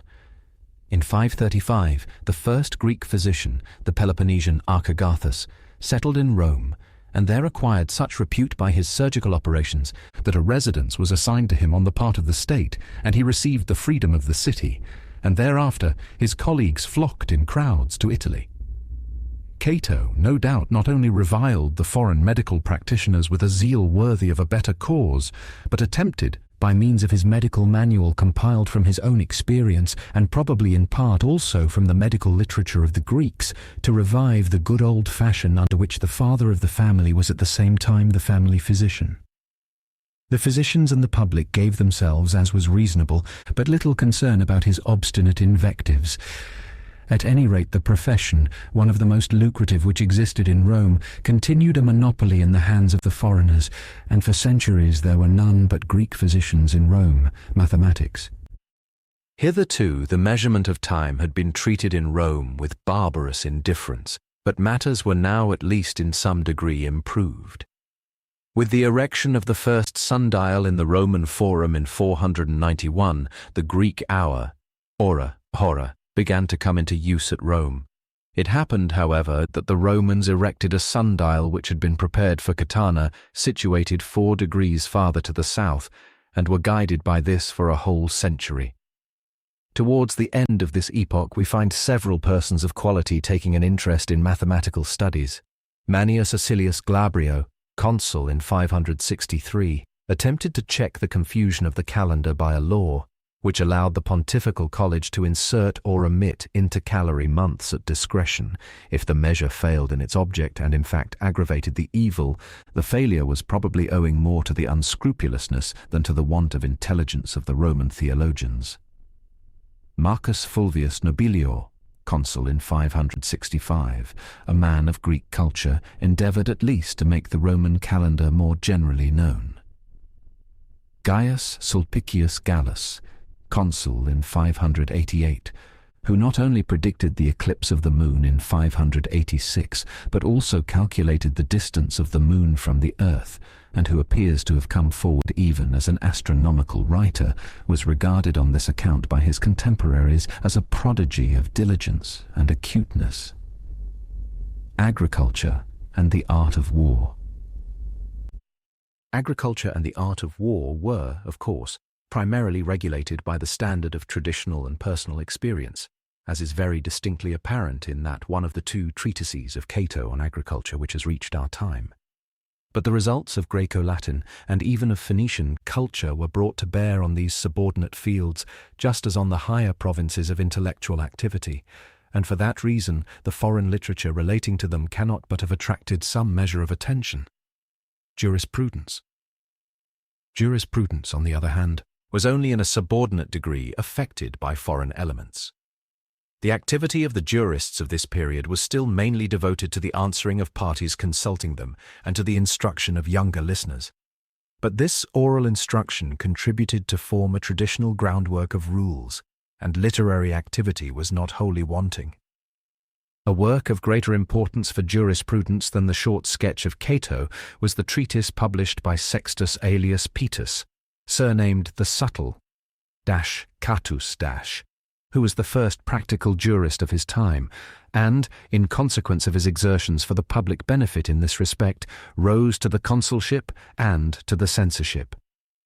His treatise, the Tripartita, as it was called, was a work on the 12 tables, which appended to each sentence of the text an explanation, chiefly doubtless of the antiquated and unintelligible expressions and the corresponding formula of action. While this process of glossing undeniably indicated the influence of Greek grammatical studies, the portion treating of the formulae of action, on the contrary, was based on the older collection of Appius and on the whole system of procedure developed by national usage and precedent. Cato's Encyclopedia. The state of science generally at this epoch is very distinctly exhibited in the collection of those manuals composed by Cato for his son, which, as a sort of encyclopedia, were designed to set forth in short maxims what a fit man, vir bonus, ought to be as orator, physician, husbandman, warrior, and jurist. A distinction was not yet drawn between the propedeutic and the professional study of science, but so much of science generally as seemed necessary or useful was required of every true Roman. The work did not include Latin grammar, which consequently cannot as yet have attained that formal development which is implied in a properly scientific instruction in language, and it excluded music and the whole cycle of the mathematical and physical sciences. Throughout it was the directly practical element in science which alone was to be handled, and that with as much brevity and simplicity as possible. The Greek literature was doubtless made use of, but only to furnish some serviceable maxims of experience called from the mass of chaff and rubbish. It was one of Cato's commonplaces that Greek books must be looked into, but not thoroughly studied. Thus arose those household manuals of necessary information, which, while rejecting Greek subtlety and obscurity, banished also Greek acuteness and depth, but through that very peculiarity moulded the attitude of the Romans towards the Greek sciences for all ages. Character and historical position of Roman literature. Thus, poetry and literature made their entrance into Rome along with the sovereignty of the world, or, to use the language of a poet of the age of Cicero, Poenico bello secundamus appenato gradu intulit se bellicosum Romuli in gentem ferum. In the districts using the Sabellian and Etruscan dialects also there must have been at the same period no want of intellectual movement. Tragedies in the Etruscan language are mentioned, and vases with Oscan inscriptions show that the makers of them were acquainted with Greek comedy. The question accordingly presents itself, whether, contemporarily with Naevius and Cato, a Hellenizing literature like the Roman may not have been in course of formation on the Arnus and Volturnus, but all information on the point is lost, and history can in such circumstances only indicate the blank. Hellenizing literature. The Roman literature is the only one as to which we can still form an opinion, And however problematical its absolute worth may appear to the aesthetic judge, for those who wish to apprehend the history of Rome, it remains of unique value as the mirror of the inner mental life of Italy in that 6th century, full of the din of arms and pregnant for the future, during which its distinctively Italian phase closed and the land began to enter into the broader career of ancient civilization. In it too there prevailed that antagonism which everywhere during this epoch pervaded the life of the nation and characterized the age of transition. No one of unprejudiced mind, and who is not misled by the venerable rust of 2,000 years, can be deceived as to the defectiveness of the Hellenistico-Roman literature. Roman literature by the side of that of Greece resembles a German orangery by the side of a grove of Sicilian orange trees. Both may give us pleasure, but it is impossible even to conceive them as parallel. This holds true of the literature in the mother tongue of the Latins still more decidedly, if possible, than of the Roman literature in a foreign tongue. To a very great extent the former was not the work of Romans at all, but of foreigners, of half-Greeks, Celts, and ere long even Africans, whose knowledge of Latin was only acquired by study. Among those who in this age came before the public as poets, none, as we have already said, can be shown to have been persons of rank. And not only so, but none can be shown to have been natives of Latin proper. The very name given to the poet was foreign. Even Ennius emphatically calls himself a poeta. But not only was this poetry foreign, it was also liable to all those defects which are found to occur where schoolmasters become authors and the great multitude forms the public. We have shown how comedy was artistically debased by regard to the multitude, and in fact sank into vulgar coarseness. We have further shown that two of the most influential Roman authors were schoolmasters in the first instance, and only became poets in the sequel, and that, while the Greek philology, which only sprang up after the decline of the national literature, experimented merely on the dead body, in Latin grammar and literature had their foundations laid simultaneously, and went hand in hand, almost as in the case of modern missions to the heathen. In fact, if we view with an unprejudiced eye this Hellenistic literature of the 6th century, that poetry followed out professionally and destitute of all productiveness of its own, that uniform imitation of the very shallowest forms of foreign art, that repertoire of translations, that changeling of epos, we are tempted to reckon it simply one of the diseased symptoms of the epoch before us. But such a judgment, if not unjust, would yet be just only in a very partial sense. We must first of all consider that this artificial literature sprang up in a nation which not only did not possess any national poetic art, but could never attain any such art. In antiquity, which knew nothing of the modern poetry of individual life, creative poetical activity fell mainly within the mysterious period when a nation was experiencing the fears and pleasures of growth. Without prejudice to the greatness of the Greek epic and tragic poets, we may assert that their poetry mainly consisted in reproducing the primitive stories of human gods and divine men. This basis of ancient poetry was totally wanting in Latium. Where the world of gods remained shapeless and legend remained barren, the golden apples of poetry could not voluntarily ripen. To this falls to be added a second and more important consideration. The inward mental development and the outward political evolution of Italy had equally reached a point at which it was no longer possible to retain the Roman nationality based on the exclusion of all higher and individual mental culture and to repel the encroachments of Hellenism. The propagation of Hellenism in Italy had certainly a revolutionary and a denationalizing tendency, but it was indispensable for the necessary intellectual equalization of the nations. And this primarily forms the historical and even the poetical justification of the Romano-Hellenistic literature. Not a single new and genuine work of art issued from its workshop, but it extended the intellectual horizon of Hellas over Italy. Viewed even in its mere outward aspect, Greek poetry presumes in the hearer a certain amount of positive acquired knowledge. That self-contained completeness, which is one of the most essential peculiarities of the dramas of Shakespeare, for instance, was foreign to ancient poetry. A person unacquainted with the cycle of Greek legend would fail to discover the background and often even the ordinary meaning of every rhapsody and every tragedy. If the Roman public of this period was in some degree familiar, as the comedies of Plautus show, with the Homeric poems and the legends of Heracles, and was acquainted with at least the more generally current of the other myths.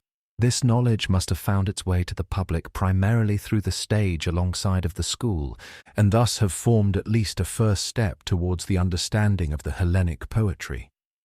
But still deeper was the effect, on which the most ingenious literary critics of antiquity justly laid emphasis, produced by the naturalization of the Greek poetic language in the Greek metres in Latium. If conquered Greece vanquished her rude conqueror by art, the victory was primarily accomplished by elaborating from the unpliant Latin idiom a cultivated and elevated poetical language, so that instead of the monotonous and hackneyed Saturnian, the sonarius flowed and the hexameter rushed, and the mighty tetrameters, the jubilant anapastes, and the artfully intermingled lyrical rhythms fell on the Latin ear in the mother tongue.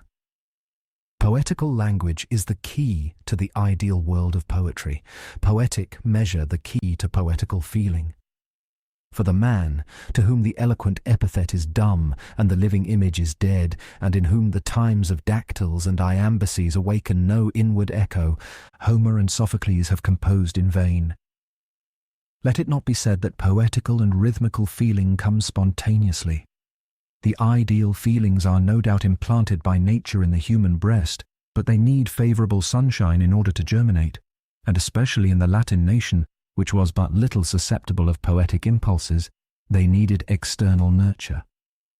Nor let it be said that by virtue of the widely diffused acquaintance with the Greek language, its literature would have sufficed for the susceptible Roman public. The mysterious charm which language exercises over man, and which poetical language and rhythm only enhance, attaches not to any tongue learned accidentally, but only to the mother tongue. From this point of view, we shall form a juster judgment of the Hellenistic literature, and particularly of the poetry, of the Romans of this period. If it tended to transplant the radicalism of Euripides to Rome, to resolve the gods either into deceased men or into mental conceptions, to place a denationalized Latium by the side of a denationalized Hellas, and to reduce all purely and distinctly developed national peculiarities to the problematic notion of general civilization, everyone is at liberty to find this tendency pleasing or disagreeable, but none can doubt its historical necessity. From this point of view, the very defectiveness of the Roman poetry, which cannot be denied, may be explained and so may in some degree be justified. It is no doubt pervaded by a disproportion between the trivial and often bungled contents and the comparatively finished form, but the real significance of this poetry lay precisely in its formal features, especially those of language and metre. It was not seemly that poetry in Rome was principally in the hands of schoolmasters and foreigners, and was chiefly translation or imitation. But, if the primary object of poetry was simply to form a bridge from Latium to Hellas, Livius and Ennius had certainly a vocation to the poetical pontificate in Rome, and a translated literature was the simplest means to the end. It was still less seemly that Roman poetry preferred to lay its hands on the most worn-out and trivial originals, but in this view it was appropriate. No one will desire to place the poetry of Euripides on a level with that of Homer, but, historically viewed, Euripides and Menander were quite as much the oracles of cosmopolitan Hellenism as the Iliad and Odyssey were the oracles of national Hellenism, and in so far the representatives of the new school had good reason for introducing their audience especially to this cycle of literature. The instinctive consciousness also of their limited poetical powers may partly have induced the Roman composers to keep mainly by Euripides and Menander, and to leave Sophocles and even Aristophanes untouched.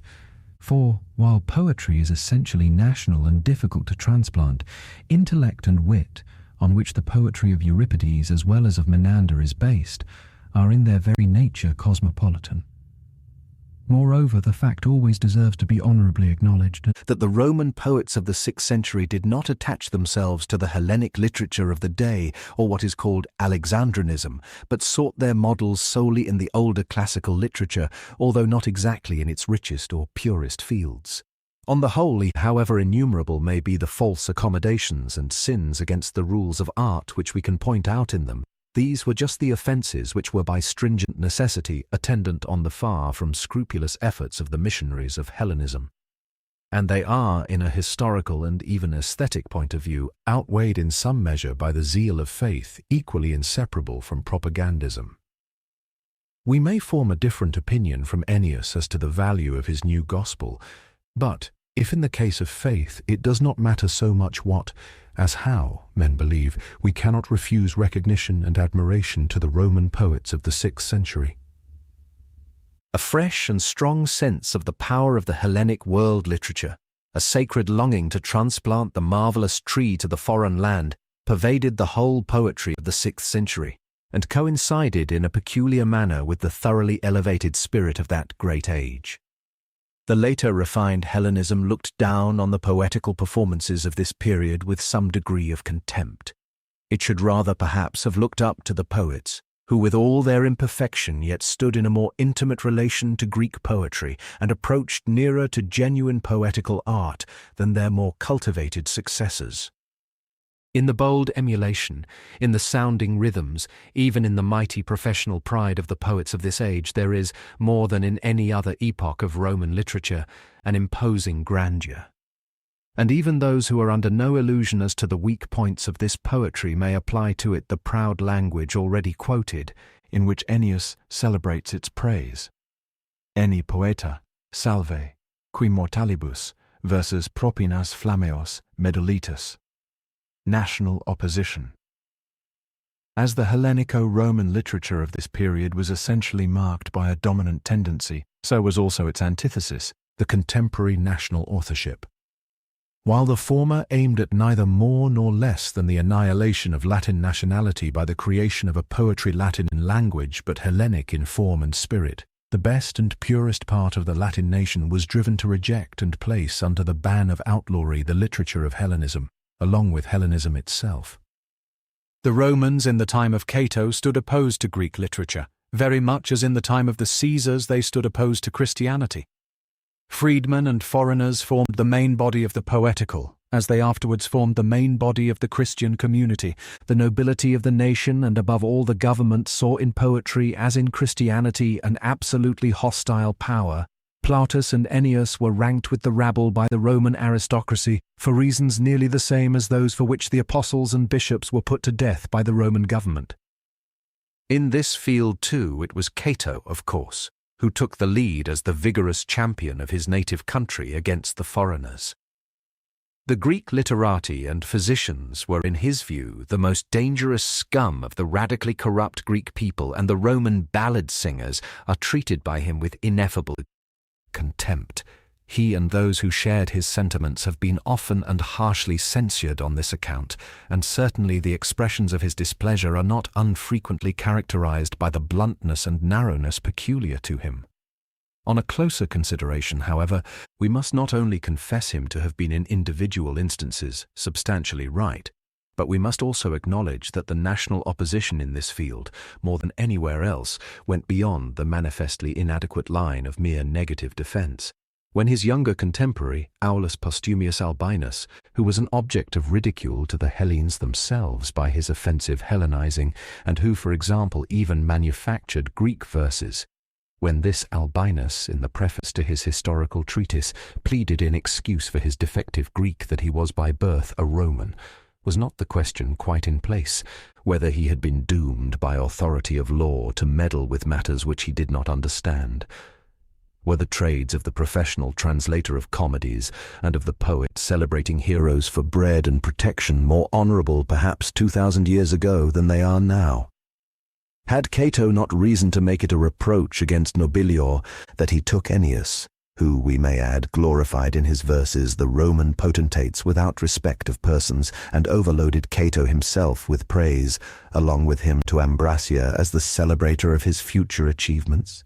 Had he not reason to revile the Greeks, with whom he had become acquainted in Rome and Athens, as an incorrigibly wretched pack? This opposition to the culture of the age and the Hellenism of the day was well warranted.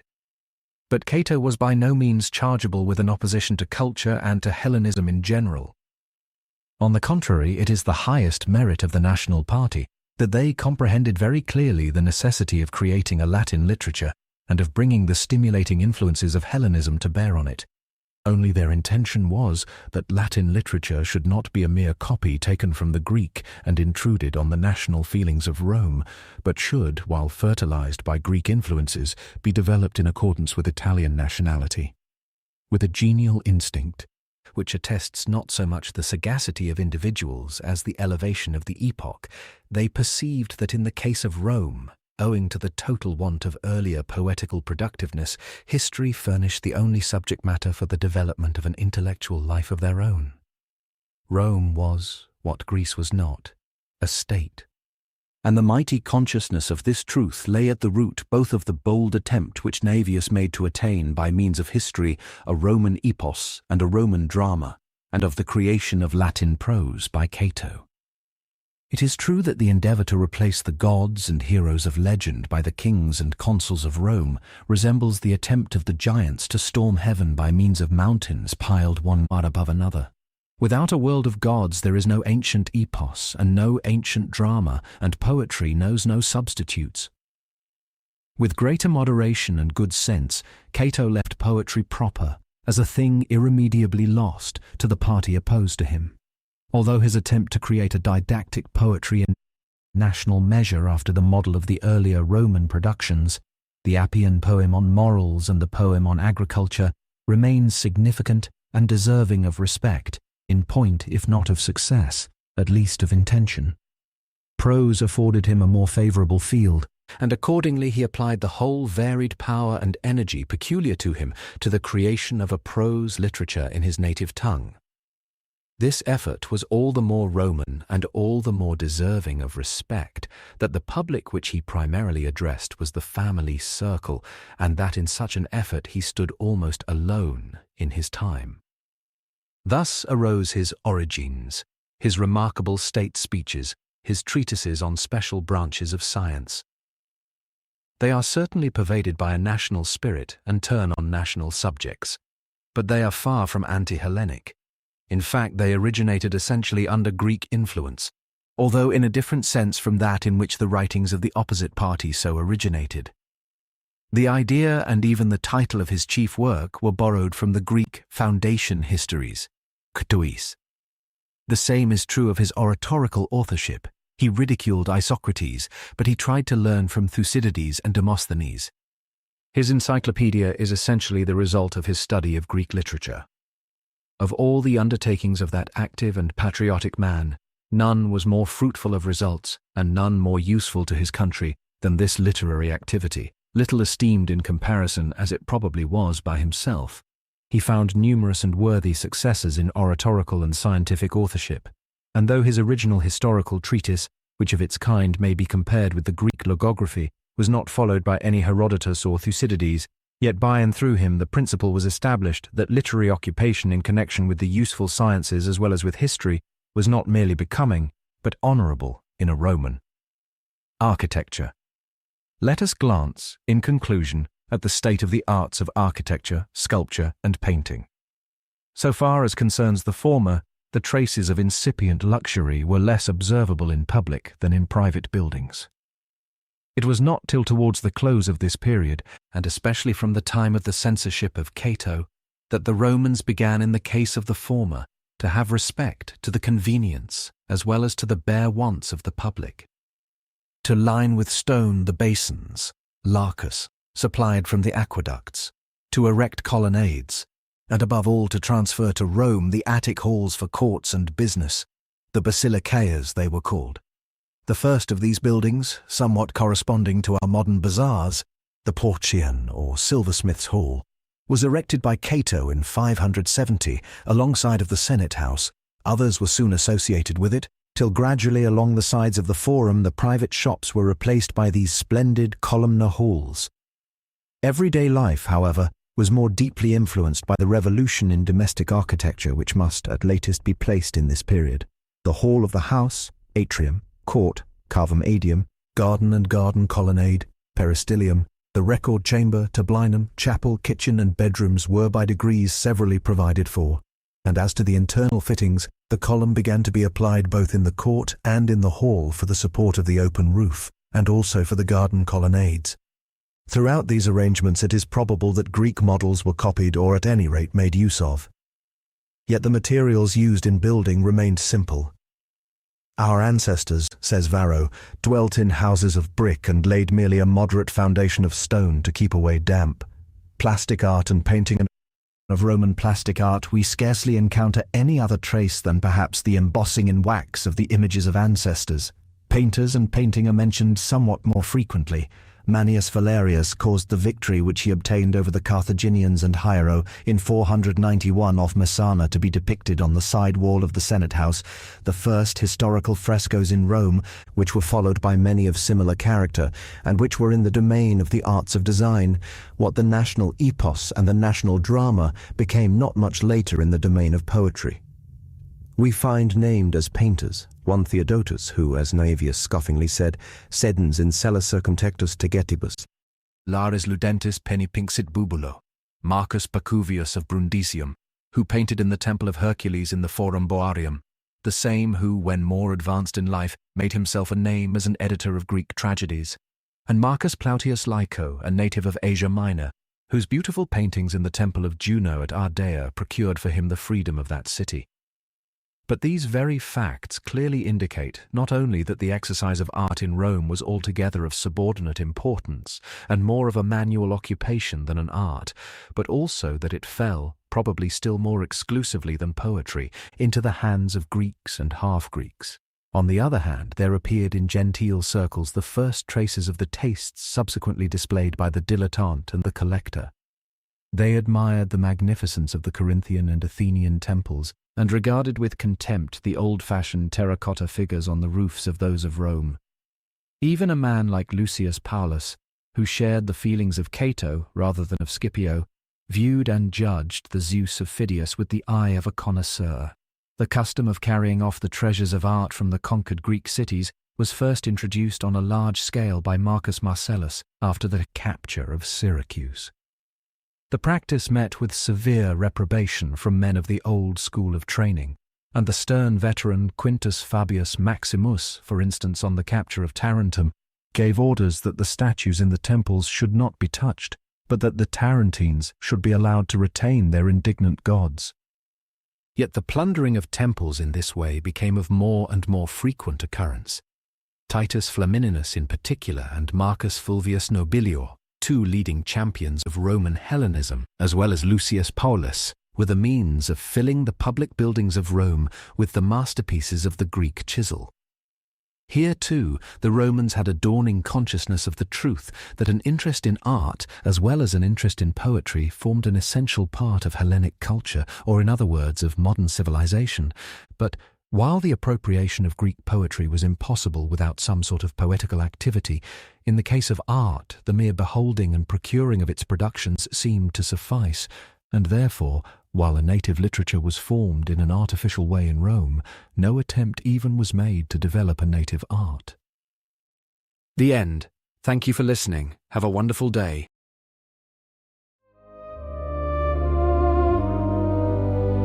The end. Thank you for listening. Have a wonderful day.